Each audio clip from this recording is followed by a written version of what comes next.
3 strikeouts last night. He has 200. He's on pace for 212 strikeouts in a season, which would be the 7th most in a season in baseball history. Not the history books you want to be in. No. So there's some problems here. There are some issues. And in regards to the sense of urgency for winning this series, I agree, because following this series, you've got 4 against Toronto, 3 against Arizona, and then 3 on the road against Philly. It's a tough stretch. And I know in the quote unquote second half, I know it's not equally divided, but after the All-Star break, the Tigers are supposed to have one of the easiest schedules. Well, it doesn't start out that way, because they are, Texas, decent team, good team. Toronto, Arizona, Philly. Now, Arizona, they're probably going to be sellers, but they're right on that line of, are they going to sell? Are they going to stay? I think they're going to be sellers. Most people believe that, and hopefully, Eugenio Suarez stays here in Detroit after that series. That would be nice, but he keeps hitting home runs like he did last night. It's going to be more difficult by the day of prying him away for something. The price tag will continue to go up. Yes. But I got to believe that they're willing to sell him because he's on an expiring contract. If they don't, they get nothing for him. Right. They're going to sell him, I think. Yeah, I agree with you. But they want, allegedly, all you read is they want pitching prospects. The Tigers don't have many. One of them is actually pitching tomorrow. Was it Troy Melton? Yeah. Yeah. Somebody brought him up yesterday in terms of a pitching prospect, and maybe they're bringing him up to showcase him to then send him. Maybe that's he'll get a chance to start against Arizona, and then we could just swap. They could just change jerseys. That would sound wonderful. It sounds wonderful, yes. But the way they're playing right now, they're not in a position to showcase anything except trying to win baseball games. Am I right? Yes, you are correct. But if let's look at the big picture. I know. They are still a double-digit lead in the division. They're still going to be a postseason team. They're going to be buyers. Okay. So you're basically guaranteeing the division too. No, I'm not. I did not say that. I'm stating facts. Well, you said they were going to be a postseason team. So okay, I believe they're going to be a postseason team. All right. They're up 10. The Guardians are still a game under 500. You would think the Tigers would win 90, right? You would hope so. Yeah. That's a very huge mountain for the Guardians to climb to get the 90 wins. Okay, so I think big picture, they're still fine. But who wants to be falling apart going into the playoffs? You know, 06 taught us that, and then they got hot in the playoffs. This team does have problems, and the hitting is huge. They've scored 3 runs since the All-Star break. I know. I mean, come on. And Jack Flaherty, I'm sorry, when he goes out and when I see him as the starter, I think they're going to lose. That's just the way it is in my world, my viewpoint. They're 6-14 when he starts games. In the last month, they've lost 2-3-0 games to the A's and the Pirates. Right. Now, you're against Skeens last night against the worst offense in baseball, the team that hits the least amount of homers, the team that has the worst OPS, hold your own. Get your boys to the 6th inning, 0-0, and let's play ball. Oh, okay, but in both of those 3-0 losses, he doesn't bat. Right. So there's been no run support for him either. But in what world are we just going to continue to defend this guy? He's the 5th worst starter on the team. I have more confidence in an opener when I see them on the schedule than I do Jack Flaherty. Well, that I don't, but I do think he's the 4th. I do believe he's the 4th. But we discussed this before the show. Last night was an aberration, even though he only gave up 3 runs. He only pitched 3 innings because he couldn't. His pitch count was ridiculous. They didn't really even hit him that hard. A lot of them were like bloops and things like that. However, in his last 5 games, he's only given up 13 earned runs, 37 strikeouts, and 11 RBIs. 11 walks. So he hasn't been horrible. But you're right, the wins and losses, you can't argue that. I 4.77 season ERA. I know. I mean, we have 20 starts here to look at. The team has won 3/5 of its games all year long, but they win 1/3 of their game when he starts. That you can't argue. But as far as the ERA, I think there's 3, maybe 4 starts in there where he got bombed and gave up 7 or 8 runs. But other than that, he's been okay. He's not the second starter that you thought he was. Absolutely. Can you trade him again? He's the 4th. Yeah. He's the fourth. Sell him, Send but him buy to other Arizona. things. They're looking for pitcher prospects. 248-539-9797. 3 runs, 4 games. The strikeouts are ridiculous. And, you know, are you worried about John Flaherty? Jack Flaherty. Not worried about John. He used to play here. And Suarez with another home run. What are you giving up for him? I'm giving up Lorenzo. I mean, that's... I think that's a given. I think it's going to have to be Lorenzo and... I mean, don't you? Yes. I think it's going to have to be... I mean, if they would... Well, Lorenzo's the top prospect. They're not giving up... It's either him or, you know, Barisal, whatever, or, you know... If you're just simply going off prospect rankings. Right. And it doesn't matter if they're in AA, AAA, rookie, whatever. I'll go with Lorenzo, and then some of these guys nobody's ever heard of. Jaden Ham, he's the highest rated pitcher in the minor league system. See ya. You know, hey, I would say actually take your pick of any of the pitchers. Right. If you like somebody, go ahead and name your player. Owen Hall, Troy Melton, Ty Madden. Just name your player. Yeah. Or a couple of guys. The problem is they might not have enough ammunition. And in regards to pitching prospects. Correct. And if Suarez goes to, let's say, hypothetically, the Yankees, and you see that it's like 2 or 3 of their top pitching prospects, I mean, I'm sure people will be bitching out Scott Harris, but if you don't have what they want, right, then you don't have the ability to go and buy. Correct. You know, they have the ability to go and deal with a lot of other teams because a lot of other teams aren't necessarily just looking for pitching prospects. Yeah. But the guy that you want, the guy that everyone wants, right, they might just want that one thing that you don't have. All right, 248-539-9797. Coming up on the program, we have the 2 Grand Slam. That's at 7:25. Some Michigan football players maybe put their foot in their mouth once again. They won't let it die, and it pisses me off, and I think it pisses you off too. 97 won the ticket. Hey, we're in the middle of summer, and it was a beautiful morning this morning, but by the end of the week, it is going to be smoking hot. Don't wait. Whatever you need, call the team at Mastercraft Heating, Cooling, Plumbing, and Electrical. They take care of my house. They'll take care of yours just the same. Upgrade your system now, and you can save up to $1,000. Call for details and schedule a free in-home estimate. They also offer same-day service, so call before noon, and they'll be there same day. If you want more information, you can find it on the web at mastercraftheating.com. That's mastercraftheating.com.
248-539-9797 is the telephone number. Tigers lose 3-0. Another shutout and a disappointing performance from Mr. Jack Flaherty. All right, we have tons of ticket texts, and as you can imagine, they're not very promising. Riley Green is Aaron Judge light. Okay. He'll strike us out of the playoffs just like Judge did with the Yankees. Home runner bust guys don't show up in October. That's Josh and Warren. The team's atrocious right now. Really can't argue with that. Yeah, they're not playing well, that's for sure. John in Florida says, I'm originally a Pirates fan and became a Tigers fan when I lived in Michigan, so I have a foot in both camps. The Tigers will win the series against the Pirates because Skeens can't pitch again, and the Pirates are not a good team. No need to be in panic mode. Well, they better win tonight. Yeah, Mai's going tonight, I assume, right? Yes. Yeah. Awful at-bats by Green. You're the leader. In times like these, you got to give us professional at-bats and battle. That's a great point. He's doing a lot of swinging at pitches in his right, his and eyes. it's just like, okay, we don't have somebody in the lineup like Skubal is on the mound that hey, stops the bleeding. But you've got to have guys when the bats aren't going. Who is going to pull you out of this slump? You're not looking to Trey Sweeney. You're not looking to Parker Meadows. I know Parker Meadows, actually hit the ball last night. But you're looking towards guys at this time of the year like Riley Green, even Spencer Torkelson. He's not been great at, in terms of average, but you need some power. You need some hits. You need something to pull this team out of a slump. I'm not crazy about the hitter that Green has become in general. I know. I don't like the uppercut. I mean, they just showed the highlights last night. I mean, it's like whoop. It's almost like it's a golf swing. When he came into the league, I loved the way he approached the plate. He drove the ball. Mm-hmm. Remember the triples? Yes. That he used to get. I'm not crazy about this. And look, you can call me crazy for calling out an all-star, but right now, this stretch that you just mentioned, that's Adam Dunnish. Yeah, absolutely. There's a very risky. It's a risky swing because if you lose it, you are truly home run or bust.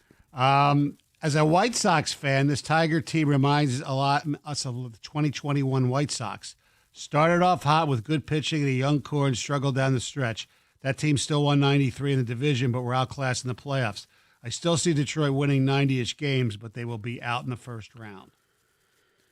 Well, maybe. Who knows? Flaherty is done. He's toast. He's friggin' horrible. Flaherty in perfect midseason form. Trade him and Canely. Replenish the bullpen and get a bat. First-round exit if it doesn't change. Plate discipline has gone out the window. All right. Canely had 2 strikeouts last night. Yeah. Pitched a full inning. AJ, if you're looking for something on the bright side. Well, AJ even said he was hoping he'd get him back in a game that they were winning 5-0 just to get his confidence. But, yeah, he did pitch okay last night. However, this person, trade Flaherty and Canely. What the hell are you going to get for that? Not a lot. If you get Suarez, if they need pitching. Yeah, but they're not worried. Trust me. That's the last 2 players on the roster they might pick. Right. Seriously. I know. I understand that. I'm just saying if that's what they're asking for, come up with pitchers. And you don't have any how about Sweeney, Young, and Meadows? Yeah. There you go. Well, how about this? Lorenza and Meadows for Suarez. That's a lot for a rental. Yeah, it is. Career stats show Flaherty is not reliable, even for the Dodgers in the playoffs. 1-2, 7.4 ERA. Couldn't count on him. There's a reason LA let him go. That's valid. That's definitely valid. I mean, he was good. 6 years ago, whatever, for St. Louis. Well, and he was good for the Tigers last year. Yeah, he was. He's not been what they wanted, what they need him to be to this point. Correct, no doubt about it. 248-539-9797. Now, maybe we'll get to this later in the show, but just a friend of mine is so fed up with what's going on. He goes, they got to bring up McGonigal. Oh, we're going to make the jump from Double-A.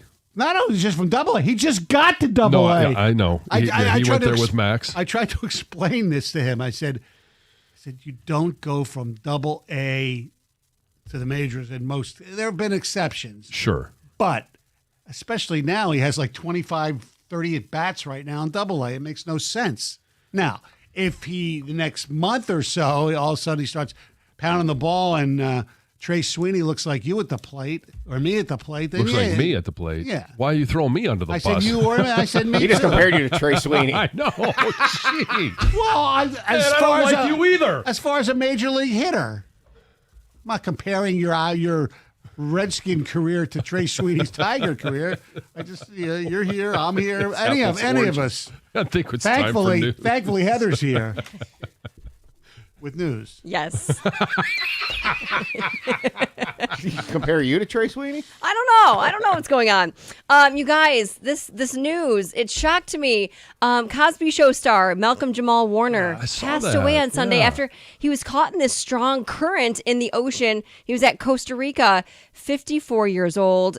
Obviously, if you don't know the name, he played Theo Huxtable. Yes. And it's a show I think everyone, depending on your age, grew up watching, right? Like Jim I'm sure he's seen The Cosby Show. Or heard of it, yeah. I don't know. He's seen it? I don't know. I don't know.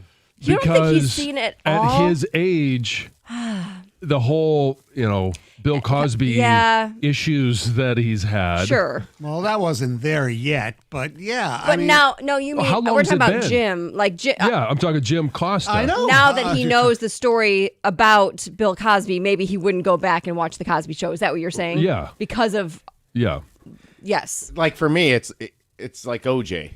I never watched OJ play. I don't understand why people thought he was great. I only know him as the alleged killer. Well, you didn't watch him in Naked Gun? Well, I knew that too. I didn't know Naked Gun, but you know what I'm saying. It's like I didn't know AJ's pro career. Jim doesn't know. OJ's, Right. yeah. I mean, I grew up watching The Cosby Show. It was Thursday. So That was the first must-see TV. It was Thursday night on NBC. Yeah. Cosby and then. Well, it made me, when I saw this news, I instantly started thinking of all the other shows I grew up watching and thought, my gosh, TV was so wholesome back then. Yeah. 18? Yes. Did you watch the 18? I did not. You didn't seem like the 18 kind of person. I watched like The Growing Pains. MacGyver? No. Oh, come on. I didn't watch MacGyver either. What? Well, yeah. Well, MacGyver would have been not your era. No, you're but still, older than that. The A-Team I saw. I mean, Sure. a little bit. Yeah. No, I didn't watch that. The Cheers era. Yeah. I mean, That's what you're talking about. That was still, I feel like I watched Friends. some reruns. Full House. It was like TGIF was my jam. That's what I grew up watching. TGIF? Yeah. Like, Is that a show? No, it's a series of shows. The Urkel Show. Yeah, what's that? Family Saved Matters. by Family the Bell? Matters. Step Saved by by the Bell? Step. No. No, that never hit. Wasn't that Urkel? Saved by You the said Bell Urkel. was not a. Was not on TGIF. Urkel was not in Saved What by was the the Bell. one with Who's the nerd in Saved by the Bell? Screech. Screech. Ah, there you go. Yeah. And he ended up doing porn. Did he really? Did? Yes. He was Oh, a boy. Big Pee Wee Herman fan. Jeez. Anyway, it's sad news for sure. In other news, a Wayne State University student was actually assaulted by a man who asked to use her bathroom. So the student told police that on Saturday night, she let an unknown man into her apartment to use the restroom, which Don't do that. is bizarre to me. But once this guy was inside, he allegedly lured the student into the bathroom and then tried to close the door. He implied that he had a knife and tried to threaten her and tried to sexually assault her. It sounds like there was some sort of brief struggle between the two, and the suspect physically assaulted the victim. The student says she was able to de-escalate the situation, convince the suspect to leave her apartment, and now police are searching for this guy who just walked away. It just, yeah. you don't know somebody, don't let them into your house. Correct. As Yes. simple as that. I mean, it's not. I'm not going to try and blame the victim. No, but, you there never are want a ways victim to blame, prevent but it, or at least maybe there's more to the story that we don't know. Maybe Yeah.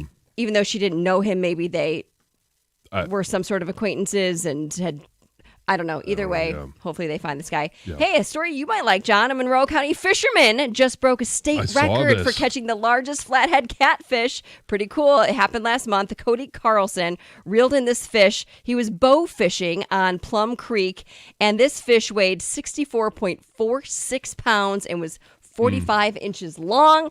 The previous state record was a 53.3 pound bow flathead fishing catfish. might be one of the most exciting and unique ways to fish.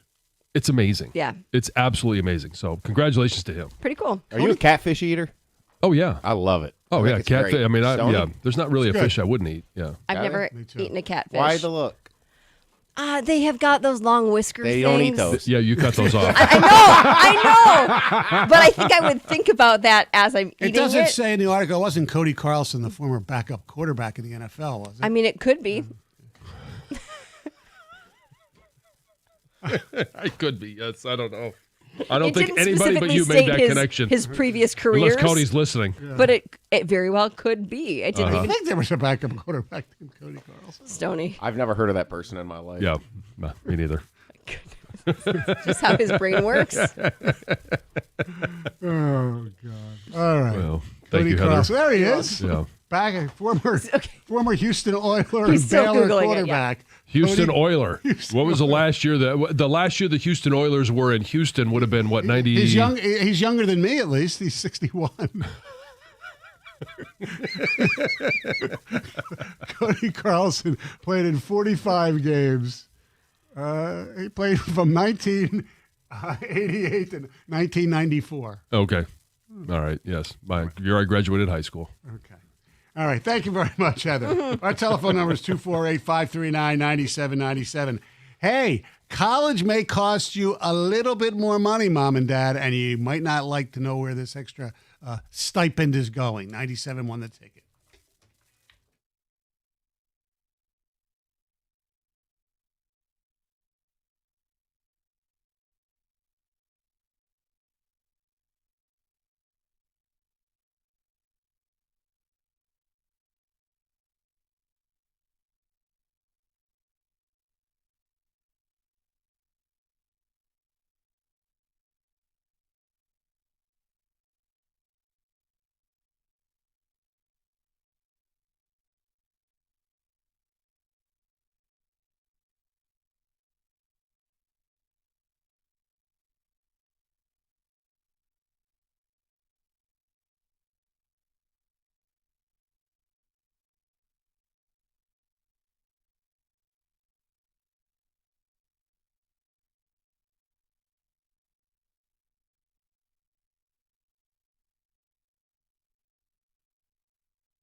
Don't forget, we have the 2 Grand Slam coming up at 7:25. John, you have 2 young ladies. Well, Ruby's already at Purdue. Lucy's at Purdue. Yeah, that's all right. We got 5 of them. I would expect you to keep them all straight. I know, but I should. Lucy's going into her sophomore year. I know. So will I be retweeting Ruby Jansen's rowing highlights? Yes. Like I did her Yeah. basketball highlights? She will begin in about 30 days. Oh, good. She will be enrolled. She's so excited. Oh, she is. God, yes. I'm so jealous. Very excited to start a new chapter in her life. I think she's very excited to move out of the house and live by her own rules. I can see that. Which is what 18-year-olds like to do. Right. So for a second, excuse my ignorance. Is it like for the rowing? Is it like Big Ten has their own, or is there like, some schools don't have in some sports they don't have a lot, so they have their own like association or whatever? Most of the schools in the Big Ten do have a rowing team. There's actually only very few, and now with Washington. Oh yeah, right on the yeah. They got the home water advantage probably. Washington is very good. Yes, yes. I don't know if it's what do you mean home water? Because they're used to being on the lake. So. Right. Yes. Right there. Yes. So Ruby will be a freshman at Michigan. So I do have 2 college students that we will be paying tuition, room and board for. Can't wait for the Purdue-Michigan game at the Big House this year. The Battle of the Jansens. Yes. I wish it was actually in West Lafayette, only because it's really hard during the football season to get to West Lafayette. We don't play in West Lafayette until actually Lucy graduates, or at least she's supposed to graduate, which she is still on track after 1 year. So good job. But the question I have and what we've seen is this kind of a new way to tackle the NIL issue or the rev share issue. Some universities, and I know that the University of Minnesota is one of them, they are adding an annual athletics fee to regular students' tuition. Oh, well, like they have now, so you can use the intramurals, and sometimes it gives you tickets. No. This is to help cover the cost of the new rev share that has been instituted by the House settlement. So there's $20.5 million that are now going to be, or at least universities have the opportunity to pay their student athletes. This is to help cover the increased cost of paying the student athlete. That's lame. And so for the University of Minnesota, it's $100 per term. $200 obviously for the year, and that is going to be charged to all students. You can't opt in or opt out of this. And what do you get with that, by the way? Do you get anything? You get the opportunity to still have an athletics department as a part of your university. Okay, well then that part of it is good, but it just makes no sense to me. And I understand that the athletic experience, going to football games, basketball games, all of that is part of the college experience. Mm-hmm. For most. For most, right. Yeah. I mean, but not for all. Well, I know you never went to. I never went. Well, there are a lot of people that don't. The libraries are not empty exactly on Saturdays, believe it or not. Correct, but a lot of the students do go to some of those activities, yes, and of course. it's part of the college experience. I'm curious for those parents or even students who are paying your own way. If you've taken loans to pay for your education, your thoughts, your feelings on seeing this be a part of the tuition bill now. Now, I don't think Michigan or Michigan State have entered this realm to this point. And I think actually both have said we're not going to use student fees to cover this cost. But if you're sending students out of state, and I know there are some students here that obviously I have one that's out of state, Purdue. There are a bunch of them that are going to Indiana, Wisconsin, Minnesota, who we're talking about. It's becoming more common. And if you are paying tuition for your son or your daughter to go to a university and you see an athletics fee as a part of that tuition, I would love to know your thoughts and your feelings on paying that fee, because now it's going directly to the athletes, paying the athletes to be a part of their respective teams. I think that's bull crap, just to be polite. Yeah. And look, my kids went to games, so I could see if you increase the fee maybe for the student tickets for those who are actually using the stuff. Maybe you would do increase the fee for the intramural building or something like that. But for people who have no desire to even care about intercollegiate athletics, let alone pay one of their students, right? No, that's awful. I agree. And trust me, I'm all for the college athletics experience, obviously. Right. And I'm all I'm okay with the athletes making money, but not off another student. Correct. Because as college tuition goes up every single year, it becomes harder and harder for people to send their kids to colleges, universities, whatever it is, for that next level of education. And I understand, okay, it's $200. But what happens next year if an athletic department is coming up even more shy in regards to being able to pay their student athletes? It's a slippery slope. As soon as you put it on there, now all of a sudden it's accepted and it goes from $100 per term to $200. And now that's $400 a year. It just keeps going up. It's not going to go down. They're not going to remove it. No. Once it's there, it's there. Yeah. And if you are, especially if you're a student, that you are racking up loans to pay for your education. Do you want to pay for some of your classmates to be paid to play a college sport? I think if you're a fan, you don't have that much of a problem. But if you don't care, no. So I know that the University of Tennessee, they were one of the first that put a surcharge on their tickets. And I can't remember how they labeled it, but it was originally an NIL. Right. And I don't think they labeled it as such, but we all know it is. That's understandable to a certain extent. Right, to season ticket holders. Right. Or if you're buying a single game, whatever it might be. Or if you're, a student athlete fee. Or, right. If you have, maybe they'll give you a separate ID to use athletic facilities. I don't know. But for the actual student, no. Just have why don't you just have a school GoFundMe day? And the kids who actually want to pay money for their football and basketball, hockey, or whatever, they'll write them a little check or, a GoFundMe, have a local car wash? Yes, exactly. And those are all obviously good options. And all schools right now are trying to figure out how they're going to finance this new line item that is revenue share. And some universities are just not filling spots that are vacated. Others are actually, trimming the athletic staff. I understand all of those things are the reality of where schools and athletic departments are, because not most athletic departments aren't operated in the black. Right. They operate in the red. Right. There's only a handful that every year operate in the black.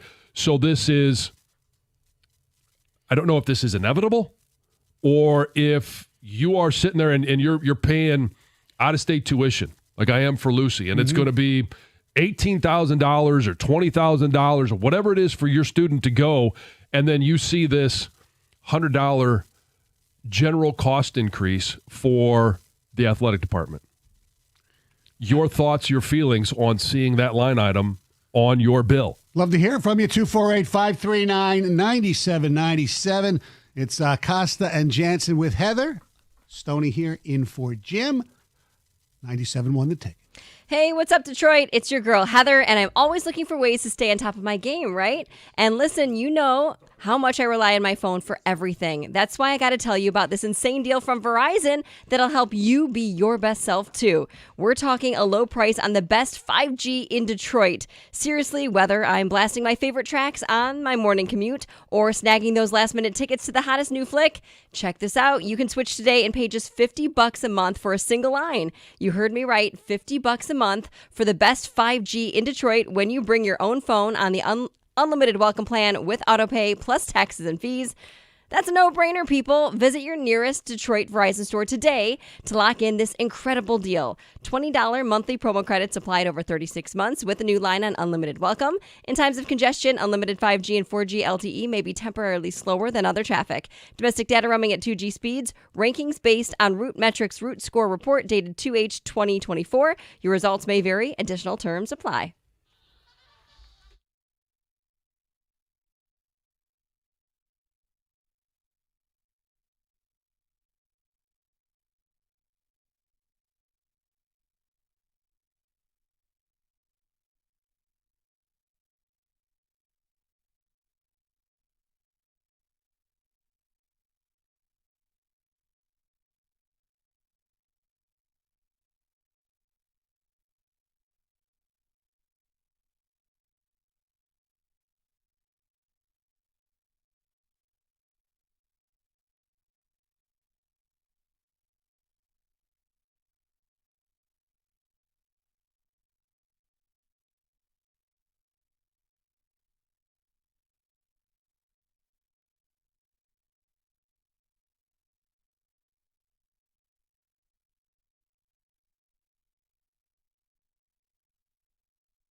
Tigers lose 3-0. They play the Pirates again tonight in Pittsburgh. Casey Mize on the bump for the Tigers.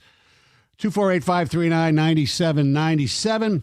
Talking about this story where a lot of colleges right now, they're charging separate fees for their students to pay other students for sports.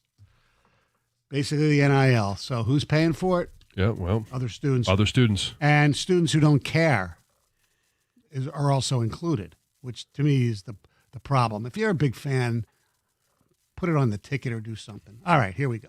Stoney, it's the perfect Democratic move to tax all pay for one. Another bogus move by all these colleges to suck more money out of their appearance. Disgusted. Why don't they at least give free tickets, games, events that they're not going to fill the stadium anyways in exchange for that athletics fee? I do think in a lot of the non-revenue sports, not all, that they are free. Yes. You can go to a lot of those. Right. Not basketball, men's or women's, not football. Right. Or hockey, I think. Yeah, or even women's softball. Right. This is literally bullying at its core. Athlete says, "Give me your lunch money." It's about what it feels like. Yes.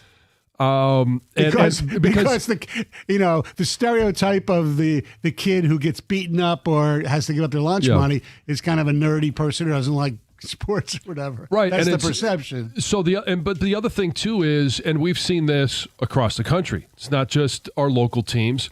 Carson Beck, he's going down to Miami. Right. And he's making $4 million a year, and they are taking. And I don't know if University of Miami is doing this, but in other schools, if your quarterback is making millions of dollars and they're taking $100 from every student per semester to help compensate that player again, that's awful. It's just it's a really bad look for all of these schools and universities.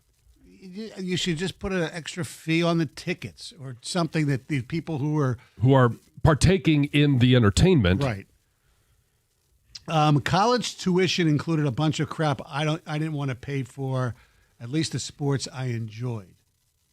Okay, so there's somebody that's okay with it. Yes. It's part of whatever he or her activities fee. Right. And you look at this and you say, well, it's $100 per semester. It's going to get lost in if you're paying in-state tuition and it's $8,000. It's, okay, it seems like it gets lost, but it's not just this year. It's always going to be there. And trust me, it's not going down. Correct. I went to Western Michigan and there was an athletics fee. I think it was like $40 a semester, but we got free admission to the games. There you go. Yeah. NIL or student athlete fees are okay on a ticket because you're obviously a fan of that sport and paying for a product that's on the field or court already. Now, there are some people who believe that they shouldn't even charge money for student tickets because it's part of the experience. Right, part yeah, of the student tuition. experience, yeah. Yes. If I'm a normal student paying my own tuition and now have to pay for another kid to play sports, I should now be able to criticize their performance on the field without any backlash or repercussions. Well, I think that sentiment is certainly changing. I don't boo professional athletes, not because I don't care. It's not part of who I am. I don't boo student athletes. We've had this conversation before. I think that perspective for a lot of people is changing because these are professionals, highly compensated athletes. Yes. So if Minnesota is doing this, does it signal at all that they need this money, and is the well starting to dry up for universities out there? This is a tweener this is a tweener school when it comes to sports. This is the one of those schools that's in the middle. There's a number of schools that are going to be hard pressed to come up with this, because if you want to stay competitive, at a minimum, you're going to have to spend this money on your revenue sports to get athletes that will, instead of going to your Michigans, Ohio States, try and attract them to an Indiana, a Purdue, a Minnesota, even a Wisconsin. Like, you're going to have to be able to spend that $20.5 million on your football, men's and women's basketball, and whatever sport it is that generates revenue for your program, or you will be left behind. But the big schools, they should, unless they're not interested, have enough big money donors where it shouldn't be an issue. But they're saying probably, well, it's not on us to do this. All you do is ask for money all the time. Like, at what point is it? Yeah, this is just the end game. The end game in this is that schools are. There's going to be some schools that don't have some sports anymore. Right. Period. Oh, yeah. End of story. And You've already however we seen get that. there, Yeah. It, But then there's those people who believe that they only care about football, basketball. That's it. well, some As do. fans, yes. But then I know. there's certain programs Right. like women's basketball, like a UConn. Right. Sure. Or like hockey in Michigan and Michigan State. There's some people who love it. I think it's important, and there are others who could care less. They only care about the biggies. Mm-hmm. Wasn't the point that these universities' sports were revenue generating? Yeah. Yeah, but that revenue, and I'm not. Trust me, I'm not defending the athletic departments. That revenue that was coming in last year was going to, whether it was student athlete programs, it was going to coaches, it was going to facilities, it was earmarked for other things, and now it's the $20.5 million that they're taking out of that budget and budgeting for student athletes. And it's also the increased scholarships, because now there's no limit on scholarships. There's a roster limit of 105, whereas before there was no football, roster limit. yes. Yeah, for football. But it was 85 scholarships. Now it's 105. Wasn't part of the rationale that these universities were making money off the athletes, and therefore the athletes were due a share of the revenue? So how is it possible that students' families are now supposed to fund the NIL monies that were supposed to be there anyway, because they were supposed to be money shared that existed that were going to be shared with the athletes? This is whack. Well, I agree with this is whack. Yeah. College was relatively affordable before the government started subsidizing it. That's when tuition started skyrocketing. Check it out. 248-539-9797. I don't know when that was, but I know college was expensive when I went to school, too, because it wasn't a state school. Right. And just for example, University of Minnesota, who we're talking about, they're adding this $200, athletics fee. Mm-hmm. Just this year, in-state tuition went up 6.5%. Out-of-state tuition went up 7.5%. That continues to rise. Yes, absolutely. Rich in St. Clair Shores, good morning. Good morning. How's it going, guys? Good morning, Rich. I just think maybe it's getting lost in the sauce a little bit here that this has been the way for a long time. Non-student athletes have been paying for these programs for decades, if not longer. It's just NIL is one little tiny number stacked on top of this huge budget of stadiums and all these other things that have been costs that have already been, passed down to everyone else. Well, each university does things differently, but I believe both Michigan and Michigan State, on a regular basis, their athletics budget is separate from the university, and student fees did not go to augment the budgets of the athletic departments. My understanding was that the Big Ten tuitions funded a lot of the major renovations, but maybe I'm wrong for those schools specifically. I'm not sure. I appreciate you sharing that. Thanks for the call, Rich. Appreciate it. 248-539-9797. Don't forget, $2 Grand Slam coming up at 7:25. Here's Mr. Otto.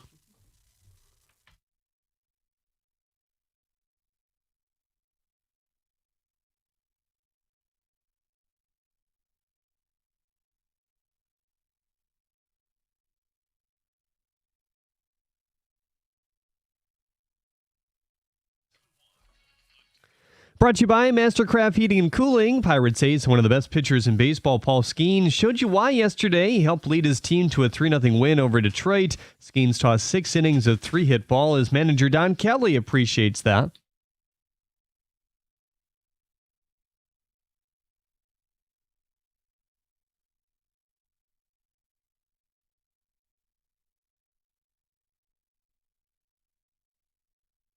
The Tigers had several innings with multiple base runners, but could not cash in any of their 7 in total. Former University of Michigan baseball arm and longtime MLB veteran Rich Hill is expected to get another call to the big leagues, this time with the Royals. The 45-year-old last saw time with the Red Sox in 2024. Lions offensive lineman Taylor Decker spoke to the media yesterday about the shoulder surgery he had, which will likely keep him out until after the first preseason game.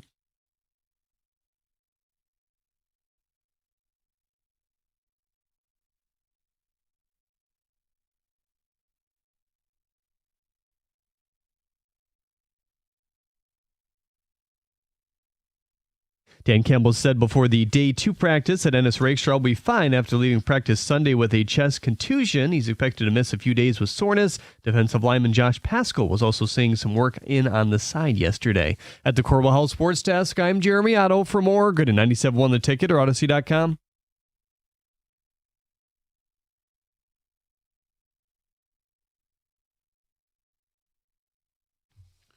Two 248-539-9797 is the telephone number. Glad you're with us. Let's we have the 2 Grand Slam at 7:25. Let's go to Craig and Clio. You're 97.1 The Ticket. Hey, good morning, guys. Good morning. Something I'm always wondering about is, they're always talking about, bringing in cash, but there's these universities are sitting on hundreds of millions of dollars in endowments. What is the purpose of the endowment? It doesn't seem like it's something I don't understand. Well, endowments allegedly help keep the school running besides with the tuition, whether it's building maintenance, whether it's research for certain departments. Yeah. Because a lot of the endowments come from specific people that are earmarked for specific programs. Right. And I agree with you. Like you see these endowments, and I know some of these institutions are private, but the largest endowment, in the little description here of your call, it says in millions. They're actually in billions. University of Texas has the second biggest endowment at just over $47 billion. That's crazy. It is. The University of California is just over $19 billion. Michigan's is just over $19 billion. It's proud alums who want to give their hard-earned money or whatever, however they got it, to their university. That's what an endowment is. It doesn't cost the school anything. No, but he's saying if you have these big endowments, why don't they tap into those funds? Well, a lot of them, like if you were making an endowment, you don't necessarily. If you didn't earmark it, it would just be to the general fund, the Jansen building. A lot of these people have endowments to have buildings and statues named after them. Yes, right? yes. Exactly. Yes. All right, instead of their castle and their moat. Exactly. This is 2025, and we've seen all sorts of interesting lists around the world of sports and other endeavors about the best of the quarter century. This and that, best players, best, whatever. CBS Sports has a list that we want to talk about of the NFL's best 25 teams since 2000. So it's the best teams this quarter century. Now, as far as criteria, the criteria for this list includes an evaluation of the entire season rather than a dominant regular season or playoff run. So I can imagine, like when the Giants beat the Patriots the first time, that was a great playoff run. Mm-hmm. Of course, personnel is also a big factor in choosing which teams made the cut. Teams that had little or virtually no weaknesses ranked higher on the list. So you didn't necessarily have to win a Super Bowl to be on this list either, which is kind of odd. So maybe the 15-2 Detroit Lions would be on this list, but they're not. If they would have won one more playoff game, they might have. I don't know. I don't know. If they had beaten Washington, would they have been on this? I don't think so. I don't think so. I said might, but if they would have gotten to the Super Bowl, they might have. At 17-2. Well, there's 4 teams on the top 25 that didn't win Super Bowls, right? Including the team that was perfect up until the end, which was the Patriots. Right, 2007 Patriots. Yeah. So I'm not going to go through the whole list, but I will say the 2016 Patriots, who won a Super Bowl, with the 17-2 record. They're number 2 on the list. Okay. Mm-hmm. And that 2007 team that we just mentioned that did not win a Super Bowl is number 3. So one of the best teams in a quarter century is a team, top 3, didn't win. Didn't win a Super Bowl, yeah. Correct. I know I you. think I the know, kind of points sort of to win. Isn't that why we do this? Yes, but they pointed out their criteria because I think they did a list earlier of the best Super Bowl champions. That's different, obviously. Yeah. But yeah, I tend to agree with you.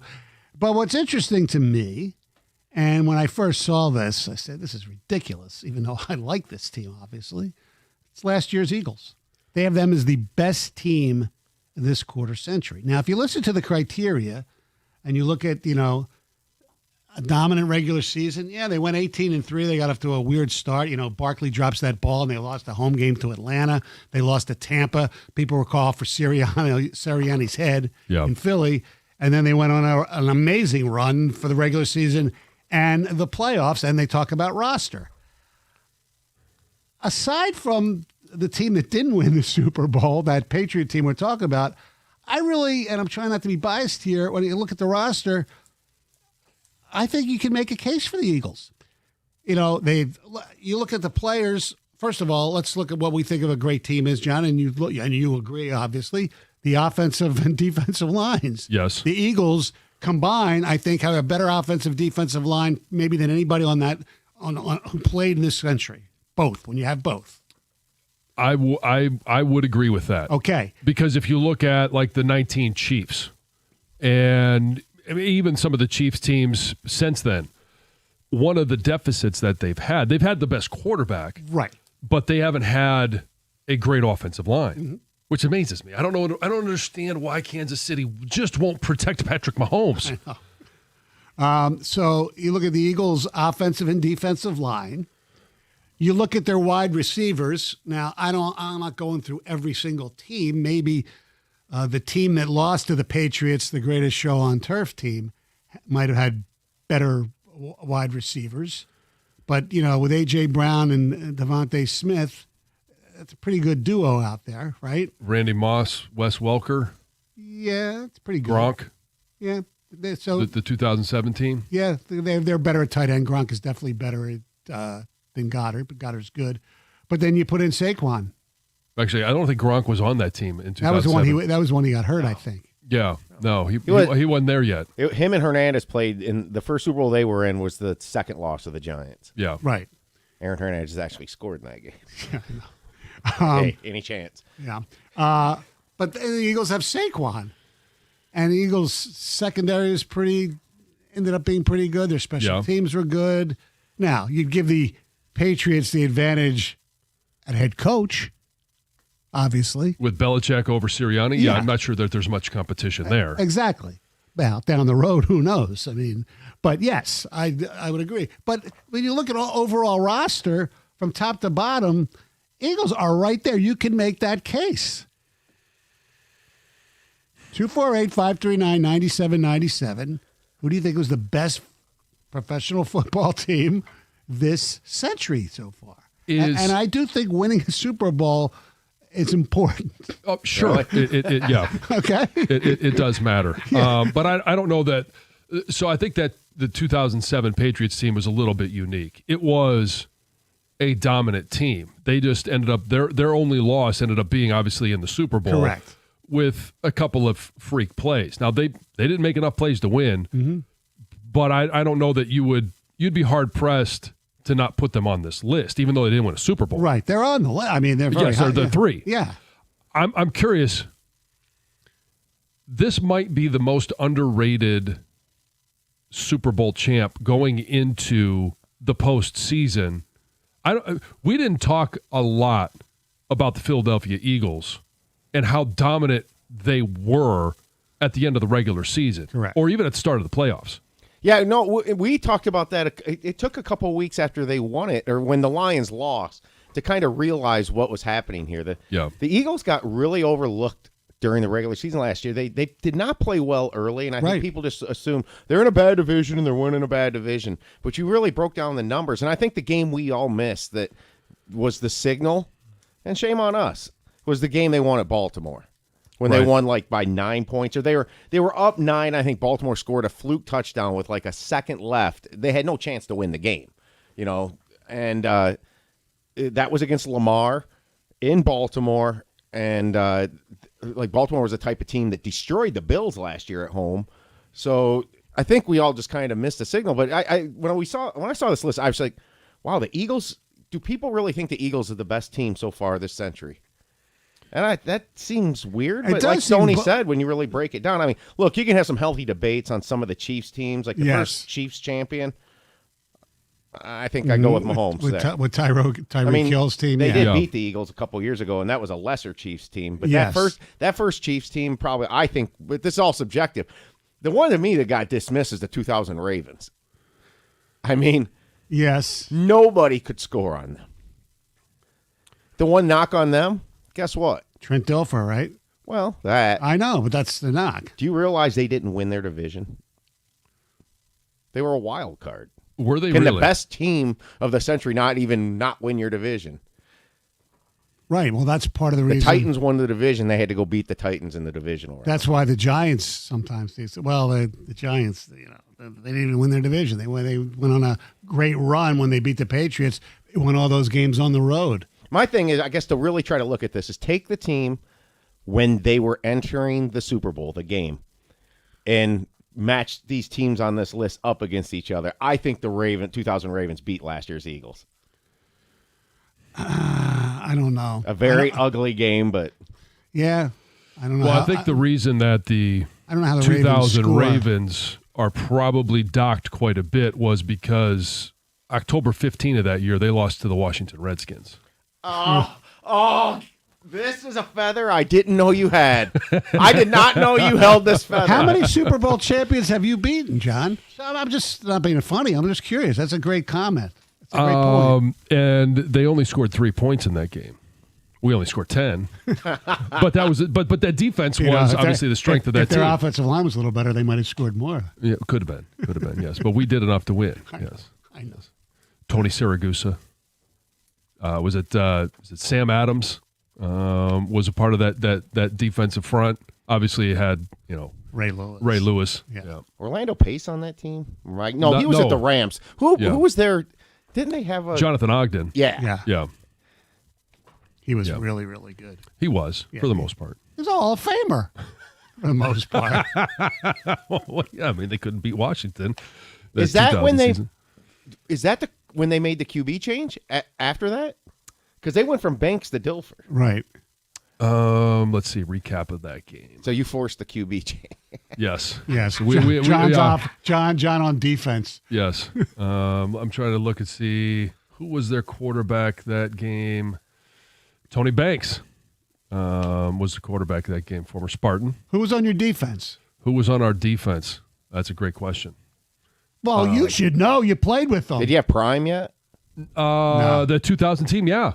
Okay. That's the year that we had Bruce Smith, Mark Carrier, the dream team. Yes. The geriatric team. Yeah. Is how we put it at that time. James Thrash was our punt returner. One of the great names of all time. Yes. So defense. Here, Bruce Smith, Sean Barber, who I just reconnected with just this past couple. Sam Shade, LeVar would have been a rookie that season. Mark Carrier, Dion, Dana Stubblefield. Yeah, so we had some names. Marco Coleman, our boy.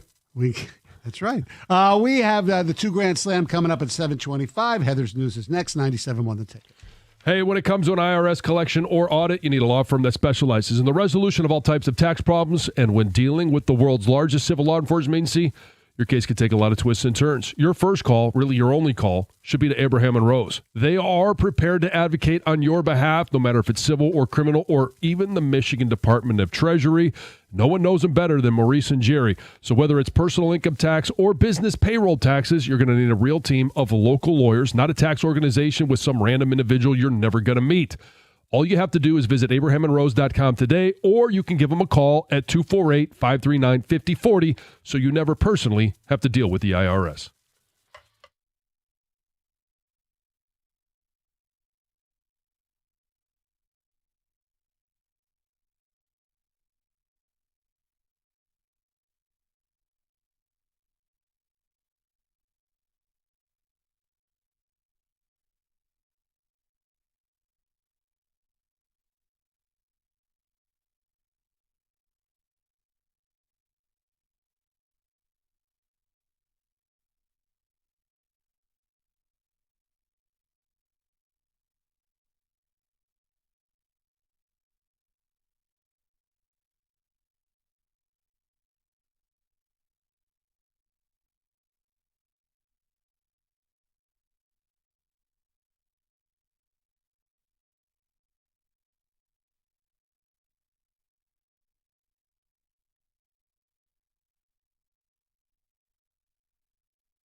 2 Grand Slam coming up at 7:25. But first, here's Heather.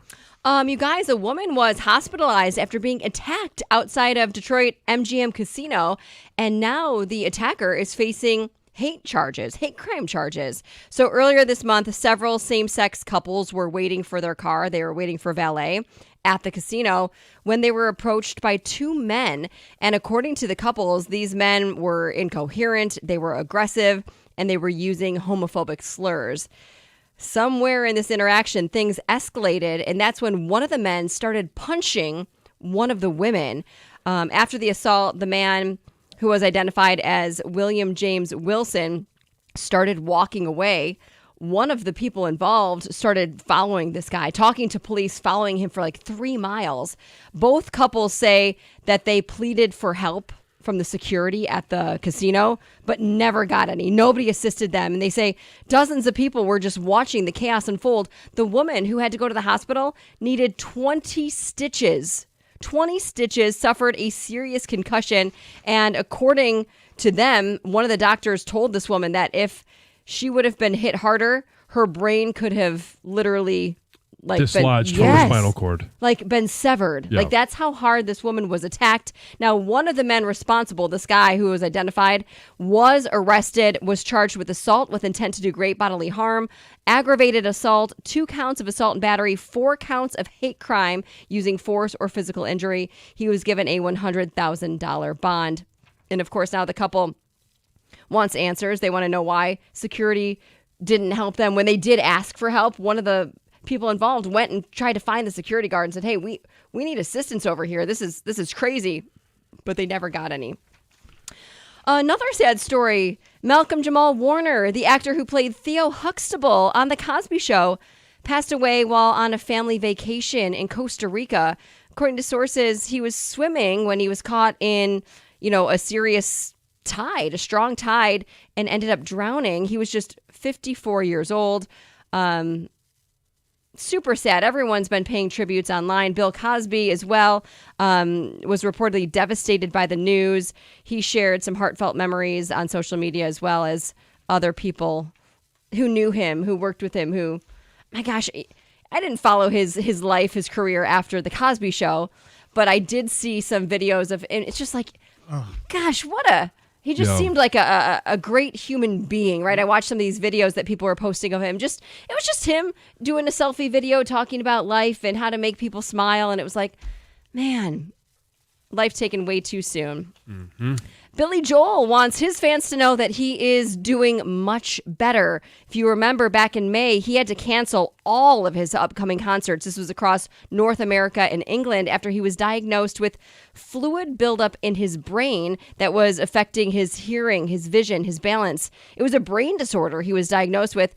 Can also affect other brain-related abilities, thinking, concentrating, memory, very serious things. But in this new interview, he did say, quote, "I know a lot of people are worried about me and my health, but I'm okay. What I have is something very few people know about, including me, no matter how much you try to research it. I'm doing my best to work with it and recover from it." He did go on to say that he knows it's scary, but he is okay. And he just wanted to let people know that they don't need to worry that he is deathly ill or anything like that. He is going to be okay, just trying to figure out how to move forward with this condition. He, in another interview, he talked about his balance, like how bad his balance is. He said it feels like being on a boat, which, can you imagine that constantly? That constant feeling of uneasiness? Like man. They got a two-part documentary on Billy Joel that was released. The first part last Friday. Oh, really? It's really, really good. Second part next Friday. Thank you, Heather. Yep. Let's make some money.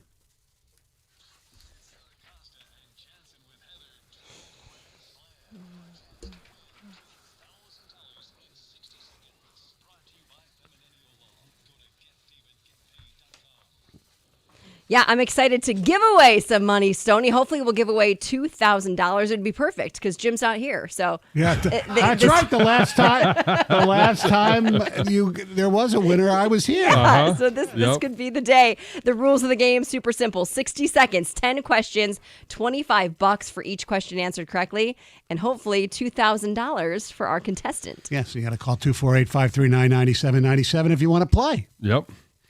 It would be awesome, especially whether it's today or Thursday. We have 2 opportunities to give away $2,000 without cookies Jimmy, here. Yep. Yes. All right, let's. We have our contestant, and he hails from Heather's home area of Clarkston. It's Cameron. What's up, Cameron? How are you? I'm doing good. How about you? Good, thank you. Have you ever played the 2 Grand Slam before?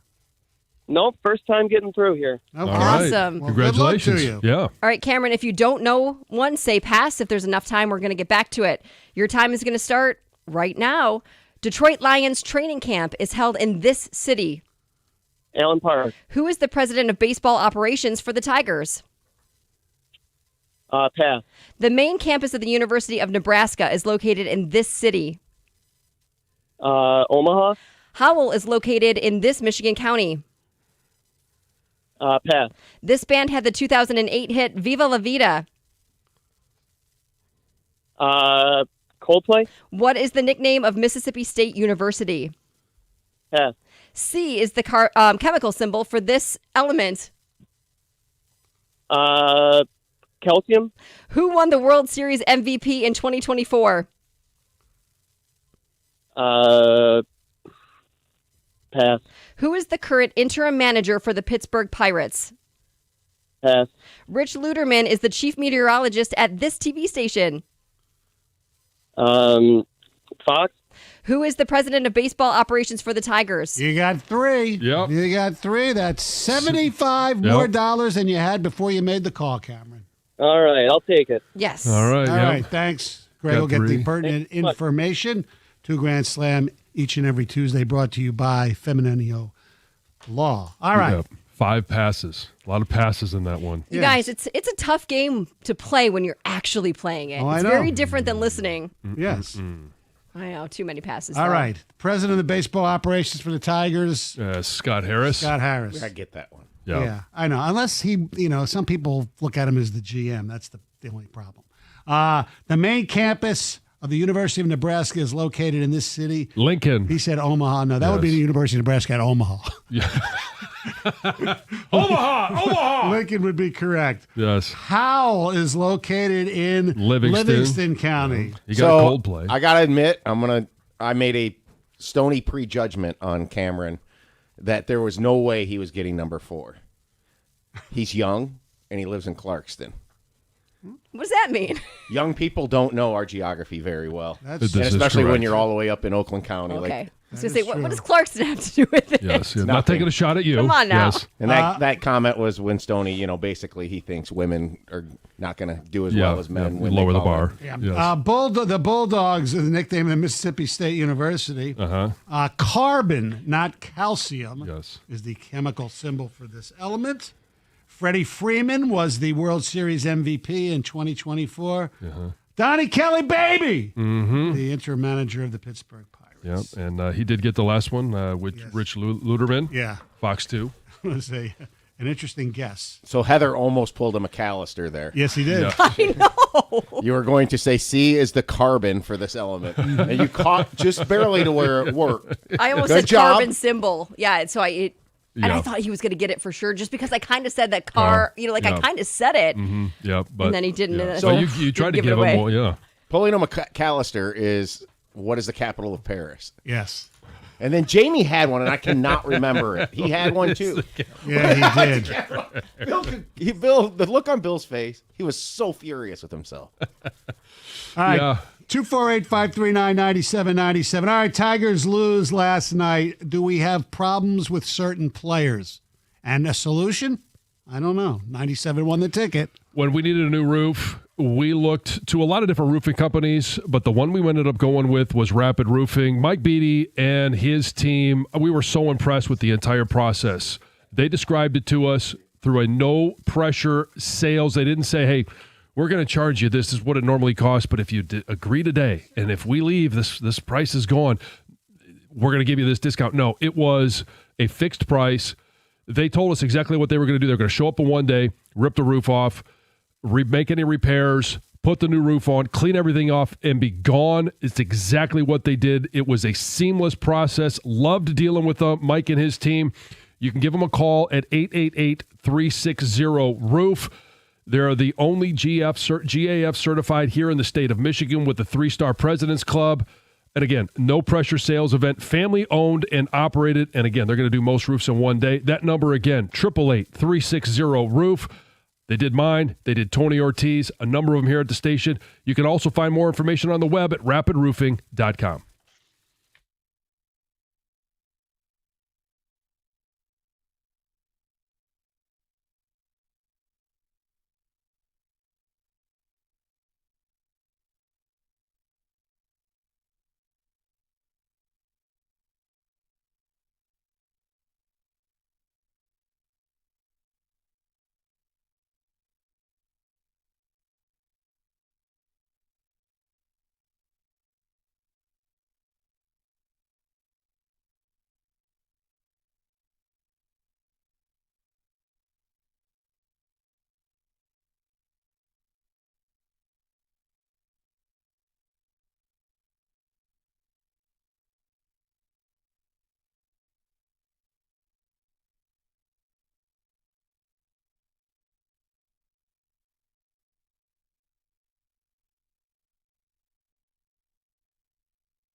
Yeah, John Flaherty, Jack Flaherty. Why do I keep calling him John? Because the Tigers used to have a John Flaherty. Anyway, they lose 3-0.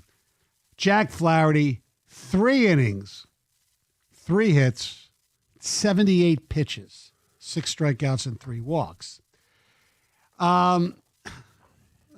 Jack Flaherty has not pitched well for most of the season. Now, except for last night, his last 5 starts, he has not given up a lot of runs, 13 earned runs with 37 strikeouts with 11 walks. But because of the strikeouts and a lot of long at bats, he hasn't been going deep into games as you would like.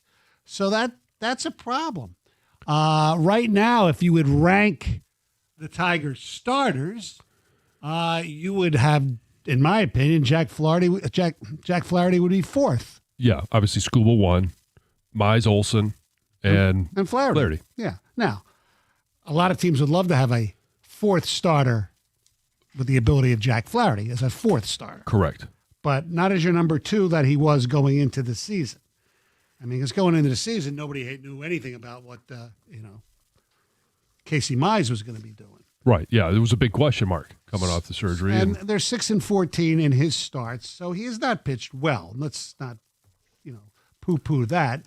His ERAs and things like that, a lot of it's magnified by he had those 2 back-to-back starts early in the season where he gave up 7 and 8 runs.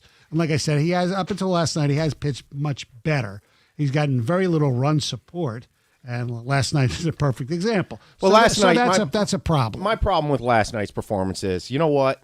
You're playing against the worst offense in baseball. Hold serve against Skeens. It was the perfect opportunity to neutralize Skeens and keep the game 0-0 or maybe 1-0 going into the 6th or 7th inning. Right. Sure, but even at that, he threw 78 pitches and he taxed the bullpen against a horrible offense.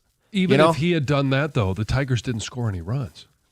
Well, so you're going into the 10th at 0-0? In real time and watching the game, I'm just like, this guy, I'm to the point I don't think they'll win the game when he's on the mound. Well, when it's 3-0 against Skeens, you know they're going to lose. Sony, it's the big picture of the season. Oh, I know. They're 6-14 in games he's pitching. He has a 4.77 ERA. That's horrible. What are we doing here defending a guy that's 4.77 ERA? I'm not defending him. I'm saying he's their 4th starter. Okay, he's supposed to be more than that. They're paying him more to be that. I know. Well, that's what I said. I said. By the way, he's here next year too. Going into the season, he was the 2nd starter. Now he's the 4th. I mean, I'm not defending him. I'm pointing out how bad he's been. But like I said, the last 4 games up until last night, he's pitched okay. Yeah, he pitched better. There was a time where we're like, Jack Flaherty can't be a part of this rotation, and then things got a little bit better. He's not defending him. He needs to pitch better. Right. But when you get into the postseason, but he's not getting any run support either. Right, and if they get into the postseason, he probably won't pitch. He won't be one of the starters because they're going to probably only go 3 starters. Maybe one series he'd go 4. You get into 7-game series, you're throwing 4. 1. Okay, so that's like I said, that's a problem. The bigger problem, and we know the bullpen's been a problem. Last night they actually, like when they put Dietrich Enns in, I said, they're just basically waving the white flag. Right. And he actually pitched pretty well. Yeah, so did Canely. So did Canely. He needed that. But the biggest problem they have is not as bad as the bullpen's been the last month or so. It's the hitting in this month. Riley Green, point out one guy, your all-star, in the month of July is hitting 180. Now, I know batting average isn't everything because his OPS isn't that bad. It's 724 for this month. However, the reason his OPS is at 724 is because he has 6 home runs. All or nothing. 28 strikeouts. He is on pace for 212 strikeouts, which is almost, it's historic for this franchise, okay? Mm-hmm. And he's like, you're right. It's like all or nothing. That ain't going to get it done. Here's somebody else who's not getting it done right now. And I really thought that he'd really turned it around. And it's still, a 4 or 5 game sample size is not worth freaking out about. But Colt Keith is 1 for his last 19. Trey Sweeney is 3 for 26 in July. And Torque has 1 home run in July since July 5th. What's Gleyber Torres in July? Oh, I thought you were looking at the list. No. Okay. I wrote down the ones that were really bad. But and I know. Okay, we like to say, Riley Green, he's our all-star. Well, so was Gleyber Torres, and he started out that game with a strikeout. This is a team that needs one of their all-stars to step up and stop the bleeding. It happened the other night from the mound with Tarek Skubal, which you expect. But when the team is slumping at the plate, you need Gleyber Torres, you need Riley Green, you need Zach McKinstry, who's having a career year, you need Spencer Torkelson, you need somebody to step up and stop the bleeding offensively, just like Tarek Skubal did on the mound. Here's your answer. Torres in July is hitting 269, 727 OPS, which is not great, obviously. No home runs in July and just 2 RBIs. So his July has not been that great either. It's been a tough month at the plate for the team. Yes. And there's only a few ways they can rectify it. Eugenio, we want you, Eugenio. Eugenio Suarez. When you come to town in a few weeks, don't leave. He had another home run last night. Yeah, come back to Detroit. Yes. That would be, I think, everybody's dream scenario in the lineup regarding, being able to add some power, add a reliable bat to this lineup, because he went yard again yesterday. Yes, he did. And his value continues to rise. Yes. Now, just to be fair, and as we love Suarez, I mentioned that Green is on pace for 212 strikeouts, which would be tied for ninth. The major league record is 223. Suarez, a few years ago, is 7th all time. Oh, okay. Yeah. So, well, but that's the what he trend does. Of baseball right now. Right. It's all or nothing. It always has been for a lot of guys. Guys who aren't as good as Riley Green, even. Guys like I don't want to date myself, like former Tiger Rob Deere and people like that. They used to hit either home runs or strike out. All right, 248-539-9797. We have some ticket text. Does anybody strike out more than Riley Green this season? Right now, no. He leads Major League Baseball. Yeah. Tigers have scored 3 runs in 36 innings. I guess those that said the All-Star game was too small sample size are beginning to look wrong. Doug in Rochester. No, I don't care. The All-Star game meant nothing. If Riley Green would have got a home run in the All-Star game, he would still be, what he is right now for the regular season. Well, and it's part of that month of July. Like, it was right in the middle of it. These guys, you wouldn't expect them, if they're slumping in the month of July, to all of a sudden hit in the All-Star game. Correct. It's just it's where these hitters are right now, and they need somebody, and it should be your best hitter, Riley Green, that you could lean on to pull you out of this slump. I've grown to hate Jack Flaherty. You sure you didn't text this, Gov? I would love to add a starting pitcher so I'd never have to look at Jack's face again. I feel the same way, and I didn't write it. I just think it's laughable. Like, to me, he is a very easy pitcher to hit unless he has his very best stuff. You're right. You're only going to have your very best 1 out of 4 times, and that's pretty much what he's done. The players I have problems with are guys like Vierling, Meadows, Sweeney, Rogers, and Jones. They're automatic outs every time they're up, and most nights they make up 1/3 or more of the lineup. Now, Rogers doesn't play very often, but, the Jones thing, he's a 4A player. That's what you have when you get. Meadows, at least he got a hit last night. I love the fact they tried to bunt for a base hit. That guy made a really good play. Oh, yeah. The bunt. By the way, speaking of bunting, I used to really love the bunt, but now I have come along to realize you don't give up outs and things like that. However, there was a situation, I think last night, they had guys on first and second, no outs, and Sweeney was up. He can't hit right now. Come on, 3-run homer in Cleveland. That's what he was going to do. I know. There's a guy who should bunt, right? You're such a troll. Yeah, I am on that one. Sorry, I apologize. Rieger's going to be here later today, filling in for Carson Anderson. Yeah. The ultimate. Yeah. Priming the audience. Yeah, getting everybody ready for Rieger. Yeah. I know. Yeah. 248-539-9797.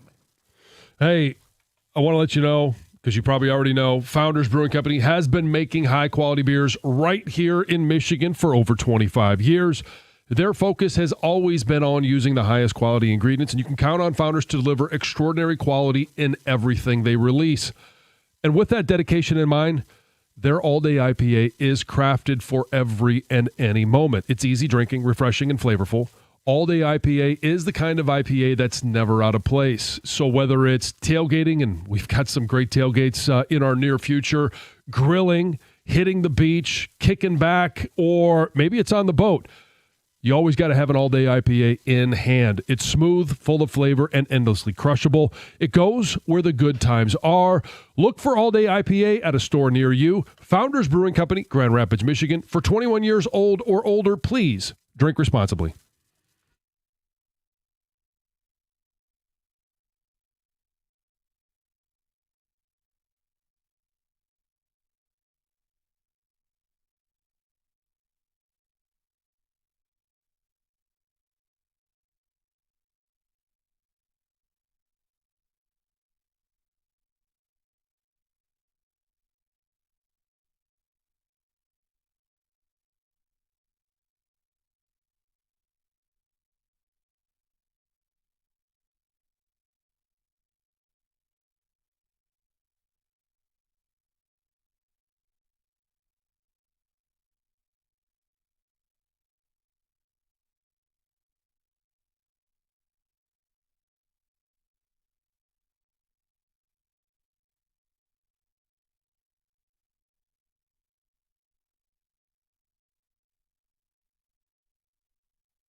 248-539-9797. Have some ticket text here on the Tigers' woes. We need Kerry Carpenter back. That would help. That would help, certainly. But certainly he's a left-handed bat. They need a right-handed bat. I don't care who hits. Oh, I know. I don't care what side of the plate it is. Yes, he would help. It could be that the All-Star break, maybe as our guys relaxed a little too much and they're going to have to snap out of the little break they had and get back into the ass-kicking they've been doing all season. That's Martin from Shelby. Actually, I thought the All-Star break came at a great time because they were playing like crap. So I thought that would be 4 games leading into it. Yes. So, I questioned Flaherty when the Dodgers did not keep him. Then when everybody was talking about how great he was doing, that he turned the corner. No, he did not. His numbers still weren't that great. I think it's time to move on from Flaherty. Pardon my arrogance. I know I'm not a hitting coach. I'm not a professional baseball player. I'm a lifelong fan. Riley Green needs to move off the plate. I love the hitting coaches who call and text. Yeah. Well, what Riley Green needs to do is stop swinging at pitches that are at his eye level. That's his biggest problem. Can't lay off the high fast. Right. Heat. What's the Tigers' record since Parker Meadows came back? 500 exactly. Okay. Much different than last year. 19 above 500. And they are that today. Now they're a little under 500 since Veerling came back. I do wonder if collectively those two being in the lineup is getting the other hitters worse pitches. It's weighing them down. Yeah.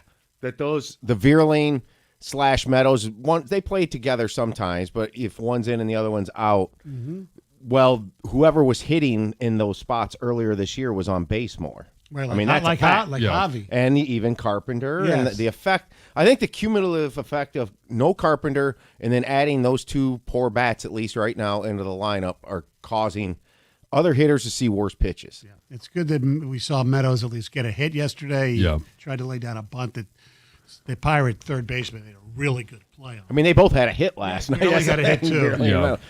But Veerling, the last play they pitched in the game, how you could even think? I know you got frozen, but that was like a 70-mile-an-hour curveball from future Tiger David Bednar. I've noticed this too, and maybe it's just because they're losing. You start looking for things. Yeah, they seem to be guessing on pitches more. And that's when you get somebody frozen. Like, it baffles me. Go up there and hit the ball, okay? Stop thinking I know the pitch that's coming. See the ball out of the hand. Yeah. React. Yeah. That happens to probably every team. We just watch them closely. We see every at-bat. But, sure. yeah, it does amaze me how you can not swing at something, especially with a two-strike pitch, with the ball right down the plate. Like, what are you looking for? It's the baseball it's where baseball's at right now. It's one of the frustrating things about the game. All right. John, you had a little dilemma on your last trip, did you not? I know. It must have, trying to figure out reasons why I did this. It must have just been the fact that I knew that you were going to be in with me all this week because I pulled a Stoney. No, I didn't take somebody else's shoes or wear somebody else's clothes, but or wear my own. You sent me that picture. Yes. What was that? Two different shoes. Pairs of Hoka. Yeah. Yeah. Stoney sends me a picture of his shoes, and he says, "Oh, I did it again." Had 2 different shoes on. One. They were both the same color, but I knew that. But the one was different. Yes. When and where was this? A few weeks ago. A few weeks You're ago. Hiding Stoneyisms from us? Well, I'm saving them for moments like this. Okay, yes. Very good. But anyway, so the Stoney that I pulled was last week. I was off Thursday and Friday because I was taking the kids down to Canton, Ohio. They had baseball and softball tournaments down there, which is one of the 2 reasons why I go to that state. One is to work. One is for youth sports. So I'm down there, and on the way down, I'm kind of, just going through the list in my mind of what I put in my travel bag. Yeah, I got my underwear, got my socks, got my shirts. Wait a second. I think I forgot to put pants in because I had, hastily packed somewhat in the dark. It doesn't matter. Light or dark because Teddy and Lisa were still sleeping. When I left, and I thought, I just left for 4 days. And I only have the shorts on that I was wearing. Because even when we got down there, the hotel we were staying at had a pool. Right. I want to be able to, play with the boys in the pool. Throw them. Stop it. Mm-hmm. The guys on the team. Okay. Well, definitely didn't need underwear for the play with your boys. Let the boys hang in the pool. Yes. So, Tom. Anyway, getting back to a more serious conversation. I went down there for 4 days with no pants other than the ones that I had on. And I'm curious. Got me thinking. And I figured this would be perfect for Stoney because I'm sure that you have forgotten to pack something at some point. Oh, yeah. When have you left on a trip? Stoney's you've been itching for this topic. When have you left on a trip where you forgot to pack something? And obviously, I'm down there for 4 days. I needed more than just the shorts I was wearing. So I ended up having to go to a local store, and I'm not even going to say the name of it. It's a local sports store. Mm-hmm. It was a very large sports store. Yes, it was. To get a couple of shorts. Yeah, it was. Yes. So I ended up having to spend some money to clothe myself for 4 days down in Canton, Ohio. When have you left on a vacation, a business trip, and you forgot a key piece of either your wardrobe, personal care product? What did you forget at home? Stoney, you seem itching to say something. I'll scratch that itch after the update. 97 won the ticket.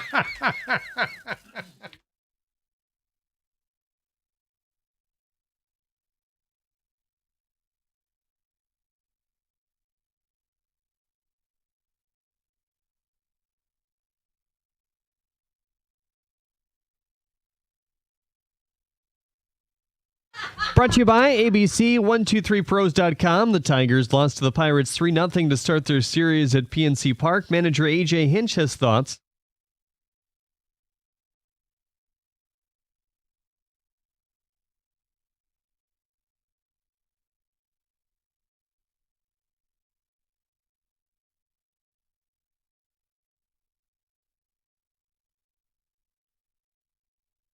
All three of those runs were scored in the second off of Jack Flaherty, who was lifted after just 3 innings of work. Dietrich Hans, Chase Lee, Tommy Kahnle combined for 5 scoreless innings after that.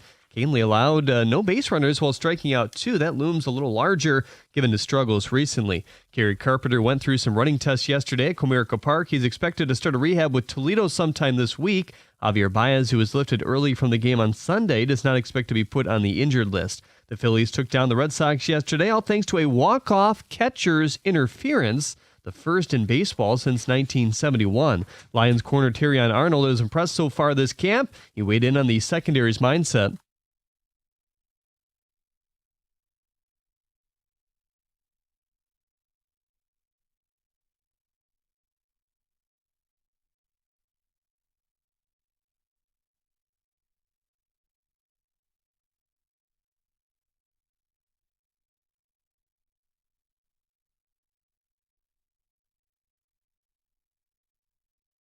Dan Campbell at the podium now as we speak. Hear the latest from him at the top of the 9 o'clock hour here on The Ticket. At the Corwell Sports Desk, I'm Jeremy Otto from Oregon at 97.1 The Ticket or Odyssey.com.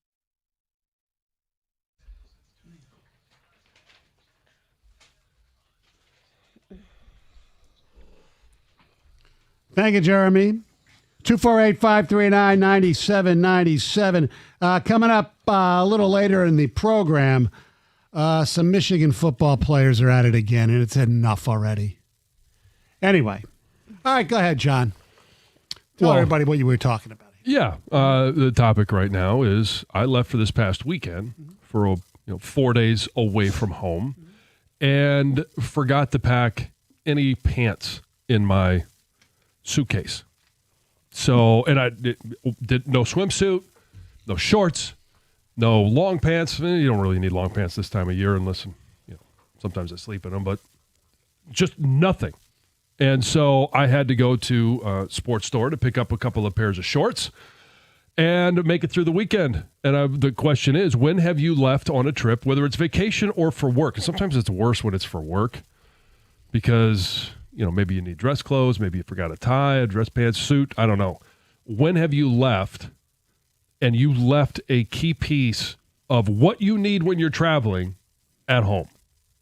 Well, there's two that I can think of. One is more recent, and the other one will probably amuse you, knowing you.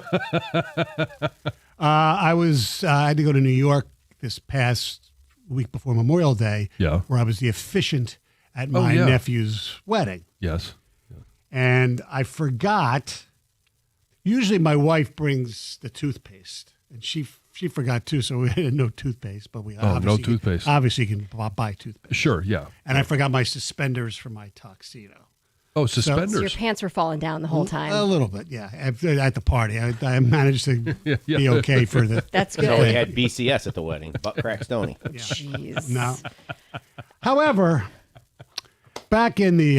If I'd have known that, if I was there, I'd have been dropping stuff all over the place. Hey, Stoney, can you get that for me? Back in the 1980s. Okay. On a trip to Acapulco. Yeah, forget. I kind of had a little rendezvous with somebody. And yeah. Mm-hmm. Forgot protection? Yes, I did. So I lost an opportunity. We'll leave it at that.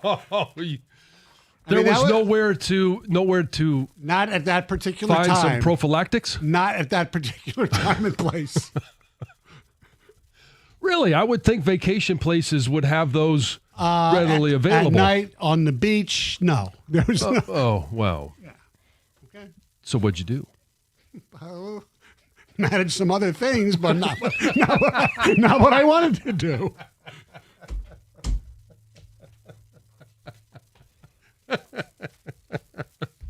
So the next question is, Heather?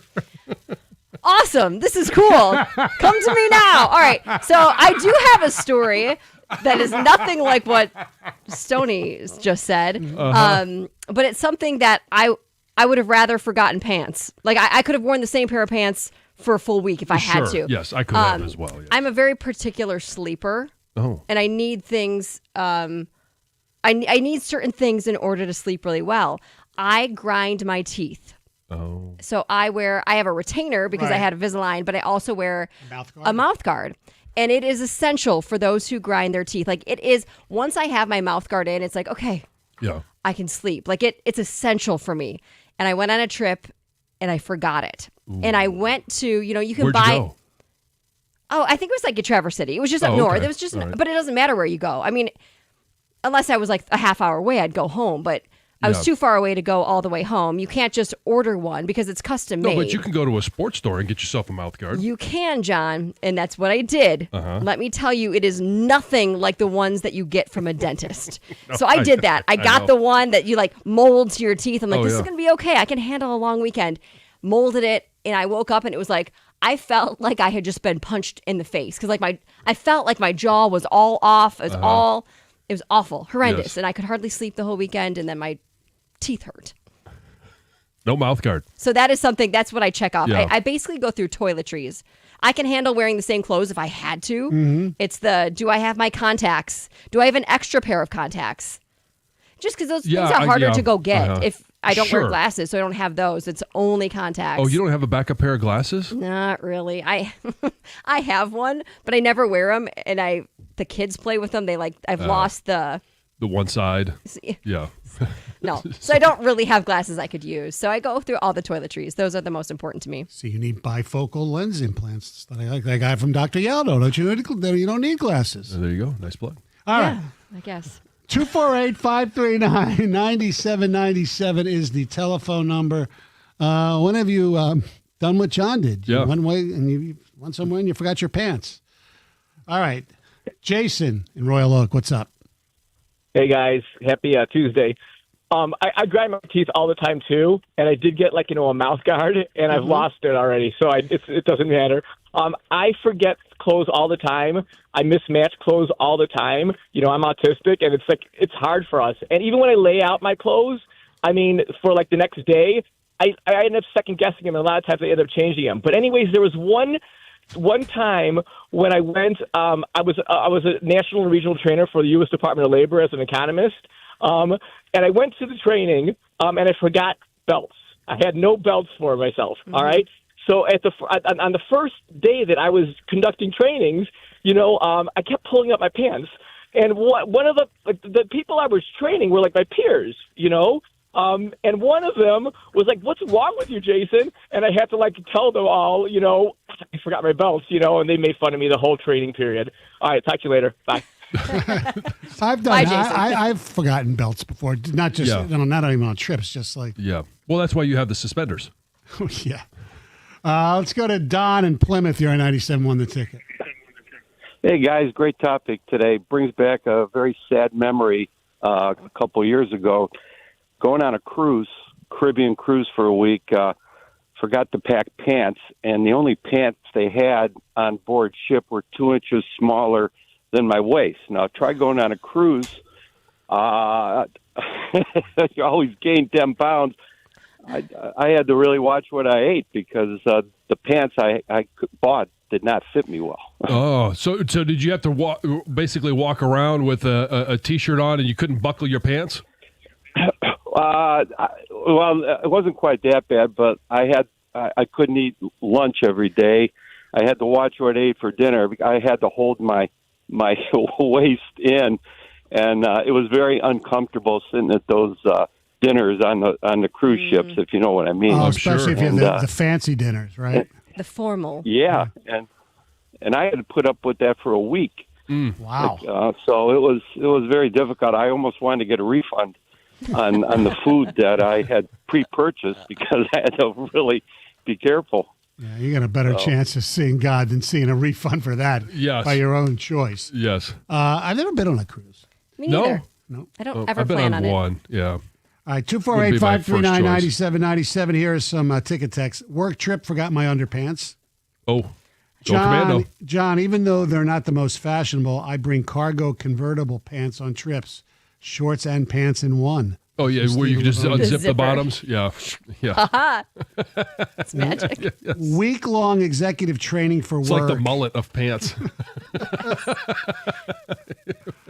Week-long executive training for work. Had to wear a suit every day. I forgot socks. Barefoot and dress shoes is not a good look.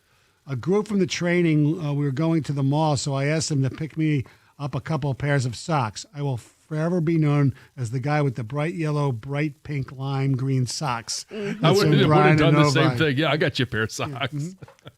4th of July weekend, left my wife's suitcase home on the way to Chicago, realized 3 hours into the trip. Ooh. Oh. Yeah, the whole kit and caboodle. Yeah. Flying to Switzerland for Thanksgiving with family. Picked the kids up at school, raced to the Pelston airport, got on the plane, and discovered the only footwear I had were the clogs I was wearing. That's Bob from Ann Arbor. Pelston Airport's a great airport. Forgot a coat going to hike Pictured Rocks in October. Jack in Pittsburgh.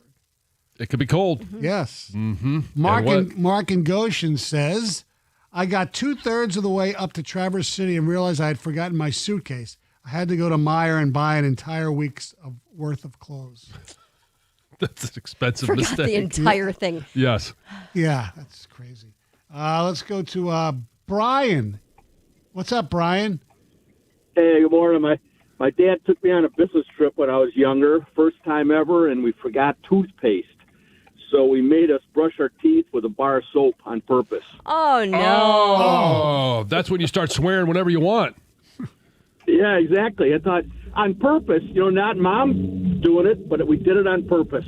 And he wouldn't buy you a tube of toothpaste? No, I don't know. I don't know why he wouldn't. I guess we were too lazy to go downstairs and get it. Oh, Lord. I'll never forget that. A bar of soap. Irish Spring? Gross. I don't know. It's green and white. Baby soap. Yeah, there you go. Spring, Yeah. Irish Spring feels like a loincloth. Let's go to...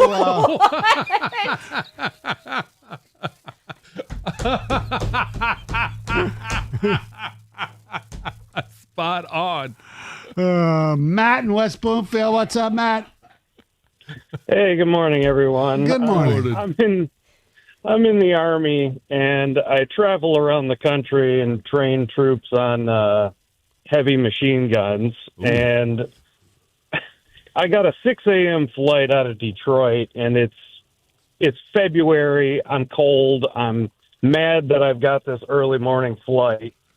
And I'm driving down 275, and I'm thinking to myself, why are my feet so comfortable right now? And I'm still in slippers, and I have no other shoes. And so I meet some other guys, and they're looking at me. I'm like, yes, I'm in slippers. Got it. I'll figure it out when I get there. Were they big, fluffy slippers? Just regular house, the wool ones.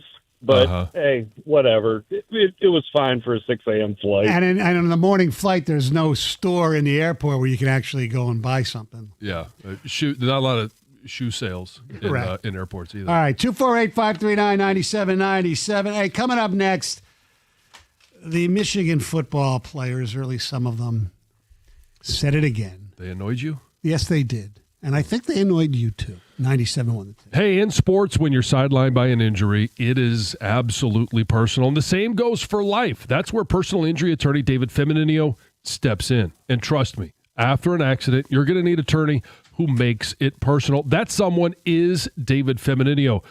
His slogan is "Get David, get paid." Well, to him, it's not just a slogan. It's his promise to take care of you. So if you or someone you know has been injured, tell him to call David Femininio at 855-65-CRASH, or you can always go to his website, getdavidgetpaid.com. That number again, 855-65-CRASH, or on the web at getdavidgetpaid.com.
248-539-9797 is the telephone number. I'll take one call here and then get to something which is bothering me a little bit. Ellen in West Bloomfield, what's up this morning? Well, I'm calling to rat my husband out. He won't even care if he's listening. He'll think it's funny. We'll go on a trip for 2 days or we'll go on a trip for a week. He doesn't even count it out. He ends up with no underwear halfway through our trip every single time. He thinks it's funny. He's going commando, which I do not like, but that's what he does. We're on a trip to France, of all places. We have to go into town because he doesn't have enough underwear. We walk into this teeny-weeny little town. They don't speak a lick of English, and I'm trying to describe what he needs.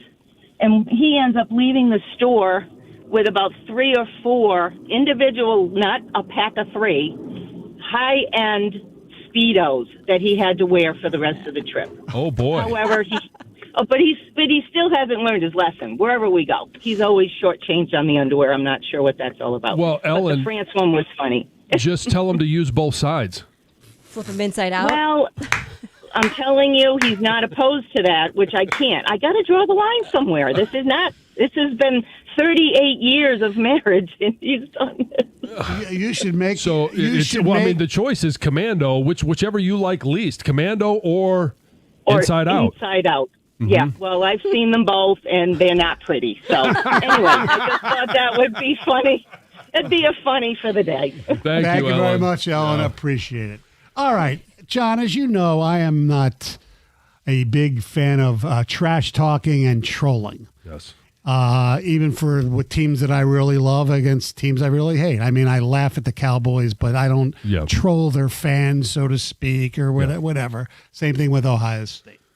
And as a Michigan football fan, I am now absolutely disgusted, and it's grown over the years, with the whole little brother thing that started with Mike Hart back in D'Antonio's first year. And we know what happened to that all of a sudden, and it wasn't because of that, but it gave Spartan fan base and their, coaches and players some more impetus. I don't know if it would make a difference, but the impetus would have given them, because they took control of the series for a decent period of time. And I just hate the little brother thing. All right, it was cute, it was funny back 25 years ago or whenever the hell it was, right? 2007, 2008, something like that. 2007. Okay.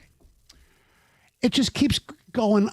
They keep doing it more and more. Just let it go. Yesterday, they had a golf classic to actually raise money for what we talked about before, NIL stuff at the Cardinal in St. John's. And they've pulled the audio here from Twitter and the newspaper where I saw it from thefree.com. But at this event, Michigan defensive lineman Derek Moore, Rayshawn Benny, transfer Trey Williams. Trey Williams is a great personality. I can see it.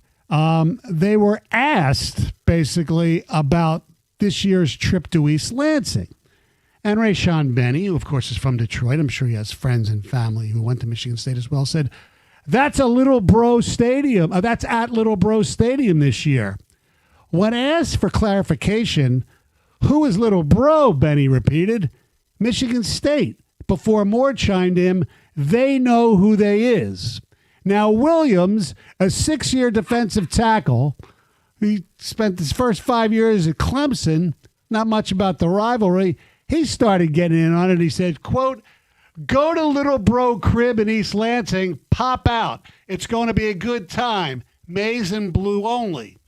At that point, according to the Free Press, Moore was holding a microphone, reached down to his waist, ripped off his belt, and before he began smacking it on the grass in front of him 3 times in a row, along with Benny and Williams, simulating the motion alongside of him as they laughed. Belt all to they behind, Williams said. Okay, John, I'm pretty sure I know where you stand on this. Probably not as much against it as I am, but I know you don't really like the whole little brother stuff. You don't like them, but you respect them. You respect the rivalry. Yeah. This little brother thing, just end it. Bury it. If I'm Sharon Moore, when players come into camp or even maybe before the game, say that, look, I don't want to hear little brother come out of our mouths. Anybody associated with this program. That's enough already. Yeah. Let our actions work on the field. I'm not a fan. I wasn't a fan of it. It wasn't cute. It wasn't funny when Mike Hart said it. Right. And it didn't. It hasn't gotten any better. It hasn't aged better since then. And I know Colston Loveland said it after last year's game. Little bro doing little bro things. Again, it does need to end. I don't. It's just there's no place for it. It's stupid. I don't know why it keeps coming up. Or why they keep saying it. I mean, that's first. Second, I'm a big fan of proper English. And I think that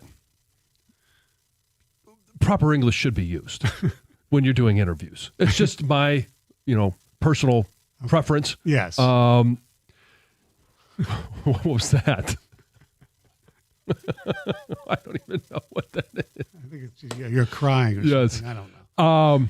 But yeah, the whole referencing one of your rivals, like little bro, to me, it just this is a new year. It's a long time ago. 2007 is a long time ago. We're approaching 20 years. It didn't go over well then. It hasn't gone over well at any point since then. Why keep bringing it up? 248-539-9797. If you're a Michigan fan, are you also sick of using the term little bro? Now, I know Rieger will be in here. He loves trash talking. But he's a troll. Right, exactly. So that's why it works for him. I know. All right, we'll take your phone calls and more. Heather's News is now. Well, this is kind of cool. A star chef known on social media as Chef Reactions is coming to Detroit. So last week, Chef Reactions announced his new favorite MLB team is the Detroit Tigers. And this guy has millions of followers on social media. He's a big deal. And he recently announced to all of those millions that he is throwing all of his support behind the Tigers. And he can't wait to come to Comerica Park. And on Monday, he asked people for Detroit restaurant recommendations. So it sounds like he is, in fact, making his way to Detroit. So he's a social media phenom. Yes. And what is his specialty as a chef? I'm not exactly sure. Okay. I don't follow him, so I'm learning about him. I've seen, when you look at him, you've probably seen, he is kind of all over the place. And I've seen him because of his newfound love for the Tigers. Maybe the Tigers reposted him on their social media, but he does at the All-Star game. He did is that where I saw him? Where he took off his American League jersey and he had a Tigers jersey. Okay, then maybe that's why I saw him. That's probably it. But he does side-by-side videos on his social media where he's reacting to people cooking. Oh, okay. Or making something. So, but he doesn't actually. Not that I see on his social media. All of it is side-by-side reactions. I don't know if he's funny or what it is, but he just he's talking about somebody who's posted something on social media. Their cooking videos. He reacts to that. Okay. For several years, Kelly Stafford has co-hosted her podcast The Morning After with Hank Winchester. Well, lately, that podcast has had a different feel due to Winchester's sexual misconduct accusation. And on Friday, Kelly addressed his absence for the first time.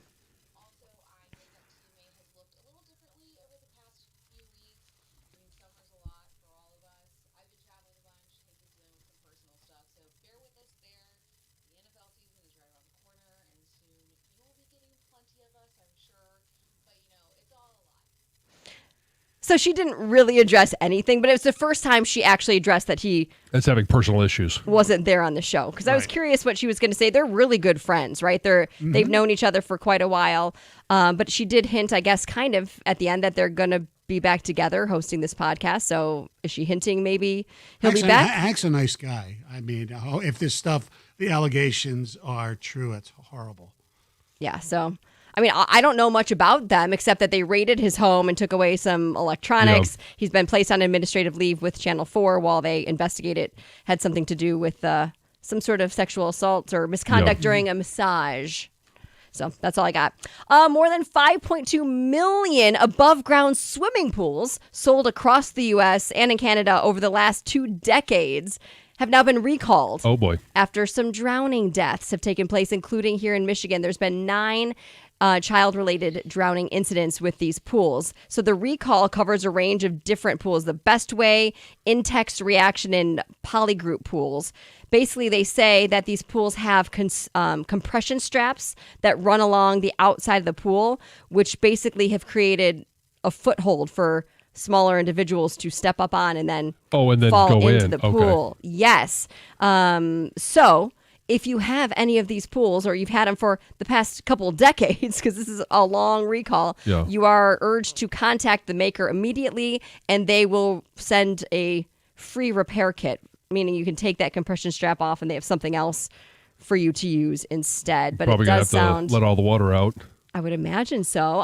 They don't go into detail about all of that, but I don't know. It's scary for sure. Yeah. When you got a pool and you got little kids, got to be careful. Absolutely. All right. Thank you very much, Heather. All right. Coming up next, The Athletic had a very interesting poll that one of our Detroiters, our Detroit duo, fared very well. We'll explain. 97 won the ticket.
248-539-9797 is the telephone number.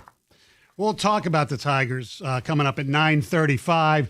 They lose 3-0. Casey Mize will be pitching this evening. They play tomorrow afternoon, actually. And they're bringing up the guy from Toledo, Melton, to make his debut tomorrow. Uh-huh. So, showcase him. He can't hit. No, He's a he pitcher. can't. That's what they need more of. So we'll get into that coming up at 9:35. The Athletic released their annual ratings of the National Hockey League TV announcing duties or broadcast, so to speak. And they have like a local and a national. So like there are a lot of people who live in the area who vote, and then they have a separate for people who watch from other parts of the world. Or other parts of the country, wherever. Anyway, long story short, number one on the list in their poll is the best hockey broadcast is FanDuel Sports Detroit, Ken Daniels, and Mickey Redmond. Now, this is just TV only. Okay. The poll is. Good for those guys. And I do think those guys do a great job. I know they get criticized by some around here for being not critical enough, but I think, considering who they're paid for, I think they do a great job in describing the game. That's for damn sure. And I think Ken Daniels gets not quite, but almost as excited when the other team scores. I think he's very fair. And Mickey, he'll tell you, look, he's a homer. There's no doubt, which is fine. But he'll tell you when the ref messes up on where it's the Wings' favor as well. Yeah. And I love the fact that he loves the physicality of the game coming back. He loves a good fight. I always found it was pretty funny because Mickey was not exactly one of the most physical players when he played, but that said. Could respect those So that do. Let me ask you a question. At 248-539-9797, we have, by my count, 11 duos in our broadcasting realm here in Metro Detroit. They are the George Blaha and Greg Kelser, Mark Champion and Rick Mahorn, Champion and Mahorn Radio for the Pistons. Hockey, like I mentioned, Ken Daniels and Mickey Redmond. Radio, right here, Ken Cal and Paul Woods. Baseball, you have Dan Dickerson and I guess Dan Petrie or Bobby Scales, whoever they's in there, and Jason Benetti and mostly Andy Dirks, but sometimes Dan Petrie as well. For football, it's Dan Miller and Lomas Brown with a little assistance from our buddy TJ. For Michigan State football, it's George Blaha, Jason Strayhorn. For basketball, Will Tiemann and Matt Stegiga. And for Michigan football, Doug Karsh and some guy named Jansen. And for Michigan basketball, it's Brian Bush and Terry Mills. Terry Mills. I got them all right. 248-539-9797. John, you can, if you want, vote for yourself. That's okay. Yes. But I'm just curious what everybody out there thinks. 248-539-9797. Who's the best? Who's the best duo of those 11? Well, I will abstain from the Karsh and Jansen broadcast. I'll let other people decide whether they're good or not. For me, I love, and maybe it's the sport, maybe it's the sounds of summer, I don't know, but it's Dan Dickerson and Bobby Scales or whoever really they have in with Dan. I just think he does an amazing job of telling the story of Tiger baseball, what's going on in the moment.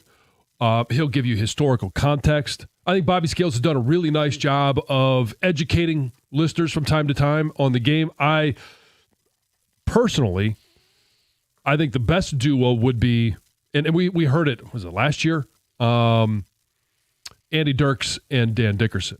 I thought those two guys together were phenomenal. Yeah, TV stole Dirks, yeah. much. Because Thanks a lot. Every time I listen to, and this is not a shot on Jason Benetti. I think he's really good as well. I just think Dan's the king. But every time I listen to Andy, there's always something that you learn about the game or from his perspective as a player. And so but I'll always go to radio with Dickerson. I think he's so good at what he does. I think Dan's really good. The one thing I'd like to see more of as a listener when I'm driving around, score an inning a little more. And sometimes he's gotten really too into analytics, and I don't care. I don't care about that stuff that much. That's it. That might be more of a but that might be more of a generational thing. That's true. And I got to hand it to Dan, because that is I think a younger listeners want to hear some of that stuff, because it is a part of of baseball now. Mm-hmm. And I think he's done a great job of involving those listeners. For me, it's Ken and Mickey. Mm-hmm. I just think they're entertaining. They're knowledgeable. I don't think they sugarcoat things. When the Wings are playing bad, they tell you they're playing bad. Yeah. And I just think Ken Daniels is just great at play-by-play. That to me is the best. And everybody else is really good too. Yeah. But if you had to ask me who was the best, it's Ken and Mickey, because Mickey's still funny. And I still think, especially when the team's not playing well, when they go into their March sadness, you need a little Mickey Redmond in your life. Sure. Yeah. That's what I think. But it's not a knock on anybody. Gov, you got a favorite? I work with most of these people. Yes. Yeah. Right. That's why we know them all. I know. I work pretty closely with them at times. Right. So you're going to abstain from all of it? No, I'll play along. It's okay to have an opinion. I know.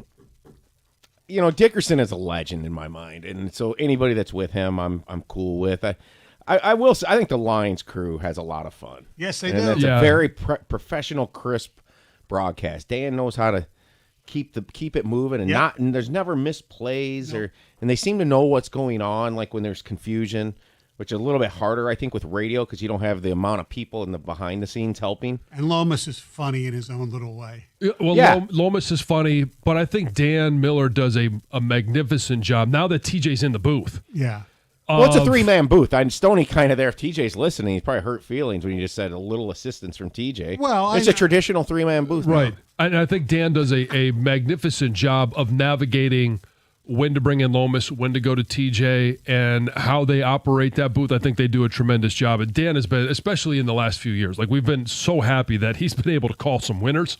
Mm-hmm. And some of his moments have been absolutely epic. And Ken and Mickey, look, everybody gets older in life, Mm-hmm. I'm so in tune with old Mickey and how great he was, that it's like now it's just not quite the same. It's and he misses more games and stuff. But I think Ken Daniels does a phenomenal job. He does. Calling hockey is difficult, and you can put him anywhere. He's done games. He's done national games for Amazon and things like that. So yeah, TJ does a really good job too. I still, even though I see him there every Sunday at Ford Field, I always, in my mind, he's always on the field. On the field, yeah.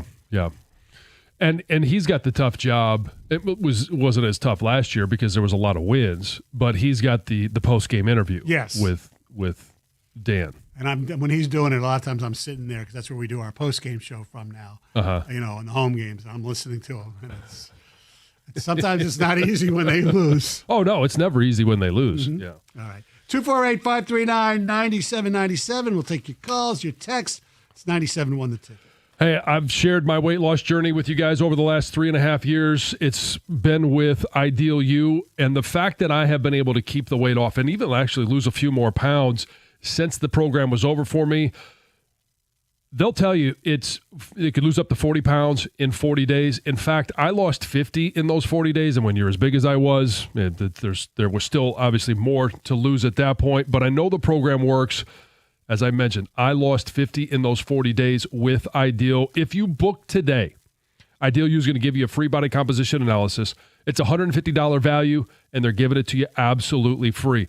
When you get the results of that body composition analysis, they're going to pair you with a weight loss coach, going to go over everything, and they're going to construct a plan that works for you. And as that plan is going through those 40 days, they'll tweak it, they'll adjust it, because sometimes you need a little bit more, sometimes you need a little bit less. but they're with you every step of the way to coach you through that entire journey, and they're also there to help you, support you when it's done, to help you keep the weight off. Ideal U is different than other weight loss companies because it works, and it works fast. You can lose up to 40 pounds in 40 days, and it's the summer. Maybe you want to just get into that bathing suit before the summer's over, be happy taking pictures again, whatever it is, whatever your reason. You got to give a shout out to Ideal U. Book your free consultation right now at idealu.us to get your body composition analysis, $150 value, absolutely free.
They'll go at it again tonight. Casey Mize on the hill for the Tigers. By the way, did you see how Philly beat Boston last night in the 10th inning? I've never seen anything like it in my life. What they say, it hadn't happened since 71. Since 1971. But it's not just the actual end of the game, but it was the 10th inning, so you start with a guy on second. It was Brandon Marsh. First guy walks. Second guy, there's a wild pitch, so the guy on second goes to third. The guy who walked goes to second. They intentionally walk the third batter, and the fourth batter gets to first base on catcher's interference. They score a run without even getting close to a hit. Mm-hmm. It's the first time that's happened, you're right, since on a walk-off catcher's interference. It's 1971. Let's go to Patrick in Northville. You're 97 on the ticket. Good morning. Good morning. Good morning. I think we're really blessed to have a great set of broadcasters in this city. You've talked about, obviously, our hockey TV team, but you look at the radio team. Ken Kale and Paul Woods are fantastic. On the baseball, Jason Benetti, I couldn't understand why they brought someone in from the outside to come to this area, but Jason Benetti is fantastic. He's very funny, and he and Andy Dirks are a great team. On the basketball side, George Blaha is a legend, and even on the radio, Mark Champion is a legend, and him with Rick Mahorn, are such a quirky and funny team, enjoyable to listen to. We are just very lucky. Our Michigan broadcast team is fabulous. The Lions broadcast team is fabulous. We've traditionally, for many years, and even go back before these current round of broadcasters, way back, if you go back even to the Van Patrick era, we've always had, and Sid Abel and other announcers who've been in this market, we've always had great announcers, and we continue that tradition. Nice. I think we're very, very lucky. You're going back to the Marconi days. Yeah. Bringing back Van Patrick. Wow. So he's a legend. Kel and K-Line. Yes. Were great. They was the 84 announcers. I don't think we should go any earlier than that. No. I got to tell you, Champion and Brandstatter on the Lions were very good. Was as good as it was. And that's including, like, I had Harwell and Carey, They were radio when the Tigers won the World. Like, obviously Ernie's the best ever. But, man, the chemistry of Champion and Brandy, I think, was unmatched. Yeah, Beckman and Brandy was great doing Michigan color and color for the Lions. Beckman's call against Michigan Spartan Bob. This is criminal. It's holding Jerry Hanlon. Remember Jerry Hanlon? It's holding, Frank. All right, here's some others. I thought, Beckman and Brandstar, that's who I grew up with, listening to Michigan football, and obviously they're the ones that did my games. Well, it's weird because when I first moved here, you had Michigan games on JR, and then they were also on WWJ with Dale Conquest and somebody else. Then Larry Henry took over that. And then the local TKA, they had their own separate program. You could have, and then they finally figured out we only need one. They had three. Yeah. Well, that's when TV began, color TV and all that stuff really helped. No. I said when I moved here in 86, 80. Come on. I'm just kidding. I know. You know who else was really, really good? Really didn't love him as a human being, but Larry Henry. Michigan basketball, he was really, really good. Bless his soul. Okay, the only answer is Dan Dickerson and whoever's with him. It's not close. He's legendary. Somebody says Strayhorn and Blaha. This is not me or obviously John. I love all our announcers except Karsh. Okay. Easily the Lions crew. Would love to listen to them instead of whatever Fox crew they have on TV. Sometimes or most times I do agree with that. Mm-hmm. Dan Miller is the best one by far. Not a shot at Lomas, but he brings it down a bit. Of course it's a shot at him. See what you did when you brought up this topic? Yeah. Shots are getting taken at co-workers. Yeah, I know. Not a shot at Lomas. Wait a second. The broadcast is here until Lomas speaks, and then it's come down here. You're taking a huge shot at him. Guess what? He won a drop tournament. That's right, he did. By the way, back in the day, Blaha won a tournament over Ernie. That was kind of... Anyway, Matt from Commerce says, number one, Mickey, 2, Doug and John, although I'd love to hear Valenti call a Michigan State game alongside John. Otherwise, Dougie all the way. 3, Dickerson with anyone else. I still miss Mario and Rod. It's a shame they couldn't get along off the air. Have the chair drop. The best duo is Ken Cal and Paul Woods, without question. Ken Cal's the best play-by-play in all sports. That's Scott in Detroit. Mickey and Ken are the best. Alex in White Lake. Dan Dickerson is number 1, no competition. Then it's Dan Miller, followed by Benetti and Dirks. We're so spoiled with broadcasting in Detroit, but I'd say the Lions crew, Dan Miller, elevates the big moments times 100, Gavin in Rochester. Mm-hmm. Nice guy, but can't stand listening to Paul Woods. He talks way too fast and mumbles. The best ever was Mickey Redmond with Dave Strader on pass. Paul Woods, very underrated. Squeezes in a lot of info in a short time. That's why you got to talk fast. The craziest thing about Paul Woods is all of a sudden, he'll make a point, and then play resumes, and then he starts doing the play-by-play. It's like, if I was Cal, I'd say, shut up already. It's much. They have phenomenal chemistry, I know. Ken and Paul. It sounds like you're just, I don't know, hanging out in some Canadian prairie watching a pond hockey game or something like that in Banff. It's funny. When I go to the games, I'll go in and, say hello to those guys. That's where the dink is. Explain to those who weren't listening yesterday. That is double income, no kids, or dual income, no kids. kids. Yeah. Jim Costa, he's a dink. So going in to visit, Kenny and Paul at LCA in the booth, like before the game or between periods. Yeah. And Paul is the most positive human being. He says, "Well, Stoney, you think you're going to make the playoffs?" I said, "No, I really don't, Paul." He goes, "Oh, yes, they are. This team's playing." And everything he has a positive spin off the air. Yeah, he's a good dude. He's so easy to talk with. Yes, I love the guy. He's a pretty good hockey player too. Underrated.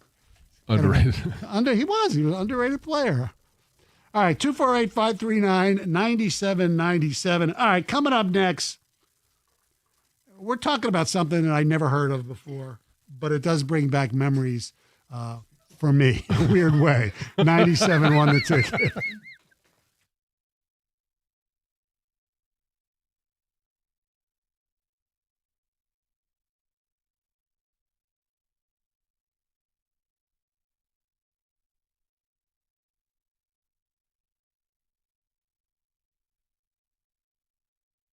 Brought to you by Moran Buick GMC. Dan Campbell says the new defensive lineman Roy Lopez will miss practice today. He was stepped on with a cleat, and the cleat twisted on top of his foot. Running back Sione Vaki will also sit out with a hamstring. He's rising stock among Lions camp, though.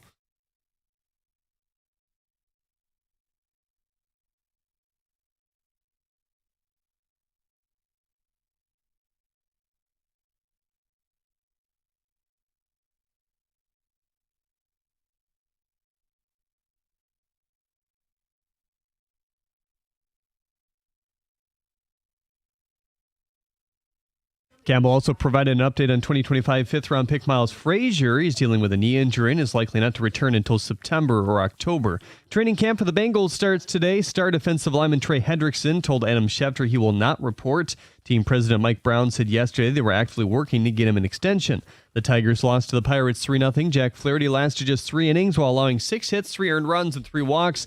Did not have a lot of margin for error, though, facing NL Cy Young candidate Paul Skeens, who tossed 6 innings, allowing just 3 hits. The team announced that their number 10 prospect, Trey Melton, will start the series finale on Wednesday. He's played with both Erie and Toledo so far this year. Ex-Tiger Eugenio Suarez continues to bolster his trade worth. The third baseman has now hit 5 homers in the last 3 games to add to his National League of 36 bombs. At the Corwell House Sports Desk, I'm Jeremy Otto for more. Go to 97.1 The Ticket or Odyssey.com.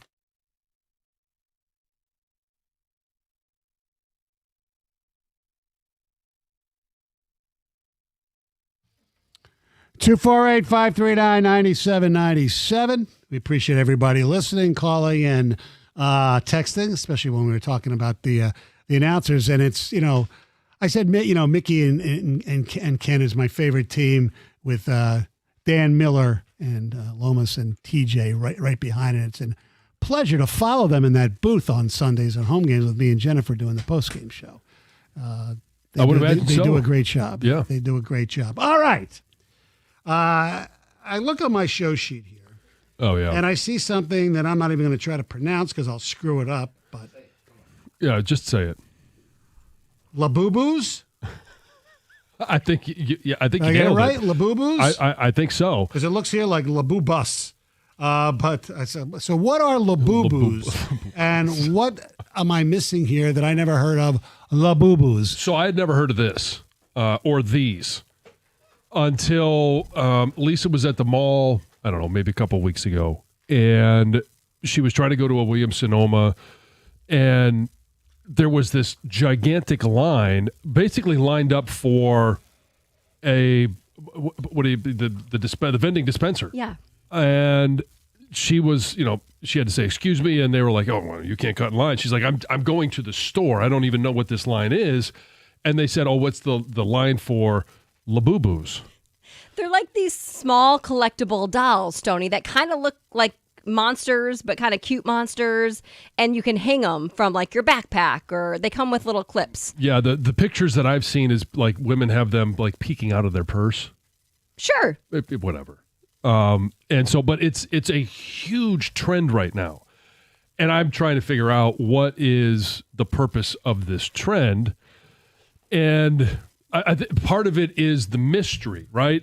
Apparently there are some that are very rare, and you don't know when you're purchasing them from this vending machine which ones you're getting. They come in a box, and then you open the box. And and that's kind of what's going viral on social media. It's like baseball cards. You don't know what you're going to get. You right, open in the box. pack of baseball cards, yeah. Celebrities have them, and they post these videos on TikTok, opening the box. Which one are you going to get? Yeah.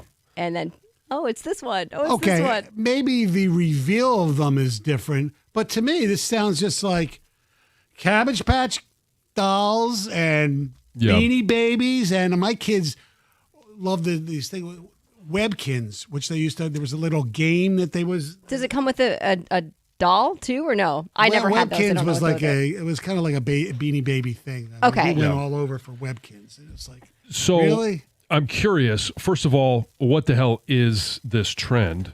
And guys, have your wives, your daughters been snapped up in this trend? If you're one of our female listeners, could you please explain this to me if this is something that you're into?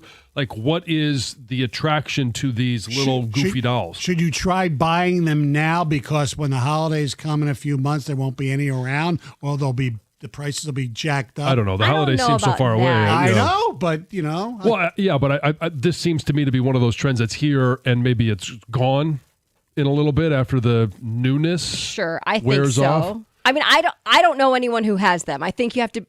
I don't think so. I don't know. I've seen them at the airport. People have had them on their bags. I've seen men and women have them on their backpacks, like clipped on to their backpack, walking through the airport. So that's where I've seen them. I don't know anyone who has them, except I've seen it all over. How big are they? No, they're not big at all. Okay. They're like, it's like a small stuffy. Like they're not large. I've seen them on social media because I've seen people open their boxes and see which Labubu. I didn't even know what they were called. Which Labubu they got, I guess. I don't know how expensive they are. $20, $20, $30. But I think the specialty ones, the rare ones, could be sold on like eBay for a lot more than that. Oh yeah, hundreds, if not thousands of dollars. And so it's the one. Please explain to me this trend. Second is, what is the trend? Maybe this isn't the one that you're getting caught up in, but I'm sure everybody has at some point. What's the trend that you got caught up in? Oh my gosh. That had to have. Well, lately nothing, because I don't usually get caught up in trends now that I'm older. But as a kid, everything. I mean, my mom still has bins of Beanie Babies.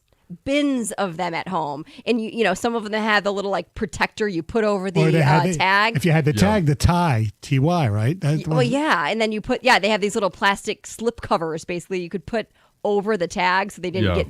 Now it's like all the kids come over. I'm like, let me just rip that tag off there for you. There you go. Play with this toy, because they're worth nothing. You just really they're not worth anything. You've looked into it. I don't think so. I would advise you to potentially, because a lot of that stuff has value. Well, not anymore without the tags Yeah, on it. I mean, Right. not all of them have been ripped out, but a majority of them, I'm like, here, play with this. But we have a whole bin of Beanie Yeah. Babies, or like, I know people love their Stanleys, but that was like kind of trendy. Like everyone was racing to the store to get this special edition, like Stanley, the cups, a certain right? color. Yes. Yeah. That to me was a huge trend. I mean, I know people still use them, but there was a period when like, Yeah. we're rushing to the store, we're getting in line for the Is it Stanley. the whole I'm like, the initial get trend of it. the water bottle movement? it carries liquid. I don't understand. Right. Yeah, I agree. That's why I don't understand this one. Okay, it's for those of you who don't know, and I'm just reading from Wikipedia, a brand of collectible designer plush toy monster elves created by Hong Kong Dutch designer Kaising Lung and marketed and sold exclusively at China-based retailer Pop Mart.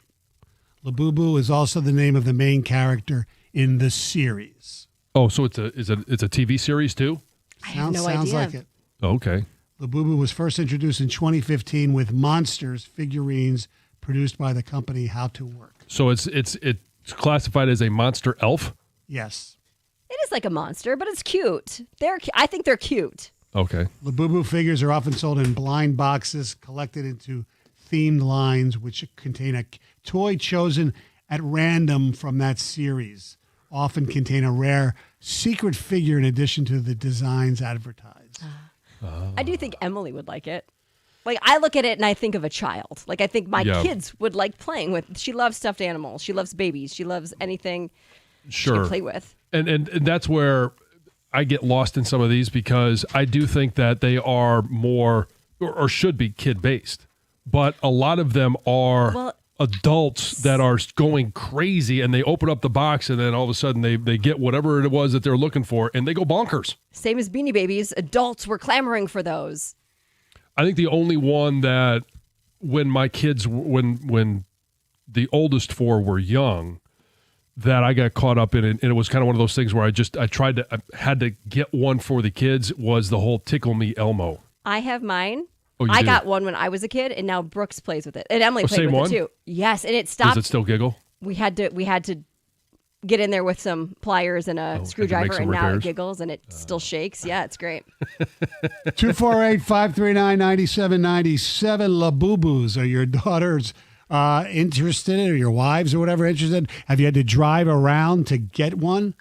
Because I remember that's with Beanie Babies. People, they Driving were all over the place? Yeah, I didn't, but people were doing it. So my kids, Sam specifically, is into football cards, and that's not a new trend, like recently. But over the course of time, football cards were nothing back in the day. No, it was all about baseball cards, Right. But football cards have taken on a life of their own, and they've got, like, I'm not crazy about it. First off, they're expensive as can be. Like, you get like 7-10 cards, and you're paying $30 to $50. So I haven't done. And you don't get a stick of gum with it either, probably. No, but there are. Did you still get a stick depending of gum on in the baseball cards? I don't know. I don't think the so. more you I doubt spend, it. the more you have a chance of getting, unique A cards. gold card. No, they have one of ones. Like there's a Jaden Daniels patch card, so it has a jersey patch built into the card that are like one of ones. Sam has a one of one, which is something like Evan and King are huge collectors. Right. They don't even. King They've collects. never pulled. Right. Exactly. They've never pulled a one of one, and they've been doing this for years. Right. Sam pulled one, but the guy is his name's Jalen Wright. He was the running back with Hendon Hooker down at Tennessee in the Jalen Hyatt offense. So we've got big eyes on Miami. We were rooting for an H-An injury because this card would be worth a ton if he goes off. If he actually gets it and pulls like some of those Patriot running backs in the day. Yeah. Yeah. Like, we're rooting for the we're not really not law rooting. firm, Right, no, the yeah, law, I know the what law you're saying, firm. yes. Yeah, one but of those guys. But this has just turned into something so big because of all these unique cards. There's names for them, like downtowns, and some have autographs. It's cool. I do find it a little troubling the way it's pushing towards value more than when I collected as a kid. Right, right. Some ticket techs. They're Teletubbies on steroids. Yes. You know what? I was just looking at pictures of them, and that's instantly what I thought of was Teletubbies. They kind of do look like a Teletubby, but more monster-esque. My daughter loved being Poe for Halloween. Poe No. Was That's that a a text? Teletubby. Yes. Oh, okay. All right. There was Poe. There was the purple Lala. one. Lala. Yeah, one was Poe, one was Lala. There was the purple one was what, Tinky Winky. People thought it was like a gay thing or something. I don't know. They did. Greg, Tinky you have Winky. to pull that. People thought it was a They thing. did. They thought it was some subliminal game. Yeah. Yes. Heather knows what I'm I talking know what about. you're talking Yes. about. How long so when it was the Beanie Babies? Because I was still a kid with Beanie, like not a young kid, but I but was still a kid when. do Beanie you remember standing in line for any of these? Because No. the lines for outside of these vending machines. And this is just secondhand knowledge. This is what Lisa was describing to me. Like these lines are hours long. I wonder if there's. I know nothing about these. If there's very few resale places or vending machines in Michigan that sell these, was that because they just got there and it's like the only place in Michigan you can go get them? I don't know. Do you only get them in vending machines? I have no idea. It's more ticket text. You guys are way late on this. We are. Months late. Okay, whatever. When you brought up the Webkins, it also had a game you could play on your computer. Yes, it was I wouldn't call it an educational game, but it was something like that, and you could win and you'd get Webkins. Completely forgot all about that. Stoney just brought it up. Beanie Babies definitely have some value if you have the right one, and you got to have the tag on it. Yeah. All right, 248-539-9797, still ahead. Do we have a John Flaherty problem, a Riley Green problem, and is there a solution to the hitting problem in a town where one of the Great Lakes is? 97 won the ticket. Hey, you guys, it's Heather. And if you're like me, you like knowing what to expect, especially when it comes to your phone bill. Well, Verizon's got some big news for your peace of mind. For the first time ever, they're locking in low prices for 3 years. That's right, 3 years guaranteed with my plan. So if you're thinking about making the switch to Verizon, this is for you. You can get a single line for a low price of just $50 a month when you switch and bring your phone on unlimited welcome with autopay plus taxes and fees. And again, that price is locked in for 3 whole years. Because at Verizon, they've got your back, now and in the future. So go ahead, take one thing off your worry list. Visit your local Verizon store in Detroit and ask about their 3-year price guarantee today. $20 monthly promo credits applied over 36 months with a new line on unlimited welcome. In times of congestion, unlimited 5G and 4G LTE may be temporarily slower than other traffic. Domestic data roaming at 2G speeds. Price guarantee applies to then current base monthly rate. Additional terms and conditions apply.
248-539-9797 is the telephone number.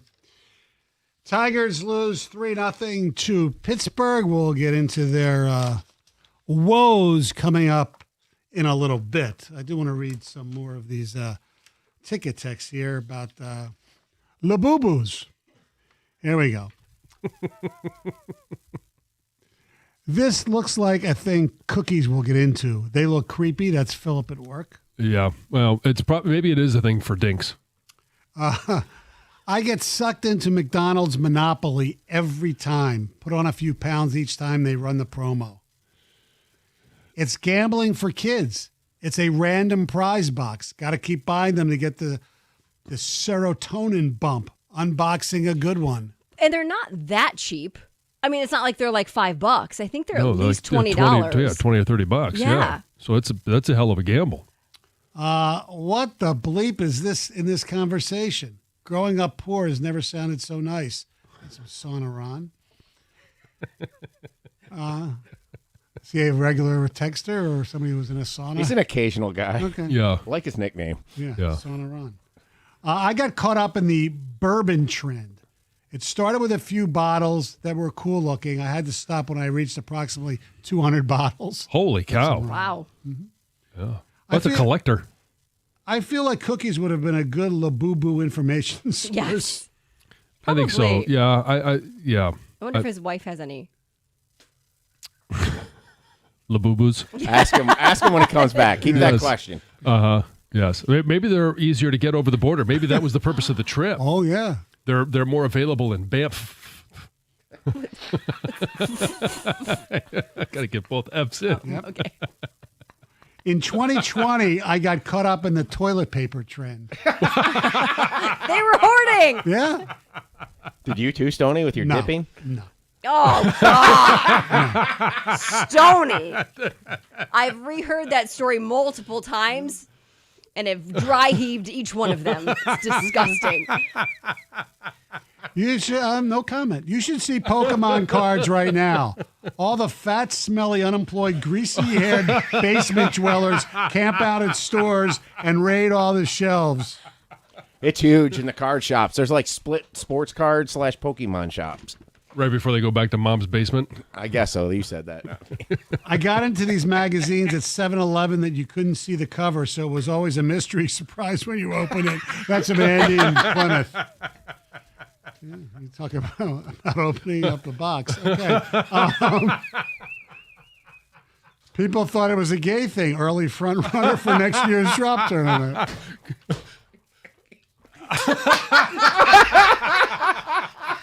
Is it better? Next year's winner, right? That cannot be topped. Is it better if you cut off the or something, or is it better the way? I don't know. Let's hear it again, Greg. I like the or something. It's a Stoneyism. Yeah. Tailing off. The trail. The trail.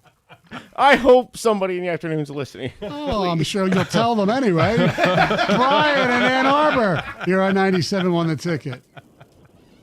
So I know a little bit more about this Labubu thing than I'd care to admit. Okay. Okay. So my daughter, I got 2 young daughters. They're both into it. My wife's kind of into it too. It's just like the fun thing. The Beanie Babies is the closest thing that I can compare it to. It's just people like to collect stuff. Like a lot of guys like to collect baseball cards. You know what I mean?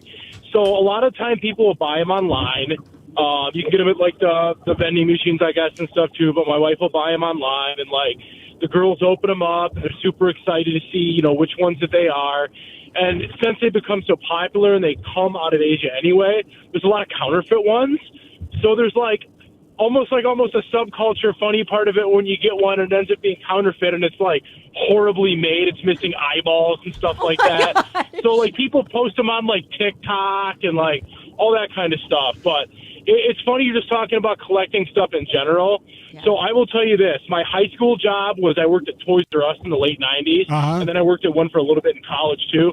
Hot Wheel collectors are the craziest human beings you can ever imagine. Really? These people that would collect Hot Wheels, especially pre-internet days, were nuts. these people would stock the stores, grown men, and we'd catch them sneaking around like the stock room looking for the boxes of Hot Wheels that came off the trucks on the pallets. They would know like the numbers on the boxes, that the more collectible ones were being shipped out and coming in. It was literally insane.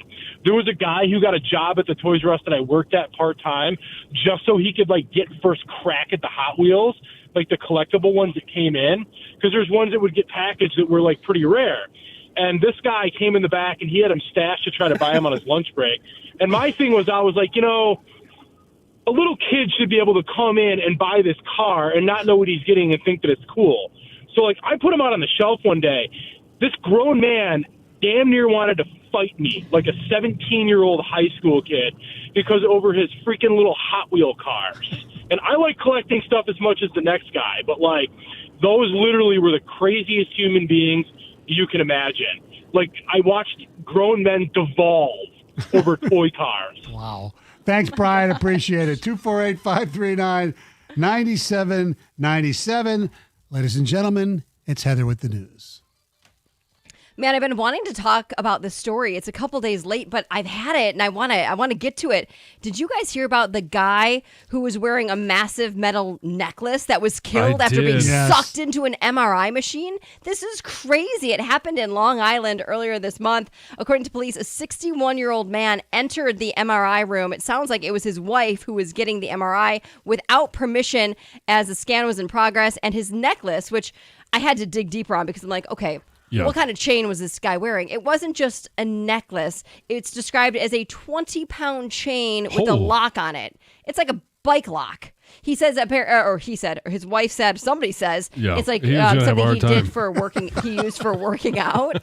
I guess like you can use the lock to, I'm guessing like attach a weight to it or something. I haven't seen a photo of it. I'm picturing it as like a chain, like a bike chain, like a bike lock. Yeah. But it sounds like he used it for working out, and then he would like attach weights to it.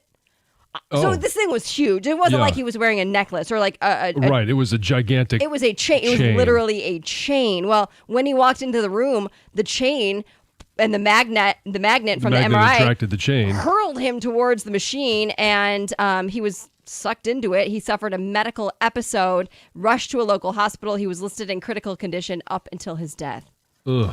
Oh my gosh. That sounds awful. Yeah. Awful. It's something you don't hear every day. No, Yikes. but those are gigantic magnets. Pretty crazy. This is interesting. Something called meal sequencing may help you lose weight. Oh. So some nutrition experts believe that meal sequencing, which is basically eating food in a specific order. Right. Not during the day, but like as you eat a meal. What's on your plate? Yes, could help you lose weight and also help regulate your blood sugar, which is really the big thing here. So it involves first eating like fiber-rich, non-starchy vegetables. So you start there, followed by your protein and your fats, and then you end your meal eating the carbs on your plate. The complex carbs? Yeah, so you want to eat the carbs last, which most people, you start with that bread basket, right? Like when you go out to dinner, you're starting with carbs. So you should not do that. You should eat those later, and it helps. They're not warm anymore. I know. maybe you just don't like it by the time you get to those carbs. Right, you're full. Not nearly as good. I'm full and it's not warm. But it basically helps stop those glucose spikes. The glucose swings, yeah. Yeah, so to me, it really all comes down to your blood sugar and regulating that and how much you want to eat. Yeah, and the more fats and protein you eat early makes you feel fuller longer. So think about that the next time you have a plate in front of you, which ones you should start with first. Mm-hmm. We've had conversations about kids and cell phones on the show, and we talked about how early a kid should get a phone, right? It's a lot of debate. Parents don't know necessarily the right. Some of it's situational. Right, for sure. There's a lot that plays into it. Well, you don't have to worry anymore because I almost said no more. Worry no more. There's a new study that has found 13 is the minimum age that kids should get their first smartphone, at least. A phone that you can go online with. It doesn't talk about just a flip phone that you make calls on, but a smartphone, or at least be allowed on social media too. They say any kids younger than 13 risk their future mental health. So if kids are younger than 13 and do get a phone and get access to social media, it says they are more likely to end up depressed, aggressive, and emotionally unstable by their mid-20s. And the study blamed it on three main things: poor sleep, because a lot of kids will have those phones and they'll just lay in bed doom scrolling, right? Just scrolling. Cyberbullying, a big thing for young adults. So not even young adults, young kids. And then poor family relationships, it says. So some experts say, hey, I would wait till at least 16 before they can get on social media. Sure. Yes. Lisa and I have had this discussion about Teddy. It was a little bit different for the older four because of just life situations. But for Teddy, because when you're at baseball tournaments or pick up from school, sometimes you got to coordinate. You want to be able to talk to kids. The old school flip phone. Yes. Not a smartphone, right. just a means of communication with mom and dad. That's it. Would be the route that we're planning to go with. If they're even available. It's so crazy because right now, a long ways away. Of course, I say that too. Like, Emily and Brooks are not going to be on social media until they're this age. They're not going to get Yeah. They're 3 and 1. Right. I guarantee. I do that a lot. I'm like, my kids will never do this. And then all of a sudden they're doing that. And I'm like, okay, well, I understand now. So we'll see. All right. Thank you very much, Heather. All right. Coming up next, do we have a Flaherty problem? Do we have a green problem? A lot of problems. How do we solve them? 97.1, The Ticket. For the last 25 years, no Detroit eye surgeon has performed more life-changing procedures than the amazing Dr. Yaldo. And I am one of his 50,000-plus patients who have benefited from his custom LASIK or bifocal lens implants. Glasses, contacts, reading glasses, they do okay. But the problems that you get with them. His prescription changes. Your lenses get scratched, your contacts are an annoyance every day, and you can have 10 pairs of reading glasses and still not find one when you need it. Trust me, that happened to me all the time. Now, I got bifocal lens implants from Dr. Yaldo 6 years ago, and my 20/20 vision, both up close and far away, will remain unchanged for the rest of my life. Let Dr. Yaldo set you free from glasses, contacts, and readers, those old, poorly performing technologies, and instead enjoy better eyesight without them than you ever had with them. It's very easy. Go to YaldoEyeCenter.com to sign up for a free evaluation.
Tigers took another one on the chin last night, dropping a Paul Skeens start to the Pittsburgh Pirates. 3-0.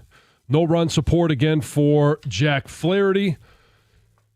And he asked the question before we went to break, do we have a Flaherty problem? Do we have a Green problem? Because Riley Green right now is the leader in the clubhouse with 132 strikeouts throughout the course of this season. He is on pace to end up with the 9th most strikeouts in a season in Major League Baseball history. And I know that Jack Flaherty, early on in the season, we were not really excited about the performances he was putting together. In the month of June, it was much better. There was 4 or 5 starts there where we felt like, okay, he's finding his rhythm. He's back to where he was with the Tigers last year before he was traded to the Dodgers. And in the month of July has not been great in terms of wins and losses. In fact, 25% of the Tigers' losses have been in Jack Flaherty's starts. Right, but with the ones up until yesterday, at least he was keeping them in ball games. The last 4 or 5 starts, he was giving up 3 runs a game, which should be enough, but this offense is so anemic. Now, that doesn't take him off the hook. He's been a disappointment.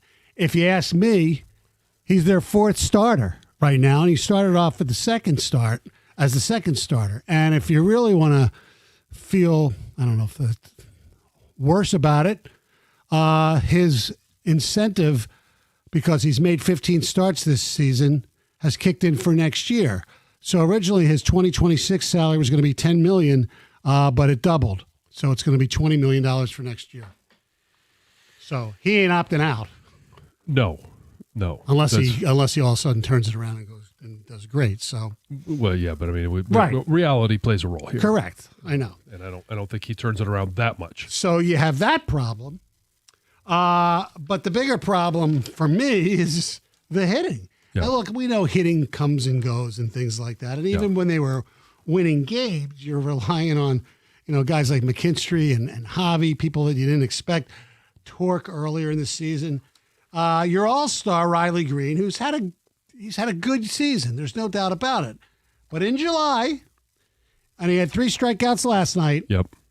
He's hitting 180 in July with 6 home runs. So his, 180 batting average, when you look at it, OPS because of the home runs, is a little more acceptable at 724. But with those 6 home runs comes 28 strikeouts. He's on pace right now to have 212 strikeouts, which would be, I believe, the ninth most in Major League Baseball history in a season. That ain't good. I don't know what it is. Did they want him to try to be more of a power hitter? He's swinging at bad pitches. It sounds like he's chasing pitches, in the other batter's box like Javi used to do. Or like he's done in the last couple of games. Yes. I went last night, but. He's swinging a lot of pitches at his eyes, and that's not good. Colt Keith, who we thought, because he got off to a rough start too, but then he really started turning it around. He said, all right, this is our guy. Granted, it's only been, 6 games. 1 for 19. Sweeney, who, got called up, is hitting 3 for 26. And I know he's not known for his bat at all, but he's been bad. Torque in July, he's got I believe he has 1 home run since July 5th. Is that correct? Yes, that's correct. Yeah. And he hasn't done much either. Well, and part of the issue is they just haven't been very opportunistic. The runners in scoring position have been horrible. Right. And so yesterday, not a lot of runners in scoring position because Skeens was on the mound for the first 6 innings. They were 1 for 5. The other night, I think they were 2 for 11. Yes. But they have, up until that Seattle series, they had been very opportunistic with runners in scoring position. Right. They had manufactured runs. They had done a good job of, and at the plate, creating matchups when they had runners in scoring position. And it was AJ, hey, I'm going to pinch hit here, pinch hit there, pinch run here. We just haven't seen that really since the All-Star break, and it's only been, 4 games. Right. Look, we overreact in baseball. We overreact in every sport, but in baseball, because there's 162 games, when things are going really well, we maybe get too excited. When things are going bad, maybe we get too bummed out, so to speak. But their at-bats are really a problem right now. We haven't even addressed the bullpen, which yesterday was okay, and obviously Sunday was okay, but before that has been abysmal. Suarez hit another home run last night. I know they're not the only team that is looking at him.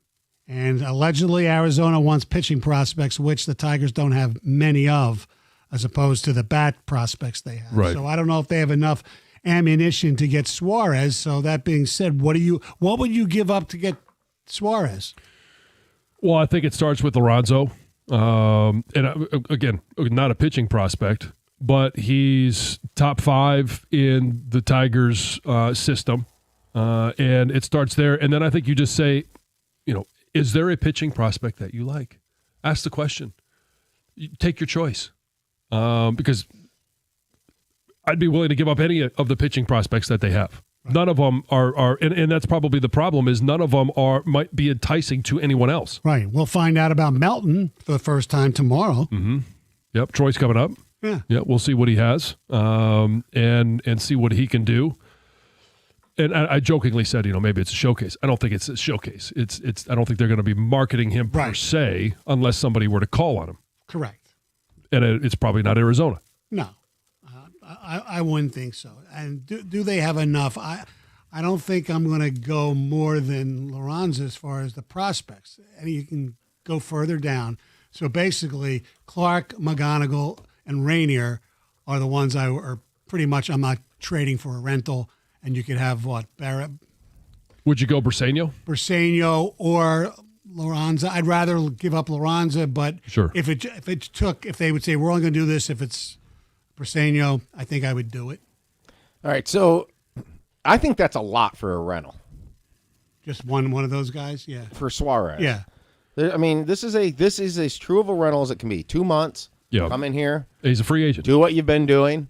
And who knows what happens after. Now, I think long-term there would be some interest in bringing him back potentially because the hole is still there at third, right? At least for another year, but who knows? I mean, he could be making himself a multi-year deal with the season he's having. But, on the surface, a top 5 prospect in your organization for a true rental is a little bit heftier than usual. It is. But Arizona's sitting in the catbird seat. But because of the competition as this is a great seller's market. Right. You mentioned that yesterday. And you're 100% correct. It is a seller's market. And they're going to wait all the way up until Arizona's in town because that's the last series that the Tigers have before the trade deadline. Mm-hmm. And they're going to try and drive that market up as high as they possibly can, wait for the highest bidder, and then sell. We've had this suggested on Ticket Text when we talked about this earlier in the show. I'm going to throw it at you guys. Job for Suarez. I think it seems a little wild to me. It's not wild. I was thinking of something other wild, but it's not a pitcher. I was thinking Meadows for Suarez. Well, they need I don't know if that would get him. I know. I'm not sure. I don't think it would be a 1-for-1. For Job, I don't think you can give up on him that quick for a rental. It'd be very difficult. It's very smolty. Yeah. It is very to win now. You get even though it's not a pitcher you're getting like that they got it in '87 with Alexander. Right. You're giving up. That's the Tigers' number 1 pitching prospect. Really. Would that be classified as the all-in move? Because we always hear the term all-in, right? Is that the all-in move? If they were to say, okay, well, we'll give you Job. He's not going to pitch at all this year, probably not next year. The thing is, the all-in move would be if you're trading Job and maybe another prospect, you get Suarez and maybe one of their other pitchers that they might want to get rid of, like Zach Gallen or somebody like. He's got a 5.58 ERA. I know. He's worse than Flaherty. I don't know. Plays in a much tougher league too. To me, it's fascinating to think about. Yeah. I don't think the Tigers would do it. I don't think so either. Because I guess I would think Job is part of the backup plan if they don't keep Skubal. Oh, yeah. Absolutely. It's like, who's your pitchers down in 27? Yeah. Well, and I mean, that's the next time that Job's going to pitch for the Tigers. Not until 27, if there's baseball. Maybe next year, late. Possibly. Scott Harris didn't pick him.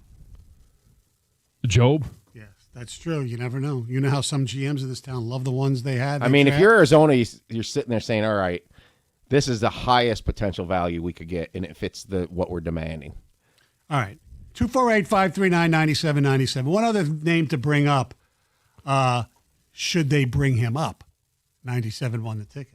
All right, guys, time to step up to the plate against hair loss. Dr. B at Michigan Hair Restoration is celebrating 30 years of turning back time for thousands of guys across Southeast Michigan, helping them regrow their hair and restore their confidence. And to celebrate, during the month of July, you can get up to 30% off all hair transplants and medical hair rejuvenation packages. But here's the catch. It's limited to just 30 clients, so don't wait. Dr. B is a true pioneer, one of the first in the world to use your own hair to fortify new growth. This medical therapy once seemed like science fiction, but now it's a reality right here at Michigan Hair Restoration. So forget those old school hair procedures. No stitches, no staples, no embarrassing linear scars, just real results you can run your fingers through. He offers the most advanced treatments, including natural therapies that get better and better every year, and he guarantees all of them. So the sooner you go to see Dr. B, the more options you'll have. Don't wait till you're out of innings. Go to MichiganHairRestoration.com to book now. Mention 97.1 and take advantage of these exclusive July offers before they're gone.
Casey Mize on the hill tonight.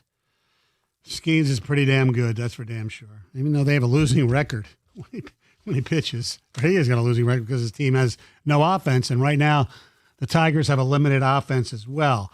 Now, I had a friend suggest this to me yesterday, and I laughed him off. Should I have? He says they should bring up McGonigal. And, if McGonigal is hitting 300 at Erie with an 867 OPS, however, he has 20 at-bats.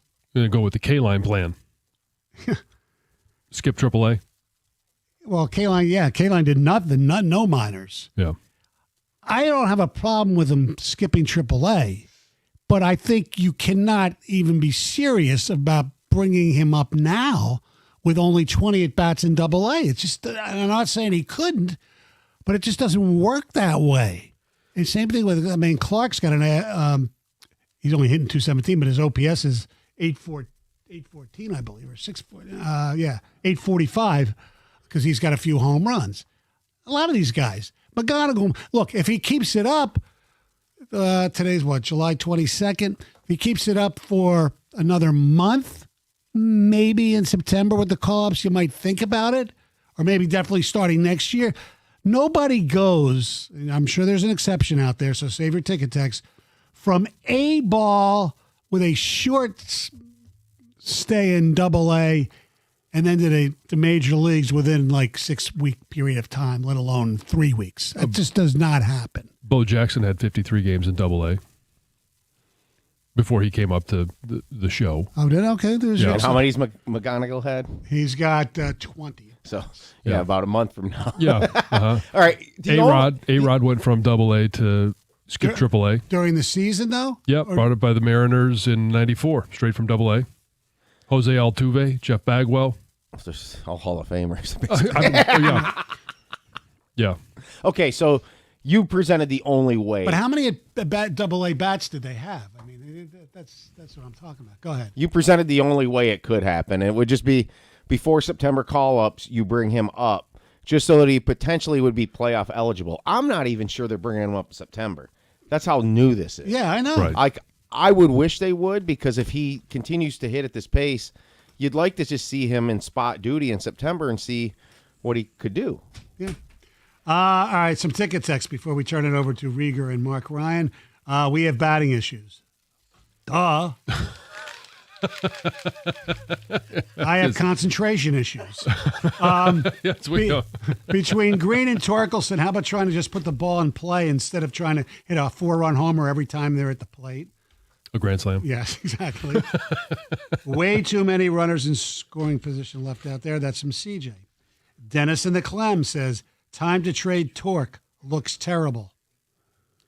We need to stop talking about untouchable prospects. We talk about Cameron Maben being untouchable, and he didn't do anything when he was finally moved up. Stephen Rochester Hills. But there's a difference. We're talking about a top prospect for a rental. That's a lot different than trading Cameron Maben and Andrew Miller for Miguel Cabrera. Right. The Jace Young experiment isn't working. Move him.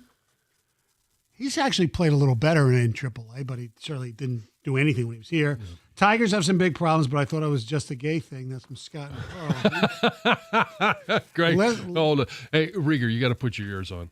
Or his headphones. Yeah. His ears are on. Yeah, well, okay. Yeah. You're going to have to hear listening the drop. on Rewind right now, and Stoney saying Tinky Winky, then saying some thought it was a gay thing, had me dying at work. Anyone besides Stoney or Wojo is getting talked to by management after that. So what do we got? Greg, if you could play that the new what we believe is going to be the winner of the drop contest next year.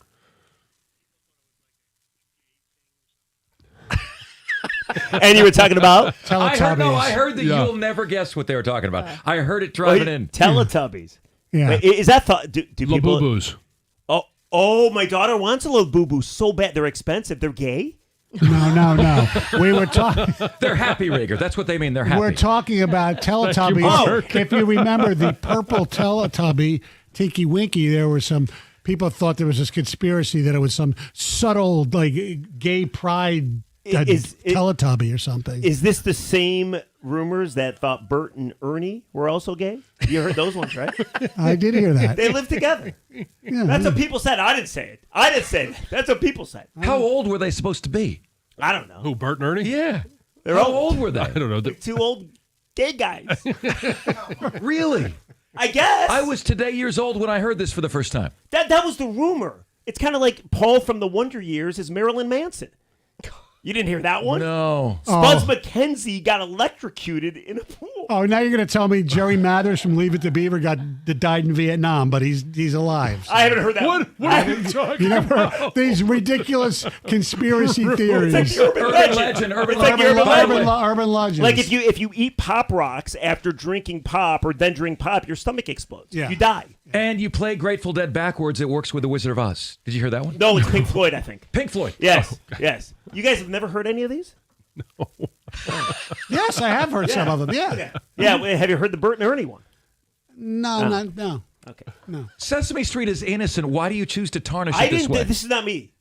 This is not me. I'm just telling you what I've heard.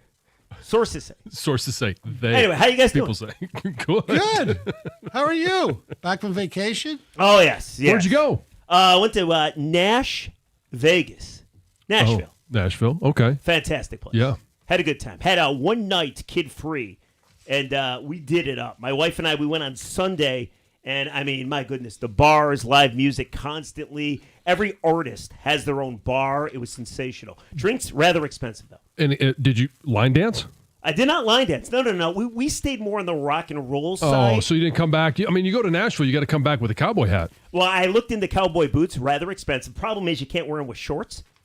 So I didn't buy those. I would not look good with a cowboy hat, but you know what I came back with? Y'all. I now say y'all. It's Y'all. a great term. Y'all. Okay. No, they say it in Nashville. That Y'all. sounds so unnatural coming Yeah. out of your mouth. How y'all doing? That's what I came back with. I'm going to work it in. Okay. All right. Well, you all have a good Y'all. show. What are you going to be talking about? Y'all. Tell him, Mark. Hey, well, I'll tell you what. Have you even Tell allowed y'all. yourself to consider the worst case scenario with the Tigers? Have fans allowed their brains to go to what the worst possible scenario is? Because there have been 5 incidences of double-digit comebacks to blow. Oh, don't tell Costa that. Yeah, don't do it. And Stoney. Stoney has already said that this division is over. I agree with Stoney. It is over. It's over. It's a 10-game lead with 60 games It's happened. to play. It's happened. You've got the sure examples. it's happened. Yeah. Oh, that hasn't happened. 10 games with 60? Oh, yeah. I'm sure that has. Well, Mark has Mark's it. got the facts. What were they in 09 when they coughed up the AL Central and had to play game 163? Rigger, your mind is about to be blown at how often this has happened. There's no way it happens with this team. Okay. Like, they're not going to win the World Series, They're but they're not scoring missing less. the playoffs. They're scoring less than the 40-year-old virgin right Who's now. going to catch them? The Guardians. Anybody. Since Costa buried them, the Guardians are 9-2. Didn't you bury him? I endorsed it, but I didn't do the actual ceremony. You helped shovel the dirt. I was the witness. All right. Goodbye. Rieger and Ryan in for Carson Anderson next. 97 on the ticket.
Well, hi, everybody. Respect everybody. I'm Doug.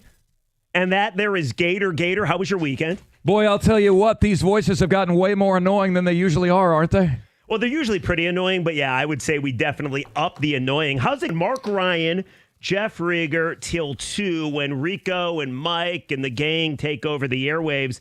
And we got a lot of crap for you. And speaking of crap, how about those Tigers? That's the appeasing way in which you decide to bring in the audience today. We've got a lot of crap for you. Well, Rieger's got a topic today, and he goes, he threw the ball in the... Oh, the board isn't up yet. He threw the ball in the bleep. That's what he said. Now, later on in the program, we're going to ask the question. On Saturday at the Open Championship, Rory McIlroy had one of the craziest shots you'll ever see. He went to hit a shot out of the rough, and next thing you know, a ball was unearthed. It just popped up. He almost caught it, and then he took said ball and threw it into the... Exactly. And Mark acted like, well, he threw what it does into that the mean? What? Wait, that's what golfers call the crap. It's when you hit a ball unplayable and you're not going to go chase after it. It's called the bleep. Yeah, okay. Hey, you never heard that before? No, I've never heard that in my life. Really? As you can tell, I am a bit of a newbie, a bit of a virgin when it comes to golf, and I've now had 2 golf lessons, Rieger. 2. I'm getting there. You're going to need more than that. Which means my odds of beating you are about 50-50. I mean, that's fair. Yeah. That's very fair. I played yesterday, and man, was I horrendous. But anyway, listen, we got a lot to get to. We got 4 hours of good stuff for you. And speaking of good stuff, let's talk about the opposite of good stuff, which is the Tigers.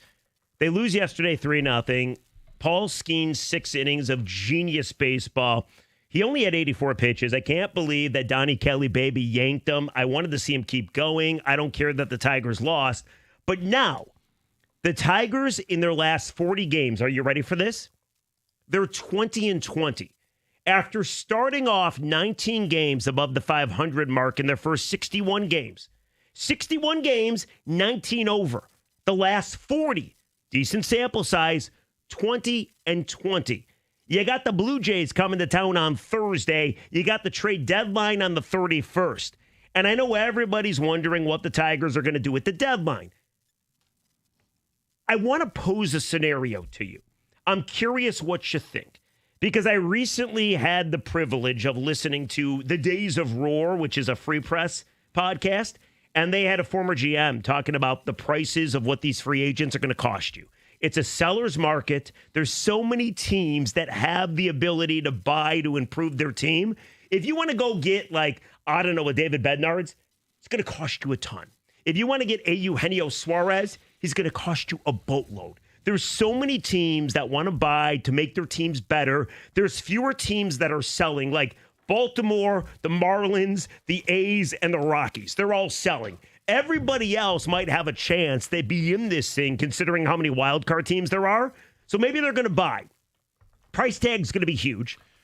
We're not far removed. Have to improve the team. We're not far removed from the housing market being what this baseball market is right now, where no one could afford a home because you had more buyers than you did properties out there. And that's exactly what's going on right now for the Tigers. It's like, you want Eugenio Suarez? Get in line, pal.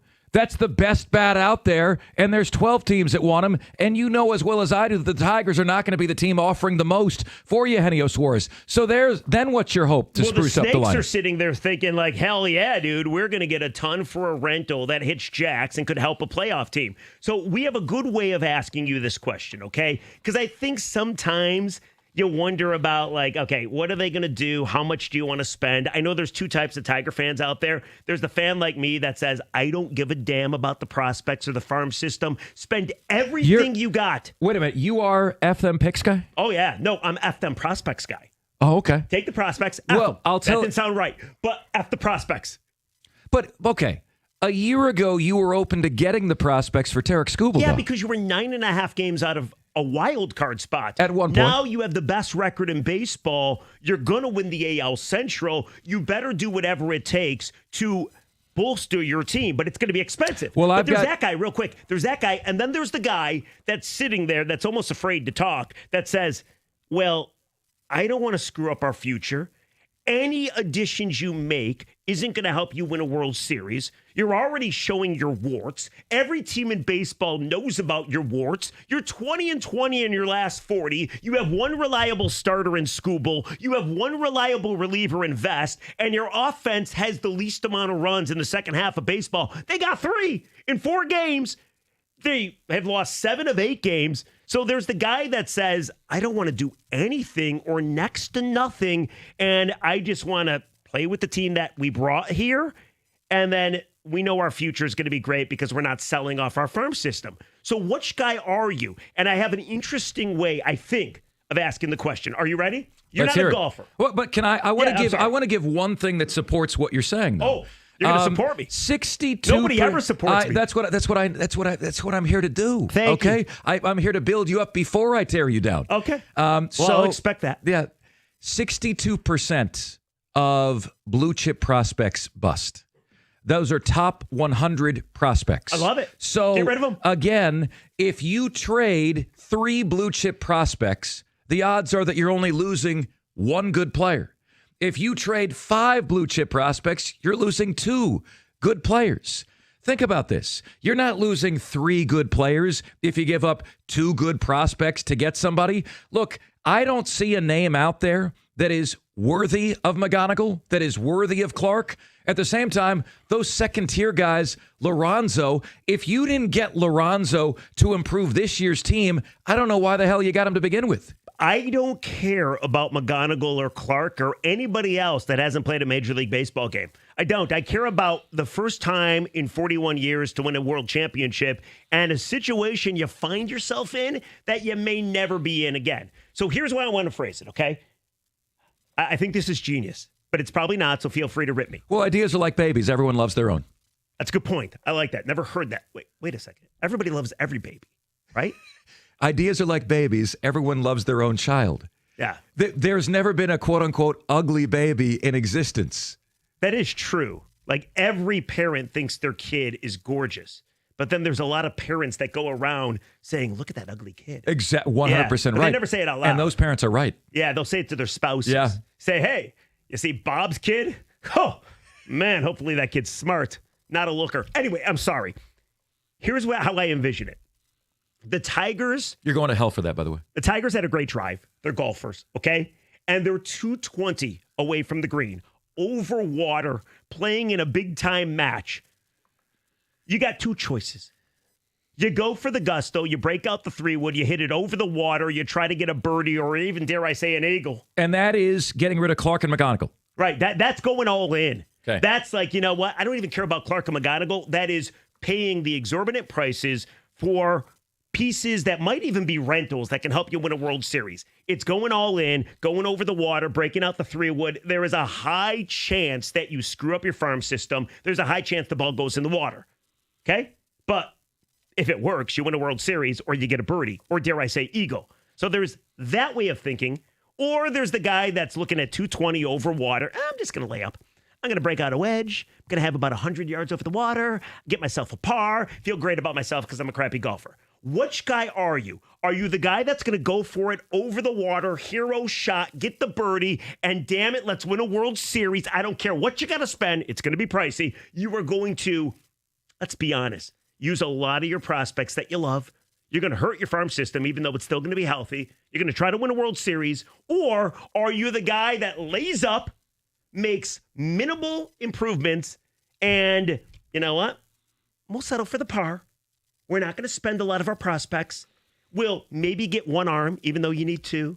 We maybe won't get the best swing and miss guy out there in like Batista. We'll get somebody lesser. And we're just going to say, see what happens. Because we don't want to jeopardize our future. What guy or Tiger fans, what guy do you want to be? 248-539-9797. The ticket text, the exact same number. We will answer that question coming your way next. Mark Ryan and Rieger. Jeff Rieger in for Carson Anderson right here on 97.1 The Ticket.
Carson Anderson, Mark Ryan, and Jeff Rieger in for the guys. Awesome to have you guys with us here on the show. Look, Scott Harris has got a decision to make. He said, look, we'll spend heavily when this team is ready to compete. They're ready to compete. But are they going to go for the gusto? Are they going to go to make the green in 2 on a par 5? Or baby, are they gonna kind of play it safe, play it conservative, maybe make a little move here or there? What is the strategy that they're going to employ here as they approach the trade deadline on July 31st at 6:00 p.m.? And what strategy would you employ? Go. Are you the go for the gusto, I'm going for the green over the water, get birdie or eagle, or are you laying up and not screwing up your farm system? So I had a chance to speak with one of the foremost baseball insiders, Bob Nightingale, USA Today baseball expert, about this very thing. I'm going to play this exchange for you, and I think it's going to be obvious and easy to tell which one of the guys, quote-unquote guys, Bob Nightingale is. Here you go.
The words of one Bob Nightingale. He is not, you're offended, he's not a go for the gusto guy. That is the most offensive thing I've ever heard, by the way. Why? Yeah, one reliever. That's it? Your bullpen is in shambles. And I know Tyler Holton's been better of late, but you got one guy, Will Vest, that you can trust. I'm not even sure you can trust him anymore. I think, he was amazing. He the was other day Will against the Bulletproof Rangers. Vest, but bullets have been making their way through lately.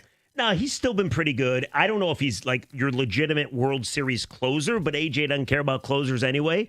I think Tommy Kahnle had a nice outing yesterday, but... Oh, we're going to call that a nice outing? I mean, it was. You produce... look, there's nothing there was that happened yesterday. I agree. Listen, they lost again yesterday 3-0, but to only come away when you're the best record in baseball with one reliever, that's all you're going to do? That, to me, would be offensive. So which guy are you? And we use the golf analogy, and people say that most people... My golf analogy sucks because I'm a crappy golfer. And if it's 220 over the water, most golfers are probably going to go for it because they have that ability to make the shot. I guess I don't. Well, here's another one for you. Here's another one for you. You got the possession of a basketball game. You're down 2. You go for the tie. You go for the win. There you go. Right? There you go. That's it. What are you doing? The bottom line is it's going to cost you a boatload. Pat Caputo loves that term. To make this team better. It really is. But who cares? That's what prospects are for, to trade them to make your current team better. Or are you just like, maybe you're like Bob Nightingale, get one reliever and you keep your farm system intact. I couldn't believe that answer, by the way. I couldn't believe it. I can, because I think that's how Scott Harris is going to do business. I do. You want to go to the calls? Let's go to the calls. Ed, you're on the ticket. What's up, Eddie? What guy are you, Ed? Hey guys. Mark, I'm glad to hear you're on the radio more. I've been listening to you guys on Odyssey. Jeff, sorry, every time I see an ugly little kid, I'm like, dang it, Jeff's doing his business again. You think I love you, every brother. ugly kid I'm the father to? Ed. It's a fair bet, Ed. It's a fair bet. Ed, that's the nicest thing anybody's ever said to me. That means I'm having a lot of sex. Hey, you know what? This is what I look at. You know what? Go get I want a Aroldis Chapman because he's a swing and miss guy. He still got it. I want Suarez. And I want another bat, and you know what? We might need a starting pitcher. I don't care about the farm system. You are win now mode. You've shown it throughout the year. You hit a stumbling block. Go get what you need, Harris. Do not sit on your hands, and please do not pull Alavila and wait till 4:00 on the 31st. Go get this stuff done now. I just realized, Rieger, that if your baseball walk-up song, given that every kid around here is yours, would be Elvis Presley, a little less conversation, a little more action, please. There you go.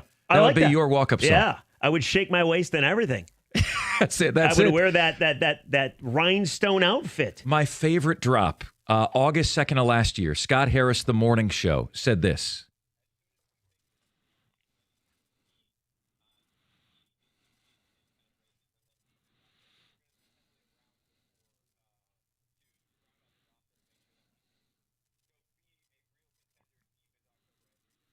Is that time not right now?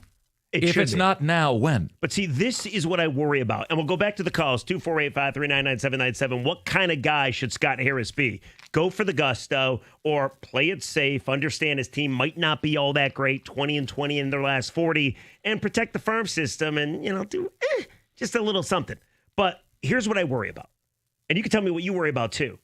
I worry that Harris is going to be that second guy. I worry that in your best chance to win a World Series in the last 41 years, I mean, maybe like the Leland years are pretty good, but I worry you're not going to be as opportunistic as you should be because the cost of doing business is way too high. Now, we've never seen Scott Harris in this situation. I hope he surprises me, but I am petrified that he doesn't make big-time upgrades to this baseball team. He owes it to this team, those players, and this city. I'm worried about this. Well, let's establish this, though. What is this team as they are constituted right now? Are they a World Series contender as is? Yes. I think they're not. Oh, as is. As is. Absolutely not. They have guys that are called relief pitchers. They fail to provide the first word of that description. Relief. Any of it. You are one starting pitching injury away from having a real problem there because guess what? Flaherty is not right. His back isn't right. By the way, do you know something about Flaherty that I found out the other day? You know how they signed him? Everybody was happy he was coming back. His back is jacked up, man. How many times has he pitched this year? The answer is 16. Mm-hmm. When he reached that 15th outing, he gets another $10 million. He now makes $20 million next year. He can opt out, but he won't because that's a free $20 million. $20 million next year for a guy that has a 7 ERA in his last 7 games. Well, Rieger, his back is jacked up. Like they've like his foot isn't landing in the same place that it was. You see the velocity dip. He's not right. Like it's to evaluate Jack Flaherty based on what he's doing now is to evaluate Javier Baez, which we all did before he was right. Yeah, and you see the difference there. So again, he's on the downturn as well. He is. He's swinging at nonsense again, and he hurt his shoulder. Yes, 248-539-9797 is where you can get to us on the show. Are you let's have a measured approach to this? Go for the gusto, the hell with risk, the hell with prospects. Which guy are you? There can't be Tiger fans that exist that say, well, when I want to perfect the farm system, we're going to be good in 3 years. McGonigal and Clark. No, you got a shot right now. No, you got absolutely. A shot and by the way, now. You're losing Skubal. And we're going to talk about Skubal later on in the program. Come on. You're losing Skubal regardless, so you better make the most of while he's here. Benjamin is up next here on 97.1 The Ticket. What's good, Benjamin? Hey, guys. First-time caller. Good, man. So the question I have, the thing I have is I say go for it. That's Screw the farm system. Just go for it. Because, like you said, we're gonna lose Terry Skubal. We have to build up our pitching staff, and it's like you said, Flaherty's not doing that good. Even though my dad and I are saying, Flaherty's gonna do good in this season, and it's just I don't know. I mean, it's just he just got the extension of the $1 million. So yeah, just go for it. Go for the Augustin, and then just screw this farm system. Because I know Clark and McGallagher, or whatever his name is, might be good. We don't know because we haven't seen him in action. So Benjamin, let me interject something here. Is there no golden goose in the minor leagues that you want to protect? That you can have anybody? McGonigal, Clark, anybody? Clark, maybe keep him, but the other guy, trade him away. Get rid of him. Because Clark, I've seen him in the Features game when they did the Features game. He looks good. So I say keep Clark, but the other guy, trade him. But you're not going to have to give up those two guys. Listen, and Benjamin, we appreciate the call. I don't think McGonigal and Clark are going anywhere. Scott Harris aren't going to trade those guys. And but there's other prospects. It's not just two dudes that are like top 5 in Baseball America as far as prospects are concerned. I don't think you're going to have to give up those guys, but you better make sure everybody else is obtainable to make this team better. I'm telling you, Mark, it would be the most infuriating thing and just a blow to the job Scott Harris is doing if he goes light at this deadline. Oh, it would be brutal. We've got coming up on the show as well, we've got the trade deadline grades for Scott Harris before they happen. But we're asking you, which guy are you? You know, is there any measured fan out there that says, you know what, man, we can't mortgage tomorrow to live today? That said, if I'm Briseño or Lorenzo, my advice to them would be rent, don't buy. Yeah. Rent, don't buy right now. 248-539-9797. The ticket text, the exact same number. By the way, coming up later in the program, you won't believe what Mark Ryan still does. Oh, come on. I was amazed. It's a interesting man I'm sitting across. 97 to say the least.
Mark Ryan, Jeff Rieger, in for Carson Anderson, 97-1, the ticket.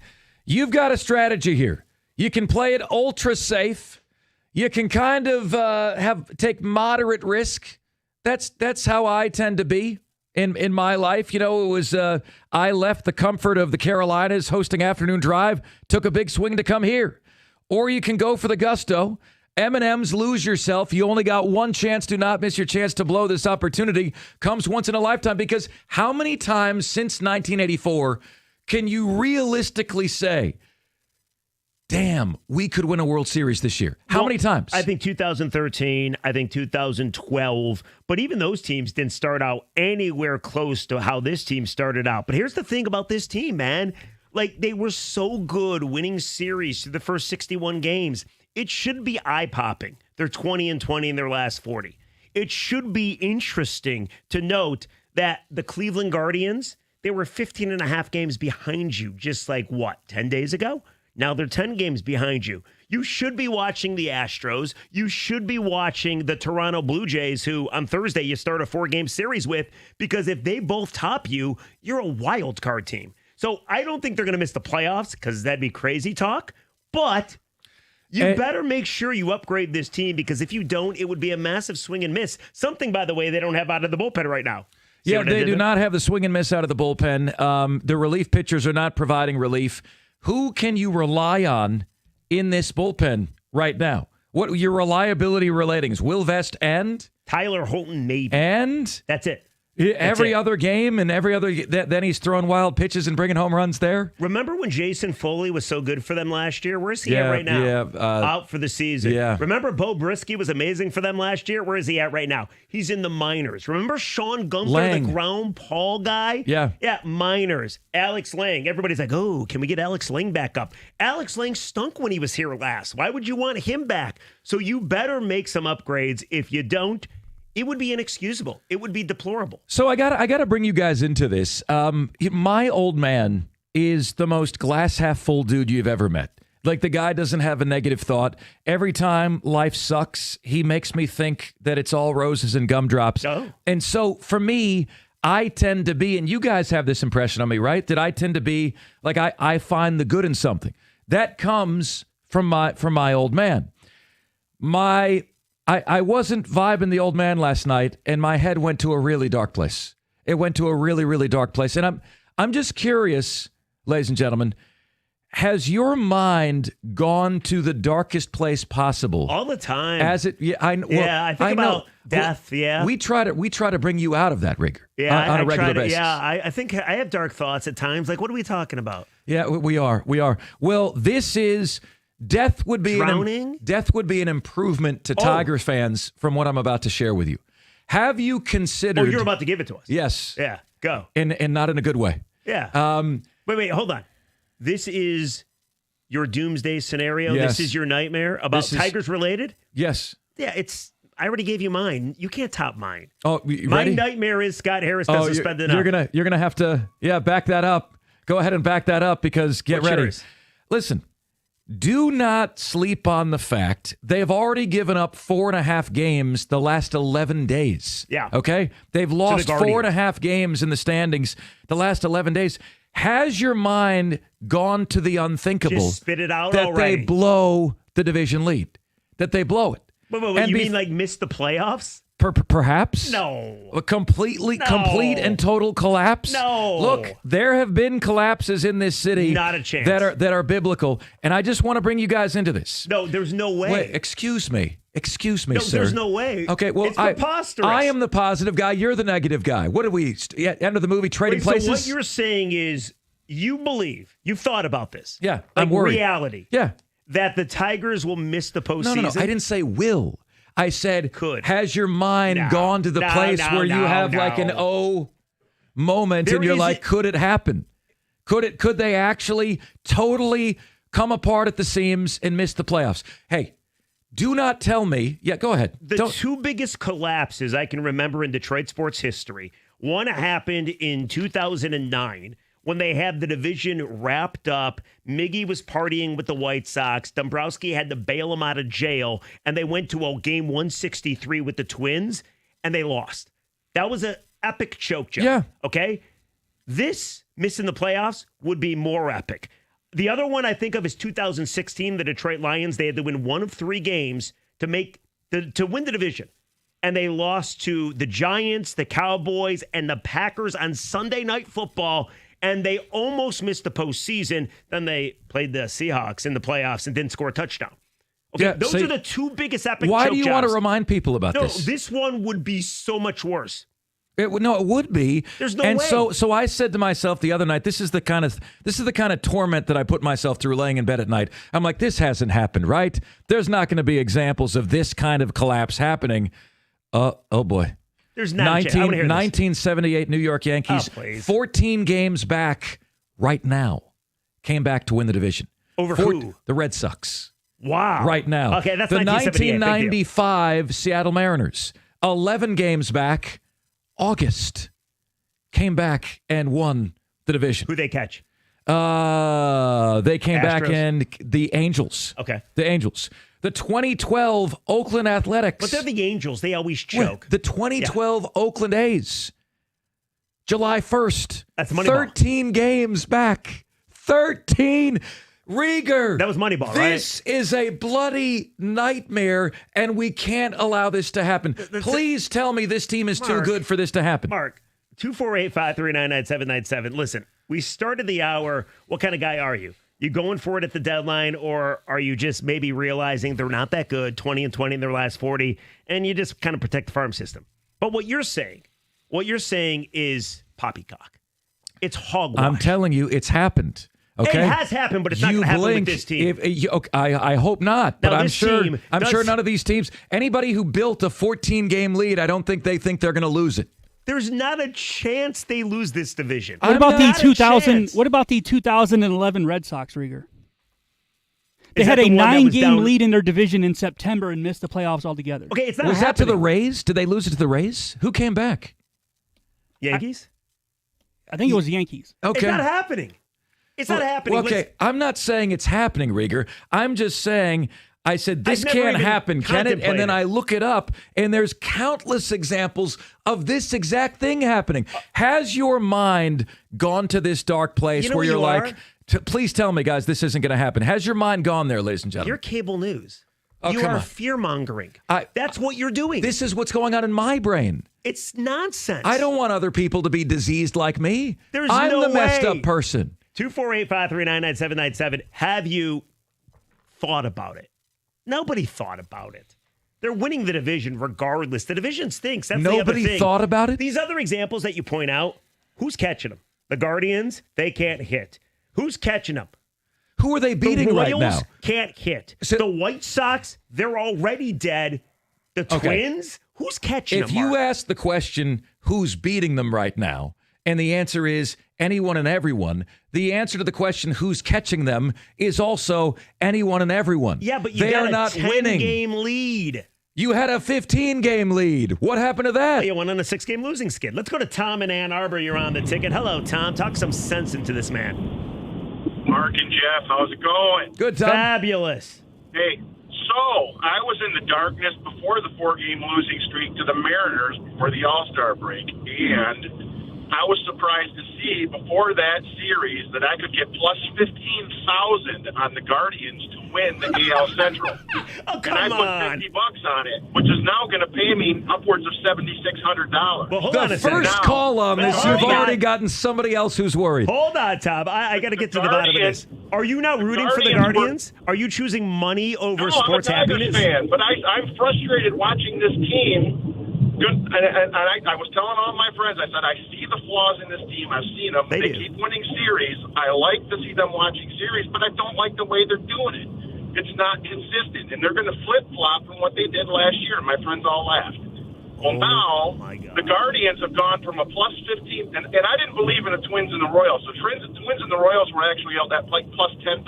So the Guardians were worse odds to beat the Tigers and win the Central than the other two teams. But I put my money on the Guardians because I think the Guardians are a better, more confident team when they're winning, even when the Tigers. So the Guardians have gone from a plus 15,000 to a plus 4,000. You know what you're hearing right now? Gained on the Tigers. You know what you're hearing right now? Hello, darkness, my old friend. Hey, Tom, let me ask you this very quickly. I'm there, and you know what? And I like to hedge my funds. So I want the Tigers to win, but if the Tigers lose, I got to get something out of this. if it comes down to the final game of the season, I can't believe I'm going here, but let me just go here for a quick second. If the darkness comes down to the final game of the season and the Tigers need to win or the Guardians need to lose, and if the Guardians win, you win 7,500. If they lose, the Tigers win the division. What are you rooting for? So he's trying to win every way. What are you Tom. rooting for? So if it comes down to that instance, do you think the Tigers will win the World Series if it gets to that point? No, of course The not. Tigers have to struggle down to the last So day to Tom's hang telling on you to he's the rooting AL for his Central. wallet. Okay, but fair. We already know. You that never the know, second place Tom. team Like from the Central's 06. not getting in. The second place team from the Central's not getting in. Okay, but Tom, and I appreciate the comment. No, I Okay. would root for the Tigers. I would always. He doesn't want to lose his fan card, but the reality, guys, is this. I'm the positive guy. Rieger's the sky is falling guy, but my mind has gone to the what if place like, oh, dear God, what if this all unravels? And I looked it up, and it's happened countless times. Have you allowed your mind to go to the darkest of dark places when it comes to this team? I got to be honest. When you brought this up, and I still think it's preposterous, but we have full phone lines of people that agree with you. 248-539-9797. The ticket text, the exact same number. It started as a very nice trade deadline topic, and it's entered hell. That's what you did. That's what you did to this very positive midday show. Like Doug and Scott, they try to be very positive. They talk about pretzel jars and jelly beans and is a zebra white or black striped? I've become Marilyn Manson on this thing, man. It's a bad place. You've thought about it, but you don't believe it. I'd like to think it can happen, but I know it can, and I really don't like what I'm seeing right now. All right, so we'll get your calls on this. Also, what kind of guy are you? Are you sell the farm to get the most possible to make this a World Series contending team, or are you protect the farm? 97 won the ticket.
All righty. This is amazing on two fronts. It wasn't me that thought of this, and you're getting so much support. 248-539-9797. You said when we talked earlier today, even last night, you said, hey, my nightmare scenario is the Tigers missed the playoffs. I'm like, that's ludicrous. Then you went and you did a little homework and you came up with examples of teams that have been pretty much in the same vicinity.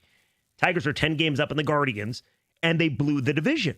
There's only 60 games left. I think it's impossible. But there are 60 games left. Okay? You're not up 60 games with 60 games to go. You're up 10 games. That means they need to pick up one game on you every 6 games.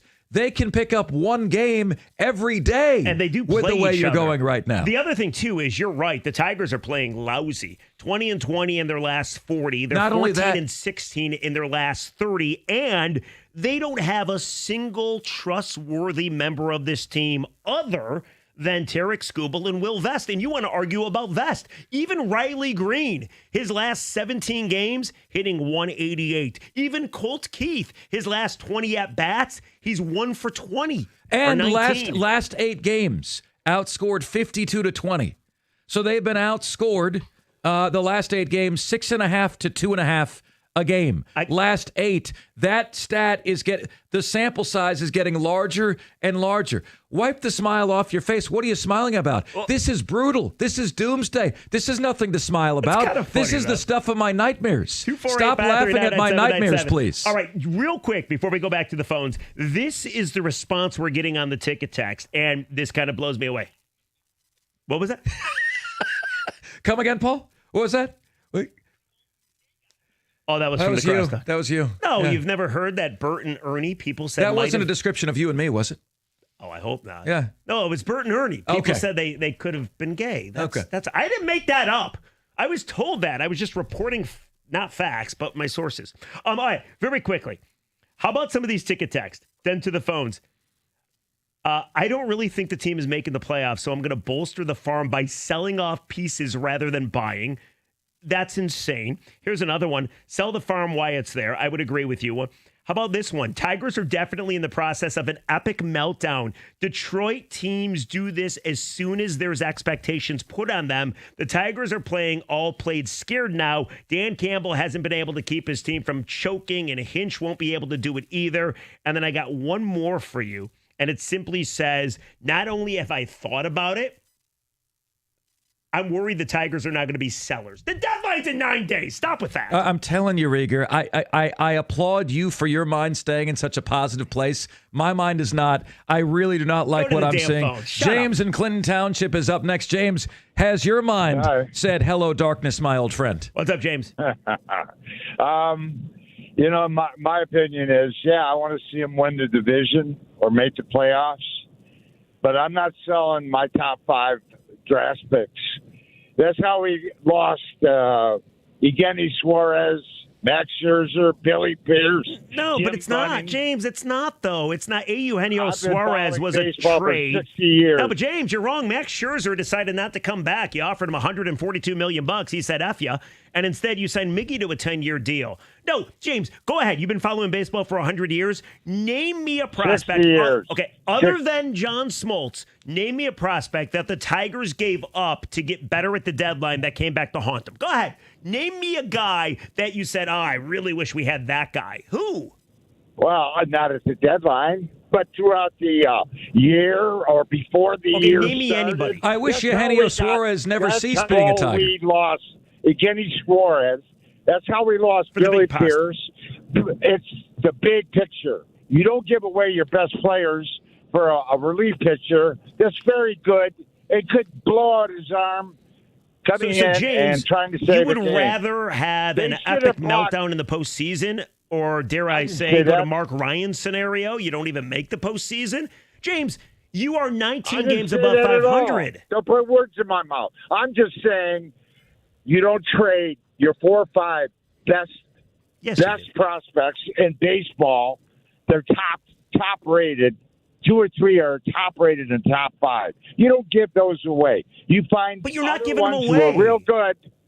I didn't say give them away. You're getting better. You might as well. Yeah, well, we were told that Alfredo Simon. Yeah, it's was one gonna be trade. It happened. Dave Dombrowski One made a hell of a trade. lot of better I just trades than mentioned- that. I just mentioned Jim Bunning, Billy Pierce. Jim Bunning and Billy Pierce, that's 50 Rieger, years he ago. makes a good point. You can't mortgage your future for a guy whose arm could fall off, and relievers are so fickle. I mean, who are you trading Max Clark or McGonigal for? I got to be honest, man. That's the kind of thinking that makes my head hurt. And I'm a dumb guy. I No, admit this. we're but not that's saying- nonsense. You're not going to trade your top 5 prospects to get better in a year where you have the best record in baseball? Come on. Nobody's saying trade McGonigal for Bednar. No one's saying No. that, okay, in any way, shape, or form. But there has to be a willingness to improve this roster. Joe is up next on the show. Joe, has your mind entered a place of darkness on this team? Stop it. Hi, Joe. Joe, you're on the air. I hear something. Yeah, Hold on. there's Is he something. typing? There's something going on What's in going Joe's life. Joe, hello. He's sending an email. Oh, Joe, we go got ahead. you.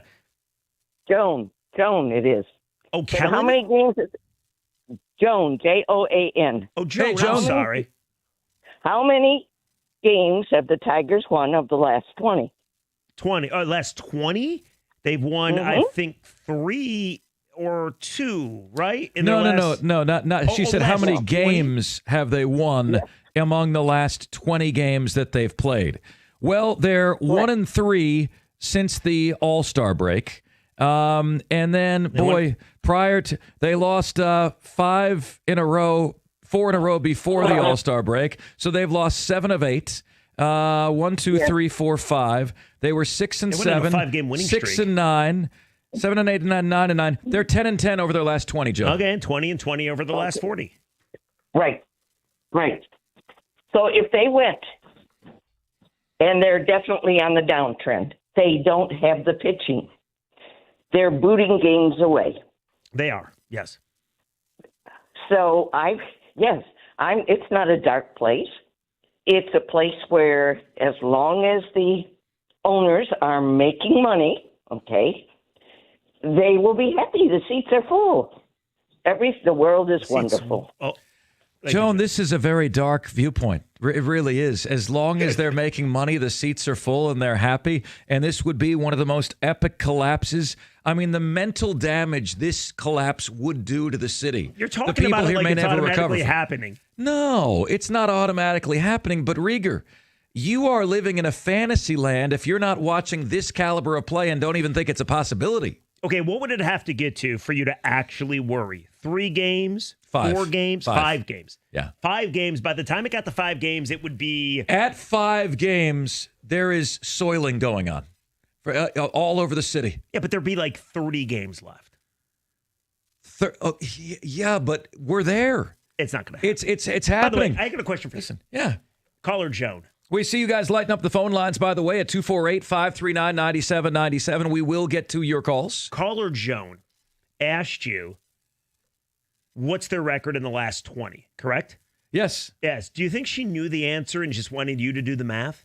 I think she did. I think she knew but made us scurry. I didn't appreciate that by Caller Joan. We absolutely will get to you. 248-539-9797. John and Robbie, we are coming to you next. And what do we got coming up?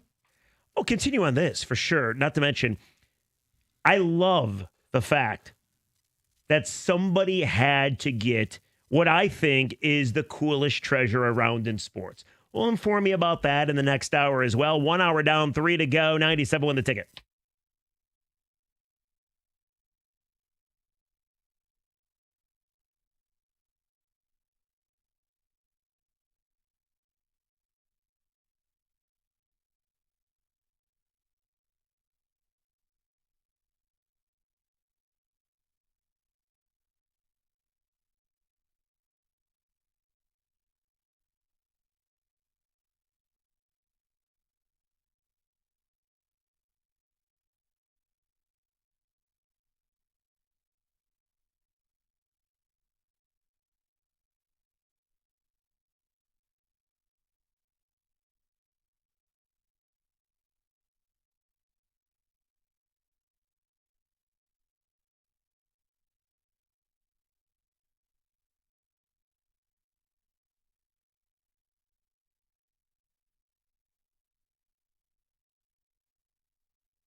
Brought to you by MyMichiganRoof.com. Alex Anzalone is still not practicing for the Lions, but he did just speak to the media. He was asked if he was underpaid when compared to other linebackers due to the way he's played the last 2 years. He responded with, yeah, double time.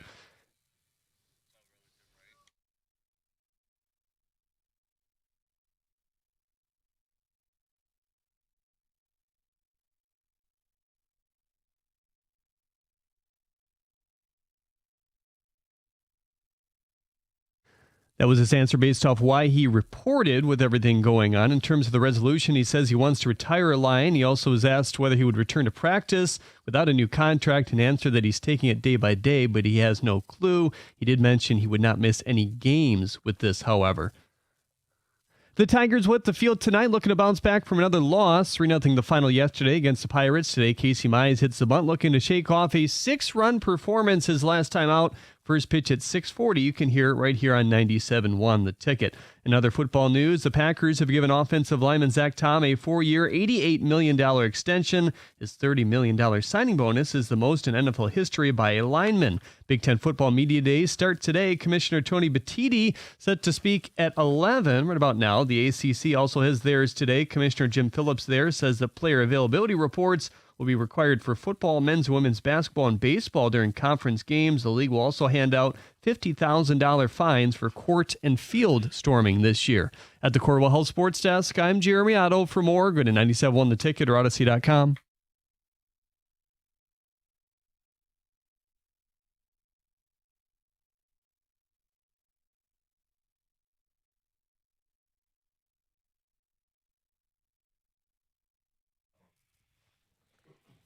All right, hour number 2. Listen, if you want to hit on Mark's dark place, which is sports related. Listen, this is a family show. What do you mean hitting on my dark place? Yes. That my wife does that and nobody else. What do you mean hit on Mark's dark place? I mean, listen, you just won the drop contest for next year. If you want to hit on Mark's dark place, what are you talking about? If you want to hit on Mark's dark place, define your dark place. Go ahead. I think you've already done it. What's your dark place? Angela, would you like to answer, Rieger? No, Mark's dark place, his deep, dark place, is that the Tigers missed the postseason. That he's thought about it. He's done the research to back it up. There's a lot of fans that agree with him. I think we're all prisoners of the moment. And just because it's a down time doesn't mean they're going to choke away the division. It would have been that would be the biggest epic choke job in the history of sports. In the history of sports, it most certainly would be. There's not but the question chance. is, like, when you're watching this team play the way they're playing right now, have you allowed your mind to say, oh my God, what if this actually happens? Like, what if the wheels fall off? A la the 1978 Yankees. Nah. They were 14 games back mid-July, came back. 1995 Mariners, 11 games back in August. 2012 Oakland A's, 13 games back on July 1st. All came back to win their division. And you've watched this lead shrink by 4.5 games over the last 11 days of games played. And you're saying to yourself, has your mind pondered the possibility that the wheels could fall off here? I mean, they're playing lousy for sure. They got a massive series against Toronto coming up on Thursday. They, I think, should win the next couple games against the Pirates, but what the hell do I know? They can't hit currently. You got like two dudes that you truly trust right now on this team. So, 248-539-9797, have you allowed yourself to think about Mark's dark place? That's what we're going with. If you want to hit on it, we'll get back to the calls. But can we just talk about what we heard in the update very quickly? Let's do it. So Alex Anzalone talking to the media. He's back in camp. He's got a hamstring. He's not practicing. By the sound of the drop we just heard, he's not happy with this contract situation. We knew that already. I ask you this, Mark Ryan. Is he faking the hamstring injury? Is this a hold in? He says he's not going to miss any games, but he doesn't know when he's going to return to practice. He's already under contract, for crying out loud. He doesn't believe he's paid as much as other linebackers that are as good as him. You good with what Anzalone's doing? Well, this is also his last contract, and this is where he wants to finish his career, and he wants to go out on the golden parachute. So this is his chance, but you do wonder, like, this has kind of shades of the Alex Cobb situation where it's like, it kind of feels like his team pulled a fast one over Scott Harris in terms of his readiness to play. Yeah, but Alex Cobb admitted he was like almost going to retire. Right. And he's like, instead, I got $15 million coming my way to not even really pitch. Right. So and he hasn't. Is this a hamstring injury or is it an ego injury? And by the way, this is so anti-Lions culture, is it not? We're led to believe that it's all for the team, right? And these guys are warriors and they want to play through it. He says he won't miss any games. Here's Alex Anzalone from today at training camp. Take a listen.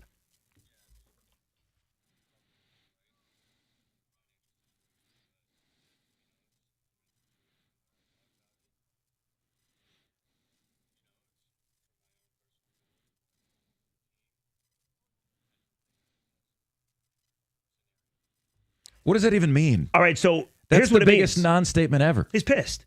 He's pissed that he's not getting paid, doesn't have a contract extension. Sounds like he's holding in, meaning he goes to training camp. He's not practicing. Campbell said yesterday that he doesn't know when he's going to practice. We're led to believe it's a hamstring. Thankfully, he'll play in games. Will he be as good if he's not going to practice? Do you have an issue with this? 248-539-9797. The ticket text, the exact same number. Dude is under contract, right? However, it's such a violent sport.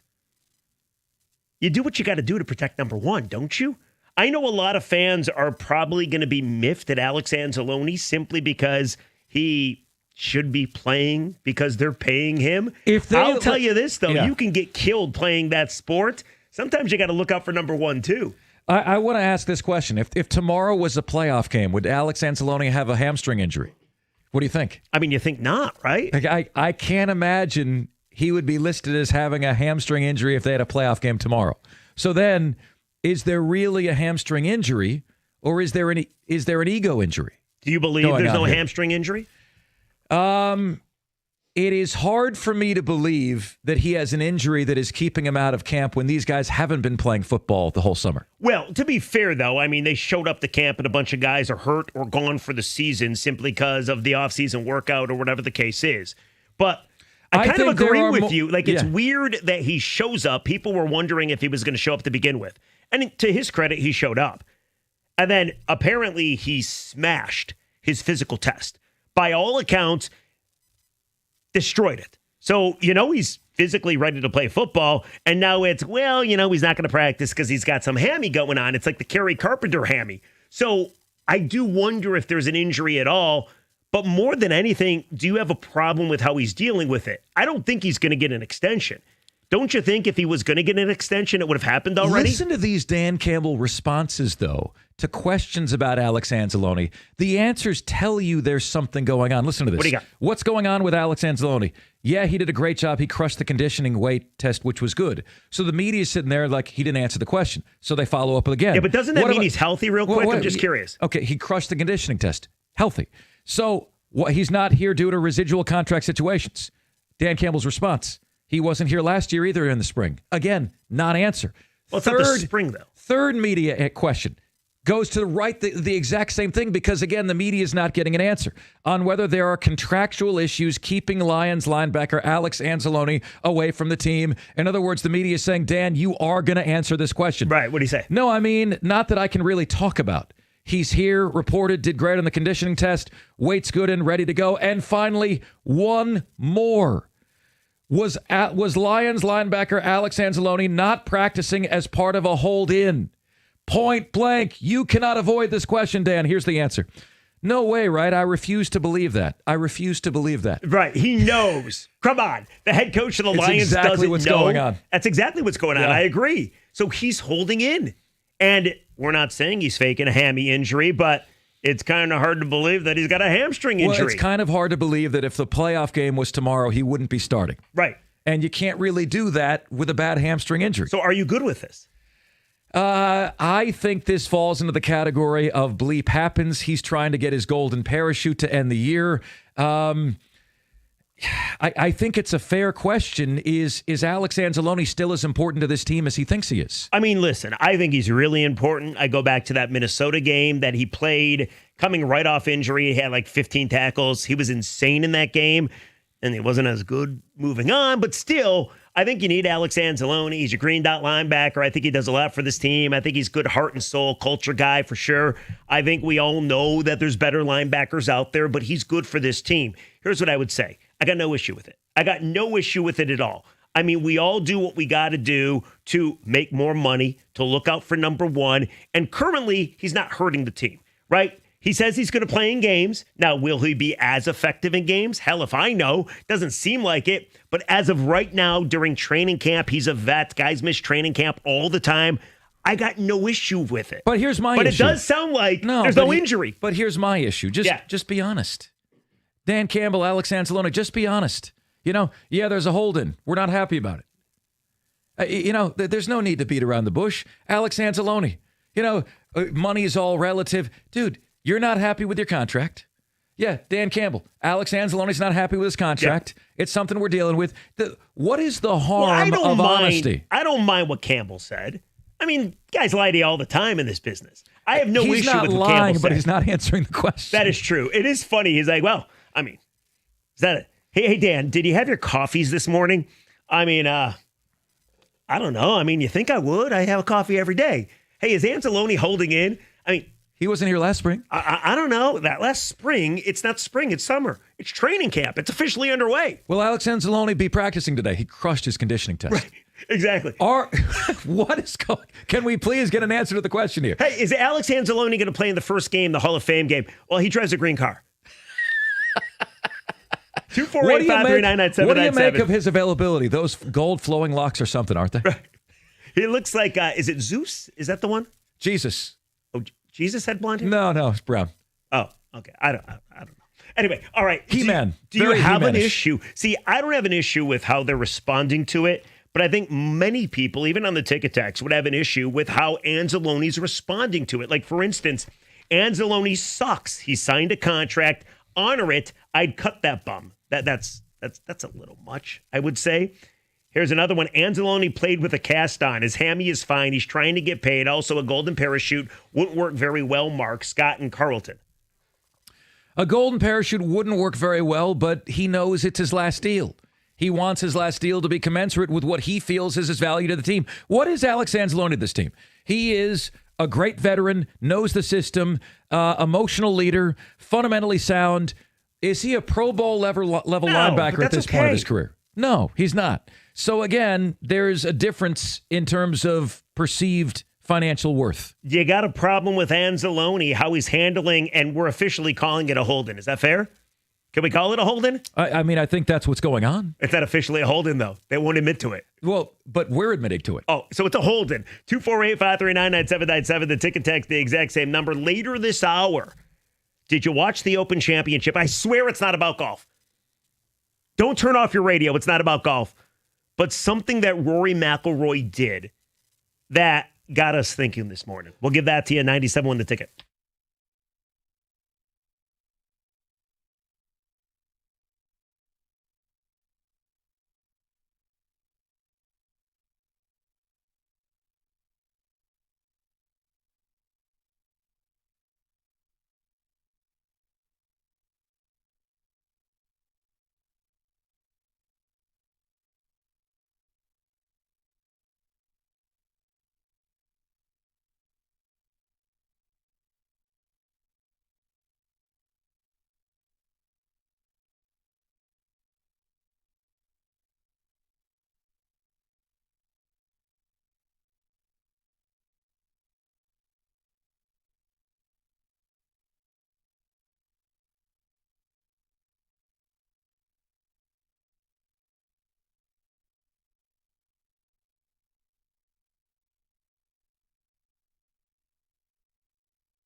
All right. 97 won the ticket. The end. Alex Anzalone's stuff is out there. If you want to hit on it, it sounds like a holding.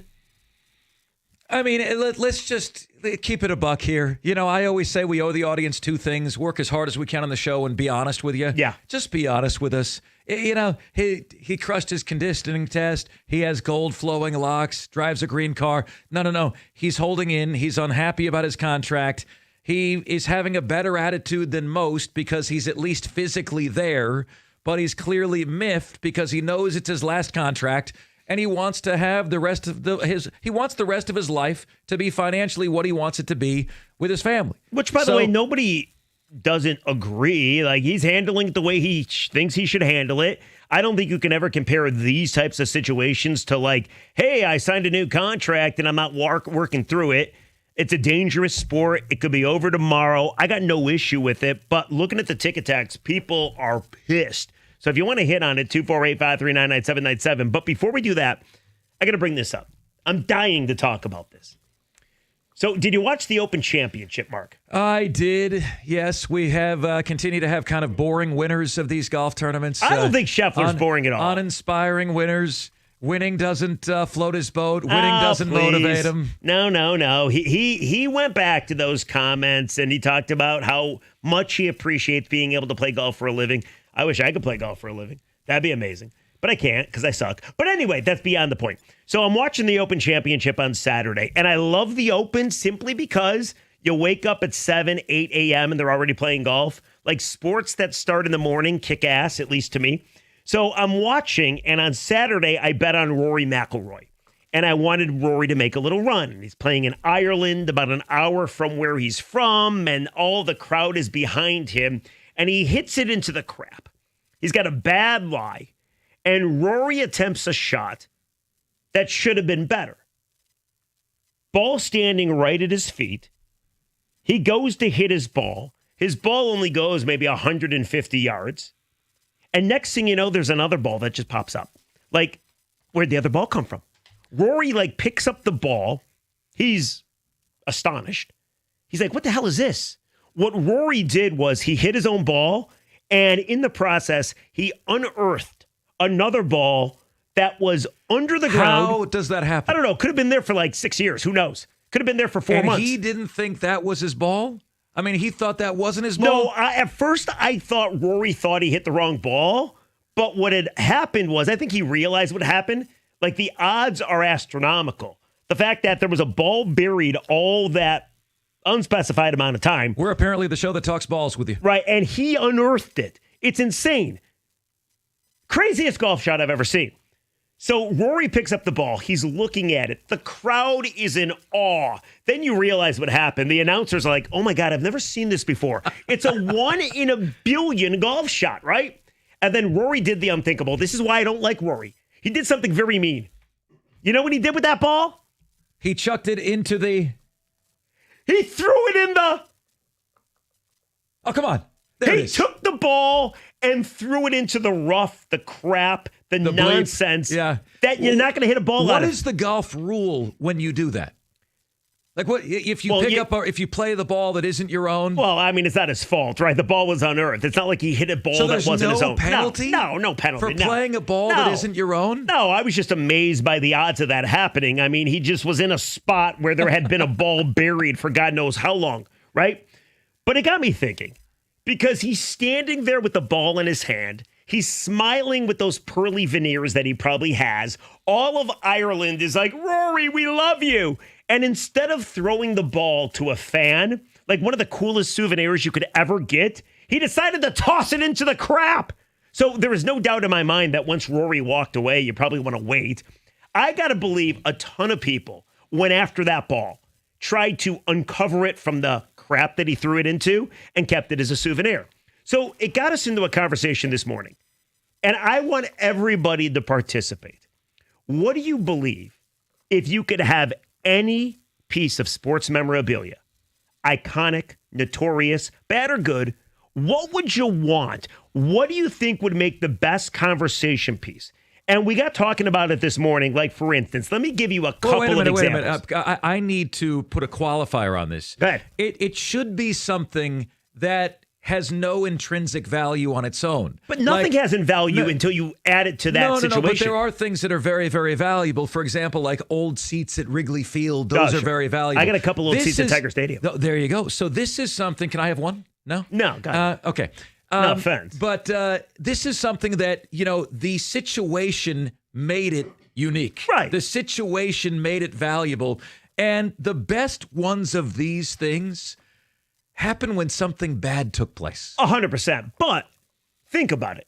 If you're a big golf fan in Northern Ireland and you happen to uncover that ball and you had Rory's weird shot, that is a kick-ass collector's piece that everybody's going to talk about. Right. And everybody knows about it. Now, there's no way to actually indicate it's the actual ball because I went back to the video and I tried to see what brand the ball was and I couldn't see it. So I don't think you were going to be able to match it. So you probably can't sell it, but you got the ball that Rory unearthed. So I started thinking, and we started thinking, I want to go around the room, you, Kenny, Paul, me, and we want to hear from you the best piece. 248-539-9797, the ticket text, the exact same number. Like, for instance, let me start it off. How about Connor Stalions' spy glasses? Like when he's on the sideline at Central Michigan? Why do I feel like those actually look like the Terminator when he's looking through them? It has that screen, 6% that pass works, here's the call. Like, what sort of technology was inside those things? Because he wore them on the Central Michigan sideline. He wore them on the Michigan sideline. Those things were everywhere. I think he might have been recording plays. Connor, I know you're listening. Hook us up. Rieger wants them. Maybe if you give me those glasses, I can get an old Tiger Stadium chair. No, those are mine. One's orange, one's blue. They're awesome. They're in my basement. I got to find out a place for them. All right, what's yours?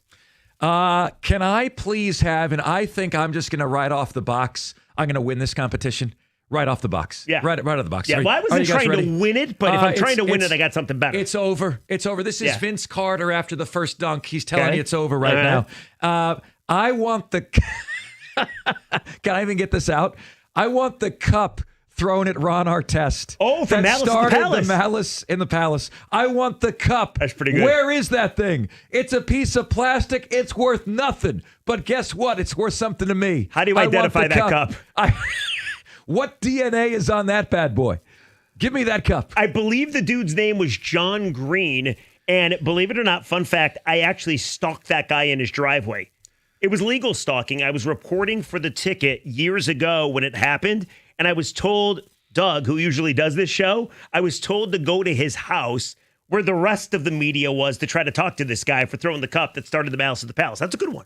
Yeah, so, and anyway, guys, what obscure or incredibly unique piece of memorabilia would you love to get your hands on? Because imagine finding Rory's golf ball, which was his actual played golf ball, but he played a different ball. No. It wasn't his actual played. It was one that was just buried. No. He played his right ball. Oh, he played. Yeah, he played his right ball. The wrong. Oh. Yes. He unearthed the ball that had been there for God knows how long. I saw that and I still got it wrong. Yeah. No, that was not his ball. He hit his proper ball. But the fact that this ball was buried forever and that the entire tournament wanted Rory to win because he's from there, and then he throws it in the crap. I'm like, why not give it to somebody? What a cool souvenir. But 248-539-9797. I got another one. And then I want to hear from Paul. I want to hear from Kenny. I want to hear from you. But I want the pretzel that Kelly Stafford threw at 49ers fans. Do you remember that?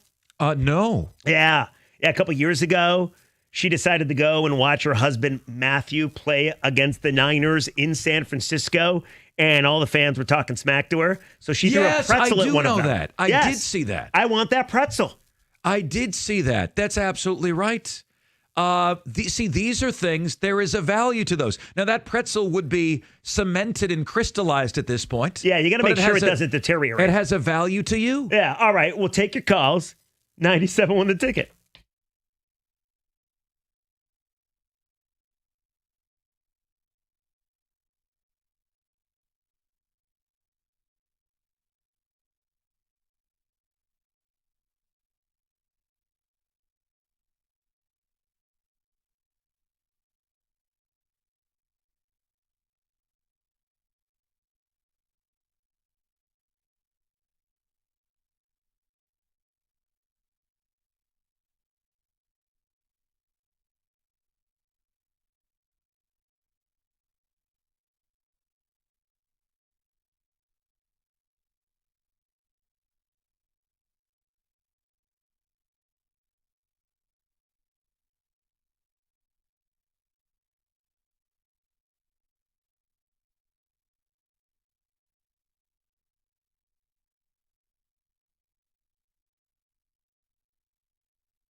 All right, talking a little Rory McIlroy, that crazy shot he hit on Saturday where he unearthed another ball that was buried for God knows how long in the process. Then he took the ball, he threw it in the crap. I thought it was really rude of him. I guarantee you members of the gallery chased after that ball. And somebody has it. Listen, if you're listening in Ireland, give us a call if you have that ball. But we're asking the question, what iconic or notorious piece of sports memorabilia would you love to have? I said the pretzel that Kelly Stafford threw at Niners fans. Now, I want to, just as an aside here, what do you think that would fetch if you could prove that was actually the pretzel? Oh, nothing. I think the cup, the Malice in the Palace cup, that would be 7 figures. I actually agree with you, but you have to find a way to authenticate it. Yeah, you got to authenticate There's that no bad way. boy. I mean, it's a red Solo cup, I would assume. All right, before we go to the phones, Paul and Kenny on the other side of the building, go ahead. What do you guys got? So my thing that I always wanted, and this is a funnier one, and I have a real one. So the funnier one to me is I want the chair that Rod and Mario fought over. Like, it's like two grown men fought over their favorite chair. I want to have that. I want to know what it was. I want to sit in it and want to see what they fought over. Yeah, where is that chair? It was a chiropractic chair, I'm led to believe. Looking that up and seeing that, and it was like, it was kind of like these guys didn't really get along, but were great on the air. Like that's... Oh, they hated each other, I think. No, I know, but they didn't get along, but they were great on the air. But that's such a weird thing to fight over. Kind of like you and me. Like, hey, where are you going to sit today? But great on the air. Where are you going to sit today? Hey, I got that seat. No, I got that seat. Can you imagine that? It's amazing. That's a good one. And then my serious one, and it's because it's a really historic thing.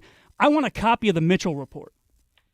Oh, who was juicing? I love that. Every baseball player that was juicing's name's on that list. I'd like a printout copy of it somewhere. And if they're in the Hall of Fame or not. Because then, by the way... there are some Hall of Famers on there. I know, like Big Either Papi. that or Rafael Palmeiro suit. The Mitchell Report is sports version of the Epstein list. You do realize it, right? Exactly. Yeah. Which, by the way, all those guys should be in the Hall of Fame, but that's a different topic for a different day. No chance absolutely. whatsoever. Barry Bonds should be in the Hall of Fame. Roger Clemens should be in the Hall of Fame. No chance. Rafael Palmeiro should be in the Hall of Fame. Please don't go down this horrible road. Absolutely not. Pete Rose should be in the Hall of Fame. No way.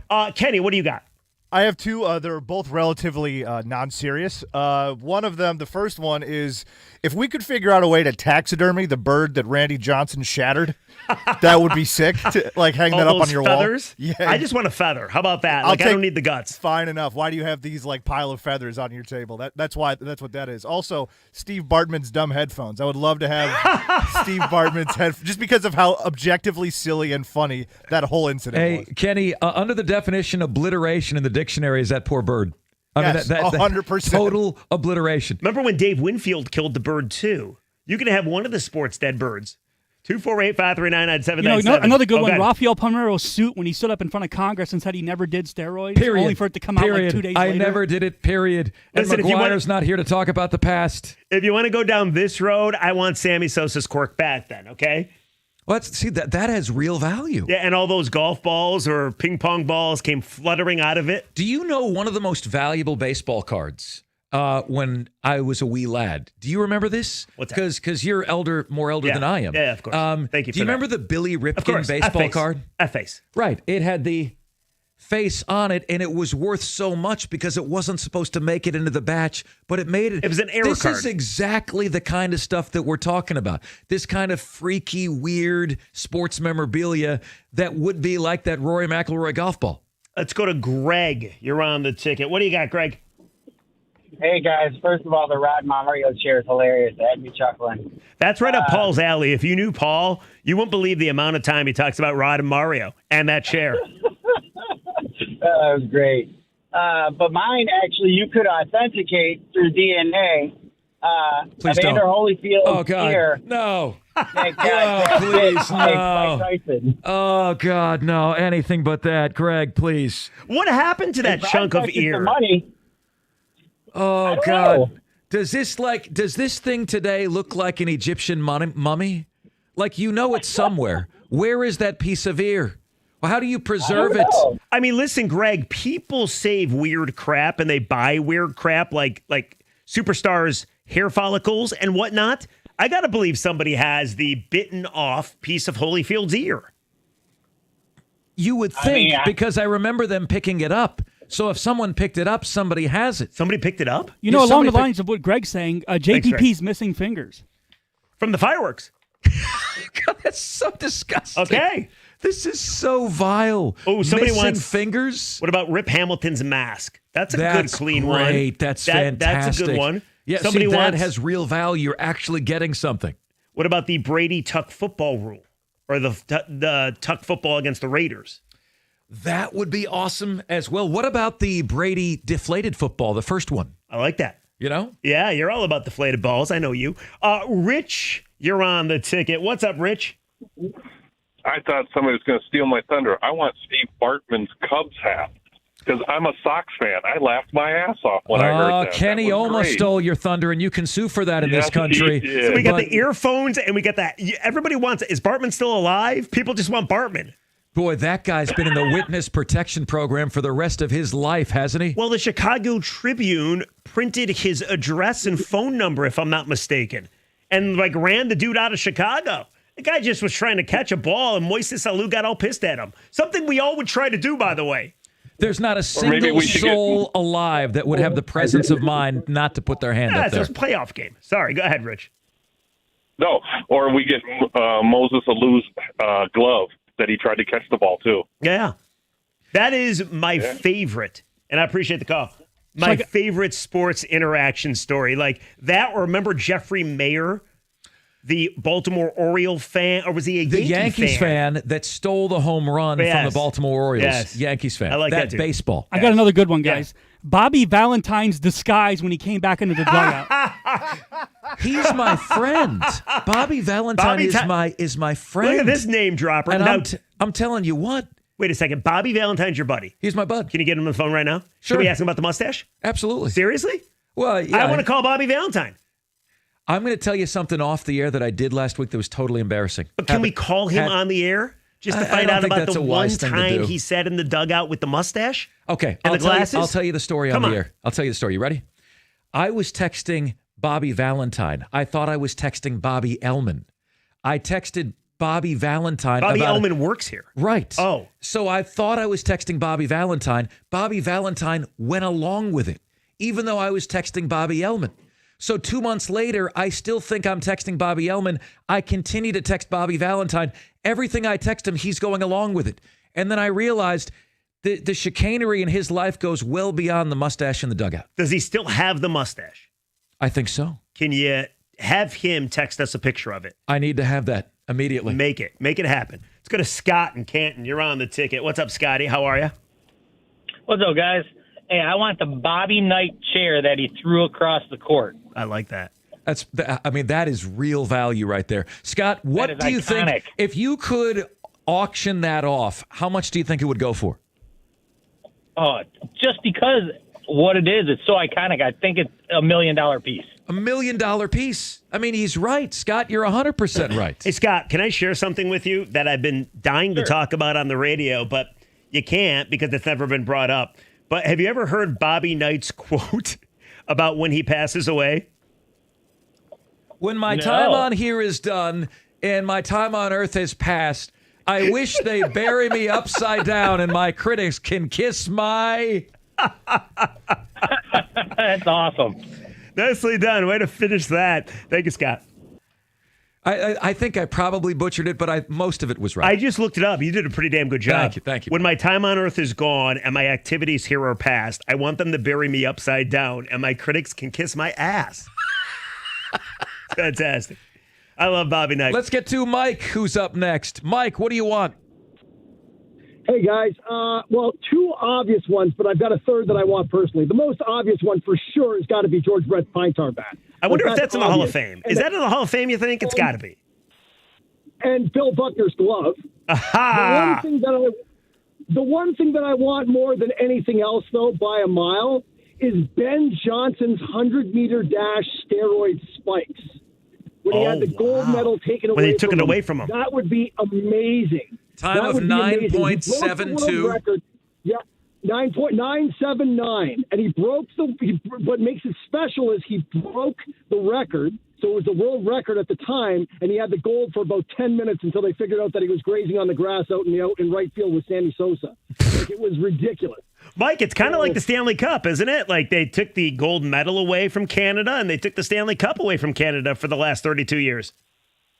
Yeah, but Sorry, you know couldn't help what? myself. It's kind of one of those funny things. I'm Canadian, so you probably heard it in my accent. It's funny. It's funny you should say that because as you're critical of those things, it took about 10 seconds for Donovan Bailey to get it back, and then Michael Johnson to chicken crap out at the 150-meter thing. So we've bested you quite a few times. Mikey, I got to tell you, I love the fact that you're trying to trump me with track and field stuff. This is good. First time ever.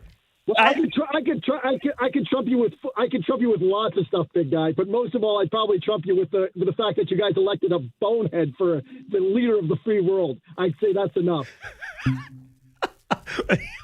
Mic drop. Listen to that mic drop moment. Mic drop man. by a guy named Mike. Wow.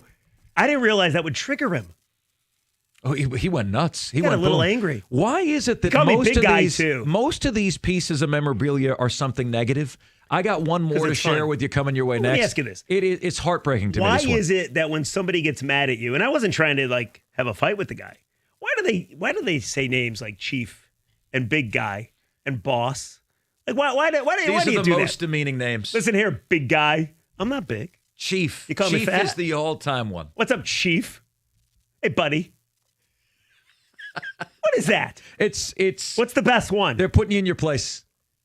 Chief is the nobody ever all-time says demeaning. Nobody ever says, "Sir." Boss I is could take you brutal out because you're not their boss. Otherwise, they would. If Yeah, you ever boss. said to, "Hey, boss, you're fired," you're fired. That's what I tell you. All right, I got one of these coming your way next. That is the most painful thing to me. So I don't know why I want it, but I do. These And that's ticket next. texts are amazing too. We'll get to some of them. 97 with the ticket.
Mark Ryan and Jeff Rieger here with you. 97.1 The Ticket, rolling on until 2 p.m. today. Awesome to have you guys with us. In honor of the Rory McIlroy lost, non-lost ball that he ended up playing, and then we're thinking to ourselves, what if you found that ball that Rory McIlroy chucked? What a weird piece of memorabilia that would be, but an awesome piece. There's cameras everywhere, Mark. There's got to be some video of a fan going in to get that ball. How am I the only one to think about this? I have no idea, but my old man has chimed in during the break, and I think he's got maybe the best one yet. Your father's texting it. Yes. I want Kurt Schilling's bloody sock. Oh, yeah. I would do a DNA test of it to determine if the red stuff on it was ketchup or blood, because he doesn't. My dad's a Yankee fan. He doesn't believe it. Doesn't buy it. I'm actually with your dad. I don't believe it either. Kurt was the biggest hot dog in baseball. Doesn't buy that it's actually blood on the sock. Believes he played it up for Hollywood. I don't know, man. There sounds like there's some chicanery going on here. Can I tell you? I love that. I think you're going to know the one that I want. Yeah. I think you are going to know it. Everyone in the South knows what this is. What's that? Do you remember Florida LSU a couple of years ago? Florida can go to the national championship game. Dan Mullen's the coach. Yes. Marco Wilson throws a shoe. Do you remember that? I do. He picks up the LSU shoe, chucks it. Florida was about to get off the field. Instead, LSU gets a personal foul penalty. They win the game. They knock Florida out of a chance to win play for the national You championship. went to Florida, though. You want the shoe? I want the shoe. Well, what are you going to do, burn it? I'm going to stab myself with it. Oh, that's weird. Stab myself with it. It's so much pain. I don't work with you very much, but what I'm learning about you is you got dark thoughts. No, very dark thoughts. You do. You think the Tigers can miss the playoffs? I do. You And the Marco Wilson stab yourself with the shoe? And this guy pieces out and goes to the NFL. Get the hell out of here. You cost us a national championship, then you leave. You don't even make it right. Give me a break. Give me the Marco Wilson shoe. Give me the cup thrown at Ron Artest. And I also, a second shoe. Give me Zion Williamson's blown out shoe. Please. How about a couple quick ticket texts, then we'll go back to the phones. All right. A lot of people, by the way, commenting, Kyler Mike, the Canadian, they got very upset when I brought up the fact they can't win a cup. As I'm saying, that's a problem. We got some border wars going on over here. Yeah, it happens. How about this one? Jim Leland's ashtray, butts and all, Jeff in Grosse Pointe. You had to eat that on a daily basis, didn't you? Yeah, he kicked me out of his office a couple times. I always enjoyed when Jim Leland was talking to the media after a game and scraping his fork on the plate. It was usually liver, some kind of protein he was eating. Getting a lot of the O.J. Simpson Bronco. I want the O.J. Simpson gloves. If if I'm they dark. Don't fit, you I'm must dark, and you acquit. want that? Well, yeah. I would like Otani's interpreter's cell phone. Oh, that's a good one. You know, I heard they gave OJ something that made his hands swell so that they wouldn't fit in those gloves. And you still want the gloves. Is there more? He purposely swolled his hands so that they wouldn't fit in the gloves in court. I thought you were making a joke. No. Okay. This is true. Okay. And really then dark stuff, and you want them. We can say this. Paul, feel free to dump this if you need to, but I love this one. This actually tops Paul's Rod and Mario's chair. Somebody wants... Okay, this is bad. You don't know if you should read this. Somebody wants Tiger Woods' club that he tossed at his wife's car on Thanksgiving. She tossed it at him. Oh! Well, that was what started this whole thing with the pancake waitresses. Yeah, that you don't need to dump that. That is an absolute golden piece of memorabilia. That was the beginning of the end for Tiger. Let's go to Adam. You're on the ticket. What's up, Adam? Riggs, Mark, what's going on, guys? How are you, What's up, brother? What I'd love to have is that Bo Jackson's baseball bat he broke over his thigh after that strikeout, dude. That'd be amazing. That is my winner. That is the best one that has been named yet, Adam. That is the biggest evidence of badass. That is the biggest piece of evidence that aliens live among us. A perfectly fine bat. Bo Jackson can break whole bats that haven't been damaged in any way. I think a lot of those guys can do that. I could do that. You could? Could not. Oh, no. But I think a lot of those guys could. I think all of us went into our garage and tried it, and we broke our knees in the process, didn't we?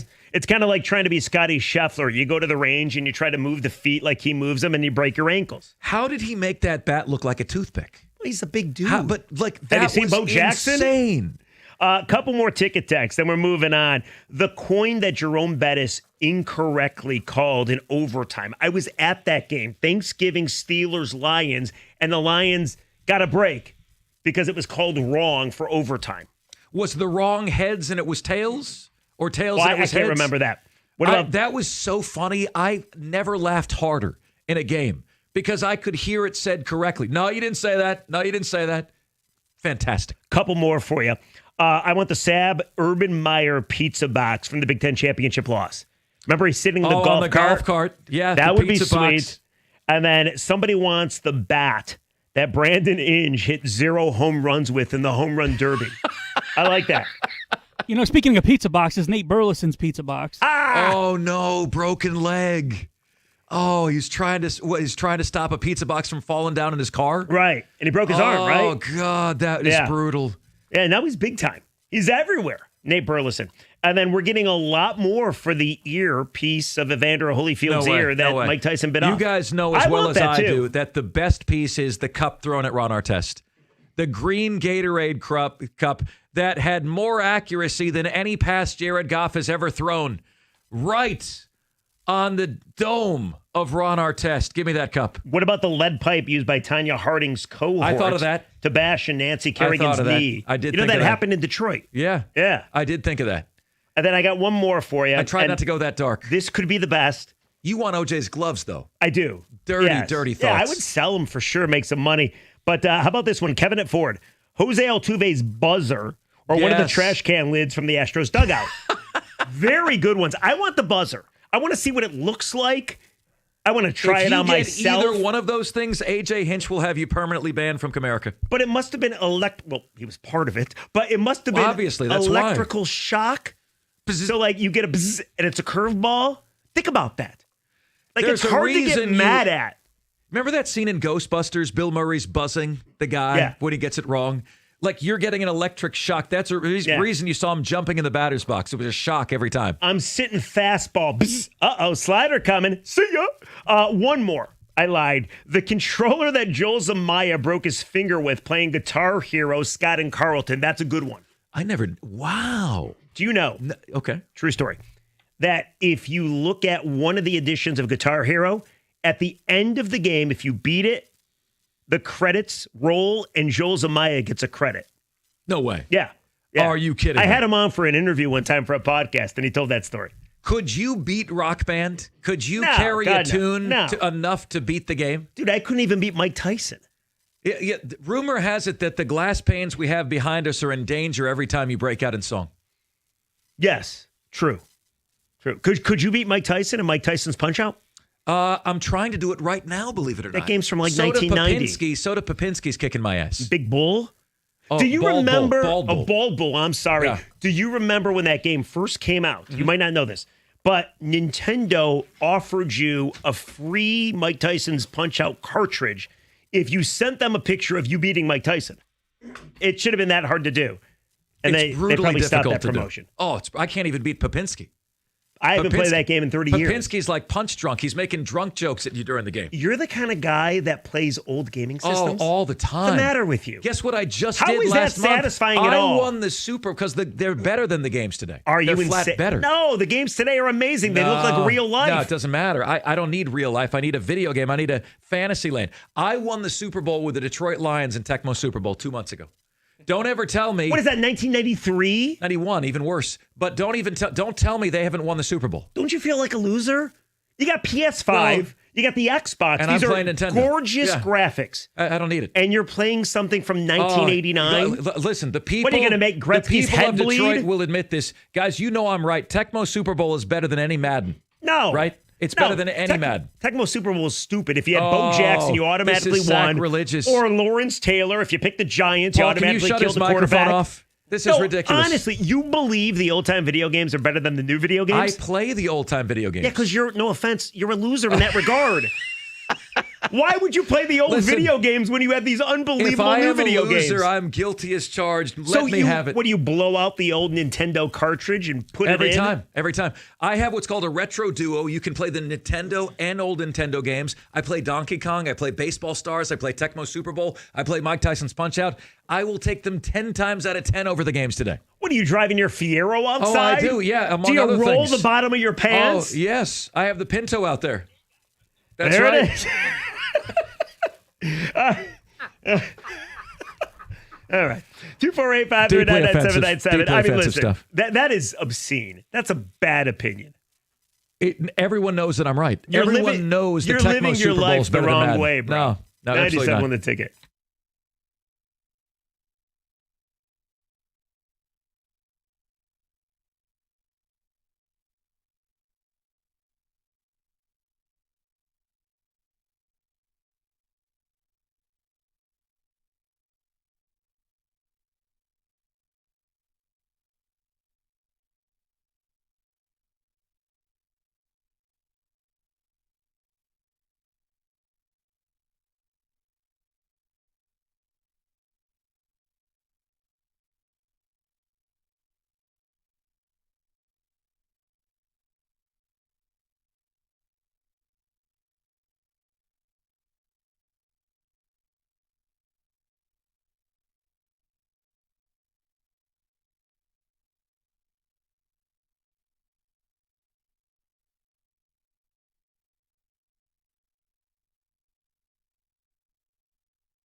Brought to you by Applied Innovation. Lions linebacker Alex Anzalone broke his silence today, saying he's underpaid and wants to retire a Lion as well. He says he hopes to return to practice, but not fully tip his hand if he'd do that without a new contract. He deferred several times to Dan Campbell and Brad Holmes in terms of contract-specific questions. Dan Campbell provided an update on defensive lineman Aiden Hutchinson today as well.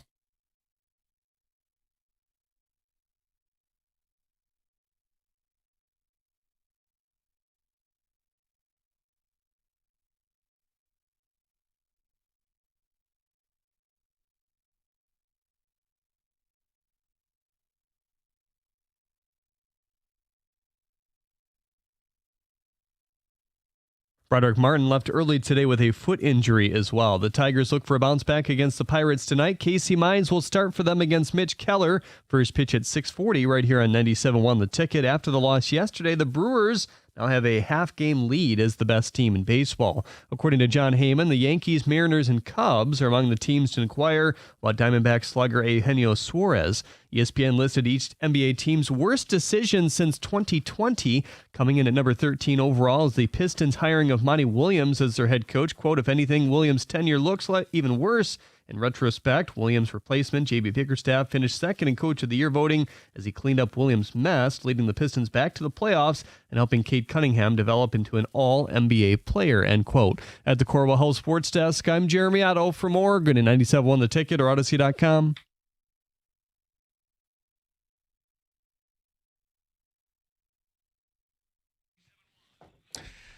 So Rieger has worn the L so much on this one. We're setting new records. He has officially been crowned the biggest loser on this. Rieger making fun of me for still playing old video games. Can I tell you real quick what my challenge right now? I am making the 2025 Detroit Tigers in Baseball Stars on the old school Nintendo. I have them. I got the right stances. I got the right players. Rieger doesn't know this. The game came out in 91. That game was so far ahead of its time. It was the first game where you could make your own team. And so I've got the 2025 Tigers, and I'm trying to have them beat the American Dreams in that game. Some of you know who I'm talking about. But the bigger thing is old video games, new video games, which one is better? Ticket Texter absolutely marked Tecmo Super Bowl is better than any Madden game. And by the way, Rieger, I tested Madden 2000, and Tecmo Super Bowl still better. Yeah, you told that story about 17 times. I totally agree with the old games. The graphics aren't as good, but the play is so much better. Please. Ticket Texter, Rieger is off. I agree the old school games are much better. I don't need realistic looking for my video games. I don't need it to be real life. Amen, sir. Very quickly, can I interject? No, you can't. Interject? Amen, Mark Ryan. Yes. Yeah, not everything needs to be about nostalgia. Not everything is better just because you lived it when you were younger and had your whole life in front of you. Game. No, here's the problem. When you play it, you think like you're 20 again, and you could go out, and you could pick up the ladies, and you could get drunk all night, and go have yourself a ball, right? Now that you're old, what are you, like 45? Oh, come on. Listen, you don't ask a lady her age. Exactly. Now that you're old, you play those games, and you remember how great it used to be. The games now are so much better, so much more fun. It's Absolutely. not even that's they're objectively better now. It's just true. No, they're not as fun. Yeah, they're just not as fun just because as of the memories associated with them. If you flipped it, you would think differently. Like, it's the exact same thing I remember years ago. Paul remembers this too. Kenny does as well. Do you remember when the Wings were in it was like the Fall Classic or the Winter Classic, whatever the hell it was called, but they played the Colorado Avalanche. It was the outdoor game. And before the outdoor game was the alumni game. And I'm thinking like Yzerman is going to go at Sakic. And I'm thinking it's going to be like a reunited rivalry. And they're going to fight. They're going to drop the gloves. McCarty's going to be out there and go after Claude Lemieux. Like, let's go. I was so excited for the alumni game. I watched the alumni game. It was pure and utter it was crap. But that's not what these games are. No, it was nostalgia. That's all I was chasing. You're chasing the nostalgia. No. I'm chasing I feel you're not happy fun. with your current life. Oh, okay. That's what I feel. And that is why you think my video best games life. from the past are better. With the best hockey game ever. You know what it is? NHL 94. You can make Wayne Gretzky's head bleed for superfan number 99 over there. You can do that. Yeah, I saw the movie The Swingers. Right. Or Swingers with Vince Vaughn. It's better than any hockey game today. Sometimes it's not about the graphics. It's not about the realism. It's about the fun. Between the game, and by the way, I want to tell you this. Think about this game, Rieger. Baseball Stars, they were progressive enough to have like an all-women's team, so you could do the Field of Dreams, but they were also sexist enough where when you hit the woman with the baseball, she cries. Okay? All of that exists in the video game. I'm curious, do you also hate 4K TV? Do you hate I don't have HD TV? I have HD. I don't have 4K. What, do you use 8 tracks in your car? Mark Ryan went to Harmony House to buy the latest cassette of Def Leppard. He couldn't find it. Why? Because Harmony House is out of business. Every time Rieger talks to me about new video games better than old, here's me. That's me. Yeah, that's what I feel like with you right now. Mark's one of those dudes. Mark's one of those dudes that goes to a party, you have a beer with him, and he's telling you how great vinyl is. That explains why he tried to fax us the show sheets today, Jeff. I did. The fax didn't go through. It was the craziest thing. He came into work, he tried to plug in his internet, and it's like... But the bottom line is the people know that I'm right. Okay, the people know that I'm right. I'm not going to let you guys double team me. This is not a double team that I enjoy. I'm not going to. You guys are not going to be right on this. Period. People are calling me slurs on the ticket text. They're so upset with my opinion. As they should. I wish I could read this here. I'm going to show you this one. Mid-2000s Madden is better than Tecmo. It just is. No, it's not. Not at all. What do you think of that one? Oh, I Can I read that on there? They called you a worm. My goodness, great. They called me, never mind. Yeah. All right, 248-539-9797. The ticket text, the exact same number, if you want to give us a call. So, Mark, I got to ask you this. Lions training camp is underway. And I think there's a lot of people that are a little worried about how the Lions are going to do this season. They have 7 new coaches. They have a new OC. They got a new DC. They got multiple injuries. I think there's a lot of people that look at the schedule and say, uh-oh, we could be in trouble. I think there's other people that even look in the team and say, oh, man, our window could be closing. Our best 2 years, we couldn't win a championship. So there's a lot of naysayers. There's a lot of negativity. There's a lot of angst, I feel, going into this season. But then you go to your local computer, which Mark uses dial-up because he likes all the old stuff. Oh, God, they're better games, Rieger. They're more fun. Mark showed up in his Chevette and broke out his word processor to try to get on the internet. And you go to ESPN.com. Have you heard of that? We brainstormed topics today out of the newspaper. Exactly. You and me. Yes. Mark was busy all night with the microfiche machine. He sent us his show topics in Morse code. Yeah, Yes. That's it. He went to the library and he checked out the card catalog. Oh, my God, this is so painful. You called this me is from so a hurtful. phone booth. But I'm telling you what, the silent majority are with me. They're absolutely with me, despite the fact that you guys don't think so. They're with me. Anyway, so if you go to ESPN.com, they ranked the offenses, just the rosters in the NFL, by total roster. And this doesn't include injuries, so the fact that Levi Onwuzurike is out for the season is not included. But they ranked the best roster in football. Where do you think the Lions turned out? Well, I'll tell you this. I think the Lions could be better than the team they have number 1 because the team they have number 1 is the team for whom tomorrow never comes. Baltimore. Yeah, so the list goes, according to ESPN, the best rosters in football. Baltimore, Philly, and then Detroit, which I actually was I was kind of surprised by. I'm like, wow, they got Detroit third best roster. So when you drive around Metro Detroit, when you read the paper, as Mark does because he's old, when you look on the message boards, when you hear people freaking out about the Lions season, then you go to ESPN and you say, wow, according to ESPN, they have the Lions with a third best roster. Something doesn't jive. There's a lot of belief that this team is not going to do so much because the schedule is hard and they might not even make the playoffs, while other people are like, dude, it's going to be just as it was the last couple of years. I'm curious. I want Lions fans to answer this because I cannot get a read on what you truly feel. Are Lions fans preparing for the worst? Awful schedule, new coordinators, Ben Johnson is gone, so Jared Goff is going to suck. Or are they expecting the best? Well, meaning the last 2 years. I want to say this. It's like ESPN doesn't even agree with itself for this reason. This same company says that the Lions have a 39% chance to win their division, and they say they're going to win 9.6 games. That's what the ESPN Football Power Index says. The third best team in the NFL, or roster, third best roster, is not going to win 9.6 games. They're going to win 13. Right. So, again, is this prediction, forecasting, is it in the clouds? Is this based on reality? I want you to speak for Lions fans. Right now, you are a Detroit sports radio host, Mark Ryan. You talk to Lions fans all the time. You're on the Lions radio network. Are Lions fans preparing for the worst? Oh, crap, we're not going to make the playoffs. This is going to be tough. I don't want to suck again. Or are they expecting the best? Hell yeah, we won 15 games, bro. We got knocked out by the Commanders because our defense was injured. We're going to be back because Hutch is back. What do you think it is? I think most are expecting the best.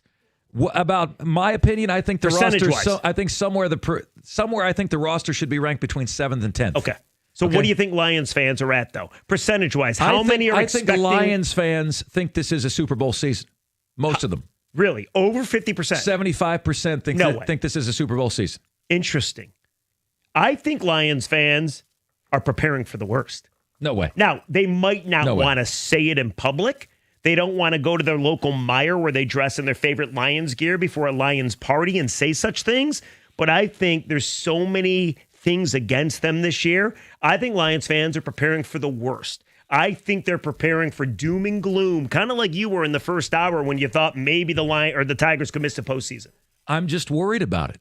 These are the kind of things I have nightmares about. You wake up and the 10-game lead is gone. So we can project what we think Lions fans are thinking about and how they represent themselves, but we want to hear from you. 248-539-9797. Lions fans, help me out. Mark Ryan believes you're expecting the best. Another awesome season that maybe ends in the Super Bowl. I think you're preparing for the worst. Oh, please don't suck again. I think I'm right about this. 97 on the ticket.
All righty. 97 won the ticket. We're in the midst of it. We're finding out from Lions fans what they really believe. We need your help. According to ESPN.com, Lions have the third best roster in all of football, not really taking into account the injuries just yet. Third best roster. Ravens are 1. Eagles are 2. Lions are 3. So it's not all doom and gloom. But then on the other side of the coin, you're like, the schedule's a bitch. They got 7 new coaches. They got a new OC. They got a new DC. They got an O-line they're working in that Dan Campbell kind of admitted he's worried about. They got a D-line they didn't do much about, and now Levi Onwuzurike's out for the season. They got a quarterback that's never been as good. Oh, but we shouldn't Ben just focus Johnson. on the good things. Yes. I mean, my God, you are just painting the picture of hell. Oh, by the way, they have 2 new coordinators. Yeah, but they guess do. what? That's happened 5 times in NFL history, and the team was only 1 game worse the following year.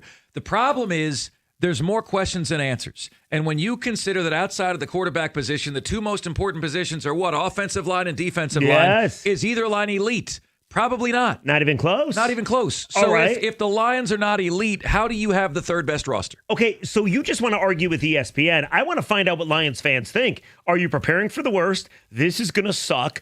God, I hope we at least make the playoffs. Or are you expecting the best? Shut up, dude. We won 15 games last year. Where are you at? Now, I'm saying most Lions fans, if they're being true to themselves, they might not talk about it, but they believe they're preparing for the worst. You say the majority of Lions fans are expecting the best. And I don't necessarily feel like I'm with them. I feel like they're expecting the best, and I want them to be right, but I am worried that this is a transition season because there's just the schedule combined with the number of question marks and the number of new faces you have, to me, might be too much to overcome in terms of winning a Super Bowl. This could be a transition year to get back to being a Super Bowl team next season. Couple quick questions or ticket text for you. Then we'll go to the calls, okay? How does Mark work along this clown? LMAO. Hey, well, Rieger's kind to read that one. The other half are all, how does Rieger put up with that idiot? Good God. Here's another one. Lions will do worse in the playoffs than last year. No injuries and time off probably actually hurts the Lions last year. What's more important this season is the Lions going to make the playoffs relatively healthy, playing good. They can go all the way. I'm not banking on it. That's Brian and Pinckney. Okay, so I want to kind of set this up because, Rieger, if you think about it, the Washington Commanders have had a polar opposite offseason to the Lions. Yeah. They've gone all in immediately. Give us Deebo Samuel. Give us Von Miller. Von Miller is a guy that would have helped the Lions. Yeah, no interest, apparently. So Brad Holmes is doing the we don't have a Super Bowl window. We want to be great every year. The Commanders are going all in. I had NFL Insider, Jason LaCanfora, on my show. You talked to everybody. I said, Jason, who had a better offseason? The all-in approach of the Commanders or the Detroit Lions?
Boy, thanks a lot, Jason.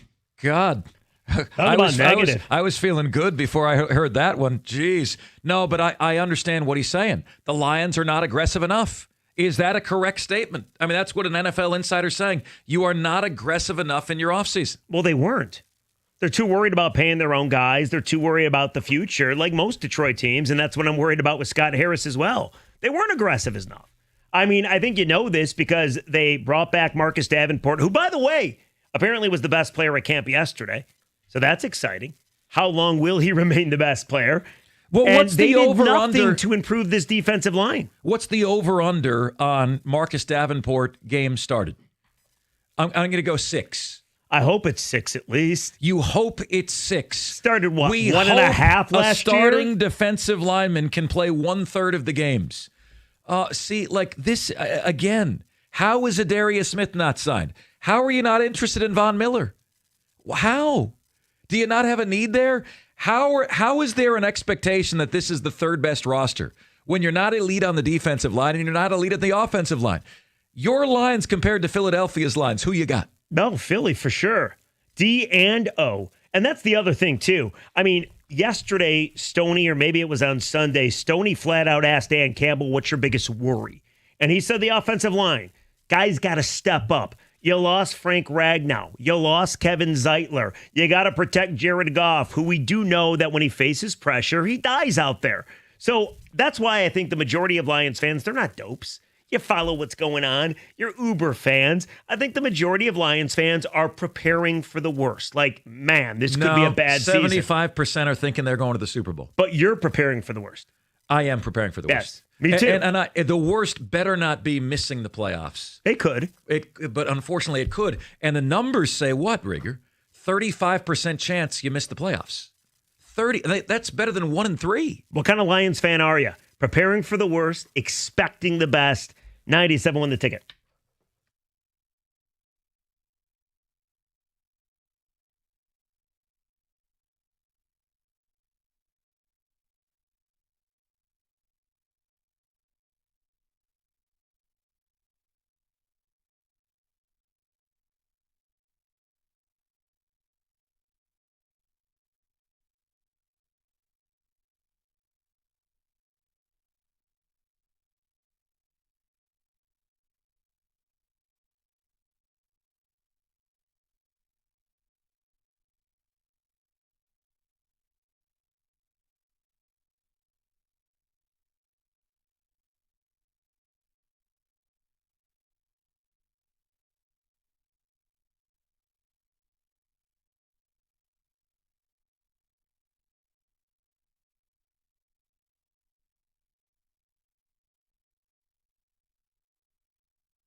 All right, asking the question, you got to prove what Lions fans are thinking. Are you preparing for the worst or are you expecting the best?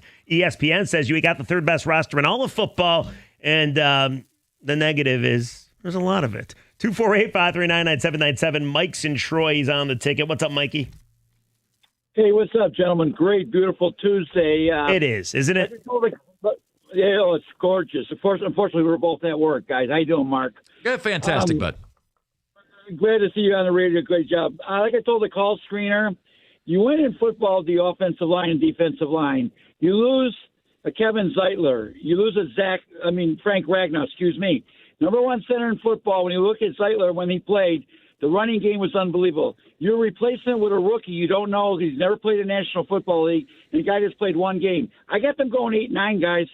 The offense is going to be horrible. If you don't block, you don't block. Forget about Jared Goff. Where's the running game going to open up? The receiving, it's going to happen. And the defense, everybody thinks Aiden Hutchinson is going to be super, which he could. What if he doesn't? And you got other guys that are hurt already. You got guys that are holding out. I'm sorry. I got them 8-9, guys. Yeah, this does seem to be the year where the worst-case scenario could very well happen. And the old football wise man told me your importance in the game of football is in direct proportion to the distance you line up from the football when it's snapped. Closer you are, more important you are. How are the Lions on the offensive and defensive line? Don't tell me they're fine. Fine doesn't mean anything.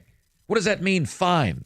Okay, they've had the best offensive line in football. Where are they this year in relation to that? And look at Goff, too. See, kind of like what you're saying with the offensive line. I know people focus on the D-line, but Jared Goff, when he faces pressure, is a pumpkin. Totally different quarterback. Exactly. And the great thing about this Lions offense last year, the best in the league, was they were able to protect them. When you're missing your center, when your left tackle has some issues, and I know they say Decker's going to be back, when you look at your offensive line, it's nowhere near the same.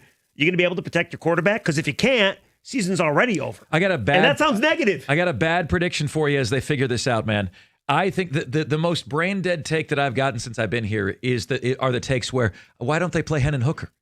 And I worry that the offensive line getting going is going to be so rough and Goff on his backside and making bad decisions under pressure that we're going to start getting some of those calls and some of those texts because he doesn't have the mobility. Well, the knock on Goff is what? He can't go off script. Well, what do you have to do when you don't have protection? You got to go off script. So Ben Johnson himself said it. The thing he likes about Caleb Williams is he can go off script. That's it. He can make a play and extend a play with his legs. Let's go to Ken in Novi. You're on the ticket. What's up, Kenny? Hey, Big Kenny. How you guys doing? Hey, Ken. Hey, man. Good. Hey, so I've been saying this since Goff got in Detroit. He is not a Super Bowl winning quarterback. I don't care what anybody says. He's not going to take us to a Super Bowl and win it. I don't care. He doesn't care. It's that simple. Well, Ken, he's gone to a Super Bowl at least. Executives, coaches, and scouts said he's the 8th best quarterback in the league. The 9th best one, Jalen Hurts, just did win. So technically your quarterback is good enough to win. You just have to have the team around him.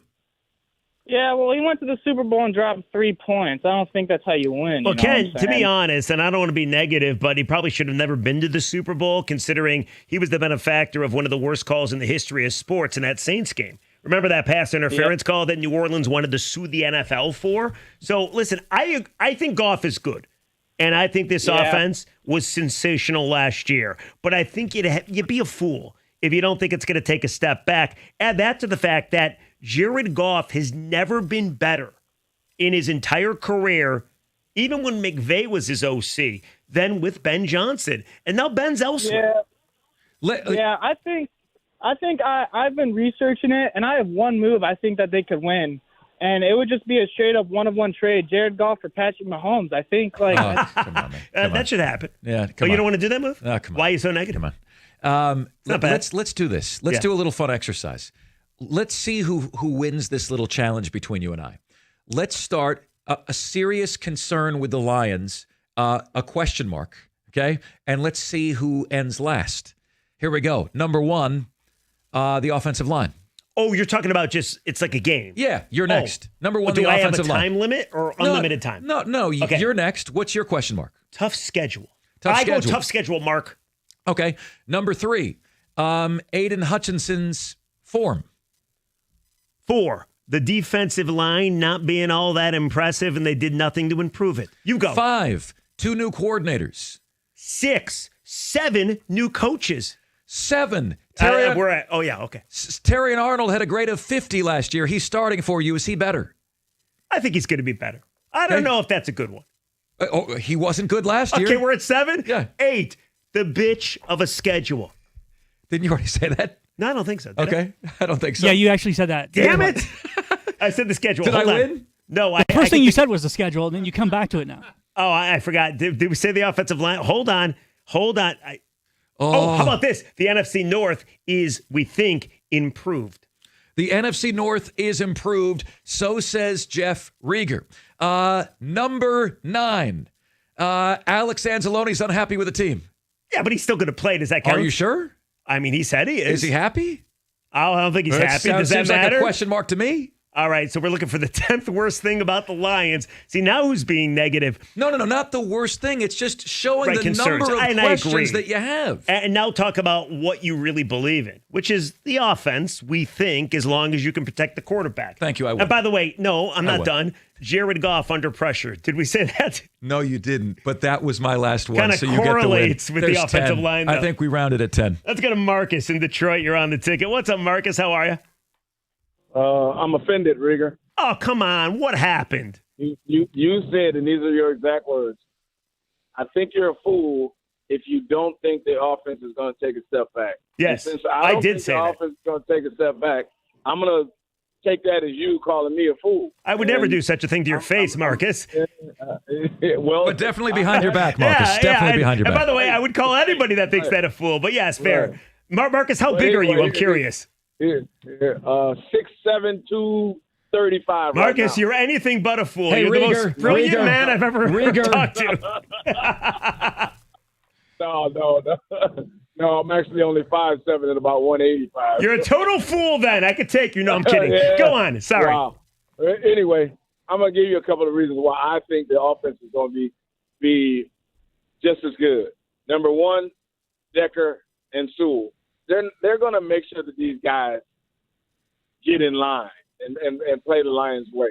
Number two, we've changed from Jonah Jackson to Zeitler last year. So it's not like we can't adapt to change. Yeah, but you're going from Zeitler to what? Yeah. You don't know. Either one of us. You don't know. But we did get an all Big Ten lineman out of this. I mean, a very good one. So I think we're going to be fine on the O-line. Obviously, nothing's perfect. And then, once again, our defensive line was horrible last year without the best player. And when they still won 15 games, they cannot be worse. They So, cannot Marcus, be. It is impossible for our defensive line to be worse. Since you're only 5'7", I want to bring this up, okay, to help prove my point.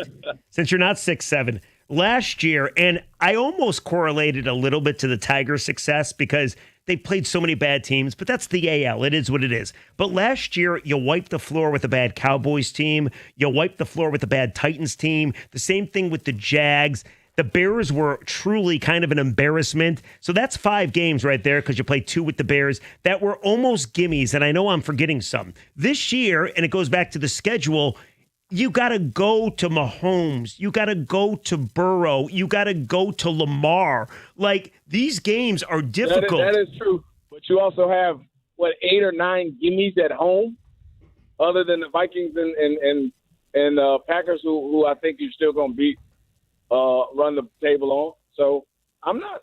I still got them at 12 wins. 12 wins. You know, for them to get to 12 wins, they got to go 7-1 at home, which they could do, but they got to find a way to have a winning record on the road, and that schedule is brutal. I keep hearing Lions fans say we're going to be fine. You know what FINE stands for? Freaked out, insecure, neurotic, and emotional. You make that up? No.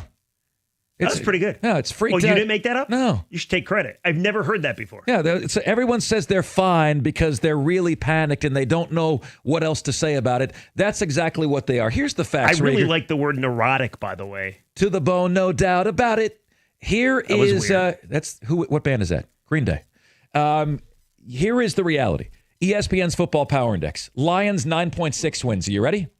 Vikings 8.6. Packers 8.8.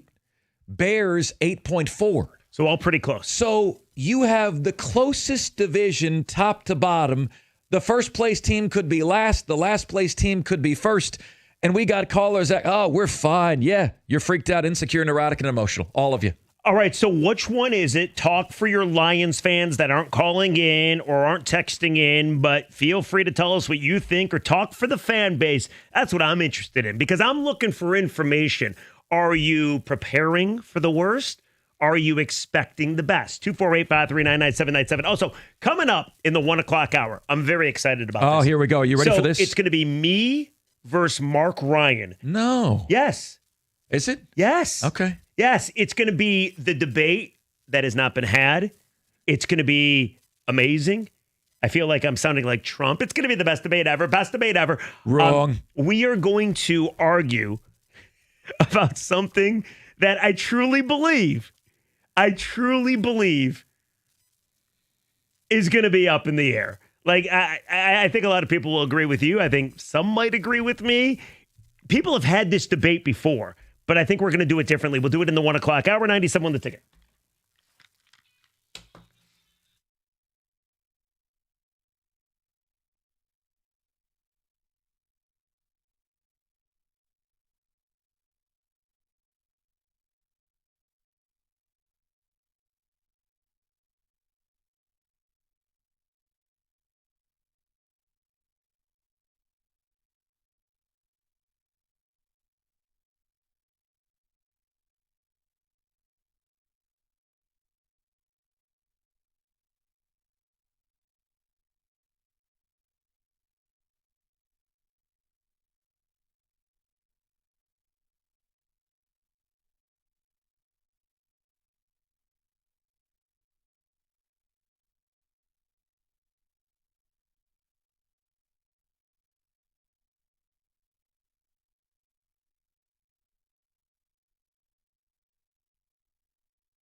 97 won the ticket.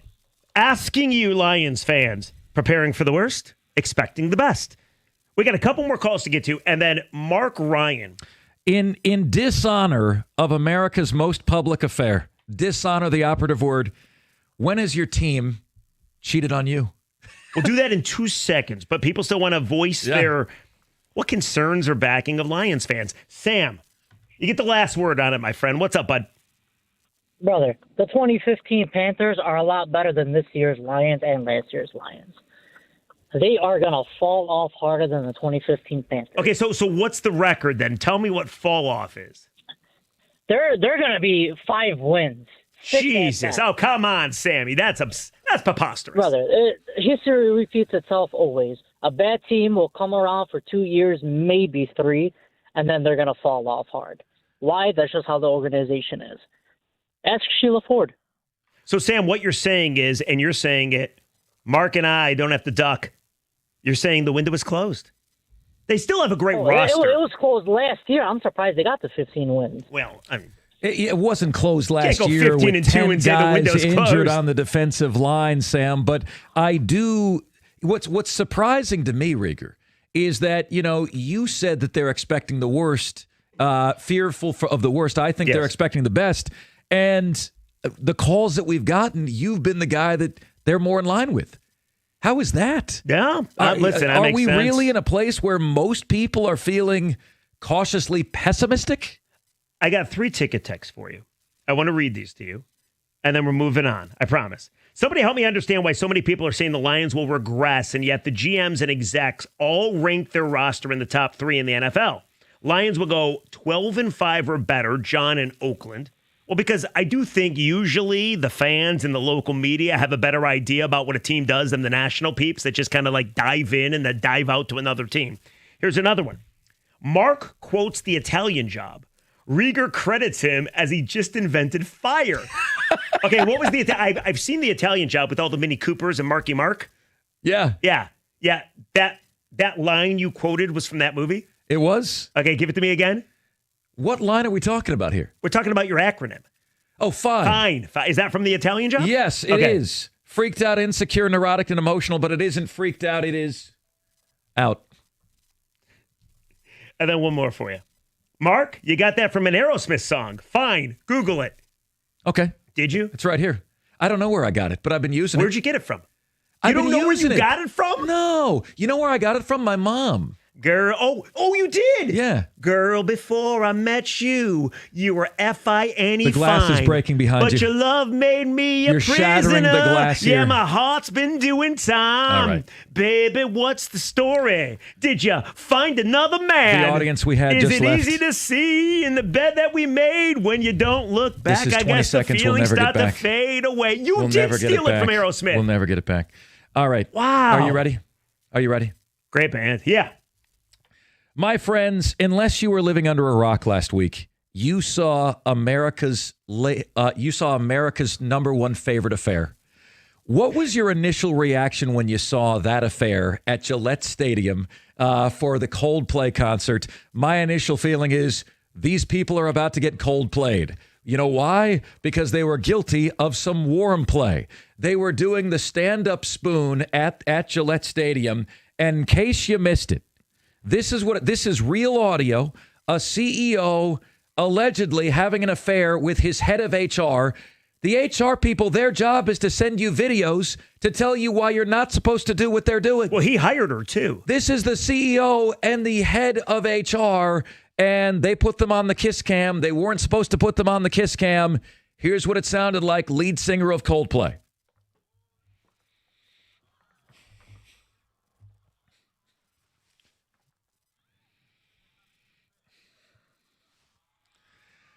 Rieger, I'm telling you, had they just be cool, my baby. If they had just played it cool, this never would have happened. Well, you're right, because not to mention, it never would have made it on social media because this was the in-house feed. It's not like you're watching the Coldplay concert. So their spouses would have no idea that they're banging. Right. And apparently he told his wife that he was attending the Fish concert, also in Boston at the same time. Oh, probably with her. college buddies. He's going with college buddies. I will say this though. Can I say this? Like, if you cheat on your wife, Yep. you deserve everything that comes to you. Well, hold on a sec, though. You deserve to give up half your money. You deserve to have her hate you. You deserve to, I guess, wreck your family. But do you really deserve that? They're everywhere. And now you look at the memes, it's other people in their bodies. Have you seen some of these? Oh, it's brutal. Yeah, it's like Trump and Hillary Clinton holding each other. And those facial expressions that they made when they knew they were out, the freeze frame, that will never go away. It's Ryan Day and Sharon Moore holding each other. Oh, it's Homer Simpson backing into the bushes, frozen as them. Yes. I mean, it's all of the above. Do they really deserve, not to mention he's lost his job. Oh, they deserve it. Do they deserve it? Yeah, they do. To this extent, do they deserve it? They most certainly deserve it, even though if they just played it cool. And aren't you shocked when they started doing the kiss cam that they didn't say, hey, if they maybe we should stop doing this spoon, or, if they show us, just roll with it. Don't act like you were shot by a sniper. It was in the moment, man. I mean, think about it. If you're cheating on your wife, which you're not, right? I've never cheated. If you're cheating, you always got cheated on. That's the most offensive thing you ever said. You probably just got cheated on. No, more offensive than the Tigers' offense the last 4 days. Well, that's been offensive. But if you're cheating on your wife, right? Like, I kind of feel you see yourself on the kiss cam, you just freak out. So that's why they reacted that way. It's not like you expect to be shown on the kiss cam, but you have actually a sports-related topic. Here's what I want to do with this. Yeah, I try to figure out a way to spin this into sports any way I can. You guys have had it rough here, and not in a good way. You've had it really rough as sports fans here in the D. In what way do you feel like, much better, much better. I appreciate the people falsely giving me credit for that. Making a renaissance. Yeah. When have you felt like your teams here have cheated on you? Okay. Like define cheating. Go ahead. Okay. Like the team really screwed you over. They made a really bogus trade. You felt like they were just taking your money and they really weren't putting a winning product out there on the field of battle. They really screwed you over as fans. When, there are fans in Dallas that felt incredibly cheated on when? Luka? When in the middle of the night, Luka Doncic, and everyone thought it was fake news. Is this April 4th? What is going on? How is this not fake? April 1st? Is this has got to be fake news. April 4th, I hear they do that too. Yeah, they felt cheated on. They felt absolutely cheated on. So, people of Detroit, I want to ask you as Detroit sports fans, what has happened that made you felt like your team was cheating on you? 248-539-9797. That's 248-539-9797. I have been cheated on. And not in a good way by my sports teams many a time. Oh, how many times have you been cheating on, like, in real life? 0. As far as I know. Yeah. You see, that you have to qualify it with that. Yeah. As far as I know, I haven't been cheated on. That's a good point. I mean, I think I've been cheating on many times, but that's a good point. All right, sports, though. I think one just happened recently. I think it's the Red Wings. You felt cheated on? Absolutely. With that trade deadline, Is it because you asked Eisman a question and he said... No, it's not why? because of that. No, it's because Dylan Larkin wanted moves made. He made no moves other than a fourth-line center and Peter Mrazek, who's no longer on the team. Yes, I was cheated by Steve Yzerman. Try to give your team the best chance to make the postseason. I understand they were in a March swoon and it wasn't going very well, but you made no upgrades to help out. I felt cheated on. I'll also feel cheated on if Scott Harris isn't very active at the trade deadline. If you allow this Tiger team with one of the best records in baseball, no longer the best, that belongs to the Brewers, but if you allow this team to not make a massive move to help you out to try to win a World Series, I will feel cheated on. Absolutely. I got one that ties into you guys. Yeah. Way back when I was a Buccaneers fan. And the Buccaneers had My condolences. Yes, Bucco Was it Bruce. the creamsicle Why jerseys? would they ever bring those back associated with losing? How can you play good when you look so bad? They had, I believe it was the 3rd pick, and they wanted to trade up to 2 to get who? Calvin Johnson. Oh, yeah. Pretty good. The price tag to trade up from 3 to 2 was the pick that they got. Gaines Adams, rest in peace, but he wasn't good when he was still with us. Aaron Sears, the 2nd-round pick, and the 3rd-round pick became Sabby Piscatelli. They said, no, it's too steep. Gaines Adams, Aaron Sears, and Sabby Piscatelli, those picks were too much to move up and go get Calvin Johnson. Are you bleeping kidding me? As a Buccaneers fan, wanting a weapon like that my whole life, I've been sure of 2 guys in the draft in my life. Calvin Johnson and Brock Bowers. There's a reason you're sure about two guys in your life. You know the Lions had a chance at Randy Moss. They picked Terry Fair instead. Oh, God, no, please. I feel cheated on How here. unfair that was. I got another good one, though. I like this game. When have you feel cheated on in honor of that poor couple that Chris Martin from Coldplay couple. screwed? Poor couple. Oh, you just can't cheat anymore without getting exposed, apparently. Anyway, here's mine. I think it was maybe it's 2001. Rick Pitino was with the Celtics. All right, he gets whacked in the Celtics after he had all that success at Kentucky. And I'm a Michigan basketball fan. And Michigan was looking for a coach, and Pitino was available. And he's back in the college ranks, and Michigan's going to hire Pitino. I was listening. I remember I had a job where I drove around a van delivering crap. It wasn't drugs, I swear. And I'm listening to ESPN radio, and they got Dick Vitale come on the radio. And he's like, it's official, baby. Rick Pitino is going to Michigan. And I got so excited. 20 minutes later, Pitino comes back. Vitale comes back on. He's like, I got a retraction to make, baby. Oh, no. He's going to Louisville. His wife loves the horses. I was wrecked. I'm like, how could you not make this happen? And there's going to be dirty tablecloths in Louisville, baby, at restaurants after hours. I don't care what he does as long as he wins. Meanwhile, Michigan got Tommy Amaker. I felt cheated. In what ways, ladies and gentlemen, have you felt as though your teams have cheated on you in dishonor of America's most popular affair? If you're on the line, please hold. We will get to your calls. We see you guys lighting up the phone lines at 248-539-9797. Mark Ryan, Jeff Rieger, 97.1 The Ticket.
Great to have you guys with us.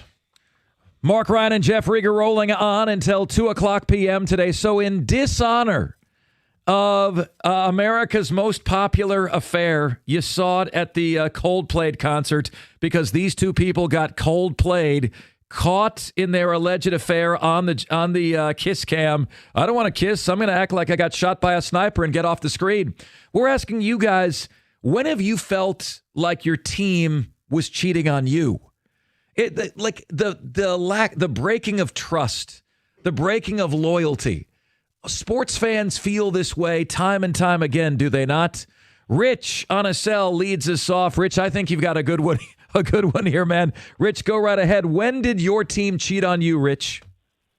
The Pistons. Come on, the Darko Milicic's draft choice. How many people do we pass on that year? Let's see. Dwayne Wade, Carmelo Anthony, Chris Bosh. Anybody else? Pretty much covers it. That's enough. Yeah. How about Luke Kennard over Donovan Mitchell? Anyone? Wasn't Killian Hayes taken over somebody great too? Tyrese Halliburton. Oh, dear God. Bless us all. No, but Rich, to your example, and I get this ticket text as well, all you guys are doing is listing off drafts that didn't work. And yes, true. But Mark's point is there are times in every fan's life where they're like, dude, you just suck. You cheated on me. I feel robbed. And the Darko pick, I think, is a pretty good one because if you remember, nobody wanted Darko. Everybody was shocked. And then that one Chad Ford article came out about how good he was at practice, and they took him, and it turned out to be a disaster. Yeah, it was sad because I think we had, definitely a good team there. One more piece, and we might have had the championship a few years in a row. Thank you, Rich. Now, there's the other argument that says if you didn't draft Darko, then you never get Rashid. So what? Rashid helped you win a championship. No, but you don't make a mistake so that you can make the mistake right. What about this That's one? a horrible strategy. I got some ticket text. You tell me if this is cheating or not. 248-539-9797. Firing Jim Caldwell after a winning season. They were 9-7. Nothing beats. But he didn't make the playoffs that year. He got whacked. Is firing Jim Caldwell, do you guys feel cheated on for that? You felt cheated on because they hired Matt Patricia. And as big of a boob as Patricia was, you're like, oh, crap. How this guy, dare you instead use of Jim the Caldwell, word boob for something bad? Never do that. It could be a bad thing. Never do that. A boob can be bad. No, never do that. Definitely can be bad. By the way, there's another one. I feel cheated every time Brad Holmes says he can't afford to trade a third-round pick to help a starting back SB caliber roster. I think what he means is he wants Holmes to trade or use a third-round pick for somebody other than Hendon Hooker. Yeah, and then trading future third-round picks to get a fourth-round pick to get Giovanni Manu. Do you feel cheated on with that? Let's go, Detroit. What do you got? 248-539-9797 is where you can get to us on the show. When have you felt cheated on as a fan? What about Paul Serra before we go to the phones? What do you got, Paul? So I'm not a Lions fan, but if I was a Lions fan, I would definitely feel cheated on by the organization when they knew Sue was going to leave. They knew he was going to leave. They could have lied to the fans and say they didn't think he was going to leave, but they knew he was going to leave, and they decided to take Eric Ebron instead of Aaron Donald. Yes. Oh, God. It's a great one. That's a great one. But listen, the Lions have cheated on you forever. It's not till recently that they've been good. They have. They have. God, they yes. most certainly have. I think there have been people that felt as though maybe the Billups for Iverson trade was a total lack of trust, a total disloyalty. So this is a different topic, and maybe I'm a dumbass, but I actually like that trade. You kidding me, right? Yeah, because I kind of thought they went to 6 straight Eastern Conference Finals. I kind of thought you the run liked getting the answer when he was just a question. No, I liked the trade because I thought it meant they were going to shake it up, which they so desperately needed to do. And yeah, Chauncey went to Denver and killed it, and AI was awful, but he did help the local economy by going to the casino so much. So that was nice of him. But yes, it was a disaster. But I liked the theory of it, which is expiring contract, use that money to make the team better. And they got Ben Gordon, Charlie V. Let's go to Kenny. So what do you got? I feel like there's one obvious one that's happened in my lifetime in Detroit sports. At the very least, People booed Sergei Fedorov for years and years, and his jersey still is not in the rafters. That's fantastic. So I don't know. I feel like as a Detroit fan of Detroit sports, that one has to be on somebody's list somewhere. Now, as the dust has settled, should it be retired? Absolutely. Yes. Are the hard feelings over with? For me, yes. But the fact that it isn't up there, Kenny, it's a cheating that's still ongoing for you. It's infidelity that hasn't ended. It really is. But the whole Illich loyalty thing, they'll never do it. So Kenny and Mark, I'm going to do a Mark Ryan. From working with Mark for about over 3 hours now, this is what I know about you. When you have the chance to name drop, you're going to do it. Okay. Is that fair? Why not? Absolutely. You've done it like 4 times Bobby already. Valentine and I are buds. Yeah, We're but you boys. won't get him on the show to talk about his mustache. Anyway, I one time talked to Sergei Fedorov. It was during his, believe it or not, it was his Hall of Fame retirement celebration. But they didn't retire his number. It was the weirdest thing. But he comes up to the booth, and I'm doing an intermission with Sergei, and I asked him point blank, do you wish you never left? And he said it was the biggest mistake of his life. So the fact I love that candor. He regrets it, but yet the Wings will still not retire their jersey. Now, here's what I think is going to happen. It's 100 years of the Red Wings, so maybe they retire 91 in lieu of actually getting you pieces that will help you on the ice. What do you think about that, Kenny? We're going to give you Sergei's retired number, but you're still not going to make the postseason. That would be awesome, and that exactly is how I think that would play out. But you know what's funny is you bring up the organization. I don't even think this is a fans thing anymore. I think this is all. I don't think fans feel cheated on. Going back to the topic that you guys had, I think this is just organizational purely because fans, I think, are ready to put the jersey up there. Do you think that you can cheat on a fan base by accident? In other words, do you think the ball off of Kindle Vildor's face is cheating on the fan base? You can't have sex accidentally. Can you? You sure? I don't think so. I don't think so. What about this? I hear you on the radio all the time. Yeah. You think Alex Bregman cheated on you? He was ready to come to very Detroit. Much. Absolutely. And then Boston swooped in to give him a bigger offer. Well, because he used the team for the entirety of the summer. And the word out there was that he wasn't getting what he was looking for.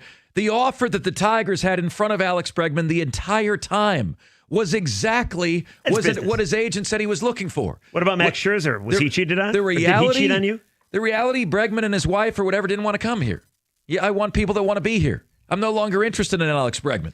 Thank you very much. I got a couple more ticket texts. Next segment, by the way, we're having the debate. It needs to be had. No other radio show on this radio station will do it like we're going to do it because he and I disagree on something so much that we talked about it one time in the parking lot and he punched me. You remember that? Listen, man. Or were you drunk that day? They already have enough HR problems going on in Boston right now. We don't need more. Yeah, we're going to bring it up. We'll do it next segment. But here's a couple quick ticket texts for you. Hello, Rick from Monroe. The Lions cheated on me when they raised the ticket prices, raised the banner with no fans in the stadium. What do you think about that? You're one of those guys that thinks they should lower the ticket prices. Well, I also think the fact that they used to have wild card berth banners at the Silverdome is cheating on the fan base. What about this one? Not winning a World Series with the pitchers the Tigers had, Scherzer, Verlander, Price. What do you think? Scherzer, Verlander, and Price? You didn't get one? Well, you also had Rick Porcello. Give me a break. You had Anibal Sanchez. Yeah. They had 5 Cy Young winners, did not win a World Series. Did not win a World Series at all. In what ways do you feel like your team has cheated on you? What about this one? I feel cheated on when scumbag Urban Meyer left the Gators for health issues, then went to Ohio State. Yes. We could have won 4 to 5 championships if he stayed. Wait, what is this, a Florida fan texting Yes, it is, in? because one of mine that I have listed is I feel cheated on by Florida for the Will Muschamp years. I've never recovered from that. Here's what I feel cheated on. What's that? Just happened recently. What's that? I feel cheated that we've had 2 times now for a chance of Skeens versus Skubal. And we don't get it. And we didn't get it. Oh, but we're supposed to say we got it in the All-Star game where we got an inning of it. Right. And they could have easily given us that twice as fans. And by the way, would have shut down Detroit. No, I'm not interested. saying to push back Skubal, who we're going to talk about next segment, to make sure he pitches yesterday. Although Skeens Scooble would have been amazing. But the first game of a doubleheader or the second game of a doubleheader, remember when they pitched them separately? There was a rain out and Scooble decided game 1 and Skeens got game 2. They should have given us what we wanted. It was a joke. I feel cheated on. I think Malik Beasley cheated on us with all of his nonsense. And I think the officials cheated on us because if they had called that foul on the 3-point shot, Tim Hardaway Jr., That's good. Detroit wins the series. I like that. They win the series. Do Red Wings fans feel cheated on by the draft lottery? Yes. Yes, I'll answer for Red Wings fans. Oh, Yes. my gosh. Yes. Every single year. And Pistons fans. Number 1 pick. How about the number 5 pick instead? By the way, I got to say this. So we did that topic earlier about Rory McIlroy and the golf ball and what obscure, cool, like sports memorabilia you'd want. Paul had a great one, never made the air. He wants a Malik Beasley betting slip. Invaluable. That's Paul, not me. Invaluable. Well, I mean, there's some value if it's a winner. 97 won the ticket.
$97 won the ticket.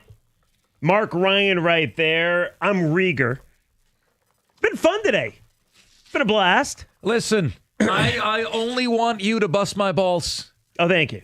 Thank you. That's what my wife says, too. Wait, Mrs. that Ryan did is not make mad that sense. there's none of them left.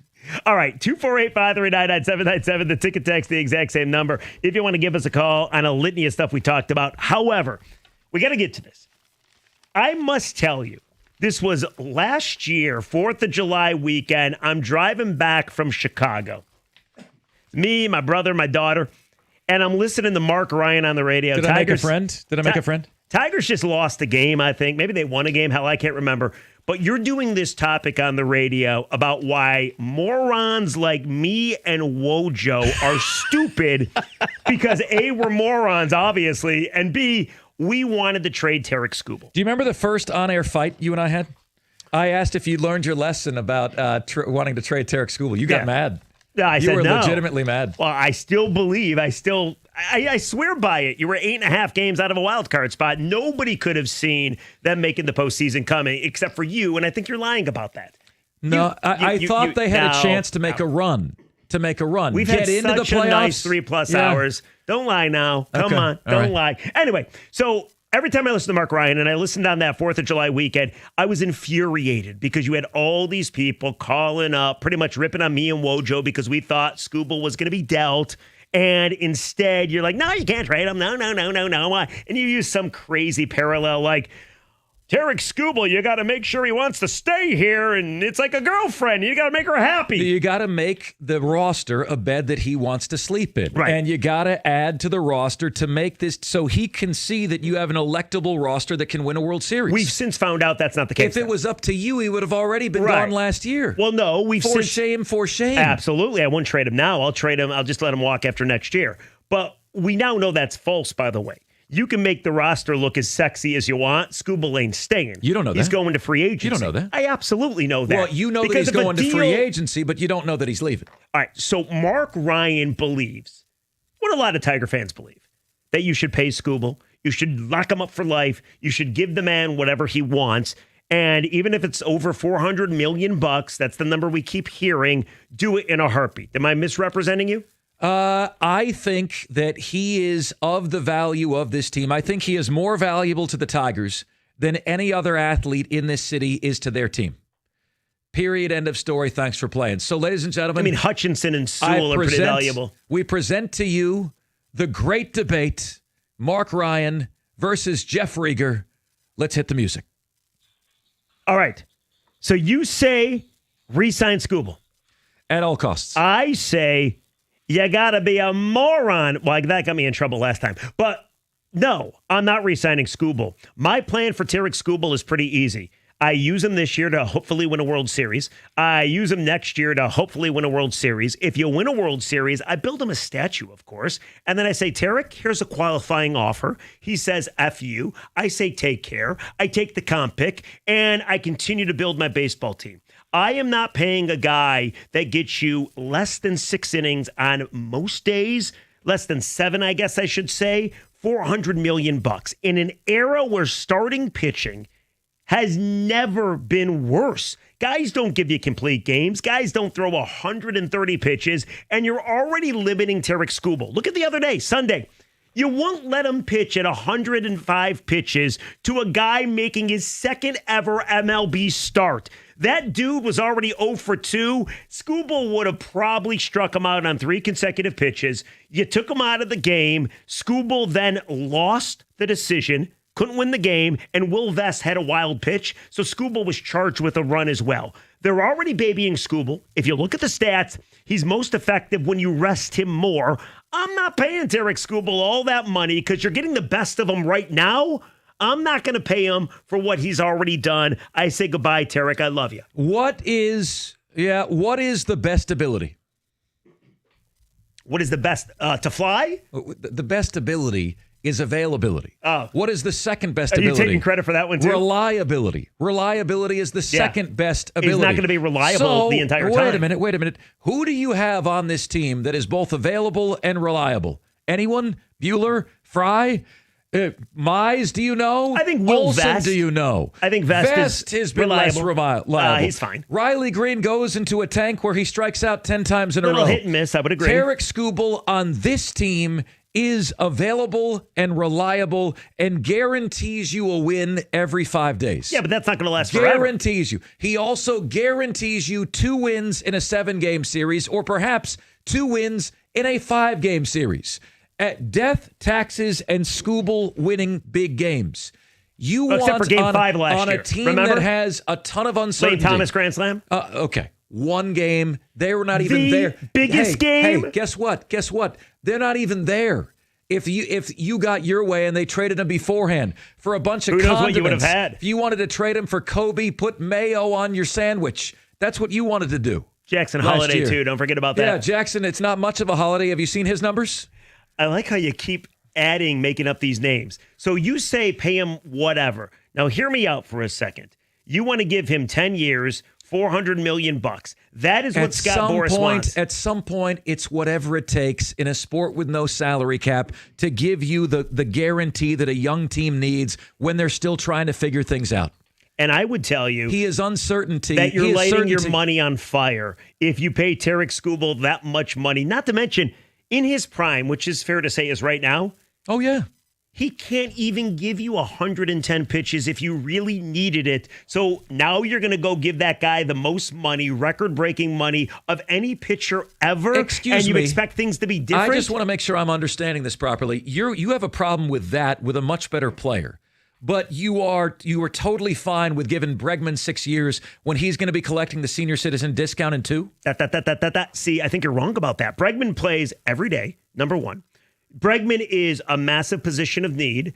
Bregman is, not to mention, could last 3 to 4 years. And if it's a 6-year contract, that's a hell of a lot different than a 10-year contract. With a guy like Alex Bregman with opt-outs, maybe you get lucky, you only got him for 2 years, or maybe you only got a couple bad years. No, there was an opt-out after 2 years here. Skubal is going to have many bad years. So if you give this I'm guy... waiting for them. When is that happening? When is the bad year happening? I don't know, like 2031, 2032. And that's even before you bring up arm injuries, which he's already had 2 massive ones. You're crazy if you want to pay Skubal that money. Now, by the way, teams will. I'm just not. Okay. So what I'm going to say here is actually somewhat in support of you. Oh. I've done the research. Do you need an ace to win the World Series? Well, what does the research say? Not really. Let's define what an ace is. Do you agree with these criteria, Rigger? Do you agree? Yes. I said an ace is 23 starts or more, 3.2 ERA or less, WAR of 4 or more. Okay. Yeah. That's my criteria. I won't argue with you on that. So 4 of the last 10 World Series champions have not had that. Okay? 4 of the last 10. That's only 40%. Okay. But furthermore, Tarek Skubal last year was first in pitching WAR. This year, he's third in pitching WAR. Only one time in the last 17 seasons has the ace of the World Series champion been top 5 in WAR. So technically speaking, you don't need Tarek bleeping Skubal to win the World Series. But this is a bad debate then because you're giving me the victory. I'm telling you, saying, hey, I've Jeff, done the take research the victory. for you. You know how like Bill Belichick says that it's opponent scouting. What are they going to do against us? And then I scout against you. This team needs that guy because they don't have reliability. They don't have availability. Carpenter, what does he play? Half a season? No, I agree with you. When is Mize going to get injured trade again? He's your second best pitcher. Jack Flaherty's falling apart right now. He gives you availability. He gives you reliability, death, taxes, and Skubal wins. What's the only game they've won? Seemingly in July when he's on the mound. And you want to get rid of the one thing that is a certainty? But you're not getting rid of him until after next year. I don't want. It's not like I'm Brian Chapman and saying trade him right now because the season's over. You get rid of your World Series window. 248-539-9797. The ticket text, the exact same number. Is the debate over? Who won the debate? Who do you agree with more? And before you answer, you got to take yourself out of this. You're like a jury member. You have to listen to what was laid down for you, and you have to decide who's more right. Even though Mark, in his closing statement, pretty much said, I'm supporting you. Here's what. You don't need Tarek Skubal. I would never support you, sir. In anything? What I'm saying is, this is historically what the data says, but this is a different team in a different season. It's not an apples-to-apples comparison. If you don't think this Tigers team needs that guy, I don't know what you're watching. 248-539-9797. The ticket text, the exact same number. Help us out, please. Do us a favor. Who won this debate? What side makes the most sense? I'm not re-signing him. I'm loving him for the next 2 years, well, year and a half, I guess. And I'm saying goodbye. Mark says, money, hell with it. Don't care. 10-year deal, who cares? Tarek, come home. I love you, baby. What side is right? 97 won the ticket.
Great to have you guys with us. Mark Ryan, Jeff Rieger, 97.1. The ticket, the great debate for all that is good and holy.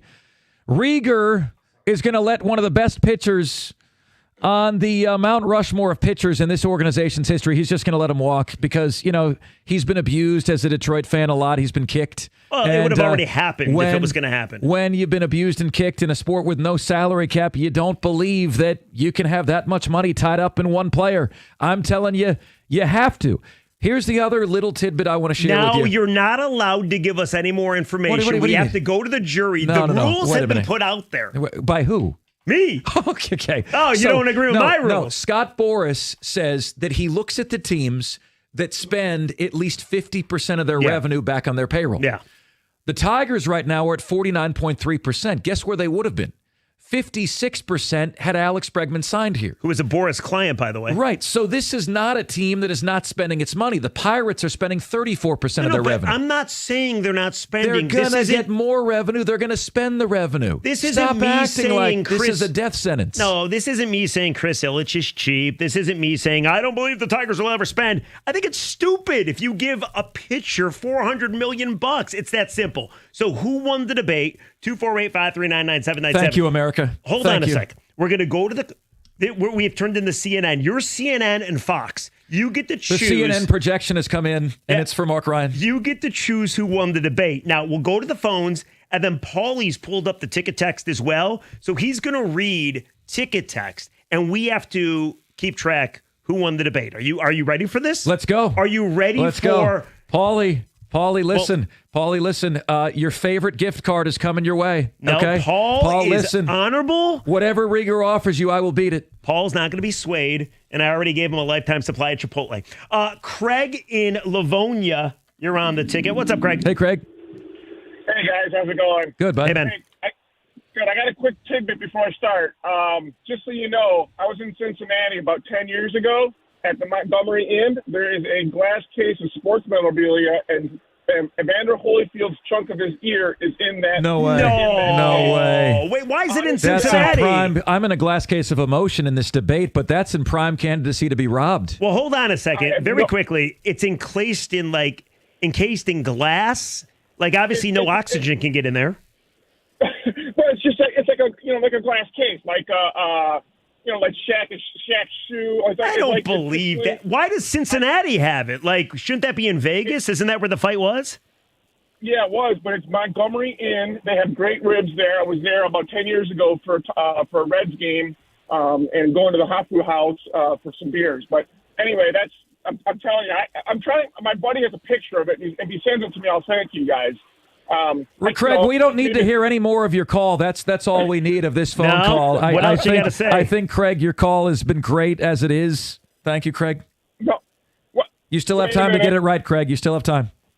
No, I'm going with Rieger on this one. A month ago, I thought he was crazy, but it gives us 2 kicks at the can. There you go. 2 kicks at the can. Gotta have 2 kicks at the can if you just let him walk. Yeah, that sounds like a great idea. Yeah, let the best pitcher in the history of the franchise go. Well, he's not the best in the history of the franchise. He very well could be. There's a guy named Justin Verlander that was pretty good. If you re-sign him, he very well could be. By the way, Justin Verlander, you see the record he's about to set? What, the wins and losses? The next or lack start that he has that does not result in a win, he will be 17 starts without a win, and that will break the all-time record in Major League Baseball history. He has hung on too long. And not to Kate Upton. No, and listen, I agree with you, and it really makes me sad because I hope JV was the last player to get 300 victories, and he's like 30 away, and it's not all his fault, but when you got a 5 ERA, it ain't very good. I would agree with you there. Now, I did a quick Google search just because, of course, this comes up on our first show in a while. Where is Evander Holyfield's chunk of air? And the internet doesn't know. So I don't know that I believe that last caller. 248-539-9797. We see you guys calling us up. Is there any, please, ladies and gentlemen, there are folks who side with me here that you can't let Tarek Skubal go, right? I mean, at some point in a sport without a salary cap, don't you have to bite the proverbial bullet and say, any World Series that we're going to bring here, he's going to be a principal part of? You got 2 years of that. Isn't to let Tarek Skubal walk akin to just giving up? Let's do this in radio terms. Let's say you used to be the greatest radio host in the history of radio, and then 97 Let's make it realistic. That's not realistic. Oh, I was trying to give you a compliment. Thank you. Sorry. And then 97 won the ticket says, you know what, Mark? We understand you can no longer talk. Or you have trouble talking, but we're still going to give you money like you used to be this great radio person. That would make no sense. The same thing goes with Tarek Skubal.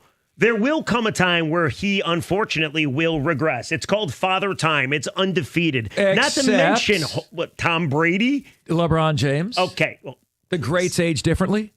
Yes, and I don't disagree. I mean, look at Justin Verlander. He wanted to pitch till he's 45. You just brought up how bad he is with his 5 ERA and winless record. The point is, good organizations never give ridiculous money to guys that can't at least outlive the contract for, what, 2/3 of it? And you're going to be giving that money to Tarek Skubal when, unfortunately, usually these arm injuries repeat themselves. That's the biggest thing for me. But Just you're be assuming smart. it's going to be 10 years. You don't know it's going to be 10 years. But Yes, let's I assume, am. Let's Well, that's assume the that, only wait, number wait. that's been floated. Let's assume that you're right. How many of those 10 years are going to be trash in your opinion? Maybe as many as 6. I think 3.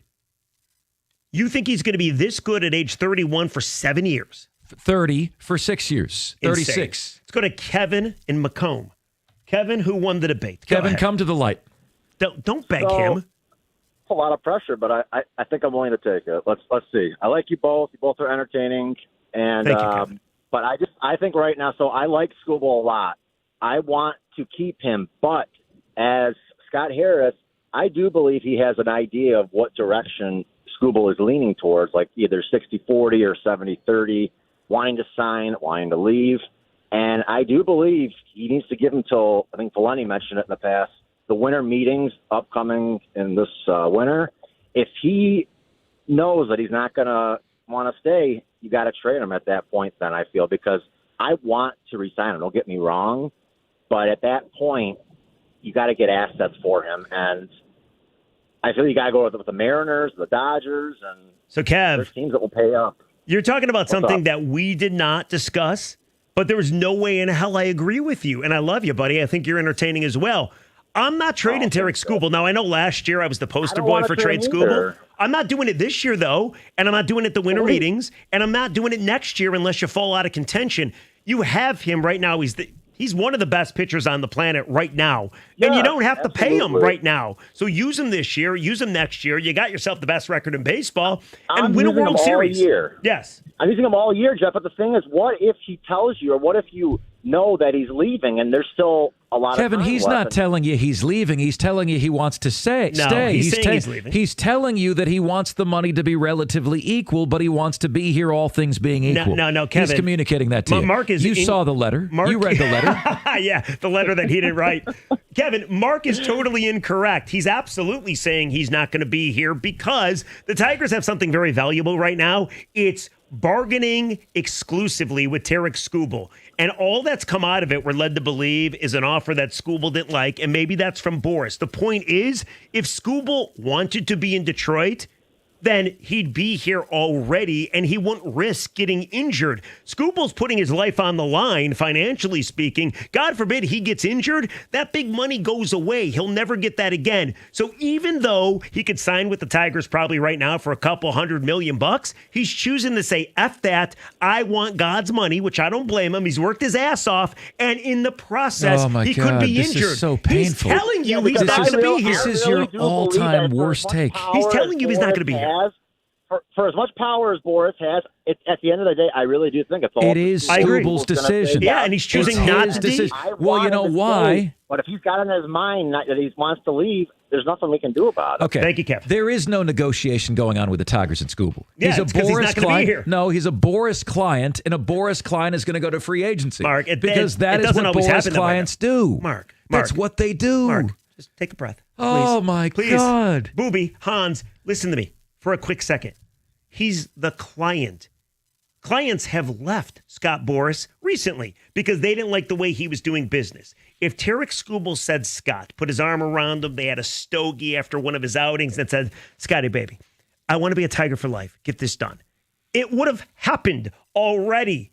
They would have determined a number that was good for both parties, and life moves on. The reason we're talking about this is because it's unique, because this is the best pitcher in baseball, one of them, that is holding out for God-changing money. So we've had this topic. I've done it with Caputo. I said all things. He's here right now. I think all things being equal, does Skubal want to be in Detroit? Caputo says If yes. the price is right. I If the say price yes. is right, yes. All things being equal, he wants to be here. No. So how close to equal do they have to be for him to stay here? That's because the reality is, Rieger, in the pile of money Detroit's going to give him, he's going to have more money than he could ever spend. In the pile of money the Dodgers are going to give him, don't try to be happier than happy. He's happier here. Mark, you're trying to talk common sense into Tarek Skubal. God forbid. Yes. You have a little common sense and you stay in a place you love. You're just like the dudes that call up and said, listen, Scott this Harris is doing this right. painful. Let me bargain with Skubal myself. I'll give Skubal 3 years and $400 million. That's what I'm going to do. He's going to take what he wants to take. This belief that he wants to be here is silly, and I'm not blaming him. He's worked his ass off to get to this point. But if he wanted to be in Detroit, he'd be in Detroit long term. It hasn't happened. So it's not going to happen. You know what would increase his chances of being here long term? Yeah. If there was an injury right now. That would increase the chances that he stays here long term. Well, then he would stay here long term. Right. But he probably wouldn't be available for 2 years. That's if you're like also Jackson true. Job. Because then Skubal had that surgery too. Then it would be a $150 million deal, not a $200 million deal. All right, 248-539-9797. We got Mike and Rico coming up next, and we're still looking for who won the debate. And if we have time, I hope we have time.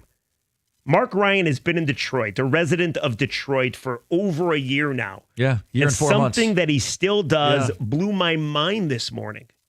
You guys wearing socks? They're about to be blown off. 97 won the ticket.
All right, it's official. We'll take one more call. Who won the great debate, Mark or I, about Tarek Skubal? I'm not paying him. Mark is. And then if we have time before Mike and Rico, something Mark still does after a year plus living here, which is shocking to me. Well, it shouldn't be shocking because you would be much more efficient if you did it. And you've been here forever. So let's get with the program. Keith on a cell. You're on the ticket. Hey, Keith, how are you, bud? Hey, there's no way I'm giving Skubal that money. And like you said, what's the rush? I mean, we rushed into giving Golf money when he had a year left, and we could see what could have franchised him. Do. Yeah, we could have franchised him. And I think what it is here in Detroit, we have to have a star. So anybody that's doing good, we don't care what we pay, and it ends up blowing up in our face. If you lose Tarek Skubal, it's an admission that you can't afford a superstar in baseball. So you can say, Keith, you can say you don't have to pay him right now, but you're going to have to bite that bullet eventually or you're going to lose him, Keith. Can you afford a baseball superstar or can you not? We can, but it's not Skubal. We afforded Cabrera, okay? Yeah, everyday player, you're right. Yeah, for an everyday player. But a guy that can only go through 6 innings. Oh, come on. And he said nothing about he wants to be here. Nothing. No, Keith, you're right. In fact, he did say he wanted to be here. Well, he said he wanted to be here, but he hasn't shown he wants to be here. And Keith, the other thing, too, is you mentioned Miguel Cabrera. We all got sick of Miggy, if we're being completely honest. We hated the contract towards the end, and we only loved him again when he was going for 3,000 hits and 500 dongs, right? So we got sick of Miguel Cabrera. Think of how we're going to feel about Tarek Skubal when he's in the downside of that contract. He only pitches once every 5 days. Yeah. So what? It's going to be longer than 3. How Thanks, many Keith. of the top 10 highest annual value contracts in baseball are pitchers? How many of the top 10? I have no idea. 5. What does that tell you? Position players are not more valuable than pitchers. How have they worked out? Baseball is telling you that they're equally as valuable because of the top 10 highest paid guys. 5 of them are pitchers. Okay. Don't give me this nonsense. How are those contracts worked out? Those big high money contracts worked out for pitchers? How have they worked out for anybody? How's it working out for Mike Trout in Los Angeles? Notice this is like, how's it working out for Rendon, who's Rendon? You sound like Rafael Palmeiro in front of Congress. Forgot how to talk. Interesting. All right. Paul Serra has the final word. Paul, you've tabulated the ticket text. You've talked to the callers. You have your own opinion. You're a very knowledgeable man. Who won the great debate about Tarek Skubal? Won Mark Ryan with a C. I got a gift card coming for you, Paulie. Or me. Go ahead. Well, unfortunately, Mark, I can't take you up on the offer of that gift card because Jeff Riggers won the debate. And kind of a landslide. I would say probably 70-30. Oh, a 70-30. You did a poor job. I demand a recount. I'm going to go back and I'm going to count these ticket texts. I'm going to count them. I demand a recount. Well, I do have a question, Paul. Yeah. The part where Mark admitted I was right, did that hurt him, do you think? No. I think it kind of did, honestly. No. Unless he was trying to do like the weird like Eminem 8 Mile, like take your argument and use it against you sort of thing. I don't know. Mark with a C wins. Lamarck wins. Look at all these texts. I demand a recount. All right, so we settled that. I win. Scubal's gone. Thanks, Tarek. Go win a World Series in the next couple years. No World Series for us. All right, very quickly before Mike and Rico hop on, Mark Ryan talked to me before the show started today on the phone. Mm-hmm. Mark Ryan got to the studio over an hour before the show, but I beat him in. Yeah. And I'm like, how'd I beat you? And you said... Well, I said the GPS rerouted me to an ass-backwards path. Mark Ryan has been in this area, this beautiful area, for over a year. 16 months. 16 months. And you're still using GPS on how to get to work? Yes, absolutely. What? Yes, absolutely. You don't know how to get to work? What is this, one of those situations where you don't know your mom's phone because she's in your phone? I can't believe you don't do this. How long is your drive? Like 30 minutes. Okay. Why would I use GPS? How many different ways do you go to work usually? The same way, constantly. You go the same way every time? Yes, 275 all the way to 696. I get off at American Drive. You are screwing yourself out of hours of your day and week and year because your GPS is going to give you a better way now, you know when the it's better available. Way. Listen, you're letting the robots win. Okay, this is I am. All the people that think AI is going to take over they are, and with me. kill humans. Listen. You are allowing this. Think for yourself. Myself and Be Siri. a free thinker. You know, when the GPS lady, she and I have a very rough relationship, Rieger. I feel like she gives me such attitude. I said turn left. You didn't turn left. I said turn left. I got a British something dude as my GPS. Hello, how are you? Hello. Exactly. Turn left, please. You moron. You were wrong about Scooble again. I can't believe you still use the GPS. Why not? Now, when you go back to home, where's home for you? Florida, right? When you go back to your neighborhood you grew up in, are you still using GPS? No. Well, but look, this is where you live my now. My use of GPS is Exhibit A as to why Americans' IQ is scientifically down 7 points per person. We don't use our brains anymore. Is that a true stat, by the way? It is. Where'd you get that from? Look it up. Look it up. American IQ is down 7 points per person. AI wants you to believe that. You know why? Because we're using AI. We're checking out of grocery stores by ourselves. We don't. Do you even know your wife's phone number? Or is it programmed for you? 73. Oh, I probably should give it out. Oh, boy. That's really bad. Of all the numbers in your phone, how many do you know by heart? 1. I got 5. You got 5 that you know? Yeah, because I got I'm older 3. than you. My mom, my dad, and my wife. I know my mom. My dad, unfortunately, is no longer with us. Do I count? I don't know yours. In fact, you're not in my phone. Yeah, you're not either. Yeah. Because the heck with you. Actually, are you in my phone? You don't even want Scooble. Why do I want you in my phone? Oh, yeah, you're not. Yeah, definitely not. Maybe one day. I got this weird number. Yeah, this is a number I'm not going to answer. If we get to work again together. Hope so. Which is probably not likely. You see this most recent text? Mark Ryan wins. Look at this. Yeah, sent from the your mother. final one determined the winner. Thank you, Mrs. Ryan. All right, Rico Beard in the house. We got Mike and Rico coming your way till 6 o'clock. And then Tiger Baseball. What? Russell Circus says, I can't find the bathroom without GPS. See, this is what I mean? Our IQs are down, Rick. Rico, do you think it's weird that he's been here over a year and he still uses GPS to get to work? To get to work? Yeah. Right. A place he comes every day. Ways. I want the best way. It shows me the best way based on time. Roads shut down, traffic jams. I mean, are you in a hurry to get here? I want to save time. Time is money. Okay. See, I like to drive in listening to you guys. So the longer drive is good with me. You really take GPS. I know, right? Yeah.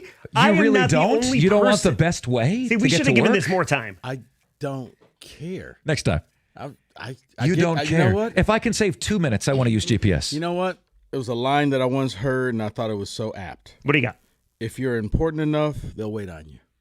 I've not. That hasn't happened to me once in my life. So, man, me neither. They're gone by the time I get there. If you're gone. important enough, people will wait on you. Never happened. So I'm not Rico Beard. Doesn't happen for me. I'm just saying, man. I don't use GPS. Has Rico Beard ever not had a beard? I just grew this like 3 weeks ago. You've had a beard ever since I've known you. I had a goatee. Okay. But yeah. When's the last time you had no facial hair? I don't know. I shave it every now and then. That was like 4, like a month ago. Yeah, my daughter asked me to shave it. I'll shave it. Came in looking like a serial killer. I was so happy with him yesterday. That's how I look?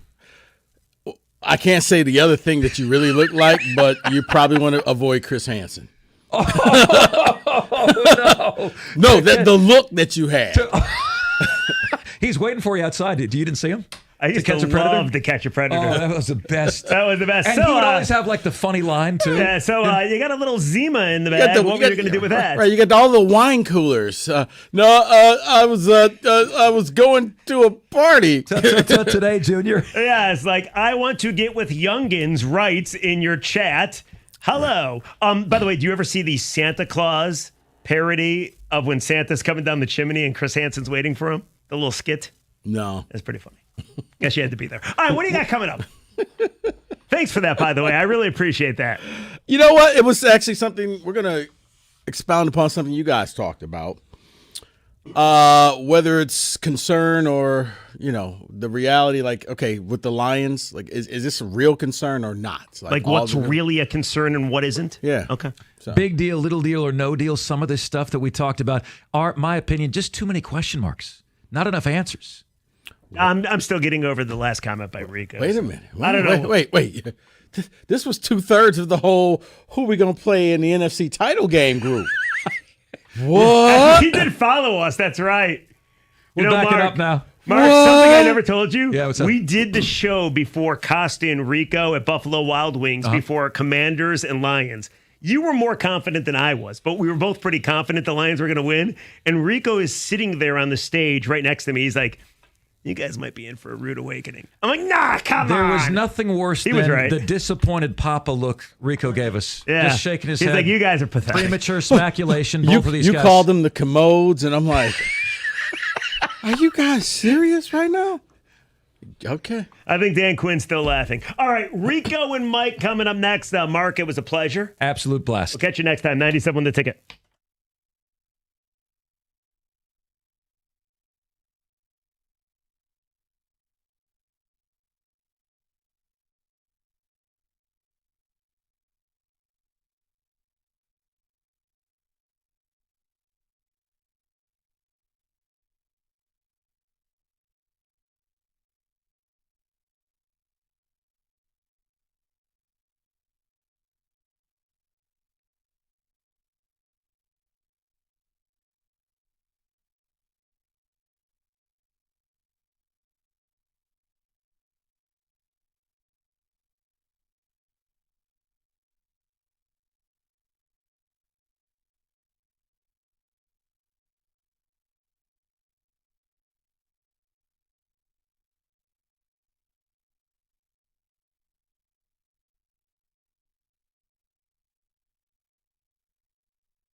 All right, let's get to business on a Tuesday, or as I call it, 48 hours before Saratoga. Nope, that's not the right button. Wow. What a drop. Yeah, I know. That's my bad, David. But very nice job by Rieger and Mark Ryan. And we're going to build off of something they did at 3 o'clock regarding the Lions. But I do want to open with not only 48 hours from Saratoga.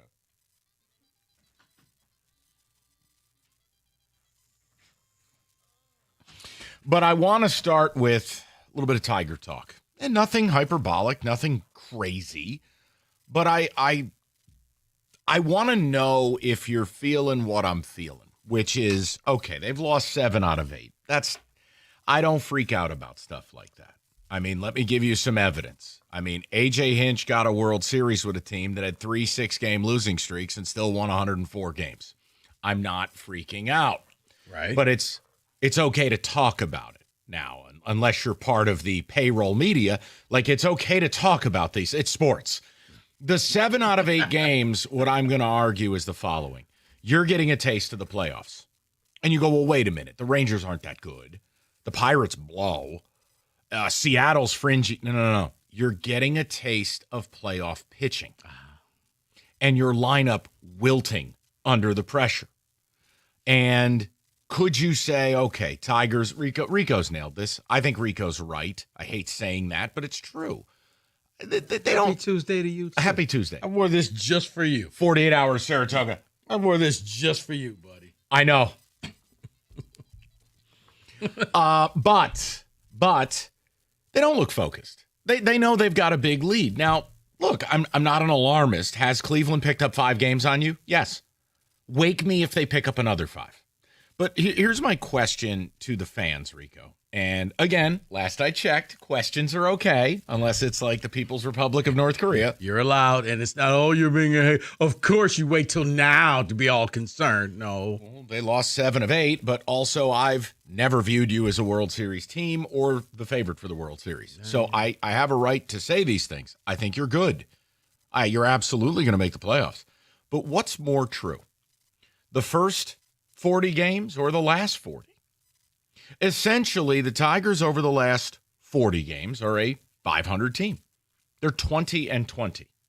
No, that is a 500 team. Yes, but the first 40, 50 games of the year, you were, in fact, the best team in baseball. What's more true? Now, more true is not absolute. It's not 100% zero. I need you to go Spirit of Detroit here. One hand is slightly higher than the other. 51%, 49%. Right. What's more true, and are you developing a growing concern amidst this little bump in the road that it might foretell more struggles? It's a question and a conversation. There's no yelling. There's no declarative statements. I want to talk to you guys about this. Rico, feel free to attack any of that. No, it's not an attack. Mike, I would go 51%. If I'm the Spirit of Detroit, I'm 51%. The last 40 games are who you are. The first, 60 games, it was like hitting chaos. It was everything that the voodoo was last year with the pitching chaos. It was hitting chaos. It was a different gym class hero every day coming up to the plate and driving in a run. So much so, Javi Baez was a starter in the All-Star game. No one had that predicted at the beginning of the year.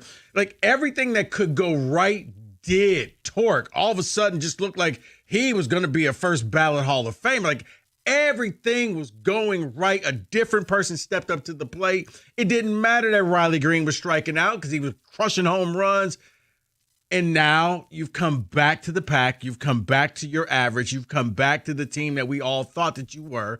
So I would say 51% of the last 40 games where you're 20-20, where, there's some games where you still get the, that guy like the Veerling who won you the game that kept you from Sunday going. Night.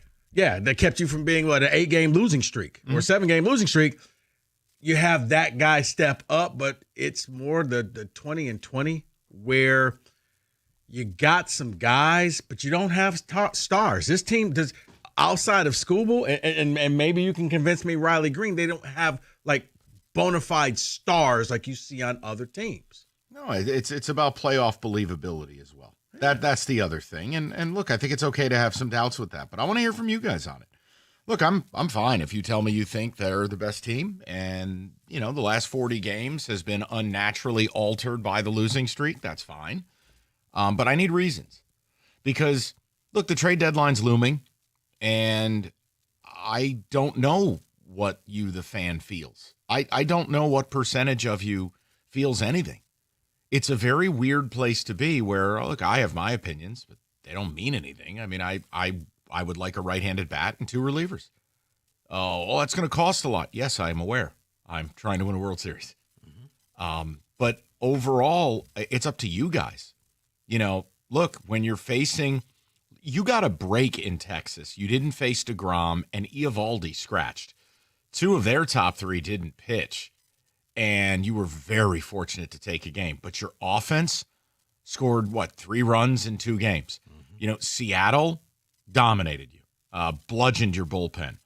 And when you look at Pittsburgh yesterday, look, you're going to say it's Paul Skeens. I'm going to say that was his B- stuff. I've watched several of Skeen's starts. That was not A-list Skeens. Velocity's down, the stuff, the performance, the location, he's still filthy. But that's not his A game, and he toyed with you. So, I again, that's playoff pitching. So, what do you make of the last 8 games? What do you make of the last 40? And as you move towards the deadline, where are you at with this team? Do you still believe they're the best team in baseball, or do you believe the last 40 games is more indicative of who they are? No, they're better than a 500 team. I think we know that, but they're certainly not a 25 games over team. Of course, the truth lies in the middle. But if I'm going to say, Rico, no, the first 60 games, then you believe they're a 110 win team. Well, I didn't then, and I don't now. Rico, you would make fun of me because I wouldn't alter my win prediction of 90 plus. Right, you wouldn't go to 91. I just don't want to. It's kind of, but again, they'll probably creep in a couple games over. But I would like to think people have let go of the Seattle Mariners discussion, the 0-1 Mariners, who by the way didn't win anything. But let's talk about it. 248-539-9797. And as we hurtle towards the deadline, I know what the broadcast did this weekend on the TV side, basically mocking people who want to make trades or straw manning it. Oh, yeah, we'll just go get these top 3 closers. No one said that. You don't need to twist things. We can just be adults. Right. When Bob Nightingale says the Twins are shopping their top 2 relievers, it's okay to do 10 minutes of radio, inform the people, and go, look, if you want one of them, it's going to be costly. Yeah. They're under team control. But, man, a guy like Griffin Jacks could really help you. You get a swing and miss type of reliever, and then maybe that's where AJ just says, okay, you know what? I know I kind of put people into different spots. No more of that. You're going to be the setup guy. You're the closer. Hell, look at last night. You got closed out by 2 guys you would want to go and get, right, including Bednar. So I just, David, Kenny, where are you guys at with it? I know there's a multitude of questions in there, but I wanted to keep it a little bit more open-ended. They've lost 7 out of 8. The division is not in peril. The division's also terrible. What's more true? What they were or what they are? I think it's more what they were is probably closer to the truth because I genuinely don't see them being this bad.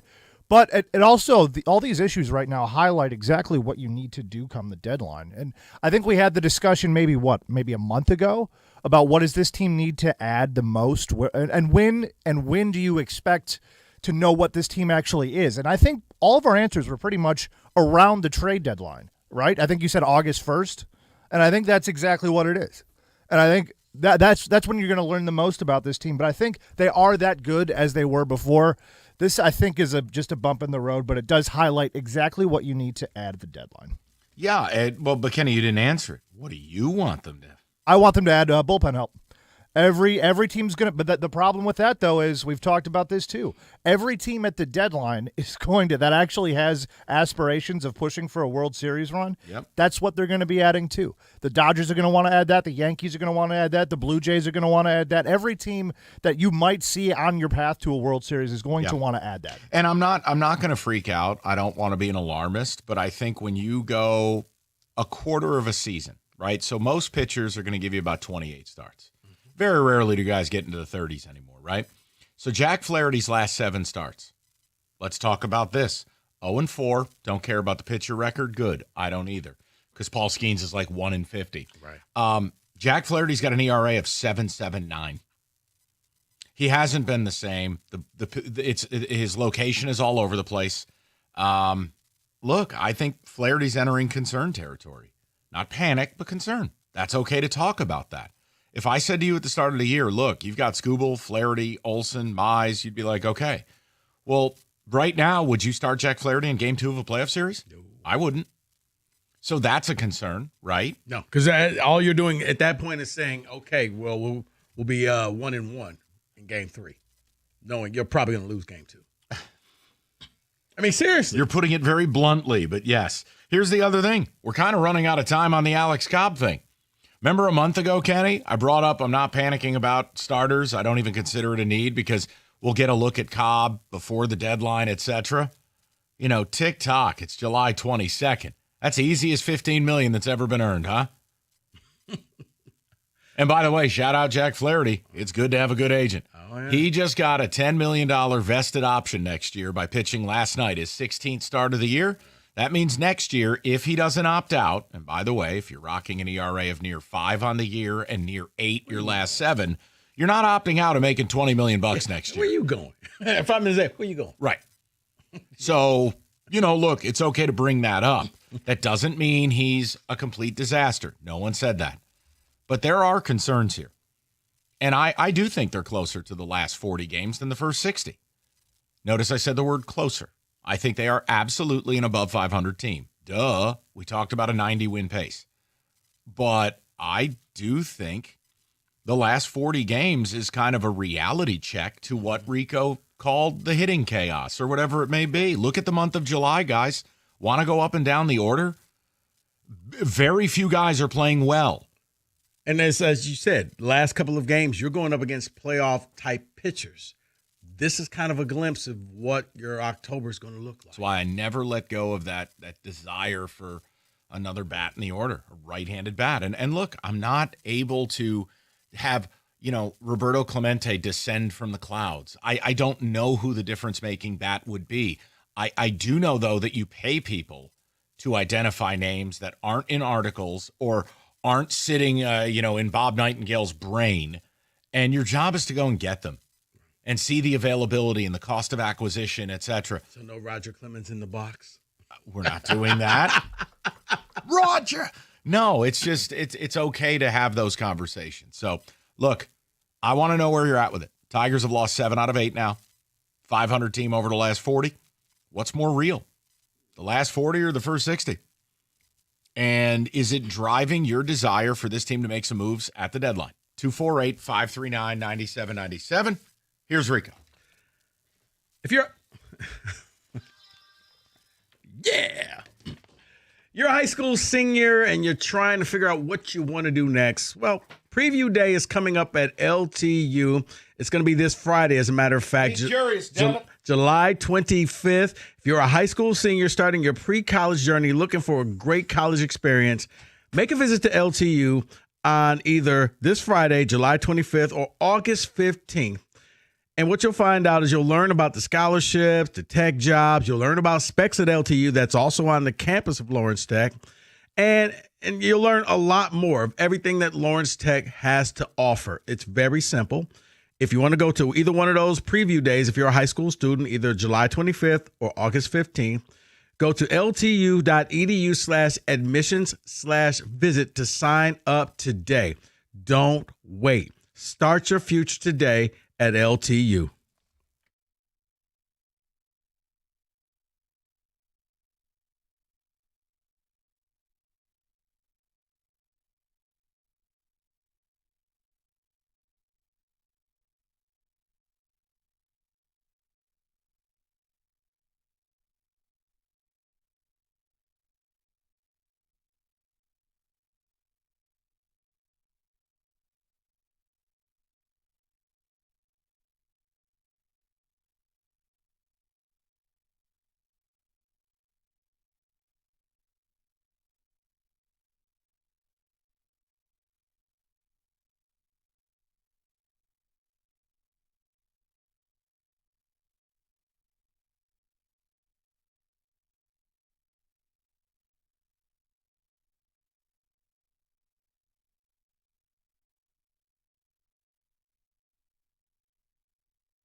When it comes to IRS collection or audit, you need a law firm that specializes in dealings with the IRS and tax problems. You need Maurice and Jerry. You need Abraham and Rose.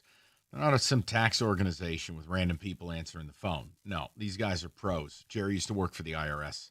They're going to advocate for you. They will be your point of contact, no longer the IRS.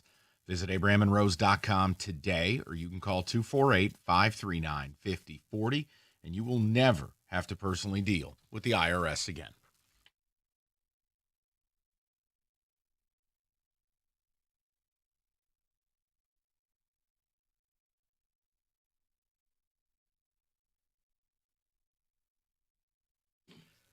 All right, just getting started on a Tuesday, a.k.a. 48 hours from Saratoga. Look, I think we're going to get to some Lions a little later, but I did want to open with the Tigers. Level-headed. I don't think any of it's hyperbole. There's no yelling. There's no heavy declarations. But when your team loses 7 out of 8, and I think there's a theme, I think it's okay to talk about it when you're in the walk-up to the trade deadline. And it's a question of, no, I don't think the real Tigers are a 1-7 baseball team, but I think in totality, over a 40-game spread, being a 500 team that you've been, yeah, I think that's more true than being a 25 games over type thing. I do. That's not an insult. Right.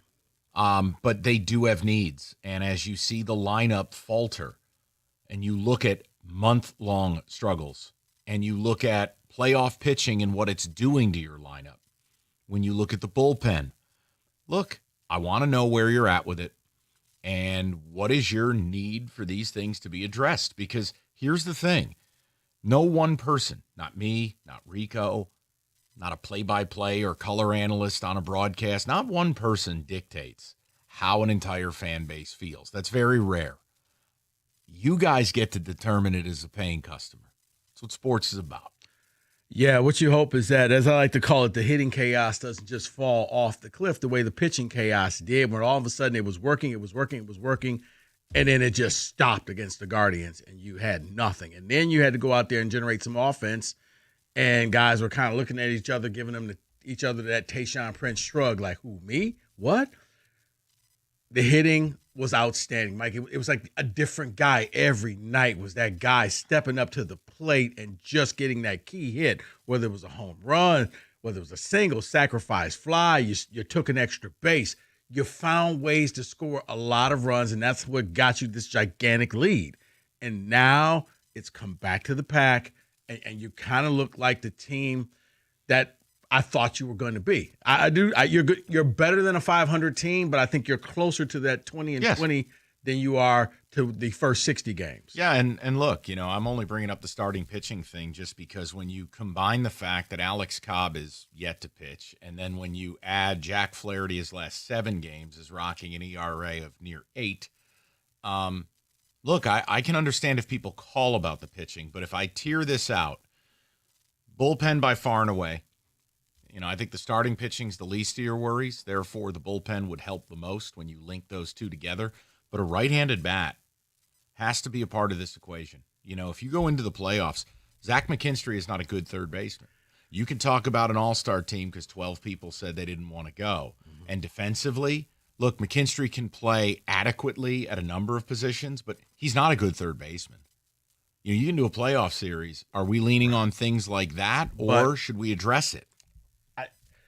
In the hierarchy of things, I would put starting pitching at number 3, Mike, but it's not. It's close. It's like one of your horse races. They're neck and neck coming down the stretch. Where if maybe the strategy is to go get somebody to pair with Skubal so that you have that 1-2 punch in the playoffs that could kind of get you jump started to a 2-0 lead. And then you kind of wait until one of those guys come back around again to close it out. Yeah, there's a chance. Look, I'm not saying this is what's happening. I'm saying, is there can you guarantee me Alex Cobb pitches and pitches well this year?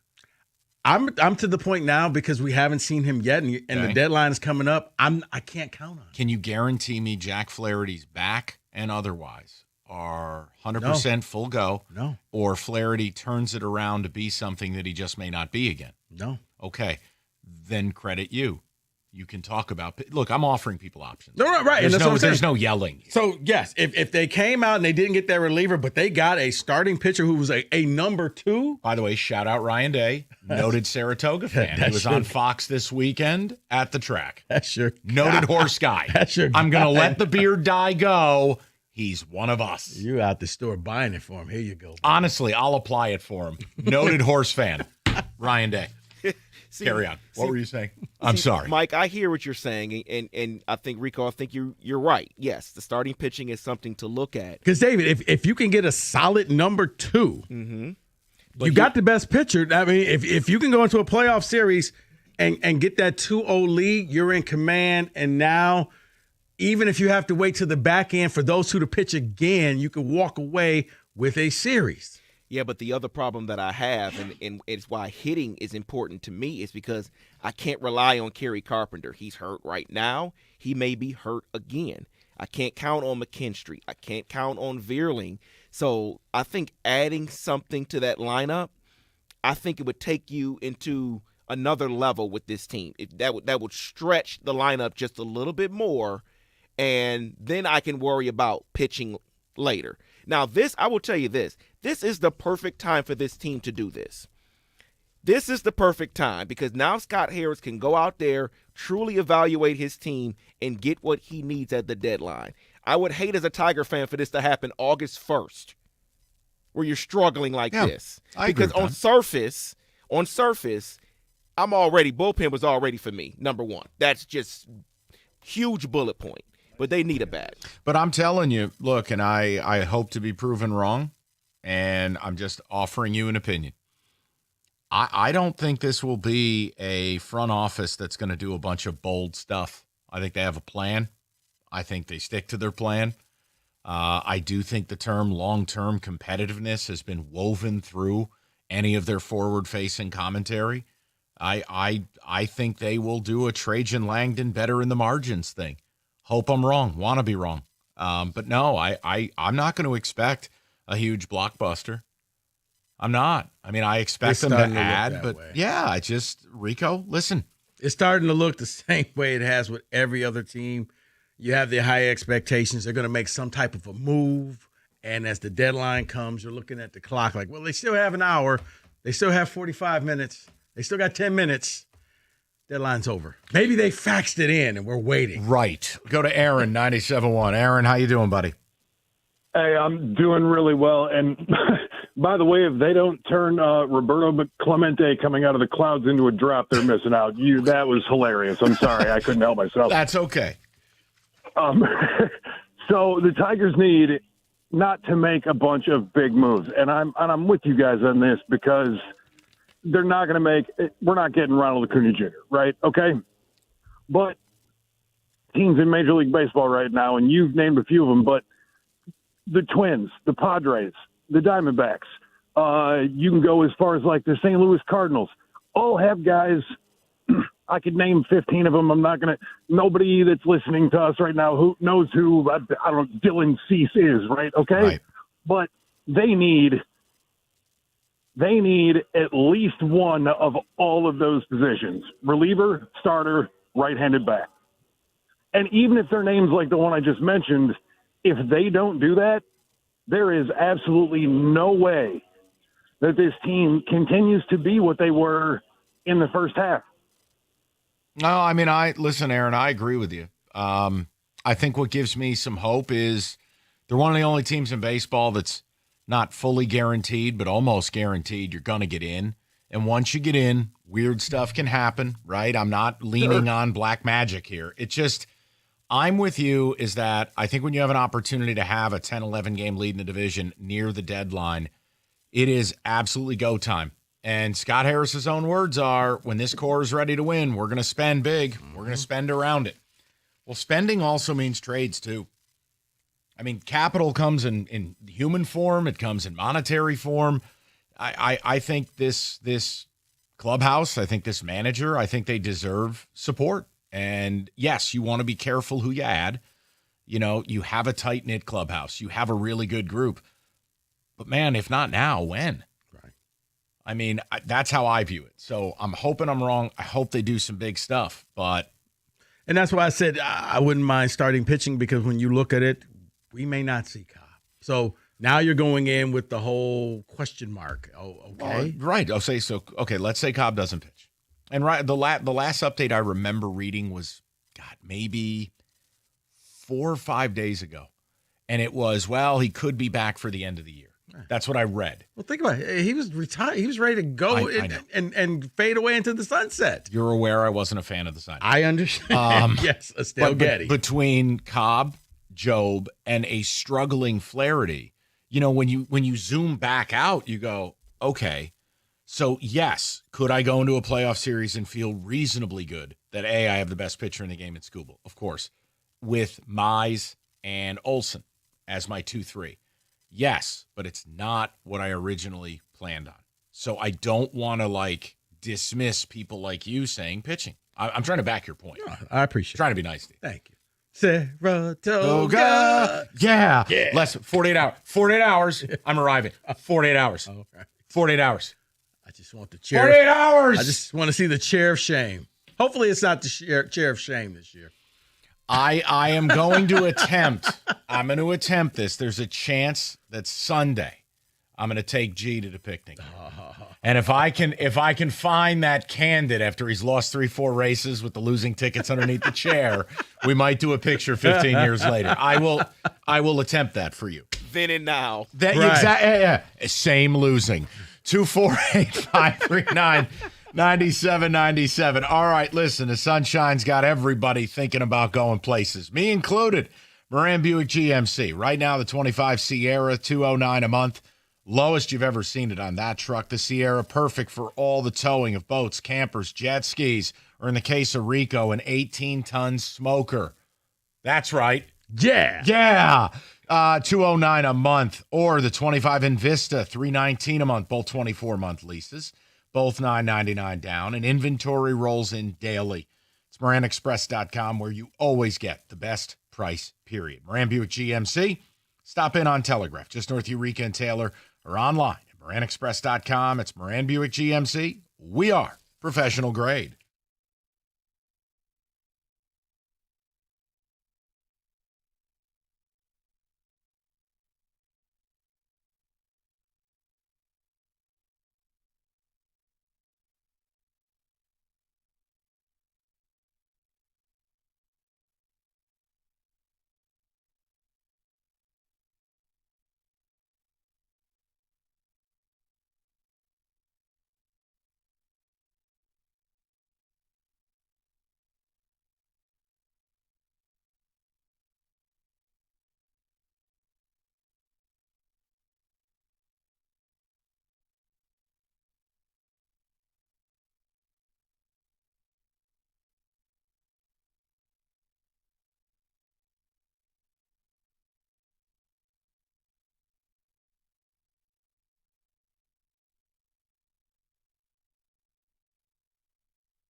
All right, apparently we're doing 30-second commercial breaks. That was fun.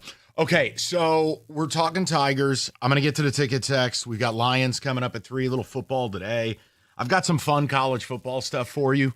Not just Big Ten Media Day slander, but got some interesting coaching contract tidbits and just some fun things as we kind of now with Big Ten Media Days happening. Yeah, and then before we get it, Petiti did acknowledge that he did send a letter. He wouldn't comment on what was in the letter from Michigan because the investigation is ongoing, but he did acknowledge he sent a letter to the NCAA. It's the right move. I mean, what else is he going to do?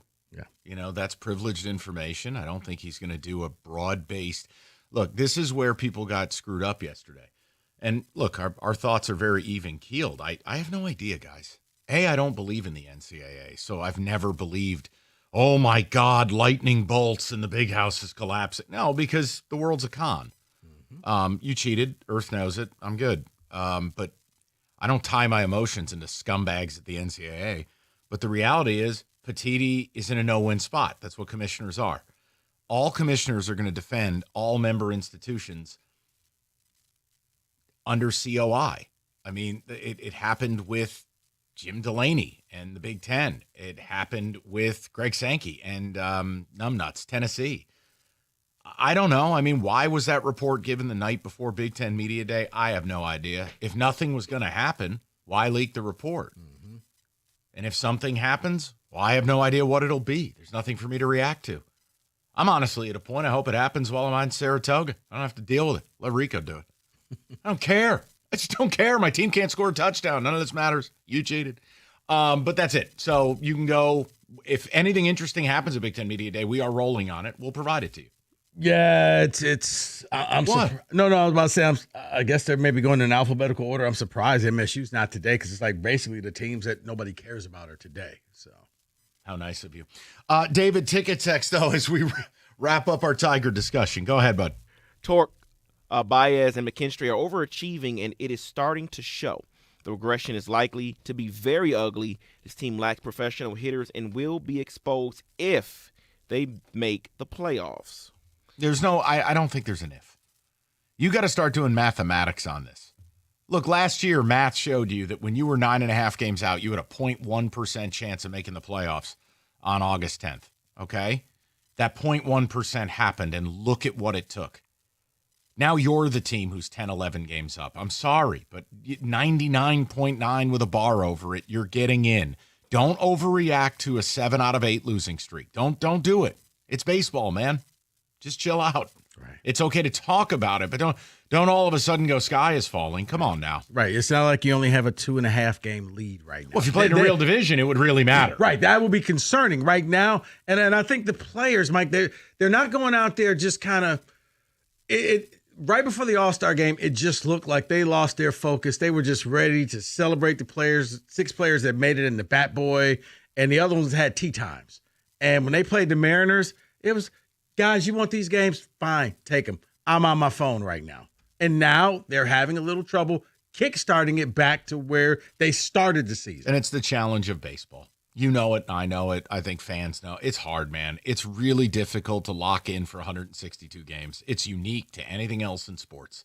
Football, you dial in that once a week. Yes, there's a ton of preparation. Yes, it's more physically taxing, damaging. But baseball, it still boils down to it's 162 games. Yeah. You're going to have some moments in here where things don't look right. You can have a bad series. You can have a bad week, but it doesn't mean you have a bad team. Correct. David, go ahead, bud. This is from AJ. He says, have to be buyers now. I'm not happy we're losing, but this is the best team in my opinion. Get a bat and an arm and go win the thing. Yeah, I think if they do that, I'll live with what result happens. There's no guarantee. There's no move. I mean, look, the Dodgers right now have an offense that on paper should be a monolith. It's not. Mm-hmm. Not only because Muncy is out or Mookie Betts. I mean, his quote the other day, I've never been this bad in my life. Tommy Edman has been struggling. Teoscar Hernandez has been struggling. Like, that's the Dodgers. Like, there's no guarantees. So give yourself the best opportunity. And I stand by it. A right-handed bat and a real, legit reliever, preferably more expensive with team control. I'll pay more to get more. Mm-hmm. You do that, hey, man, you might win the whole damn thing. You might fall on your face, but I think you got to give it a shot. I don't know how they would roll this lineup into the playoffs and think they're winning the World Series. Right. It's just like another sport. I can't guarantee you a title, but I can almost make it for certain that you won't get one if you don't make the additions. If you just go with status quo, man, that's going to be very tough to make it all the way through. Oh, Bielema looking good up there. Look at that little tie. I'm so used to seeing him in a muumuu. David? It's Vegas, baby. We're a couple weeks away from that moo. A solid trade deadline for the Tigers, for me, would be acquiring Keller and Bednar from the Pirates and Suarez from the D-backs. Don't think it's going to happen, but that would be great. I'd be very careful. D-backs wants pitching, young pitching. I'd be very careful with Suarez. He's a rental. There's everyone on earth is after him. Right. And look, he's very boomer bust. Yeah, I mean, he's got a ton of home runs. He's also a guy barely hitting 200. I like him. I take him. I'd be happy with him. Hell, he's probably going to be a Yankee, so I'm going to have to live with him. But be careful overpaying for a rental. Like, I'd rather see you overpay for guys with term that can be a part of this organization the next 2 to 3 years, like a Bednar, like a Griffin Jacks, or like a Duran. I just would prefer, I don't need sale pricing. Pay to freight. I got you. And go get something real. The Suarez thing, I think it's going to be a bidding war. I'd be stunned if the Tigers won the bidding war. Yeah, like I said, Arizona wants pitching. So well, good. You don't have a lot of that. Yeah. You don't. Organizationally, you don't. Yes, David. Carp makes a huge difference, and he's been out quite a while, coinciding with our decline. We'll be just fine when we get him back in the lineup. Yeah, I don't agree. I think you're overstating it. In fact, Kerry Carpenter is having a down year compared to his career averages. You can look; it's factual, and look. He is the official Tiger of our show, but acting as if Aaron Judge has been out and the offense is struggling without him.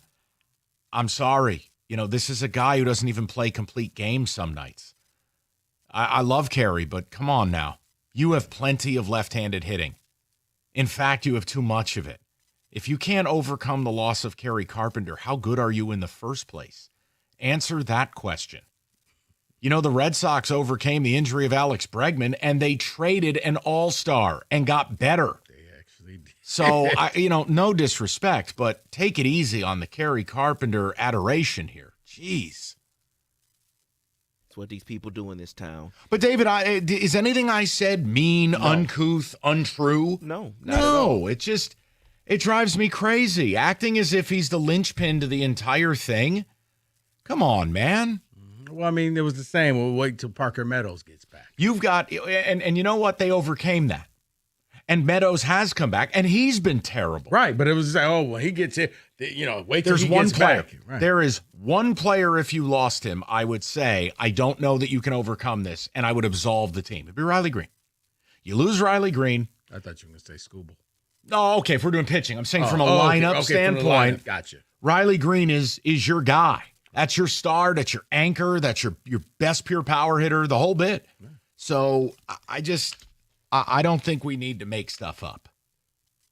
One more, David, and we'll get to some football. As currently constructed, this is a 500 club at best. This team will not survive the ALDS unless moves are made. Okay. Well, Rico will be here to track it with you through the deadline.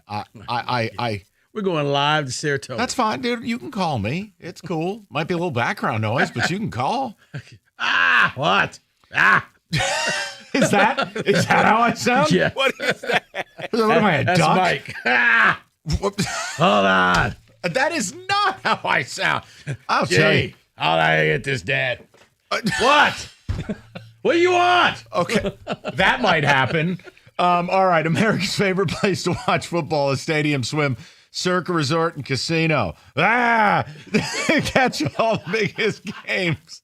At the best viewing experience built for you, the fans. 6 pools, 3 levels, perfect view of the big screen right in the heart of Las Vegas. It's Circa, it's Stadium Swim. Book your spot today at circalasvegas.com.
All right, let's get a little football in the mix. The music dictates the direction.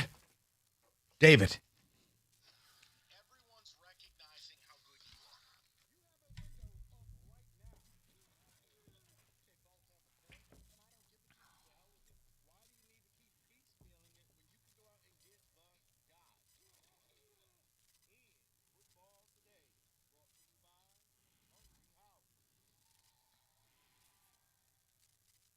So, yes, training camp has arrived, and I have some NFL future bets for you. Okay. I'm going to go through them. I'm going to give you the book. I want to know. Coach. Oh, wrong segment. My bad. I want to know, would you bet this one? The first one, Bijan Robinson to lead the NFL in rushing yards. FanDuel Sportsbooks has it at plus 1,100. I'd like to state for the record, Jim Costa should be doing this topic. These are him things and Rico things. It should be a Costa Rico or Costa Rica, whatever you guys did that one day, Costa Rico. Yeah. Costa Rico. I'm going to say no because he still splits carries, specifically inside the 20, even inside the 25 with Tyler Algier.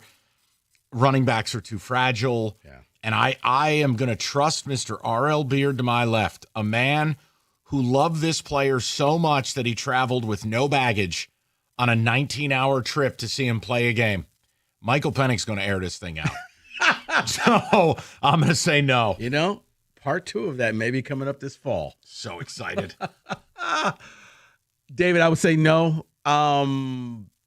You got to look at the guys. And I don't think Saquon's going to be as explosive as he was, but I look at somebody like Derrick Henry. I think that's a safer bet. I would pass on Bijan. Next on the list, this is from DraftKings. Miami Dolphins under 6.5 is at plus 170. I would bet it. I think the Dolphins are going to suck. I really do. And I think there's a chance you see a coaching change. Remember, when guys are cute and funny and quirky, it's cool when you win. But then when you start losing, you look like an idiot. And McDaniel is on the other side of that, and I'm very worried. And Stephen Ross does not play around. I'm going to go. I am all out on the Dolphins this year. David, the sad reality is I can see the Dolphins starting off 5-3 and still not making that bet. Oh, my gosh. But I'm going to go, yes. I'm going to go over. I think they will hit at least 7 games. They'll start off fast, but they'll fizzle like they normally do. This one is also from DraftKings. Bengals to miss the playoffs at plus 130. I go back and forth on this because, look, obviously the Ravens to me are going to win the division and the Browns are clearly not. Other than that, I look at Pittsburgh as being around a 500 team, and I still believe there's too much noise around the Bengals. And Trey Hendrickson with screenshots of not being in the state of Ohio. Bro, your 2 rush edges are not in camp. One hasn't signed yet, the rookie. Yeah. No, I think there's too much noise. Even today, Mike Brown spoke. I'm going to say no. I would say no, too. And then Burrow demands a trade and wants to be a New York Giant. And he can wear fur coats and bleach blonde hair and do whatever he wants. He'll be Joe Namath 2.0. Jackson Dart. To hell with him. Throw him in the garbage. Dangerous? Wow. I need Jersey Joe. Mr. Dangerous. SpaceX rocket. Carry on. Next one here is from Coach. Wait, he had on sunglasses indoors. Go ahead, David. FanDuel Sportsbook has this next one. Before I give it, this is Mike Evans. Okay. He has had 11 straight seasons of 1,000 yards receiving or more. Yeah. So, over 925 and a half receiving yards at minus 114. I'm going to go under. Father Time is undefeated. They've added receivers, including Ibuka in the first round. They had McMillan from last year. I just look, I love Mike Evans. Pro's pro. I'm going to go over because I still think he's their big-time home run guy. Like when the chips are down, I don't know if Baker can trust the new guys, but he knows what he has in Mike. How dare you? We all believe in Mike. You're an Ibuka slap. You love that guy. I do, but to me, he's more of almost like a possession type thing in the NFL. What an insult. Wow. Not an insult. Wow. Okay. Wow. You know what? I'm going to let it go. You should play for the UFL. What happened to your loyalties? I thought you loved him. Bro, you could make a killing as a possession receiver.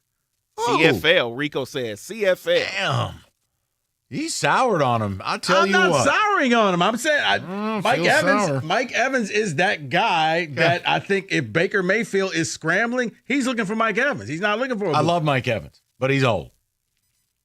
All right, hey, put it on the board. I don't care. You know what? All the board maybe bets. he goes, Jerry Rice with the ball corn rolls. I just saw That those was old highlights in Seattle. That was a look. Coach. Coach. Why do your rows start behind your earlobes? Why am I Because in a I'm Le- bald. Why am I in a Letterman jacket? And then we're indoors. Oh, this next one is just for Mike. I want to know if he's going to put his money where his mouth is. It's from Bet River Sportsbook. New England Patriots to make the playoffs at plus 148. Yes. I'm all in. The way Rico loves Emeka Ibuka is my love for Drake May. I think they got a real coach. Josh McDaniels, an elite OC. Drake May was my number one quarterback, even above Caleb. Yes, they're going to make the playoffs.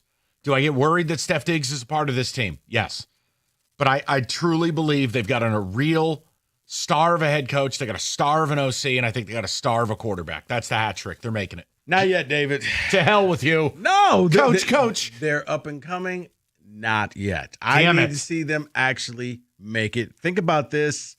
I not the man I'm looking at, but last year at this time, with Cousins going to Atlanta and all the weapons that they had, you thought that the Falcons were going to turn this thing around. So I Did need you to see you comp actually. Drake May to Kirk Cousins? How dare you? You know what? I don't know how dare Drake you? May handles losses. I don't know if he Ain't hangs out leaving. with his family. Nerdy white QBs? Sure. So don't worry, Mike, because this next one, we know for sure Rico's going to take this. Yeah, one. let me hear this. From Fanatic Sportsbook, the 49ers to win the NFC West at plus 175. Oh, it's a no-brainer. They're just going to be the best. No, they just signed Equininius St. Brown, so they're hurting in the wide receiver room. Where I would take any of those guys that Tampa has. So David under probably not. You're probably looking at the Rams. McCaffrey calf strain under. Last two here. Under. And here's what I hope, David. Under. I hope Russell Wilson goes out there and leads the Giants to a 10-7 year. I'll take it. I'd be thrilled. And they make the playoffs. I'd be thrilled. And he gets a long-term deal. Also thrilled. Don't even care. I just want my dad to be happy. Make the playoffs. They'll be on that Pittsburgh Steeler plan. I know. You know what? It beats the Giants plan, whatever you call that. Seriously. The Giants plan has been wrapping their lips around a tailpipe of an automotive vehicle the last decade. It's a slow cook process. Gas pipe. It's a slow cook process. The Giants plan has been tinfoil, a spoon, and a lighter. You figure out the rest. Let it breathe. And the final Are you kidding me? futures bet here is from DraftKings. It is Dak Prescott to throw for 4,000 yards at plus 130. Yeah, I'm in. I think so. I mean, his owner just kind of lit a fire. Like, I paid him all this money and he got hurt. Like, for real? They're going to have to throw the ball. I took a stray because you don't want to pay the defensive edge guy. You should take And a I stray. take a stray. Take a stray for the soup commercials. Hey, man, somebody's got to make the Yeah, but those are bad. I'm sorry. Has there ever been a good chunky soup commercial? I don't think so. That's all I'm saying. McNabb and his mother? No, was but close? it made me hate. That was his fake mom, wasn't it? I thought that was his real mom. Either way, didn't like her. I didn't like. Which one That's was ridiculous. That was for me. I'm sorry. I don't know who it was. Yeah, I was about to say it was a giant, right? Huh? Didn't one of the Giants have a Campbell soup commercial? No, LT did crack. That's different. No. Chunky Wow. soup. Crack. LT like that crack chowder. I was going to say it was Michael Strahan. Never mind. I'm done. On that note, that I is didn't want the in, Giants doing those commercials for that. No, LT liked hookers. It's different. in football today.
I remember that. Wow. Things that happen when you go to your horse racing. You mean? Yeah. That's right. Less than 48 hours. It's not going to be raining in Florida, is it? I hate you. Let's talk Lions. And I want to credit Mark Ryan and Jeff Rieger. They were doing sports. And listen, I want to build off something they talked about. Now, clearly, we're going to do it in a different way. But they had a very interesting conversation. Now, I think part of this was a little tongue-in-cheek, but they were going down listing every concern you have about the Lions. And like by the time they got to like concern 9 or 10, some of these were stretches. Mm-hmm. But I started thinking about if we take the concerns and instead of just listing them, if I asked you to put a tagline next to each concern as real or imagined, and we go through these and talk through these, would there be any consensus on the ability to get rid of some of these concerns or lock them in? Okay. So like an example, a concern to me that I don't think enough people talk about is the offensive line, the loss of Ragnow and Zeitler. Yes. I think people just gloss over it by saying, well, Mahogany. And it's like, okay, but he played about 100 snaps. That's not enough for me to believe that he's all of a sudden awesome. And that's one position. And you could have a rookie moonlighting at center who's never played center. When Dan Campbell was asked about his biggest concern, he said the O-line. See, I think the O-line and taking a step back is a real concern. Yes, it's absolutely a real concern. I mean, yes, it was almost like you didn't plan ahead for what happened. And yes, you're relying on Mahogany. You're relying on a true rookie. Now, I don't know where they're going to play him, but it's up the middle. It's going to be a step back. For a guy like David Montgomery, that's your bread and butter. And even Goff, like the pressure now, you don't have to worry about the edges because I think it's coming up the middle.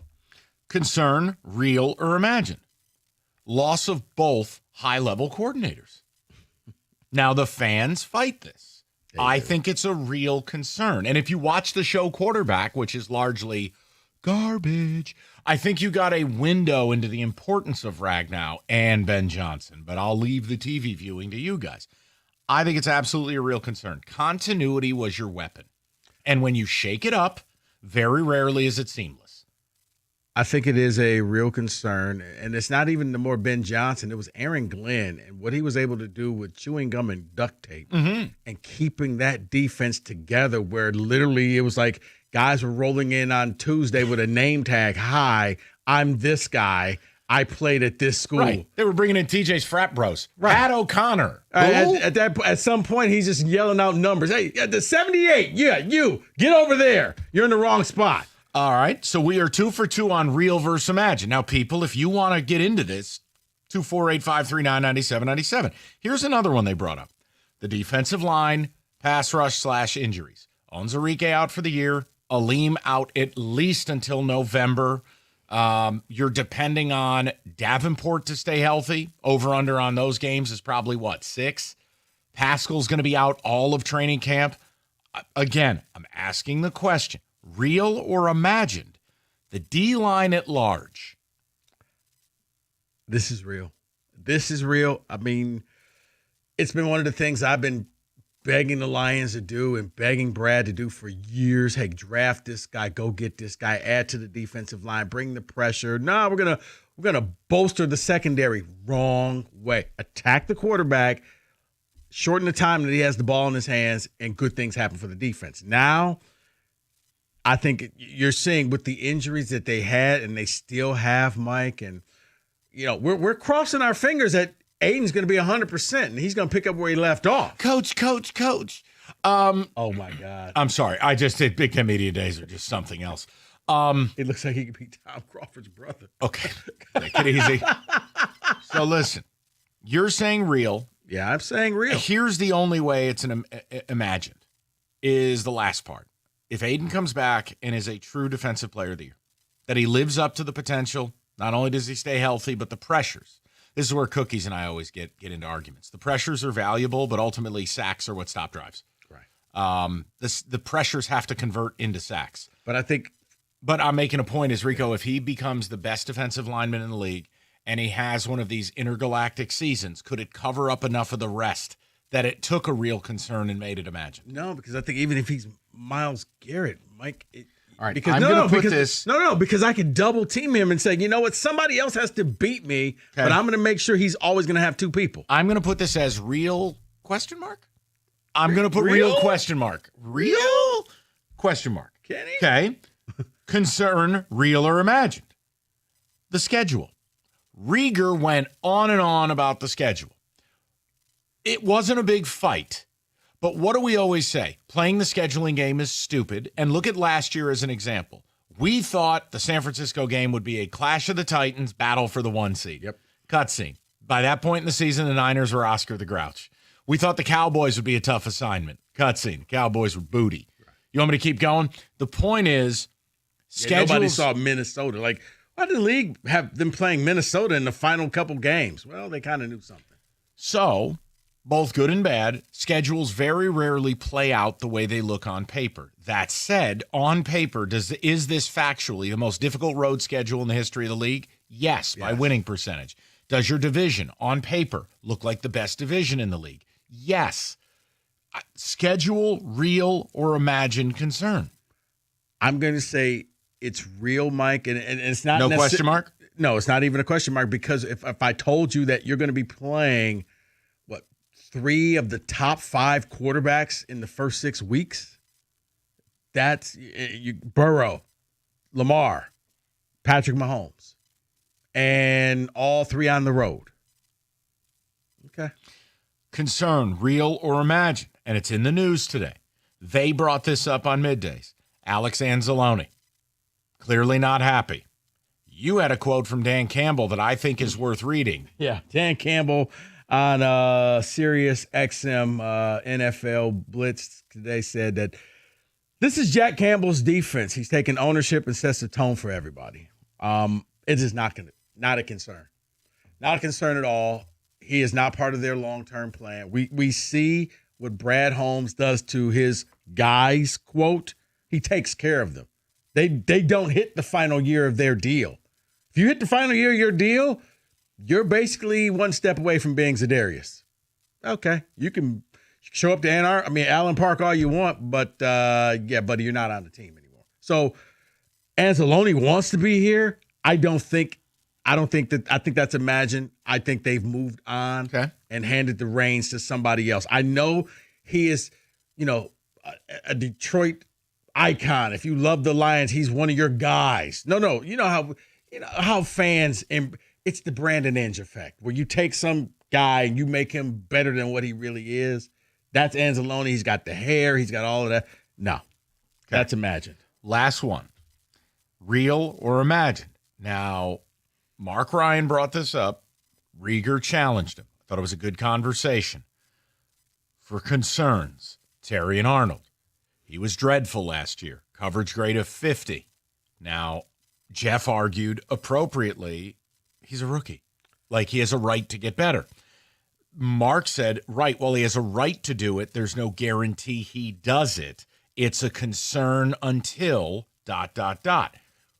Terry and Arnold. Imagine? Question mark? Question mark? I need to see a bigger body of work, because I need to see if he makes that did he get better? Like, it was less pass interference penalties as the year went on, so that showed me some improvement. But now I need to see what you're going to do in a somewhat of a different defensive scheme. Yeah. Now, the one that really I would say is Ennis Rakestraw. I don't know what I'm getting out of this guy. Well, I didn't have him on the list. But that was a number 2 pick last year. Can I make a point with Arnold, though? Second round, yeah. I think there's something salient to be said. I would say not a concern because he's a rookie. Question mark? But I think it is a concern because there's a brand-new coordinator taking over. If he could play in the same defense as he played in last year, he could probably mesh a little bit better into it. But now he has to learn a whole bunch of new things. I would say concern for the reason going back to the new coordinator. And that's, Kenny, that's where I'm at, because, when push came to shove and he got beat, he got handsy, and he got penalties. So here's the grading system. 248-539-9797. I asked Rico 6 of the concerns that Mark and Jeff talked about a few hours ago. Real, 3 of them. Imagined, 1 of them. Question mark? 2 of them. Sorting through those 2 paints a real picture. And the imagined were the Anzalone issue, passing of the torch, happiness, whatever you want to call it, and Terry and Arnold. The reals were the schedule, the O-line taking a step back, and the D-line at large, that they just didn't do enough to get better. That Aiden's presence alone. Look, I put question mark on the D-line, real question mark. But no, for me, there's no question mark. I know that. I want to know from the people. Because as camp unfolds and as we really get into the meat of this, every team's got questions. This is an exercise you could do with every single team, so please don't get in your feelings. It really played into their ultimate topic of, are you expecting the best or bracing for the worst? Because a step back is natural. You're not going to go 15 wins back-to-back. Coach. But what you're going to do... He took the sunglasses off. Thank God. Right. Sorry, guys. We're reacting to Big Ten Media Day in Las Vegas. That's a real sentence, by the way. Big Ten Media Day, Las Vegas? Yeah. Question mark? What a joke. It's going to be in Honolulu next year. Right? Okay, put it on Mars. Sport's dead. Who cares? 248-539-9797. All right. Hungry Howie's latest deal. They do this once a year with the Classic 73. You go, well, what the hell's classic about it? It's the classic cupped pepperoni. Little satellite dishes, little grease pools in there that people freak out about. And they put 73 of them on the pizza. So this is a Kenny Cott deal. Kenny's all loaded up. He wants to mow on some pepperonis. I mean, this is right in his wheelhouse. $9.99 for a large. And there's no hoops to jump through either. You just order the damn thing. It's $9.99 for a Classic 73. You're getting real dough. You're getting real mozz and real high-quality toppings, which a lot of places just don't offer. So thank me later. I'm fixing your dinner crisis for you. I can't fix the Lions pass rush, but I can fix this. It's limited time only. The Classic 73 at Hungry Howie's.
All right. To the people we go, concerns real or imagined with your football team. And I think Jeff and Mark did a really nice job in the middays. I just want to spend a couple of segments talking through it with Rico. Real, imagined, or the question mark. Andrew bats leadoff, 97.1. What's up, Andrew? How you doing, buddy? Hey, guys. How we doing? Good, pal. What's going on? Well, my concern is the defensive line and the offensive line. It's in the middle. I mean, we signed a guy for $4 million. Why he had a blowout knee. I mean, what are we doing? I've been a nonstop fan.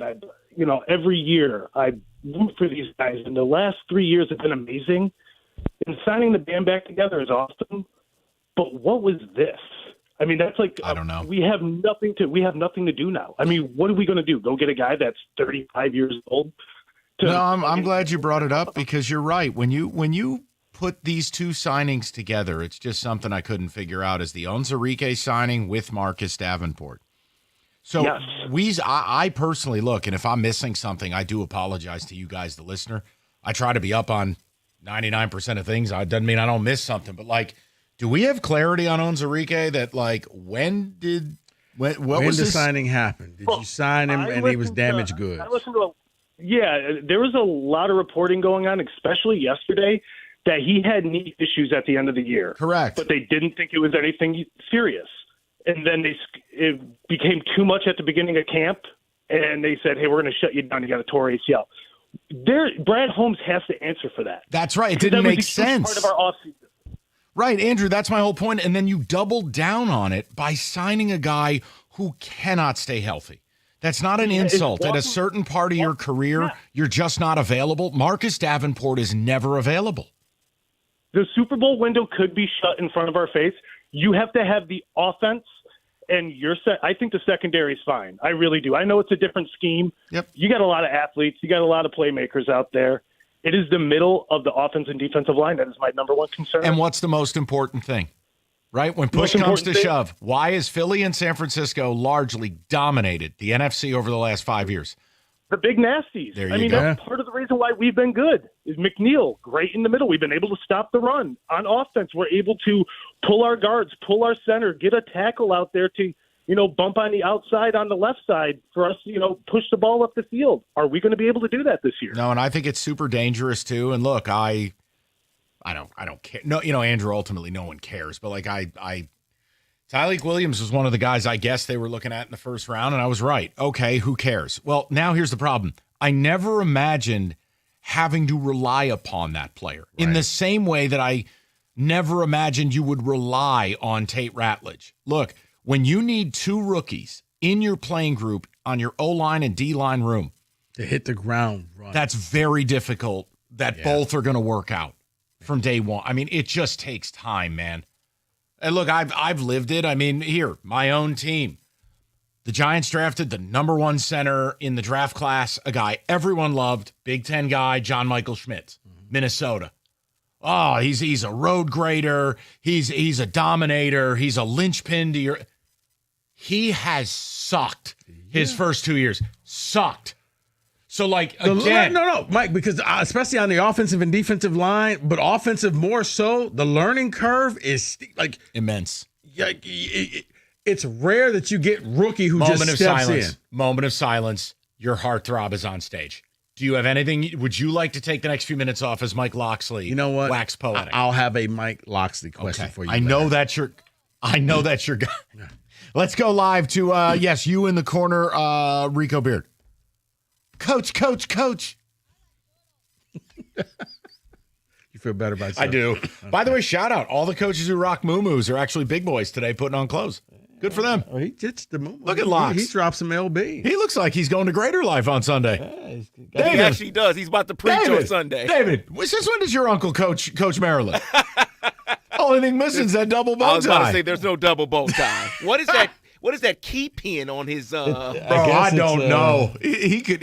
What is it? A Lock? I have no idea. What does he keep his house keys in that thing? Also, what's with these guys holding up their cell phone while they're asking the question? Do they not know that this is being recorded, both them and? Because you got to put it on your website, Kenny. It's like nothing is real. Like you didn't go to a restaurant unless you videotaped it and then you recorded it and put it on your Instagram. But you're on camera right now. You could just use this. Yeah, but you got to put it on the Insta, the gram, or you got to show people this is me. Yeah. Yes. It's not real for your follower. Right. It's like the people. Yeah. Hey, I'm at this restaurant, or just eat the food. I didn't need to know you were For there. your 5s and 10s of followers. How's that GoTerps.com doing? Sure, it's a real breadwinner. Let's go over to Charles. I don't even think Maryland fans know they have a football team. Let's go to Charles, 97.1. Charles, what's going on, buddy? Hey, how's it going? So my thought, and I know people might kill me for this, but I have a question. Just because you're a good drafter in Brad Holmes, does that make you a good GM? Because all of his off-season signings, all of his trade deadline signings, all of this stuff, for 3 years we've been waiting for him to draft a defensive line, and he's drafted, corners and safeties, and is like avoided the D-line like the plague, besides Aiden Hutchinson. And the O-line, he hasn't addressed that, and I just don't see him making the moves besides drafting. And his drafting, I would say, has been maybe 60-70% okay, but even those signings, he's drafted guys way higher than they should have been drafted. Yes, he's caught some lucky breaks in late rounds and has done okay at that, but if you looked at the totality of what he has done, has he done a great job? I'm going to say yes, but you're also right, too. That's not a cop-out. Okay, so I think you make some good points, but absolutely he's done a good job because he hasn't just drafted well, he has drafted all-pro caliber players. And you have to give him credit because he not only gave Stafford what he wanted and got a good deal, he got a quarterback that no one believed in, they did, and they've rehabilitated him. Now, to the things you're talking about, here's what I'll say, Charles, and Enrico's going to be Judge Judy on this.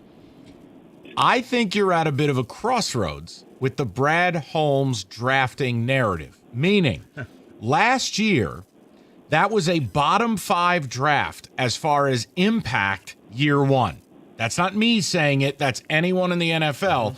Your players simply didn't contribute. Now, if that draft class doesn't get better, and this draft class is equally as unimpactful, you're going to have to then take him down off the pedestal and go, wait a second. You know what? So it's kind of a crossroads here. How about we take this full circle and incorporate what our 2 o'clock topic was? Basically, are you closer to the drafting that you were early on, where you were hitting on everybody? Right. Or are you closer to where you are, with this latest couple drafts? Probably. I would say we're not. Yeah, to Charles' point, right? Like I've said for years, regression's coming for you. No one can cheat the system, right? Like no one drafts eternally great. In the NFL, Hall of Fame GMs, you're going to hit about half first-round picks. Holmes did such an incredible job, he was due for regression. I still think he's an incredibly sharp guy with a scouting background. Right. But Rico, look, the fact we had Terry and Arnold on here is a question mark, and then Rakestraw already got dinged up in camp, and you don't know what you're getting there. Look, they drafted 2 corners. They still felt a need to replace Carlton Davis with DJ Reed. Cool. Right. I'm making a point. You didn't get anything from your 2 rooks. No. Then you factor in, you drafted a complete project in Manu. You drafted a running back thing, sort of, question mark, in Vaki. Right. Got nothing. Hendon Hooker. Nothing. But no, you go now. And now, this year, hey, if you walk into this season and Tyleek Williams isn't effective or Tate Ratledge doesn't take to the center spot, you're going to have a different conversation, but I got to let that play out a little bit. If Tesla's on the practice squad. Oh, boy. No. Because what'll happen is I won't be able to do a show with you. Your head will explode. This has become your holy grail. The Tesla pick has upset you from day one, and I have tried to just work with it and go, look, I'm going to trust in what they say. I understand, but Landon Jackson's right there. I don't think they value defense. They don't. They don't value DNs the way we do. It's like, okay, how many wide receivers are you going to have? Who you sitting? Hold on, Rico. You cannot then talk about the wide receiver and say you've given up. You have not. You are not giving up on Landon Jackson.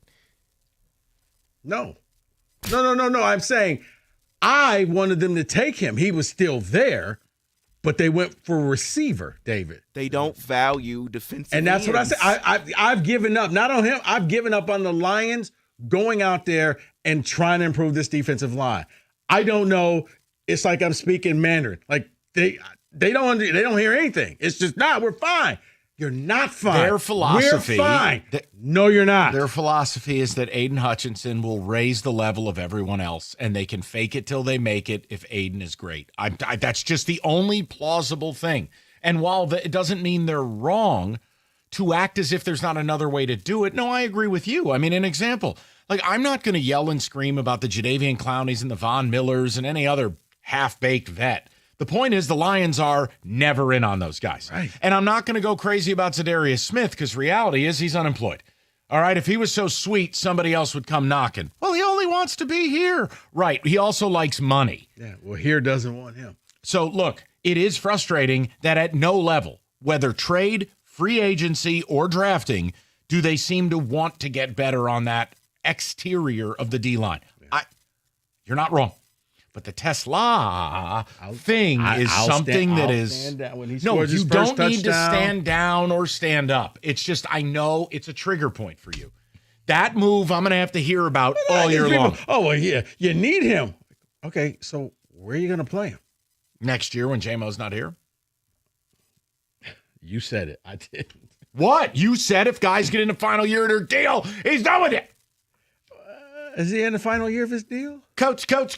No, I'm making a point. Yeah. All right. I know what, guys, it's going to be a long season. We're going to hear about Tesla a lot from Rico.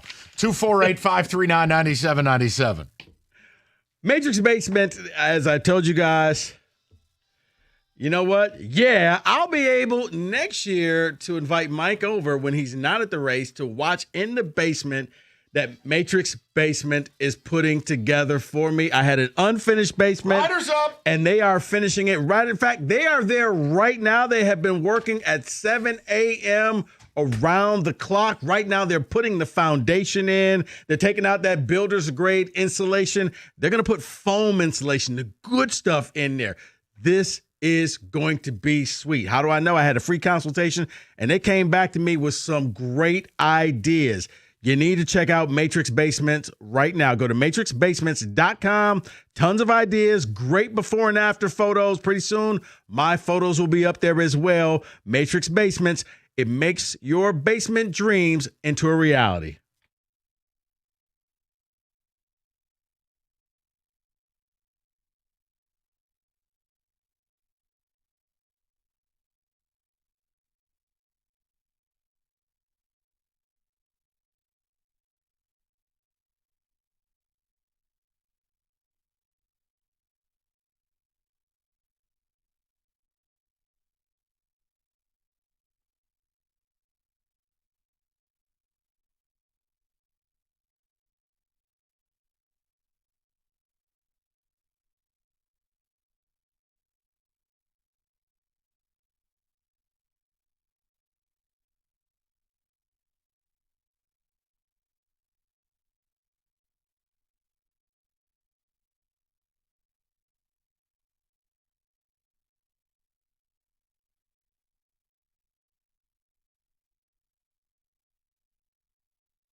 All right, we are rolling along here. A little Tigers to open a show, a little Lions here. Now, Rico's been hesitant to say what he's about to say. No, I'm not hesitant, Mike. Oh, you've been hesitant. No, I've been hesitant. I was about to, but you went to a caller last segment. You need to start So acting. I didn't want to cut off the caller. You're Mr. Southwest Detroit. You're Act already like in it. Saratoga. Say it with your chest. Tell the Lions fans exactly what's on your heart. I think Lions fans are scared. I think that Lions fans, I don't know what happened. Last year at this time, mentioning Detroit Lions, phone lines, everybody had an opinion. We're on the cover of Sports Illustrated. This is just great. And now, ever since that loss, it's like you got to do a welfare check. Like, hey, are you guys okay? Are you all right, Lions fans? Say the words. Dude, I think that last year destroyed them. They went 15-2 and got nothing, and it crushed their spirit. And now the expectations, they don't want to talk about it. It's whispered. I hope we don't go backwards and go back to how we used to be. But that's what it feels like, because there's nothing. Like I don't understand it. You're still one of the favorites, but the fans are just kind of checked out. I don't know if they wake up in the middle of the night saying, Jane Downs just scored on us again. I don't understand it. I don't get it. But it's a welfare check. What happened? Where was the bravado that was last season when you couldn't do anything wrong, when you went 15-2, when you were wearing disco shirts, when it was BOGO?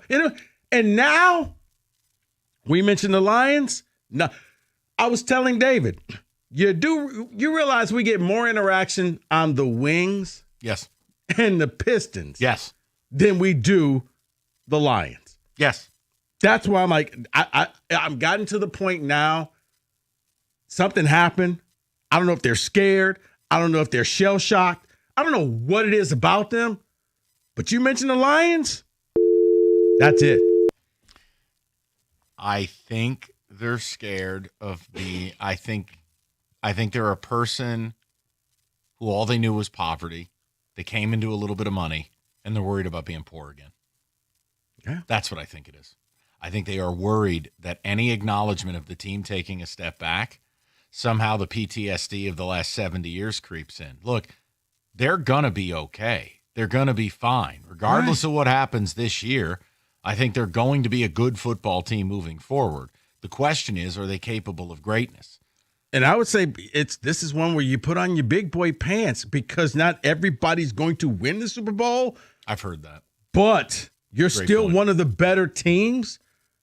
But the fan base doesn't act that way. The problem is, I think if you step back from it, look, ESPN put their ranking out of the rosters. Well, the Lions are number 3.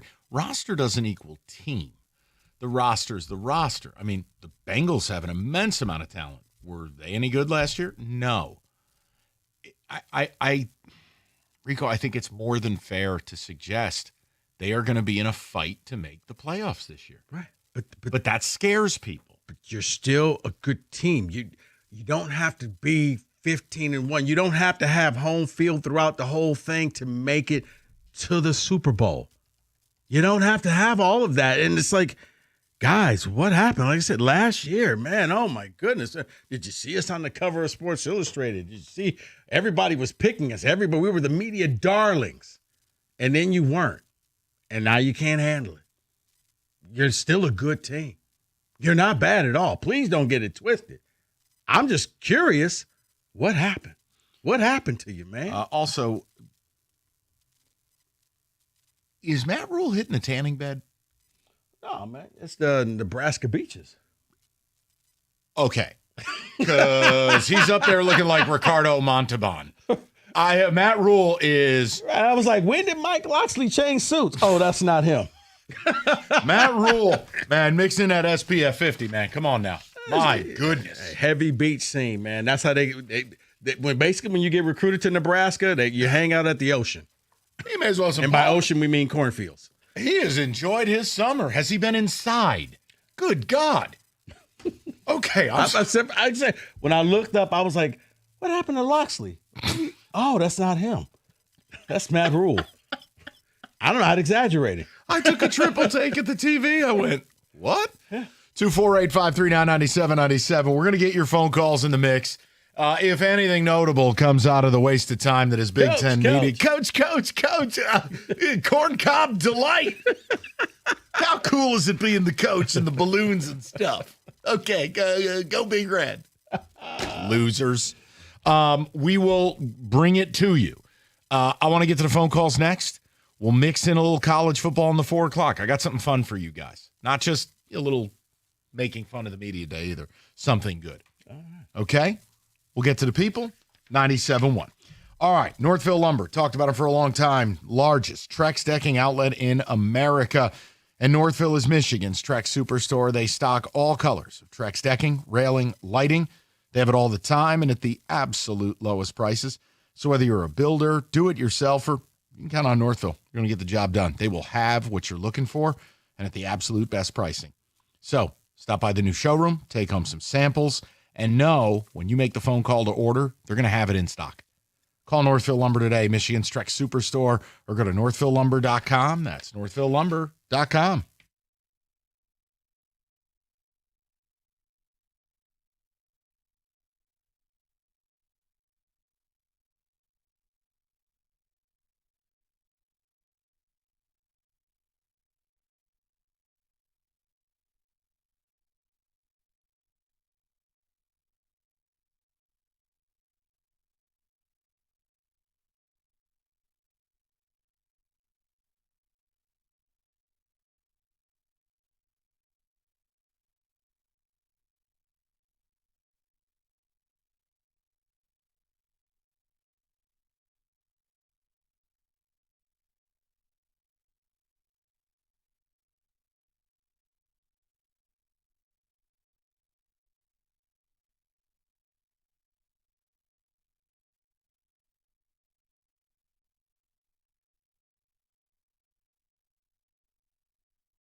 All right, let's get to it. Rico believes the issue with Lion fan and any discussion of the team is fear. Just to put it plainly. That you are worried deep down about this team, and that a lot of it is just false bravado, but deep down, the schedule, the loss of 2 elite coordinators, the loss of 2 Pro Bowl caliber offensive linemen, the loss of Aleem McNeil, and an offseason that really featured a bunch of nothing, that you're concerned. And the clock's about to strike midnight, and, you're running up out of there before the car turns back into a pumpkin. Is that true or not? That's the question. Look, I still believe they're going to be a playoff team, but I think it's going to be a fight. I think they're way more of a 10-7 team than anything that resembles 15-2. But, man, I'll tell you, if they can get to 12, 13 wins, you may as well build a statue of Dan Campbell. I mean, at that point, you're Vince Lombardi minus the trophy. Yeah. If you're just able to consistently go out and win that level of games, great, you're Andy Reid. Also, at the podium at Big Ten Media Days, noted horse fan and Saratoga devotee, Ryan Day. Will he be there this week? Well, he was there last weekend. I doubt he's going to go this week. Oh, you don't go back-to-back weekends? I don't think Ryan Day has that type of PTO package. I believe practice starts in like 3 days. He's Ryan Day. We just won a title. You know what? Hope to see him. I don't care. He's up there saying, hey, you see this trophy right here? That's ours. Yeah, great. Beat Michigan, you loser. All right, let's go to the people. We'll go to Don and Troy. That slipped out. Don, how you doing? Good. How are you? Hey, Don. I just had a couple of points to make. Thanks, guys, for having me on. I'm just getting some lemonade from a lemonade stand here. Thank you. So I think Frank Ragnow really, kind of screwed him up a little bit. I don't know. He has every right to retire, and I don't know what he communicated to the Lions as far as retiring. But I think the draft would have been different, if he would have done it pre-retirement, and if he did let the Lions know that he wasn't coming back and they didn't address the issue in the draft, and shame on Brad. And then everyone's looking at Holmes like he's like this savant, but he's wasted a lot of picks and a lot of energy on like he reaches Broderick Martin or Hendon Hooker. Like, we could have had tangible people that could really help this team at this time in need. And then what does he do for a defensive end? He picks up Davenport. Okay, Davenport's been hurt. I mean, how many snaps has he played in the last 3 years? Like, he played one and a half. He played, he played one in one game and what, a quarter, yes. For the Lions, and then he was out. I mean, and he didn't address that other end. So and now with Onwuzurike hurt, who's always been hurt, like they're not addressing the right things, and I don't think he's seeing the big picture, and he's wasted a lot of picks on gratuitous picks, and I'm not really happy about that. I see him at 9 and 8. Yeah, I mean, over the course of 3 years, Marcus Davenport has started a grand total of 12 games in 3 years. Exactly. So, yeah, your point is well taken. But what did they do? They ran right out and brought him on back. Don, I'm with you and understand, if you have an honest conversation in this town, you're put into 2 buckets. You're put into either you're a hater or you go to the other side and you're just North Korea. You're all in. There's a space in the middle where I can say Brad Holmes has done a tremendous job, but nothing's perfect. Last couple drafts, we'll see. This year we'll have to see, but last year... To the caller's point, Rico, he's wasted. The third round has been an absolute disaster. It's like the third round becomes Brad's experiment, and let me get this guy and put him in the lab. Hendon Hooker, Vaki, Manu, whatever Tesla is or is not, they paid 3 third-round picks to get him. So future third-round picks. Yeah, you have to look at this, and that was the caller's point. How many of those picks could have been supporting cast players? Yeah. You were running out of bodies on the defensive line. Imagine if you would have drafted a couple guys. Third-round picks are supposed to be starters. Just if not say starters, what it is. The third-round picks are either starters or they're heavy in the rotation, especially on defense, where you could bring them in spot duty. Go to Robert, 97.1. What's up, Rob? Love the show. To sort of piggyback on that, Lion fans, the super fan, Holmes can do no wrong, would say, well, but that's fine, though, because we got St. Brown in the 4th round. And it's like, you can't reason. From my perspective, there's generally 2 camps. There are people that are freaked out, but if they acknowledge that and actually say it, then it's like the boogeyman, and it'll come into existence or whatever. And I think they just want to deny it. And then there are other people that Holmes can do no wrong, let Brad cook, blah, blah, blah, blah, blah. And then I think there's still some reasonable fans. I like to think of myself as one that says, hey, like the previous caller too, schedule looks tough. And not, you can play a schedule game, but play the quarterback portion of the schedule. Yeah. You know, they got Lamar, Stafford. I think Caleb's going to be good. I still think Jordan Love is good, not great. But like Mahomes, there's a lot of good quarterbacks on that schedule. And then it's reasonable, I think, to say, you know, that Vegas number I think is 10.5. Yeah. That's a perfect number, and it could be predicated on, is Hutch 100%? When does McNeil come back? Does Terrion improve? Is Jack Campbell ready for the full-time takeover, the captain of the defense? So I'd love to know your guys' thoughts. Yeah, I mean, Robert, Dan Campbell said as much with Jack Campbell. It's his defense. So it sounds like there's a passing of the torch. And it's also, I think it feeds into Anzalone's unhappiness and why they haven't given him an extension and why it's kind of been this weird storyline. So that's a problem. What was your other question? Well, I think, those are my biggest concerns. But you, when you guys did that previous segment, you hit on so many of those, and they're really great concerns. I mean, look no further than newsflash: Goff isn't that mobile, and now we got the pass rush is going to come up the middle.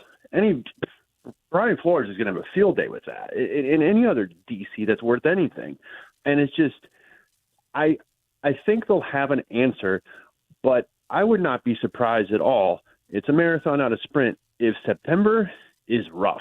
Yeah. And if it's too rough, you're looking at scraping the 10 wins. If it's not as rough, maybe you get 11, possibly 12. But I think that beginning part there, Ratledge is taking first-team reps at center. Glasgow was terrible last year. Let's call a spade a spade. I think sorry guys, I'm taking a ton of your time, but no, you're good, man. My last point would be, it's my humble opinion that they expected Frank to play this year, draft Ratledge, let Frank Haley spray his fairy dust on him and make him a great center. Look, I don't think it was a big secret. I mean, Robert, I've been talking about Ragnow might retire at any moment the last 2 years, right? Like, if people I kept know saying, that, no, he's tough. He's going to keep coming back. Like, talk to the right people, okay? And that's my point. And like, look, Robert, here's the other thing.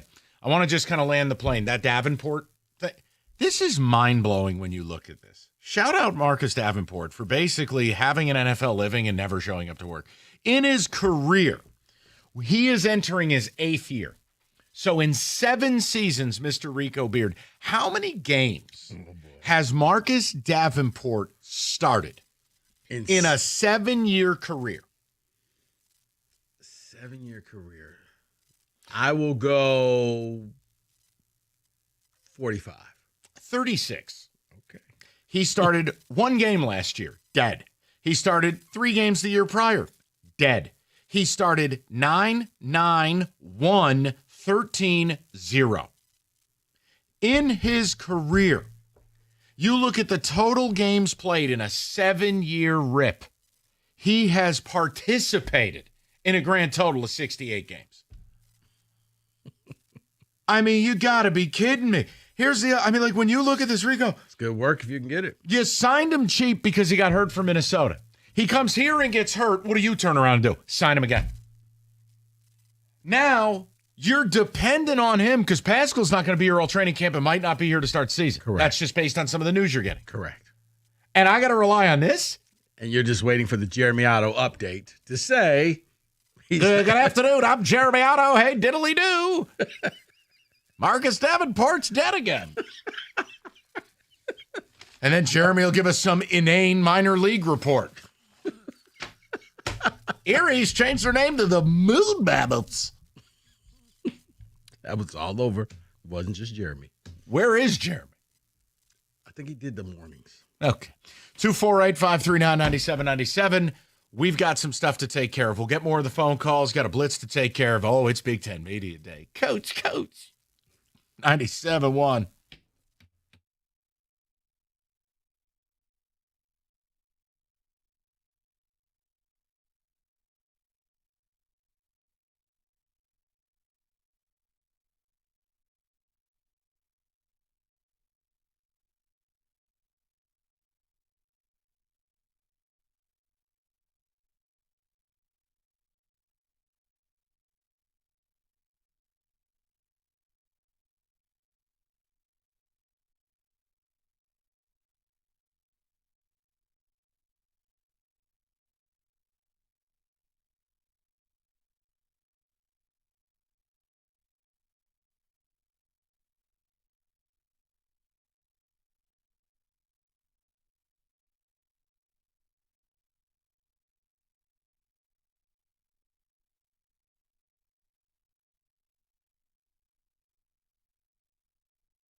All right, touch table on some football.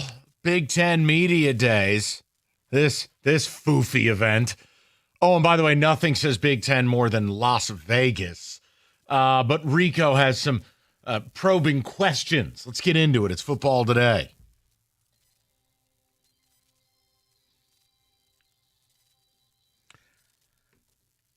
All right, well, let's have some more fun. Since it's Big Ten Media Day in Vegas, as Mike said. Mike, let's start off with Illinois. You saw their coach up there. The question for Illinois is, how does Illinois handle preseason expectation? They are supposedly this year's Indiana. I still don't get it. Look, I want to credit Bielema for what he's done, and especially in the trenches. He's done a very nice job. But the Luke Altmaier hype is just out of hand. I mean, I still go back to watching him against Penn State. He's basically welfare Drew Aller. I don't understand the hype. The production when I watch does not match it. I think their fortunes are going to be tied to it. Now, I don't have their scheduling matrix here, but when you look around the Big Ten, if you're not Ohio State, if you're not Oregon, how many really good teams are, and Penn State, how many good teams are in this conference? Last year, 13 or 14 of the 18 member institutions lost at least 5 games. So, sure, you know what? Maybe they're the best of a rotten league. Home, Western Illinois, at Duke, home against Western Michigan, at Indiana, USC at home, at Purdue, Ohio State at home, at Washington, Rutgers, Maryland at home, at Wisconsin, and then finish it off with Northwestern at home. Yeah, there's one automatic loss. It's Ohio State. Everything else is in play. Not saying they will do it, but I can understand if people think they're going to make a run. That schedule, keep making these leagues 800 teams deep, and then you end up with idiot teams like Illinois who don't play any of the good teams. Just like last year when Indiana didn't. David? Coach. Question mark? I mean, he said it all. That Illinois is this year's Indiana. This is what happens. Coach, it's me from the Illini Times. I know you like cupcakes, so here's your schedule. I mean, what a joke. That's the schedule? That's the schedule. Go to hell. All right. Next. All right, here we are from the Black and Gold Gazette, the Iowa Hawkeyes. Mike, does Iowa have what it takes to reestablish themselves as a threat in the Big Ten? No. Got to get rid of Ferentz. Got to move on. It's a dead program with a dead philosophy. It's a different version of D'Antonio the late years. Don't care. Games passed them by? 100%. 100%. It's ridiculous. People in the crowd wear a T-shirt that says, I root for the punter. Honestly, the only reason to show up to the game is for the cool moment where they wave to the sick kids, and I don't even think the kids want to watch the team anymore. Run, pass, punt. Run, pass, punt. I'm going to bed. I've had it. These poor kids are already dealing with enough. They got to watch that crap? Iowa, awful. No, Ferentz has got to go, dude. You got to let it go. David? Argue it. Argue it. Mike, he's got the sweetest contract around, and you're Least they could do for the kids is score 50 a night. His thing is we're going to run the ball, offensive line. We're going to ball control. That's Iowa great. football. 1985 called. And that's what I said. Can they get back to being where Iowa used to be a tough out? Now? No. Okay. I think Iowa will be just fine. All they got to do is win the Big Ten West and make it to the Big Ten. Oh, wait. There's no Big Ten West. That used to be their strategy. It's over. David, Michael, is this the year for Mike Locksley and Maryland? What do you think? No, it's not. He's a garbage head coach. It's a garbage program with a garbage stadium and a garbage mascot, a garbage state flag. I hate everything about Maryland. No, they don't belong here. Take that ACC trash down the road.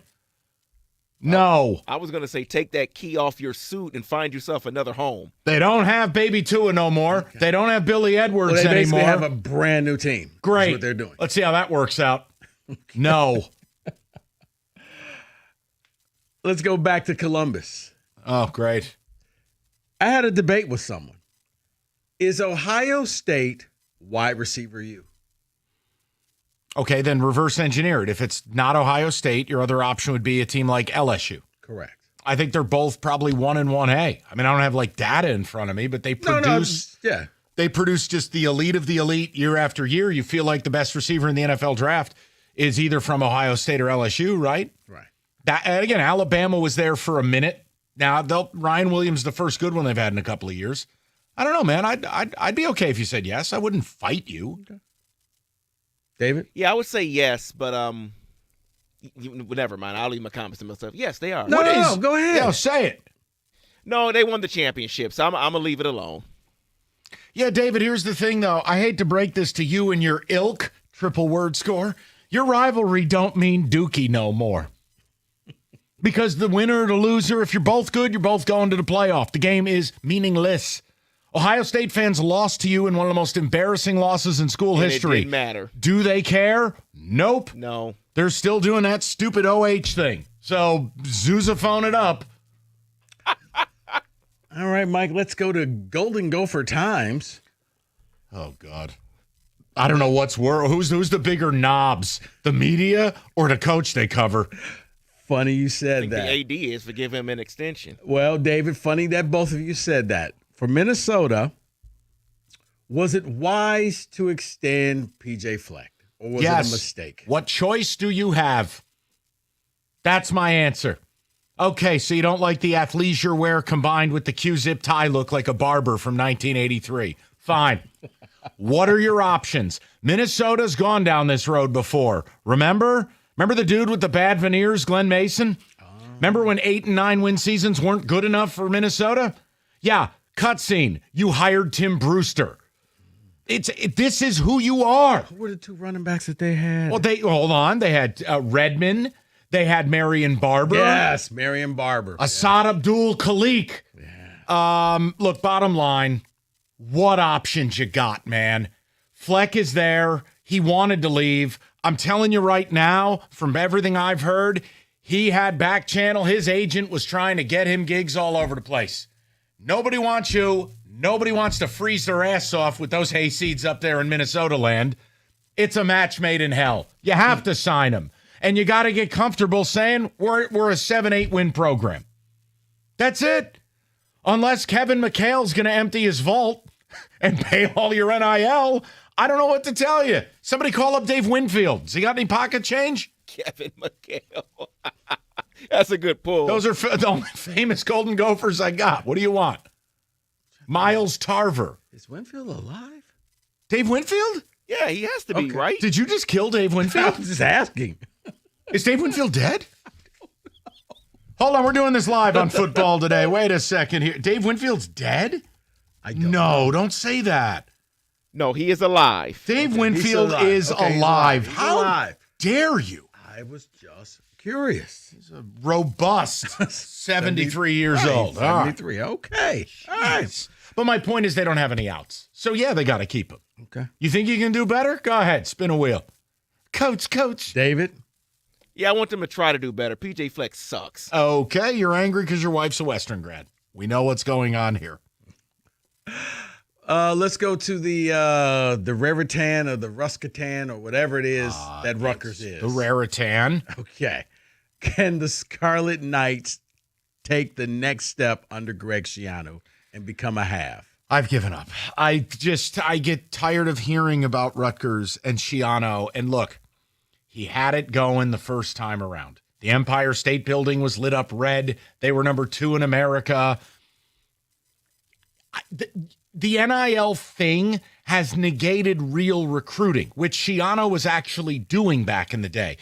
That is some of the most fertile recruiting ground of Eastern Pennsylvania, Jersey, Philly, right into the Tidewater area. Like you've got everything you need. But now it doesn't matter because it's all NIL dollars. They still never, ever, at any circumstance, does Schiano ever have a quarterback I care about. And it'll always come back to that. He had the unmitigated balls to trot out that bum Winston. Are you kidding me? Kid shouldn't have started for Toledo. That was supposed to be their savior. He was worse than the kid you liked at Toledo. Don Terry Todd or whatever his name was. Okay, we're going to move on. What the hell was his name, the quarterback? We're going to move on. He was terrible. We're going to move on. What was his name? We're going to move on. He was there forever. I can't think of his name right now. It wasn't on Terry Todd, was it? It was Finn. Daquan Finn. Yeah. Hey, right here. Once again. Nope, wrong button. Wow. We're going to move on. Wrong button. No, Finn was either Steve Young or he was 1 for 18 with 6 picks. Can't live that way, man. He got him a conference title. Really? Was there anyone there to see it? Okay. Speaking, Mike, you will know this of all people. Go ahead. David, if you want to chime in, you can. DeMond Williams was the backup QB at Washington. Yes. See, I knew you would know that. Yeah, he's electric. Will he become the best quarterback in the Big Ten? Has the skills to be. Super high recruit, off the charts RAS score, athleticism. I mean, you can do some crazy things in the college game with an athlete. It's totally plausible because we don't know anything about Bryce Underwood yet. We don't know anything about Julian Sayin. Everything with Aiden Childs is a hope of projection. Altmaier and Aller, we talked about some of the knocks. Dante Moore just threw a pick six getting out of bed. I don't know. Why not? Dylan Raiola.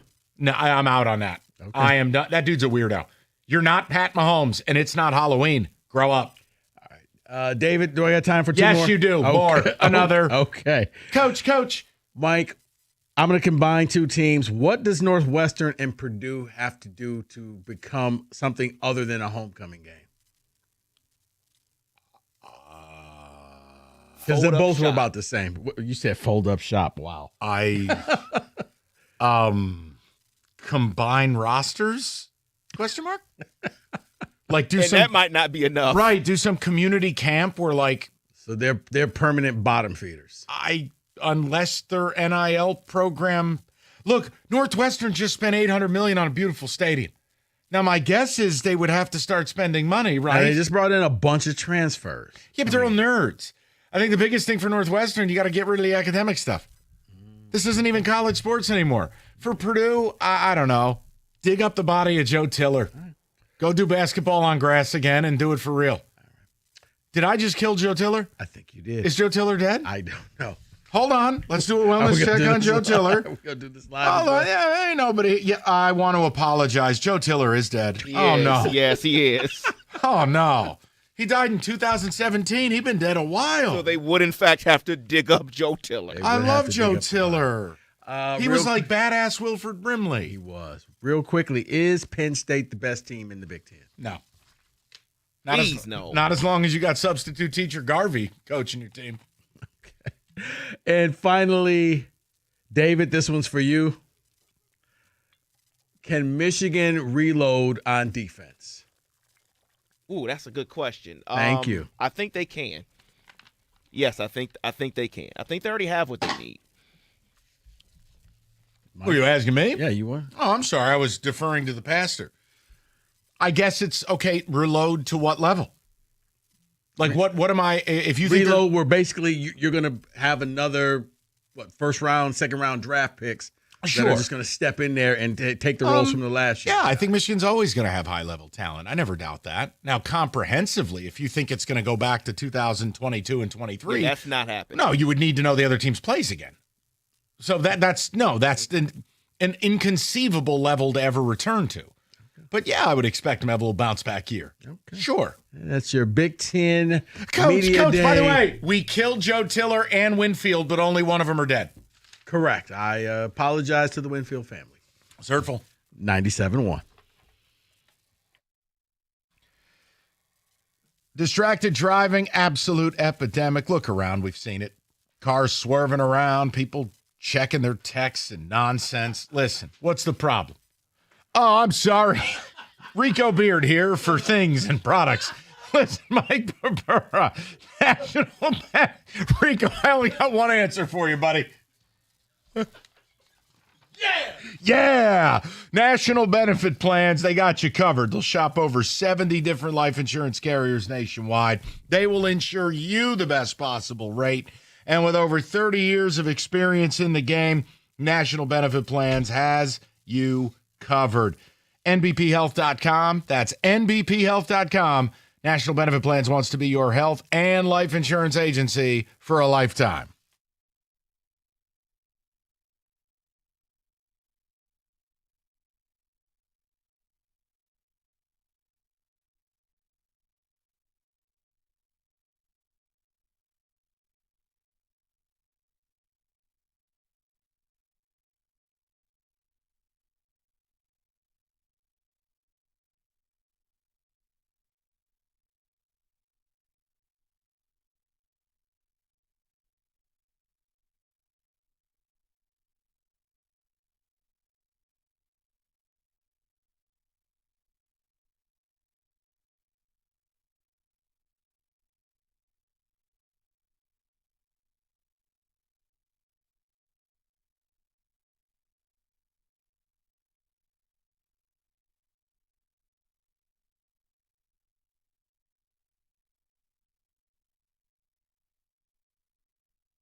This was worth waiting for because if you're looking for the best deals on the hottest Chevy models, only one place to go, Hamilton Chevrolet in Warren. Hamilton's leading the way with unbeatable prices, top-notch service, and a commitment to total satisfaction. Why?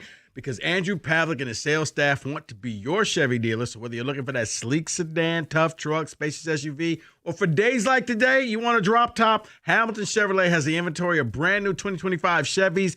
The selection is best right now. No more waiting months for a dream car. Nope, none of that.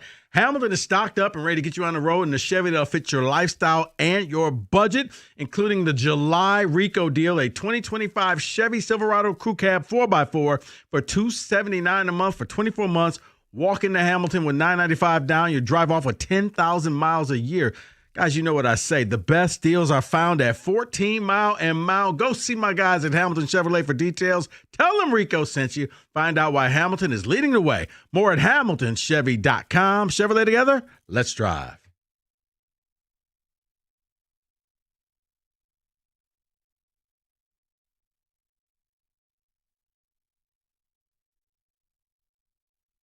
Okay. David, I want to check in on Ticket Text. I got something fun for you Once guys. again, my apologies to the Winfield family. Yes. And I am sorry to the Tiller family. I knew he was dead. I just didn't realize he's been gone a decade. All right. I have something fun for you guys. Okay. But I want to catch up on Ticket Text real quick because we are way late checking in on those. David, go ahead, buddy. Someone says, for next year, Big Ten Media Day in Saratoga Springs, 2026, book it. Each team is represented by a horse. Yes. You'd get more out of him than this garbage in Las Vegas. Another one says, they have a story here. They say he's a big guy, 315 pounds, got in the elevator at a football clinic with Joe Tiller and Ralph Friedgen. Joe looks at everybody and says, well, this is 2 tons. We should be good. Great guy, Joe Tiller. If you did not kill him, he was already dead. Joe Tiller, the godfather of basketball on grass. Yeah. The fact that he operated, and this was back when you would look to the person next to you and be like, are they allowed to have this many wide receivers? There's like 5 wide receivers like that. And he was doing it legal. at Wyoming. Remember that. Remember Marcus Harris set the NCAA record for receptions at Wyoming. He had like 136 catches. He goes to Purdue, which is another dead zone. And this guy all of a sudden creates Mike Allstott, Drew Brees, all the receiver. I mean, what was that? Swigert. Tim Stratton, the tight end. And they threw it 80 times a game. They did, yeah. Amazing. And he had a great mustache. Good for him. David, go ahead. Someone says, Molitor is the one funding the NIL for Minnesota. Sure. Sure. Someone else says, Mike, you used to love PJ Fleck. What happened? I do. He has gotten a little annoying to me. Like, I think he's a good coach. I think he does a good job. But, the sideline stuff has started to wear on me. I'm just admitting it to you.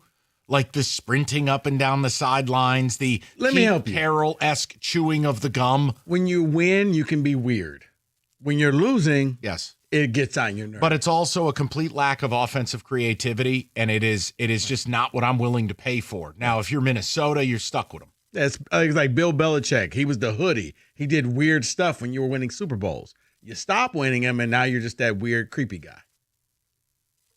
Mike hitting people and everyone with chairs on his way out, while Rico just killed Dave Winfield. Show is off the rails. It is. What Hall of Famer do you want to kill? Someone did say we should have a segment, Dead or Alive, but I don't think we should do that. Let's not do that. That was unfortunate to Dave Winfield. My apologies. Regarding the Lions, someone says, my issue with the Lions isn't fear, it's disappointment. And not going all in when we've knocked on the door for 2 years now. I'm with you. That is, and again, we have done a good job of not really going back there. But yeah, man, were they ambitious enough this offseason? No, my answer is no. Period. Let's go to the people. Go to Mike, 97.1. Mike, thanks for your patience, buddy. What's going on? This is Michael for talking about the Lions. Man. Yes, sir. Yes, I believe that we're going to be all right. We're going to about 14 wins. I know that the Vegas thing is crazy. I'll take that bet every time. 10 wins, we're going to get way more than that. We got the 2 best running backs in the league. Who you say got 2 better running backs than us? Nobody. I wouldn't argue it. That's a great tandem. Right. But The 14 only wins. problem, Michael, is that offensive line. Without the offensive line, the running backs aren't going to look the same.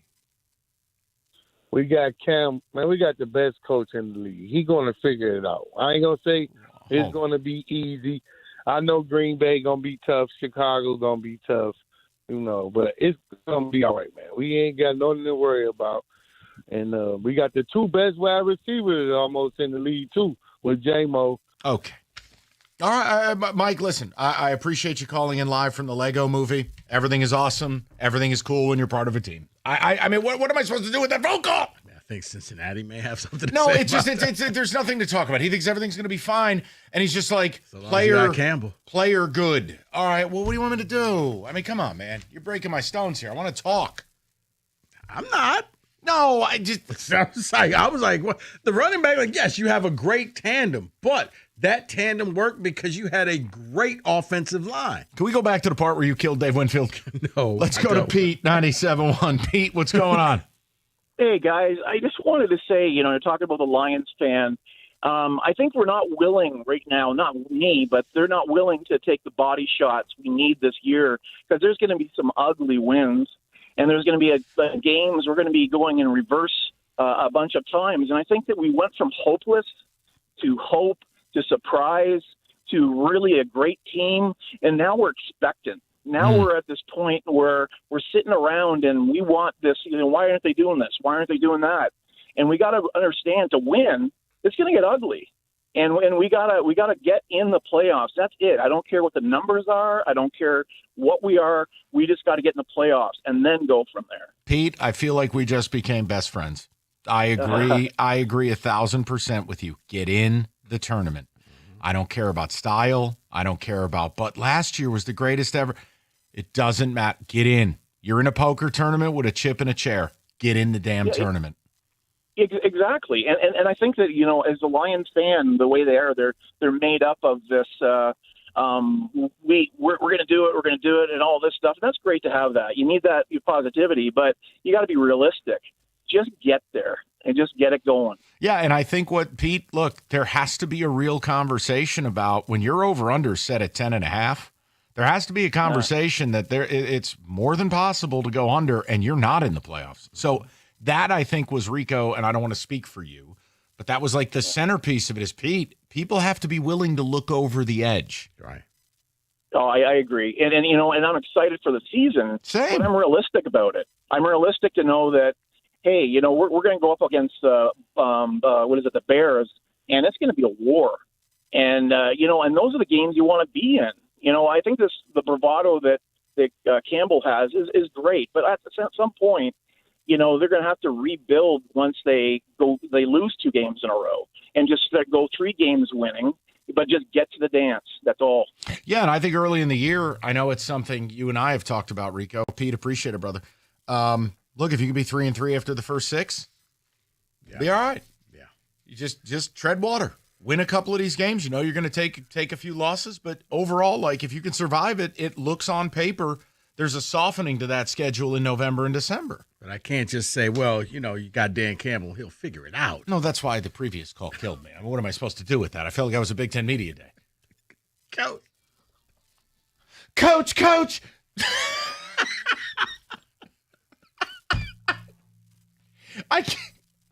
Is that not the theme song to this town? Mind you, we don't win championships, but I feel like I'm living in the Lego movie with some of these fan bases. Coach!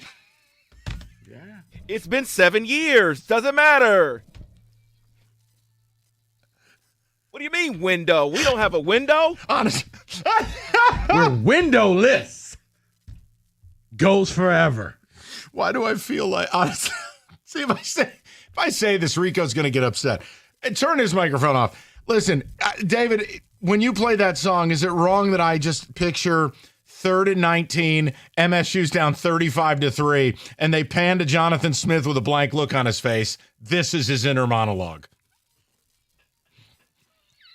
You didn't have to turn my mic off. You didn't have to turn my mic off. Why did I move here again? All right.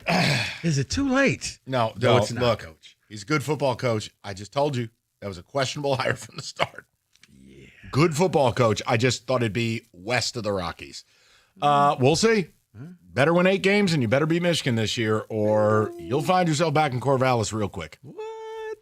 It's the truth, man. No, you're right. This ain't 1987. Especially. This ain't George Perlis crushing that pistachios buffet. Or as you told me, you at least better represent against Michigan. Yeah, like if you don't beat Michigan, but it's a hard-fought game, you can't show your ass. Right. But they have to go out and win 8 games. I mean, come on. At some point, you got to be like, that's Colston Loveland. He's pretty damn good. Don't even start. Don't let him get behind the secondary. Hey, first and goal from the 1. Okay. And you end up missing a field goal. Okay. I'm just going to tell you about Northville Lumber. But hey, everything's awesome. Everything's cool when you're part of a team. Largest Trex decking outlet in the country, Northville Lumber, Michigan's Trex Superstore. All colors of Trex railing, lighting, decking. They have it all. In stock all of the time. So you know when you take home a sample from their new showroom, you don't have to question. When you pick up the phone and order, it's there. No back orders, no nonsense. Call Northville Lumber today. It's Michigan's Trex Superstore, or go to northvillelumber.com. That's northvillelumber.com.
Okay, I got something fun for you guys. If you want Tiger talk, we did it at 2. You want Lions, we did it at 3. And we'll get back into those things. But I want to have some fun. So one of the things I always marvel at, Big Ten Media Days, is the contracts of college football coaches. They don't make a whole hell of a lot of sense in that they are so overcomplicated. You coach football, here's your salary. And then here's what you get from your apparel deal.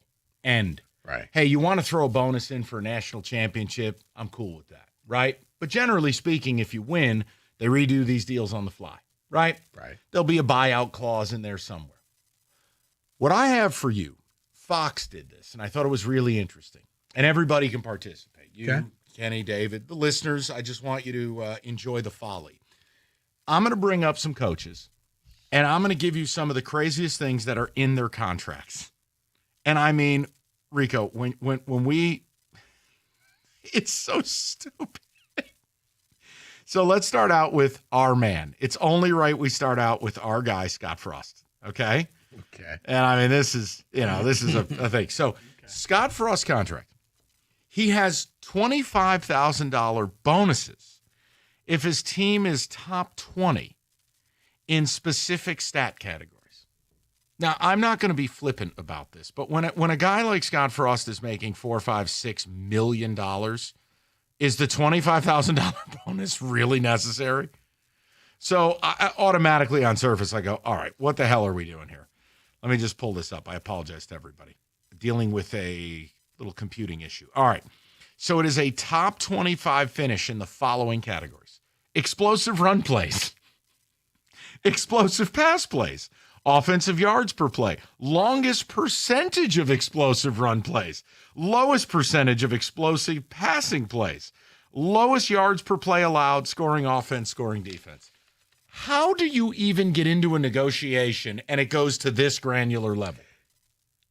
Your athletic director is Michael Valenti, and you tell your coach, I want to see the touchdown play. Okay, noted. So guess what, Scott Frost, run the touchdown play, and you get bonuses. Entertain me. Okay, here we go. This is... Do you know who Tim Albin is? No. He took over for the shirtless wonder known as Biff Poggi. Okay. At Charlotte. Okay. Tim Albin's contract includes a classroom incentive. He will earn $25,000 for a multi-year APR of 960 or higher. APR is the kids go to school. Right. They go to school, they graduate, they get good grades. In 2025, why does anyone care? They're not even students anymore. I know, but that to me, that sounds like something the school wants. That's a president thing. Yep. Yeah. That's the school right there. Oh, and by the way, they're going to class. Yeah, Biff Poggi must have been sending no one to class. Correct. He couldn't even get dressed. Do you think guys were going to class? So, yeah. All right, Brian Smith. Do you know who Brian Smith is? No. The new Central coach? No, he's the new Ohio Bobcats coach. Oh, wrong, Max. You're okay. Well, actually, Ohio's in talks with the Sun Belt, so there is that. This is a normal one. This one I can actually agree with. For Brian Smith, if he gets the Bobcats to 8 wins in the regular season, his contract is automatically extended by a year. Okay, so Simple, like a rolling contract. Simple, clean, performance-based. It's not about percentage of explosive running plays under a full moon on a Tuesday night game. But here's the thing. As far as the Scott Frost, all that's saying is, Mike, if you go to watch that team play, they're going to run up the score. They're going to do everything. They're going to excite their fans because it makes money. Let me give you the most ridiculous one of the early list. You ready for this? Yeah. Do you know who's coaching Utah State? And this is not I'm going to get Rico. No, this is actually a brand name who took this job. Was it Hawaii's former coach? No, but you're from the right conference. So BYU's former coach then. He did coach at BYU. Okay. That's as close as I'm going to get. Oh, okay then. Yeah. I'm sorry. All right. Do you remember Bronco Mendenhall? There we go. Yeah. He's now at Utah State. Are you serious? I'm serious. Because he was at what? West, he went to Virginia. Virginia. Which made no sense. It was like Jonathan Smith being hired at Michigan State. Bronco Mendenhall has no ties over there. Whatever. So Bronco Mendenhall has a bonus in his contract that if Utah State, the mighty Aggies, beat either BYU or Utah, he gets paid X. What do you think he gets paid for a win over either of those teams? 20 grand? Lower. 10 grand? Lower. 5. A ham sandwich. A $5,000 bond. If you're Utah State and Bronco Mendenhall beats either of those two titans in your state, you should hand them your university. It will cost you more in fines when they level the goalposts. What? Correct. So I'm going to say it again. How did the agent sit down and go, all right, listen, It's because Utah State. Guys, here's the deal. I mean, if we can get a little $5,000 bonus, I think we can wrap this thing up. I mean, Are you kidding me? I can motivate them to go out there and beat these kids, but I need a little bit of, put a little cheese on that Whopper. Zach Kitley. Now, this is my guy. Okay. Zach Kitley is one of the offensive whiz kids from Western Kentucky. So Kitley is now coaching at Florida Atlantic. Okay. Kitley has the wildest. This is in low-level radio contracts. The school can reassign the head coach to another position in the university as long as it does not include manual labor. So you're not fired. They could make him the librarian. So he can't become the janitor. Right.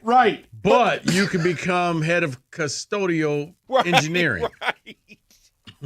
You don't have to clean the bathrooms, but you make the schedules. If you're Kitley and your attorney reads that, you don't take the job. You go, you are a wholly unserious operation. At that point, either you're desperate for that first job or you've been in a lot of trouble, and that's all you can get. Zach Kitley, beep, beep, beep, beep, parking attendant. So are you kidding me? So you lose. You're not fired. He can be reassigned. But you have been reassigned. My coach's office key doesn't work. Go try down in the custodial. I like the idea that he might have had to negotiate for, all right, I'll do whatever, just no manual labor. Exactly. Okay? No manual labor. Now, I've got a good one, and I think Michigan fans will enjoy this. Rich Rodriguez has resurfaced amongst respectable jobs. He actually did a decent job rebuilding Jacksonville State. Did. I digress. Rich Rod at West Virginia, as a part of his contract, Rich Rodriguez has a family membership to a golf club. Do you know what the clause is? Mind you, this is West Virginia. That is a big-time university. That Rita can make her nacho dip? No. He has to cover his own food and beverage. So Rita is making the nacho dip. How on earth do you negotiate a contract? And you go, listen, we're going to give you the golf club membership. You're on your own dime for the food and bev. Oh, where you get that hot dog from? No. You're paying for that. Put it on my tab. You don't have one. You kidding me? All right, let's go to Jason Eck, head coach at New Mexico. This poor He's bastard. showing up to the course with a McDonald's bag. Yeah, Rita's packing his own lunch. He's over there. David, he's trying to fundraise with boosters. Hey, can we get some cocktails? Sorry, I don't get paid till Friday. I bought a bottle of Jack. Here Got you some go. Cheez-Its for you. I got a bottle of Jack here. Just pour yourself. Jason Eck, the head coach at New Mexico. He has an incentive in his deal directly tied to ticket sales. A climb of 15% earns $15,000. A climb of 25% earns $25,000.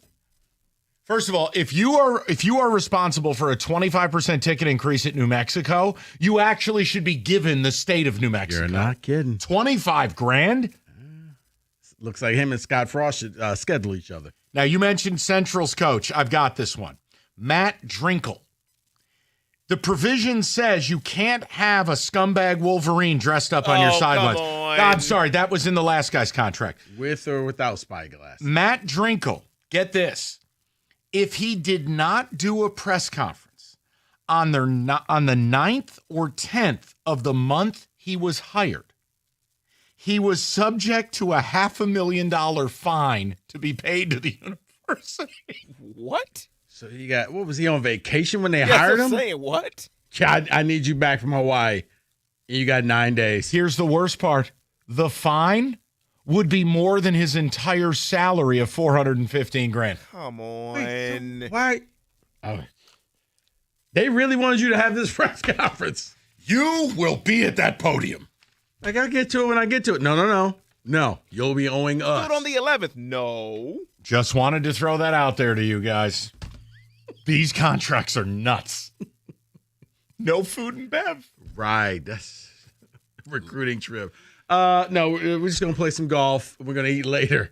I'm really hungry now. No. We're going to eat later. All right. So you've been injured in an auto accident.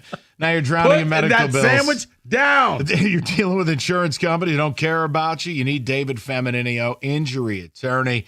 Look, David, he's going to fight for you from day one. Get David, get paid is not just a catchphrase, albeit a good one. It is a promise that he will get you taken care of. David Femininio, 855-65-CRASH. Or you can go to that website, getdavidgetpaid.com. That's getdavidgetpaid.com.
So, yes, training camp has arrived, and I have some NFL future bets for you. Okay. I'm going to go through them. I'm going to give you the book. I want to know. Coach. Oh, wrong segment. My bad. I want to know, would you bet this one? The first one, Bijan Robinson to lead the NFL in rushing yards. FanDuel Sportsbooks has it at plus 1,100. I'd like to state for the record, Jim Costa should be doing this topic. These are him things and Rico things. It should be a Costa Rico or Costa Rica, whatever you guys did that one day, Costa Rico. Yeah. Costa Rico. I'm going to say no because he still splits carries, specifically inside the 20, even inside the 25 with Tyler Algier. Running backs are too fragile. Yeah. And I am going to trust Mr. R.L. Beard to my left, a man who loved this player so much that he traveled with no baggage on a 19-hour trip to see him play a game. Michael Pennick's going to air this thing out. So I'm going to say no. You know, part 2 of that may be coming up this fall. So excited. David, I would say no. You got to look at the guys. And I don't think Saquon's going to be as explosive as he was, but I look at somebody like Derrick Henry. I think that's a safer bet. I would pass on Bijan. Next on the list, this is from DraftKings. Miami Dolphins under 6.5 is at plus 170. I would bet it. I think the Dolphins are going to suck. I really do. And I think there's a chance you see a coaching change. Remember, when guys are cute and funny and quirky, it's cool when you win. But then when you start losing, you look like an idiot.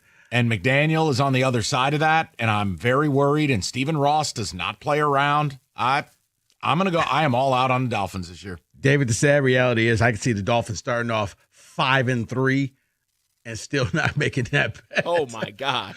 But I'm going to go, yes. I'm going to go over. I think they will hit at least 7 games. They'll start off fast, but they'll fizzle like they normally do. This one is also from DraftKings. Bengals to miss the playoffs at plus 130.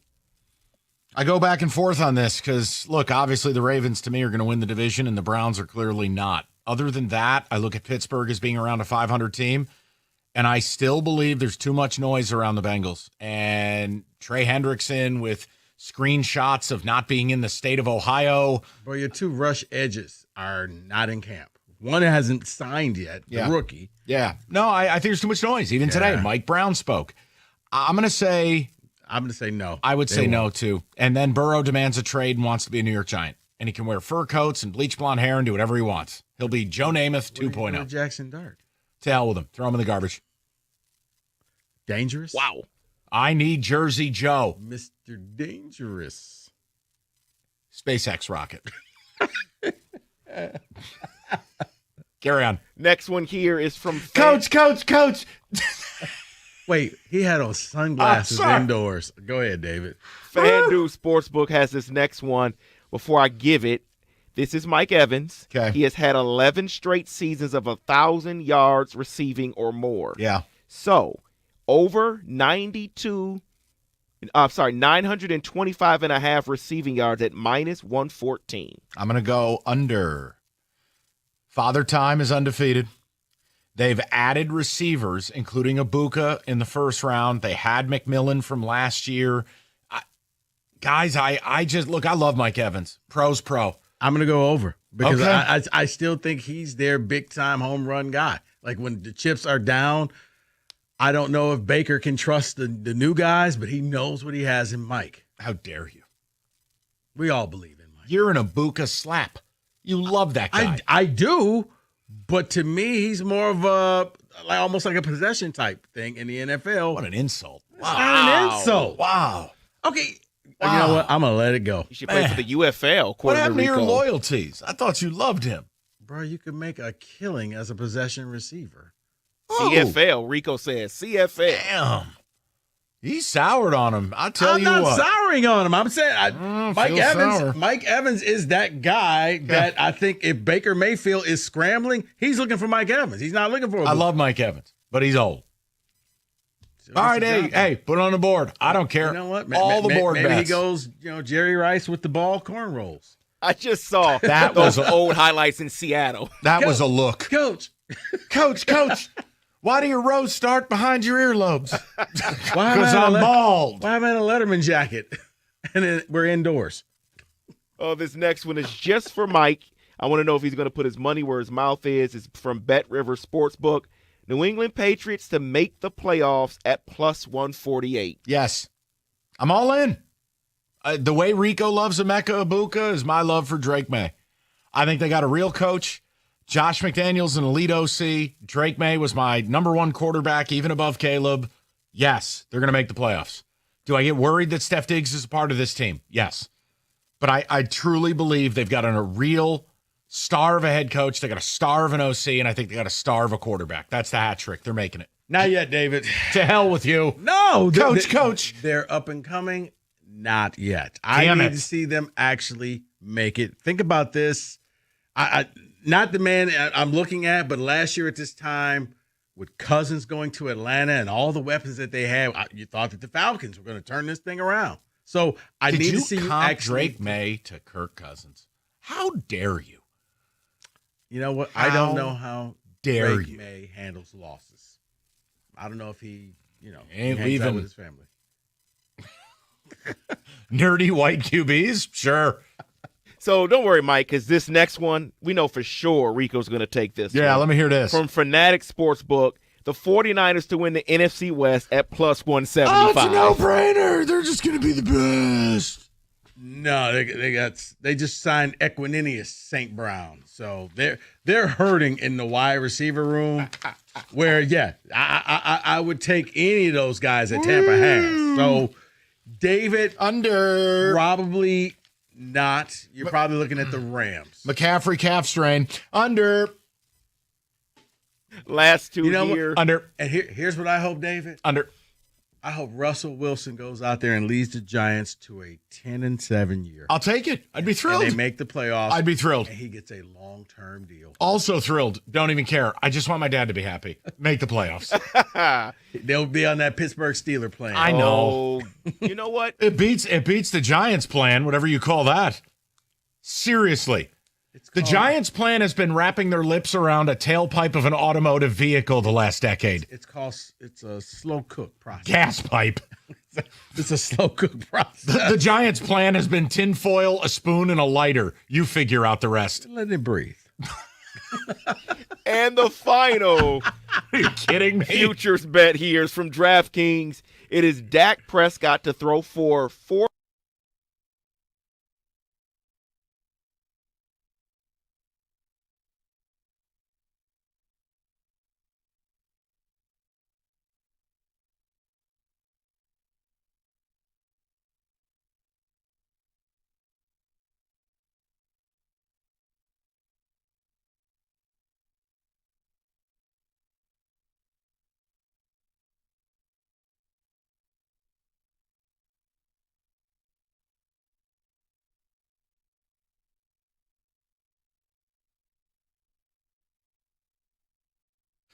I mean, he is back in coaching. It could be the time.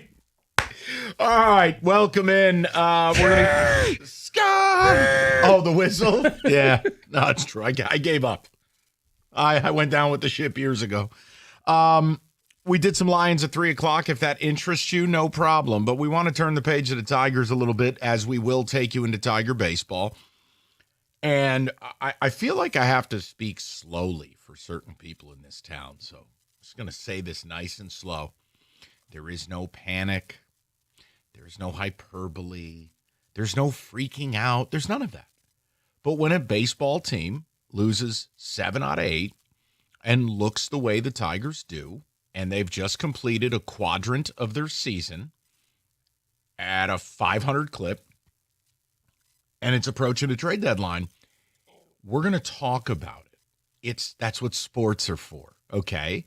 So if you're on the bought and paid for program and you just want everything to be perfect all the time, here's your spoiler alert. Turn the effing channel, okay?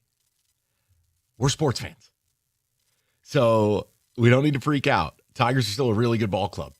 But this losing streak, or the 8-game clip, could part of it be, hey, you know what, All-Star break, they got a huge lead in the division. They've lost focus. Yeah, I've never mocked Rico's opinion on that. I think they're men. They're not machines. Yeah. It's a 162-game season. Hard to stay focused. It's a grind. But I do think these 8 games have kind of exposed a little bit, which is this is what playoff pitching looks like. And like even last night, Skeens wasn't on his A game. That was a B. I was talking to Caputo earlier. That was a B- Skeens game. And he dominated you. And the weekend in Texas. Now, Texas has a playoff caliber staff. Mind you, you missed 2 of their best 3 arms. And they still dominated you. I mean, Kumar Rocker. What? I thought the guy was dead. But look, here's my question. 51%, 49%, okay? It's scales of justice. It's not 100% zero. It's not everything's great, everything's terrible. The level set is the Tigers are a good baseball team. Now, whether they're very good or great, that just depends on your perspective. I want to know what you think is more real. Tonight is game 102. Is it the first 60 games or the last 40? What's more representative of who they are? The team that was, 25 games over 500, and people were calling the station talking about shades of the 01 Mariners, or what you've got in the last 40 games, a lineup that has looked very uneven. Some of the feel-good stories don't feel good anymore. And a bullpen that needs help. They do. Like, it's okay to say that. I still do not understand how that opinion gets mocked in this town by saying, geez, I'd like to have a bullpen arm. They do rank almost dead last in baseball in swing and miss in the pen.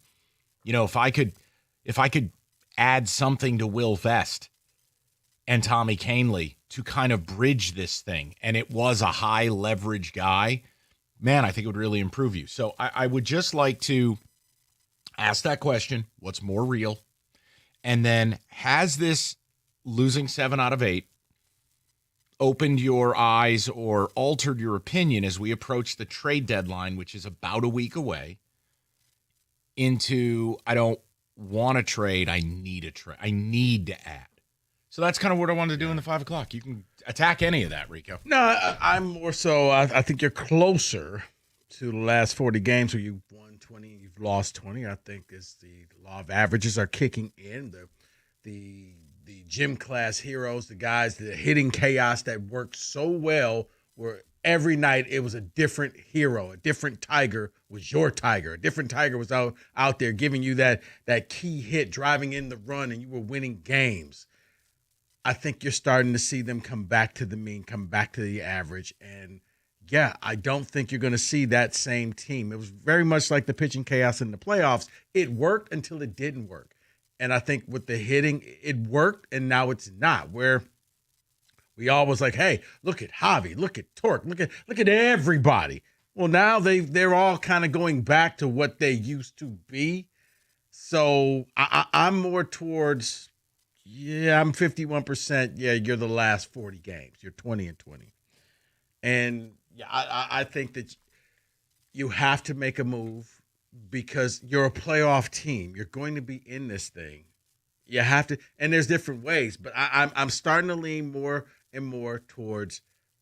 You may need to add a starting arm. You may need to get a number 2 starter. Duck, because here comes a cinder block at you. So I'm going to support you on this.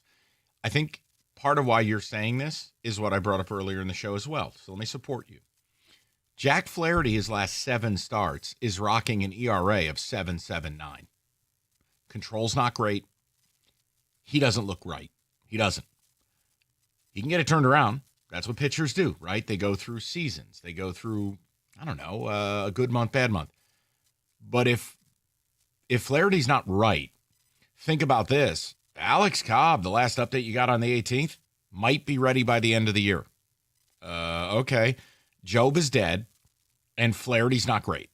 So it kind of leaves you with, all right, we know Scooble's a stud. Right. Olsen Mize? Question mark? Right. So I'm not mad at you for saying it, but it has to be tied to the Flaherty thing. Yeah. If Flaherty's right, I don't think we're having the conversation. But he's not. He just doesn't. Yeah. By the way, and last night was a very expensive start. You know what it did? He got a bonus. Yeah, it vested his option for next year. Now he's a $20 million player next year if he doesn't opt out. Well, if he keeps pitching the way he's pitching, he ain't opting out at $20 million. So, it was an expensive start last night. 248-539-9797. If you're Rico, you're into the starting pitching thing.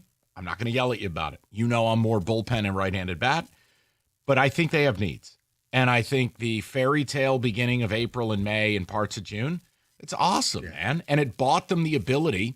It's a different version of the 84 Tigers. It is. They got out to such a wonderful start. It's bought them the ability to lose 7 out of 8 and still have a 10-game lead. Right. But has Cleveland chopped 5 games off of the lead? Yeah, they have. And yeah, by starting pitching, I'm not talking about the latest Skeens rumor either. I'm just talking about going out. No, I'm saying going out there not 2 days before Saratoga. Don't do that to me. And getting an arm, just somebody that you can battle and go 1-2 in the playoffs and jump out to a 2-0 lead, and then you take your chances after that. Tiger fans? Question mark? You guys okay out there? They're okay. 248-539-9797. I'd like to have a conversation about it. I'm not freaking out about it. And again, they've lost 7 out of 8. I know, and it sucks. But A.J. Hinch's Astros team in 17 had 3 6-game losing streaks. They still won 104 games. It's baseball, man. But I do think it's a necessary reality check, if not for the very intelligent people that run this team. It's a reality check for a fan base that I think has been seduced by some magic. And, look at the month of July, and you guys can go do the homework. Go look at your lineup the month of July. Go look at what Javi Baez has been, Torkelson has been, Parker Meadows has been, Matt Vierling has been. Just go look. Go look. And ask yourself, are those the people I'm depending on in October? Because the last 8 games is what playoff pitching looks like. And your lineup has not held up. And if you're going to tell me, well, everything will be fine when Kerry Carpenter comes back, look, we love Carp on this show. He's the official Tiger of our show. He ain't Aaron Judge. You're doing a false equivalency routine. You are very heavy with a number of plus left-handed bats. If you can't overcome the loss of Kerry Carpenter, you're not very good in the first place. So just don't do that. Carp coming back will help you stop acting like he's Aaron Judge, and without him, you can't function. He's not Ohtani. So that's my one big thing. They need a right-handed bat because, look, I'm glad Jahmai Jones got his moment in the sun. Can we be done with that? Like, if you think Jahmai Jones is coming up and saving your season, I'd be flabbergasted. It's sports. And that's what I'm saying. It can happen. It was like a different hero every night, and now it's more, No, now he's Jahmai Jones, Rico. That magic is gone. That's the whole point, right? He's the Ibanez of this year. How about this? I don't need an Ibanez or a Jahmai Jones. I need a third baseman. How about I just get the guy? Yeah. I don't need a facsimile of the guy. Get the guy. Now, my concern, and I'm not going to yell about it, because you can't yell when a team is 20 games over 500 and they're going to win their division. I'm not yelling, but I can have a concern. My concern is the Tigers are very committed to a plan that since August of last year has really started working, okay? I don't think they're going to go outside of that plan in season. I will be surprised if I get back from Saratoga and blockbusters took place. I still think you're going to get one of these better in the margins things. Right. I think it'll be just like every other sports organization in the city where it was just, or nothing. But I hope nothing major. Can I get something in the middle ground between what you described and what I described? I would love for that. That's all I need. I would love for that. But one of these high leverage relievers, I know certain people in this town made fun of this. I don't know why. It seems like a weird hill to die on. But look, if a team like Minnesota is shopping Griffin Jacks, I do think you should call. That's a 14.4K to 9. Oh, but it'll be expensive. No one said it wasn't. Stop doing straw man arguments. Cut it out. Like, yes, it'll be expensive. He's under team control for 2 more years. I want to add that guy to my core. And it also goes to what we've said previously. I look at this as a 2-year window. And right now, I'm not dismissing the rest of the season, but your focus should be on how can we beat the playoff teams? How can we move and get ourselves to the World Series? Are we going to do it by just going in the margins, or are we going to do it by making a move? You need to make a move. 248-539-9797. Now, I'm not breaking your guys' chops. I know it's 80 and sunny and it's gorgeous out. I'm not asking anyone to freak out and yell and scream, but let's have just a conversation about the baseball team. And it's baseball, man. Maybe they do lose a couple more in a row. I'm not freaking about it. I'm only going to freak out if I come back from Saratoga and it's still going on. Now, that's a different thing. But they're men. They're not machines. And they've done a hell of a nice job. And they've made summer entertaining. I think they're going to make the playoffs, and you take your shot. Right. I'm with Rico on this. Let's get better. So has the losing streak kind of woken you up? And what do you think is more real? The first 60 or the last 40? And again, more real, it can be by the slightest of margins. 51%, 49. Who's to blame for the divorce, mommy or daddy? I think daddy 51%, mommy 49. Right. It doesn't mean one is a saint, the other's a devil. Right. Good way of putting it. I don't know. I try to give different examples because I feel like people just can't conceptualize that you can have a slight level of blame for something without them turning it into, oh my God, you said no. So you're saying the first half of the season didn't mean anything? No. I'm saying the opposite. I'm just saying I appreciate that it happened, but I do think they're far closer to a team that's 8, 10, 12 games over 500 than 20. Right. Yeah, I do. 248-539-9797. We'll get to the people next. All right, a lot of you will need to replace your roof this summer. But be forewarned, there are companies out there that skip a lot of steps. But the most important one is the attic ventilation. Look, if you don't have proper circulation, it's going to cause problems like wood rot, mold, just disasters, leaks in the winter. Get with Victor's Home Solutions because they don't start their process until they get the ventilation right. That's the foundation with which your roof will be put on. So the first step is that 21-point inspection. That includes the inspection of your attic and ventilation. Every roof comes with a well-thought-out plan. That's why they can offer you a 50-year leak-free guarantee on every roof they install. It's just that simple. Call for your free roof inspection and estimate today, 866-VICTORS. That's 866-VICTORS, or book an appointment online anytime at victors.com.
Rico was sprinting, David.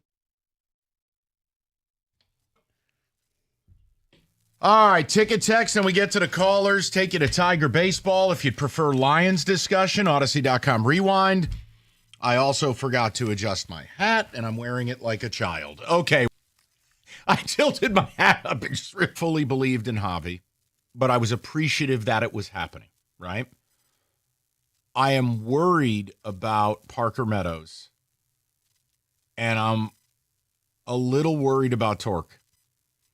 Like, if I had to name three guys, the Meadows thing is concerning because, look, I have to play him. He's electric defensively. He's worth his weight in gold. But, man, we're 110, 115 at bats deep, and he is, from an offensive standpoint, unplayable. Unplayable. Yeah. And that's got to change. And they're stuck because you have to play. Like, he's that important defensively. I don't get to be like, ooh, fielding chaos. Mm-hmm. Not with Parker Meadows, you don't. So that one is one to watch. If Parker Meadows turned this around and became the guy he was at the end of last year and he's your leadoff hitter, a different story. Different tone to the lineup too. But the problem, again, is everything for them is left-handed centric. Need a right-handed bat. A legitimate one. Yeah. Sorry, David. I've been scared all season because they do nothing against good pitching, and that will get them bounced in the first round. Well, no, because who's got great pitching? Look, this is why I really hope Rico's able to do shows next week about trades and getting better because the AL stinks. You realize that this could be an AL this year. The Yankees don't make it. I want you to think about that. And by the way, while everyone's trying to trade for Aroldis Chapman, the Red Sox might make it. Like, the AL playoffs could consist of the following: the Toronto Blue Jays, yep, the zombie Astros, the Boston Red Sox. Like, who exactly, the Rangers are, 3 games out? Look, if the Rangers got in, that's a team I'd be worried about because comprehensively, they can go DeGrom, I'm spacing, Eovaldi, and oh my God, what is wrong with me? The other numbnuts they got. The point is, they've got the elite pitching to start, and they got great bullpen help. That's a team? Yeah, I'd be worried about that. Yeah, because heaven forbid you lose a Scooble game. Now you're dead. If you played them. That's why I'm saying you may want to start looking at a number 2 arm, starting pitching. Other than Gleyber Torres, there's not a consistent bat in the lineup right now. If I'm Scott Harris, I'm all in on Suarez and then a tweak of the bullpen. That is Michael from Chelsea. Yeah, the Suarez thing, here's the worry. Look, everyone's going to want him. And I'd be careful paying for a rental. I'm not sitting here telling you I'm not going to participate. And if you can put that type of power bat in the order from the right side and lock down third base, check, and check. But be careful. Everyone's going to go after him. Now, do you have better stuff than the Yankees to go and get him? Absolutely. Your farm system towers above New York. But they're not going to be the only team. Correct. The Cubs are going to be involved. Everyone's going to be involved. It really depends on the market. But look, again, and I want to say this for the people in the back. There is no trade. Like I would pass out where I stood if I read a trade that involved McGonigal or Clark. I don't think those types of players are available. You're never trading those guys. I think the guys you've got to look at. Yeah, because I don't think Scott Harris is going to do one of those move in silence, like, wow, make this big blockbuster deal. All of a sudden, the Tigers have acquired Ronald Acuna. Right. No. That would be like a Skeens level thing. Right. It's not happening. But like a Briseno, a Lorenzo, guys like that, I mean, look, man, when you've got the player everybody wants, you're going to drive a hard bargain. I don't know. Especially if there's competition. Yeah, okay, they're offering this. What can you add? And you're not desperate. Other teams, the Yankees are desperate. You want the New York perspective? If they don't make the playoffs, the world ends. It's funny you say that, Mike, because if you make the playoffs, it's already a win. Just like last year was already a win. Now, if you get bounced early, okay, well, maybe next year. But you're right. I don't think that sense of urgency of we have to win this whole thing and we got to do it right now exists. It's not to say they don't want it, but you're right. Like your Yankees, the Dodgers, Yeah, we spent all this money. Well, I think the Cubs have a desperation too, just to be clear, because Kyle Tucker's headed to free agency. So they know this is our window. We got to get this done. I mean, Pete Crow Armstrong may never have another season like this. What Pete Crow Armstrong is doing is obscene. And maybe the Tigers will be that way next year, depending on what happens to school. But right now, no, that sense of urgency of we have to make this move, it's not there. Doesn't feel like it. Maybe we're wrong. Maybe we're doing party poppers next week. Who knows? Let's go to Mark, 97.1. Mark, what's going on, buddy? Hey, Mike. Gentlemen, how are you? Mark, we're okay, pal. What's going on? Yeah, Mike, one of these days we're going to get you back into the fold for college football. It just isn't the same without you being a fan, I got to tell you. Mark, I miss it, man. I do. It was my favorite sport. They just keep doing everything Mark, we briefly had him in 2021. Briefly, he was there. I think we were all. You know why, Mark? And then I want to make they sure were running Mark, a touchdown play. No, because it was off of COVID, and it was like, oh my God, human beings at games again.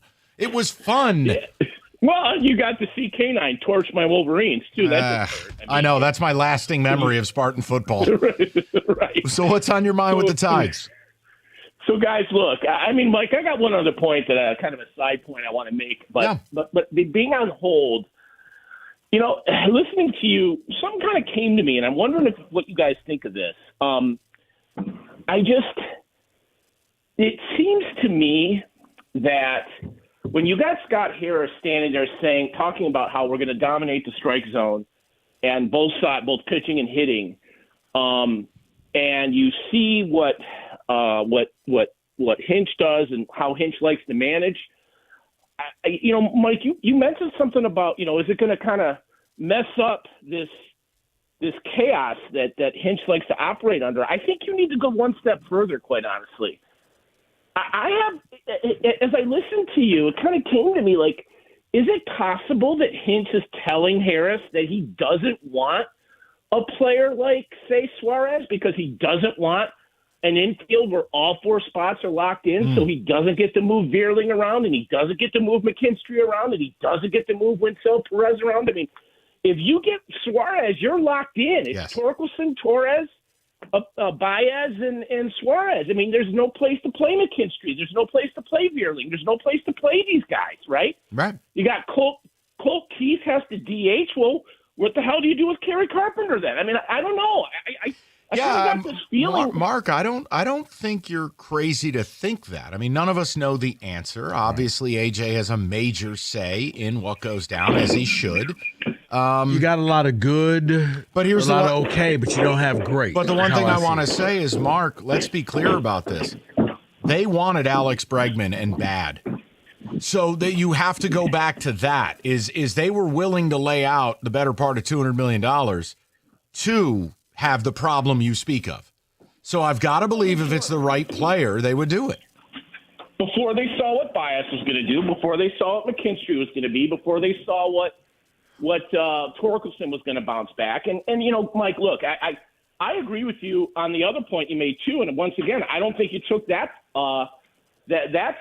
point far enough. And it was the second thing I wanted to talk to you guys about. And that is right now, I think, and I called you a month ago. I puffed my chest out. I took the bait. I said, I'm your Huckleberry. I'll talk to you about how I think the Tigers are going to be a World Series favorite or a contender. And now, yeah, anyone that looks at this last 20 games and thinks, you know, that it's not a concern is fooling themselves. And I got to tell you, I don't think it's just Meadows. It's Sweeney. It's Meadows. You're quickly getting to Baez and Torkelson, and you know what? These guys all seem to be just pressing. I mean, if I see one more Tiger take a middle fastball for a called strike three, I'm going to pull my damn hair out. I mean, Mark, listen, and I listen. I love hearing from you. Please call more. I love the conversation with you. Don't freak out. Don't pull your hair out.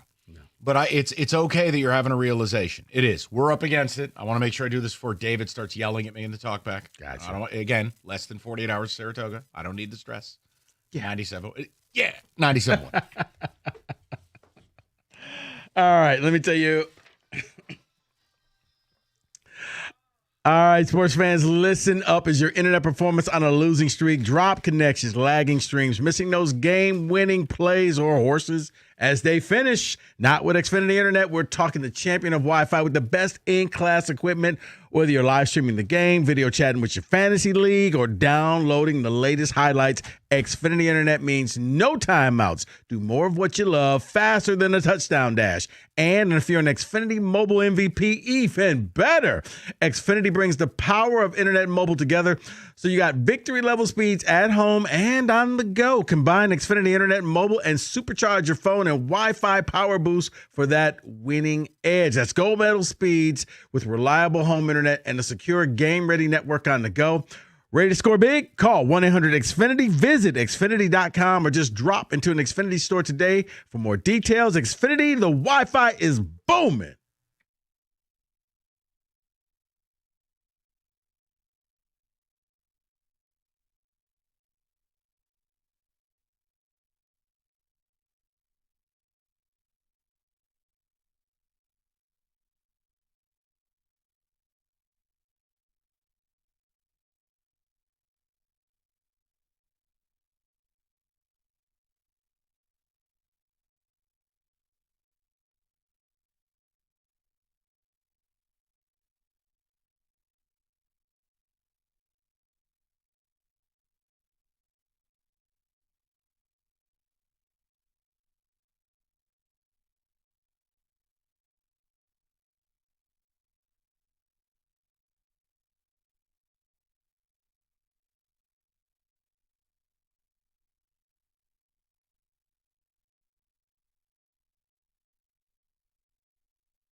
All right, we'll knock out the rest of the calls, get the ticket text, check in on some football, then get you to Tiger baseball. Tim has been patient. Want to make sure we get to him. 97.1. Tim, what's going on, buddy?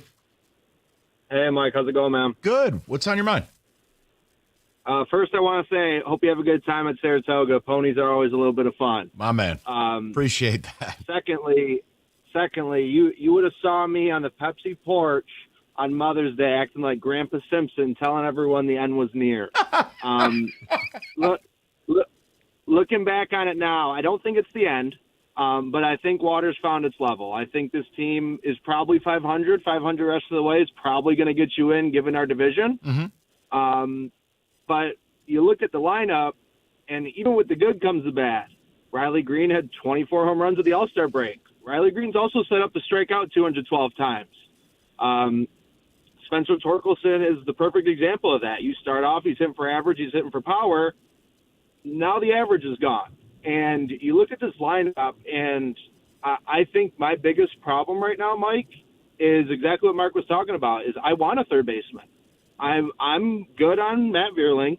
I'm good on Zach McKinstry. The only thing I like about Zach McKinstry is I'll get the trivia question right in 10 years that he made the All-Star team. And you're looking at this team, and if we give up 3 runs, I'm not confident we'll win most games.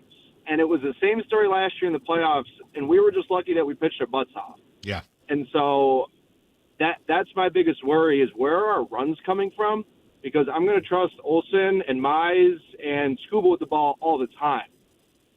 I don't trust Flaherty, but, you probably only need 3 for the first series, and then you figure it out after that. But, the Mariners series right before the All-Star break, I said, guys, I looked at my friends and said, guys, if we play them in the playoffs, we'll get swept. I go, this team's better than we are right now. And I think the biggest problem is at third base, and you makeshift everything else around that. And I think you get out and you cash in on Suarez. However, to your point previously, if you do that, I don't know if it gets you up to that caliber you need to be. You can win the AL, sure, but I don't know if you're beating any other team. No, that's where, look, Tim, it's why I focused on the bullpen. If I'm able to give AJ a few more levers to pull, and whether it's a Bednar, whether you could pry a Griffin Jacks away.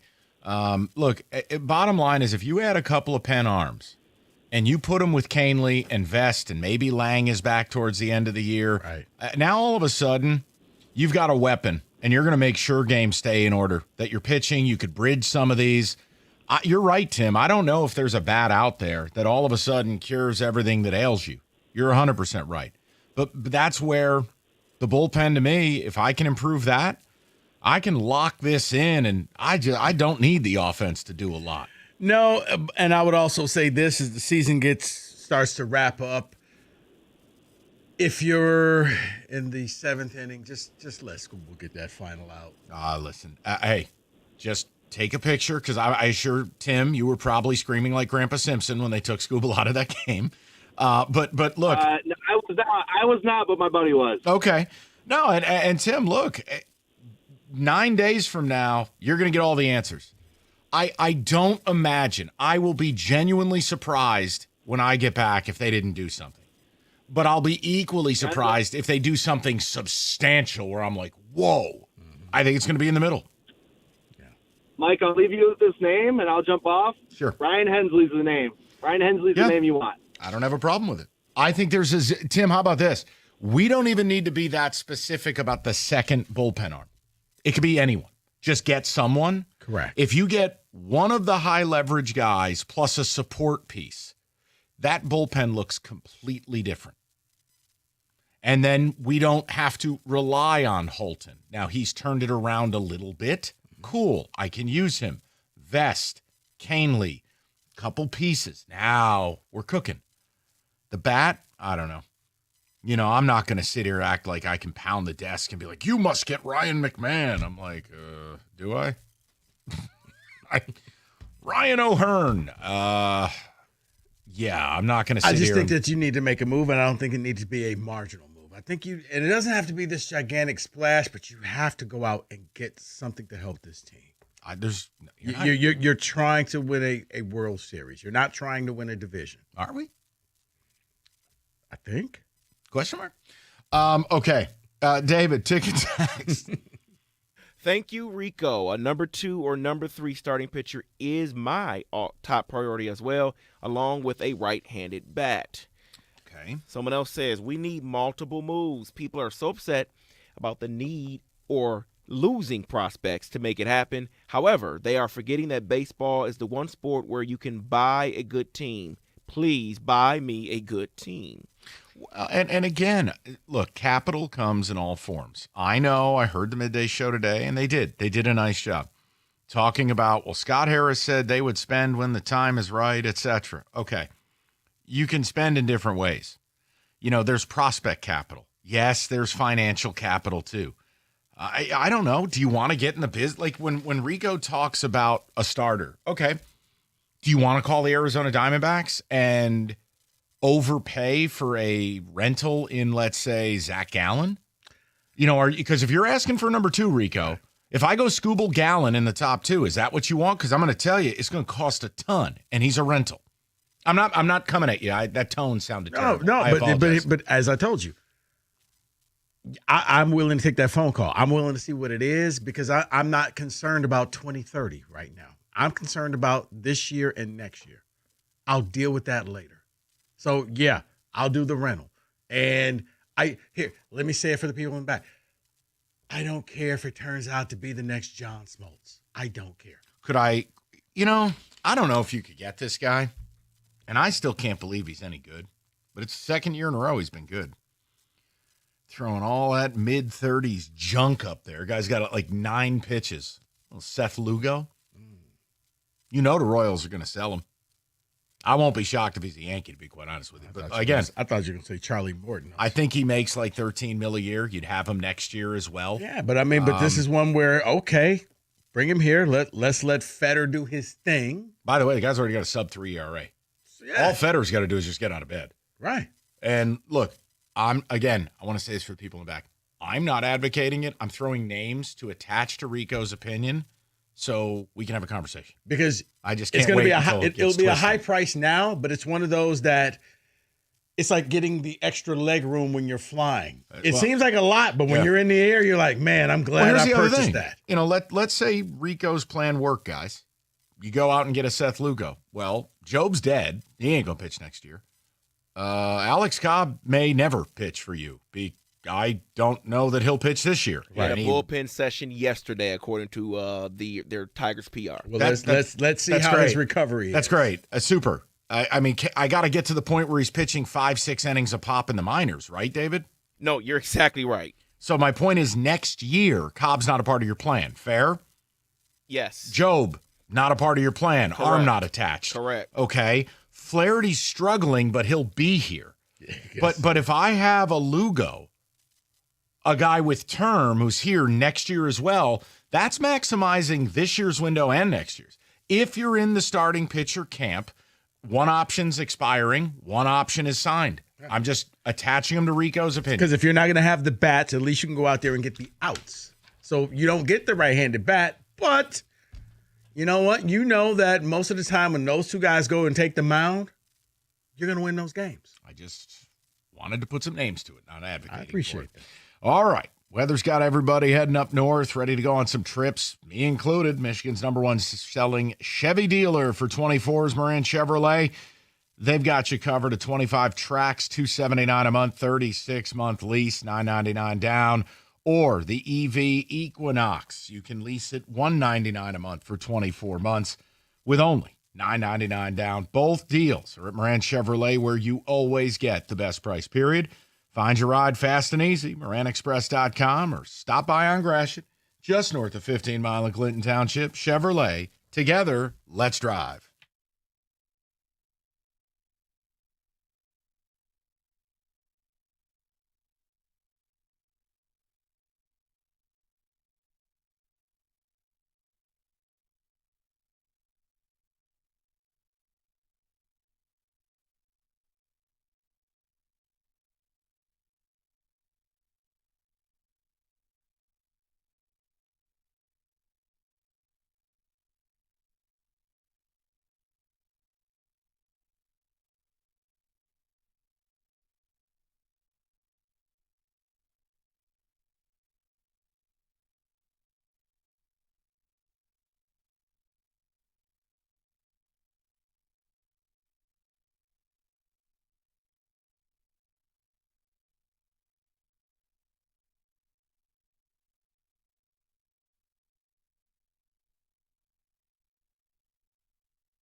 All right. Well, let's have some more fun.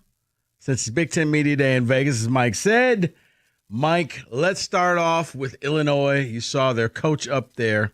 The question for Illinois is, how does Illinois handle preseason expectation? They are supposedly this year's Indiana. I still don't get it. Look, I want to credit Bielema for what he's done, and especially in the trenches. He's done a very nice job. But the Luke Altmaier hype is just out of hand. I mean, I still go back to watching him against Penn State. He's basically welfare Drew Aller. I don't understand the hype. The production when I watch does not match it. I think their fortunes are going to be tied to it.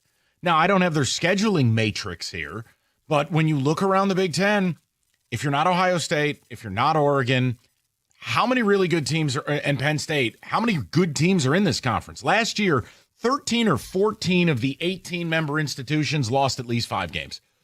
So, sure, you know what? Maybe they're the best of a rotten league. Home, Western Illinois, at Duke, home against Western Michigan, at Indiana, USC at home, at Purdue, Ohio State at home, at Washington, Rutgers, Maryland at home, at Wisconsin, and then finish it off with Northwestern at home. Yeah, there's one automatic loss. It's Ohio State. Everything else is in play.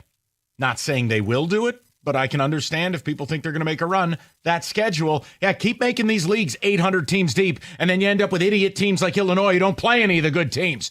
Just like last year when Indiana didn't. David? Coach. Question mark? I mean, he said it all. That Illinois is this year's Indiana. This is what happens. Coach, it's me from the Illini Times. I know you like cupcakes, so here's your schedule. I mean, what a joke. That's the schedule? That's the schedule. Go to hell. All right. Next. All right, here we are from the Black and Gold Gazette, the Iowa Hawkeyes. Mike, does Iowa have what it takes to reestablish themselves as a threat in the Big Ten? No. Got to get rid of Ferentz. Got to move on. It's a dead program with a dead philosophy. It's a different version of D'Antonio the late years. Don't care. Games passed them by? 100%. 100%. It's ridiculous.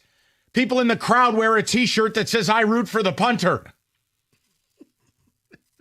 Honestly, the only reason to show up to the game is for the cool moment where they wave to the sick kids, and I don't even think the kids want to watch the team anymore. Run, pass, punt. Run, pass, punt. I'm going to bed. I've had it. These poor kids are already dealing with enough. They got to watch that crap? Iowa, awful. No, Ferentz has got to go, dude. You got to let it go. David? Argue it. Argue it. Mike, he's got the sweetest contract around, and you're Least right. they could do for the kids is score 50 a night. His thing is we're going to run the ball, offensive line. We're going to ball control. That's Iowa great. football. 1985 called. And that's what I said. Can they get back to being where Iowa used to be a tough out? Now? No. Okay. I think Iowa will be just fine. All they got to do is win the Big Ten West and make it to the Big Ten. Oh, wait. There's no Big Ten West. That used to be their strategy. It's over. David, Michael, is this the year for Mike Locksley and Maryland? What do you think? No, it's not. He's a garbage head coach. It's a garbage program with a garbage stadium and a garbage mascot, a garbage state flag. I hate everything about Maryland. No, they don't belong here. Take that ACC trash down the road. No. I was going to say take that key off your suit and find yourself another home. They don't have Baby Tua no more. Okay. They don't have Billy Edwards they anymore. They have a brand new team. Great. That's what they're doing. Let's see how that works out. No. Let's go back to Columbus. Oh, great. I had a debate with someone. Is Ohio State wide receiver U? Okay, then reverse engineer it. If it's not Ohio State, your other option would be a team like LSU. Correct. I think they're both probably 1 and 1A. I mean, I don't have like data in front of me, but they produce They produce just the elite of the elite year after year. You feel like the best receiver in the NFL draft is either from Ohio State or LSU, right? Right. That, and again, Alabama was there for a minute. Now, Ryan Williams the first good one they've had in a couple of years. I don't know, man. I'd be okay if you said yes. I wouldn't fight you. Okay. David? Yeah, I would say yes, but Never mind. I'll leave my comments to myself. Yes, they are. No, go ahead. No, say it. No, they won the championship, so I'm going to leave it alone. Yeah, David, here's the thing, though. I hate to break this to you and your ilk, triple word score. Your rivalry don't mean dookie no more. Because the winner or the loser, if you're both good, you're both going to the playoff. The game is meaningless. Ohio State fans lost to you in one of the most embarrassing losses in school history. It didn't matter. Do they care? Nope. No. They're still doing that stupid OH thing. So, Zoozaphone it up. All right, Mike, let's go to Golden Gopher Times. Oh, God. I don't know what's worse. Who's the bigger knobs, the media or the coach they cover? Funny you said that. The AD is for give him an extension. Well, David, funny that both of you said that. For Minnesota, was it wise to extend P.J. Fleck, or was it a mistake? What choice do you have? That's my answer. Okay, so you don't like the athleisure wear combined with the Q-zip tie look like a barber from 1983. Fine.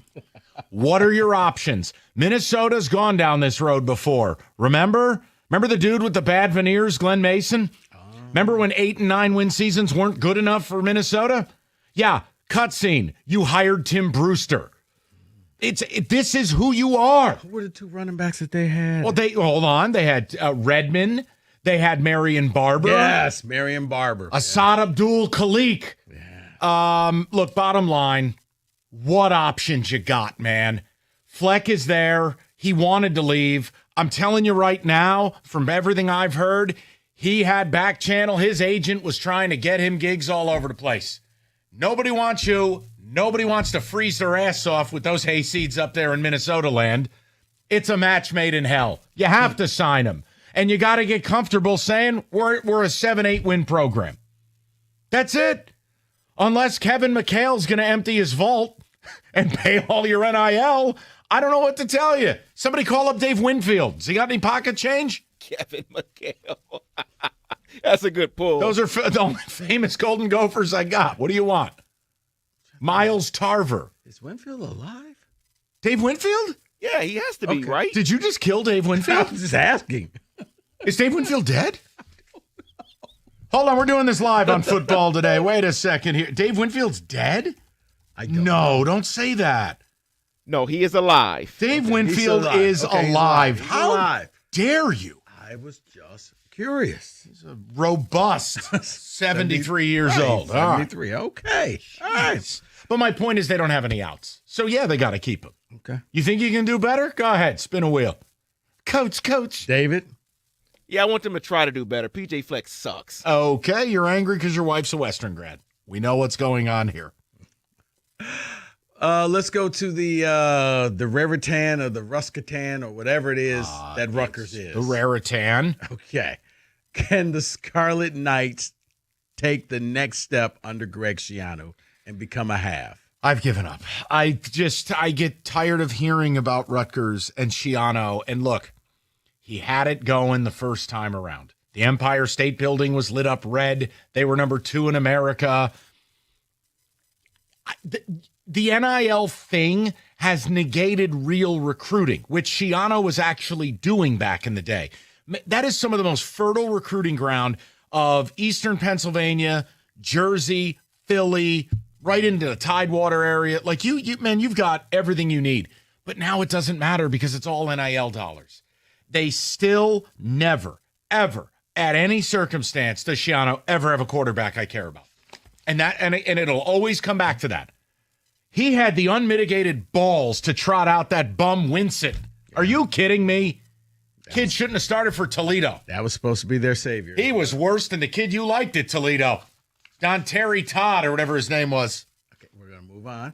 What the hell was his name, the quarterback? We're going to move on. He was terrible. We're going to move on. What was his name? We're going to move on. He was there forever. I can't think of his name right now. It wasn't Don Terry Todd, was it? It was Finn. Daquan Finn. Yeah. Hey, right here. Once again. Nope, wrong button. Wow. We're going to move on. Wrong button. No, Finn was either Steve Young or he was 1 for 18 with 6 picks. Can't live that way, man. You got him a conference title. Really? Was there anyone there to see it? Okay. Speaking, Mike, you will know this of all people. Go ahead. David, if you want to chime in, you can. DeMond Williams was the backup QB at Washington. Yes. See, I knew you would know that. Yeah, he's electric. Will he become the best quarterback in the Big Ten? Has the skills to be. Super high recruit, off the charts RAS score, athleticism. I mean, you can do some crazy things in the college game with an athlete. It's totally plausible because we don't know anything about Bryce Underwood yet. We don't know anything about Julian Sayin. Everything with Aiden Childs is a hope of projection. Altmaier and Aller, we talked about some of the knocks. Dante Moore just threw a pick six getting out of bed. I don't know. Why not? Dylan Raiola. No, I'm out on that. Okay. I am done. That dude's a weirdo. You're not Pat Mahomes, and it's not Halloween. Grow up. All right. David, do I got time for two more? Yes, you do. Okay. More. Another. Okay. Coach. Mike, I'm going to combine two teams. What does Northwestern and Purdue have to do to become something other than a homecoming game? Because they both were about the same. You said fold up shop. Wow. Combine rosters? Question mark? Like do some. That might not be enough. Right. Do some community camp where like. So they're permanent bottom feeders. Unless their NIL program. Look, Northwestern just spent $800 million on a beautiful stadium. Now my guess is they would have to start spending money, right? And they just brought in a bunch of transfers. Yeah, but they're all nerds. I think the biggest thing for Northwestern, you got to get rid of the academic stuff. This isn't even college sports anymore. For Purdue, I don't know. Dig up the body of Joe Tiller. Go do basketball on grass again and do it for real. Did I just kill Joe Tiller? I think you did. Is Joe Tiller dead? I don't know.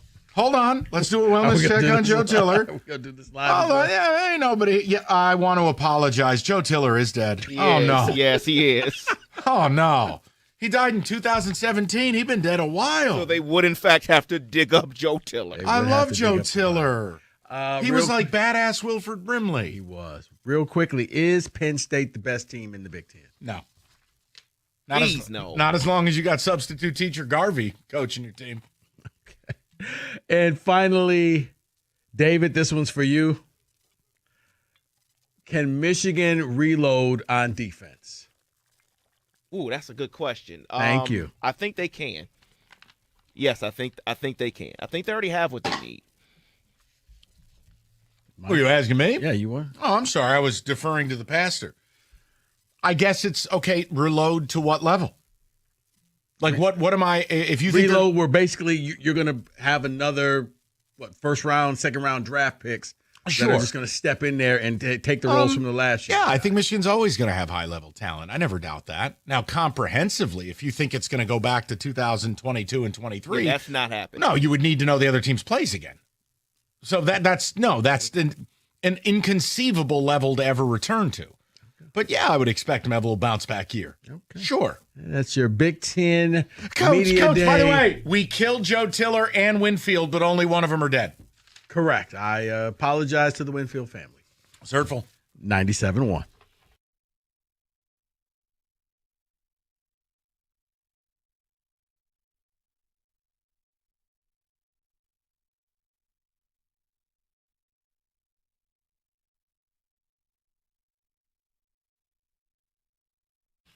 Sorry, I couldn't resist. All right, we will get you to top.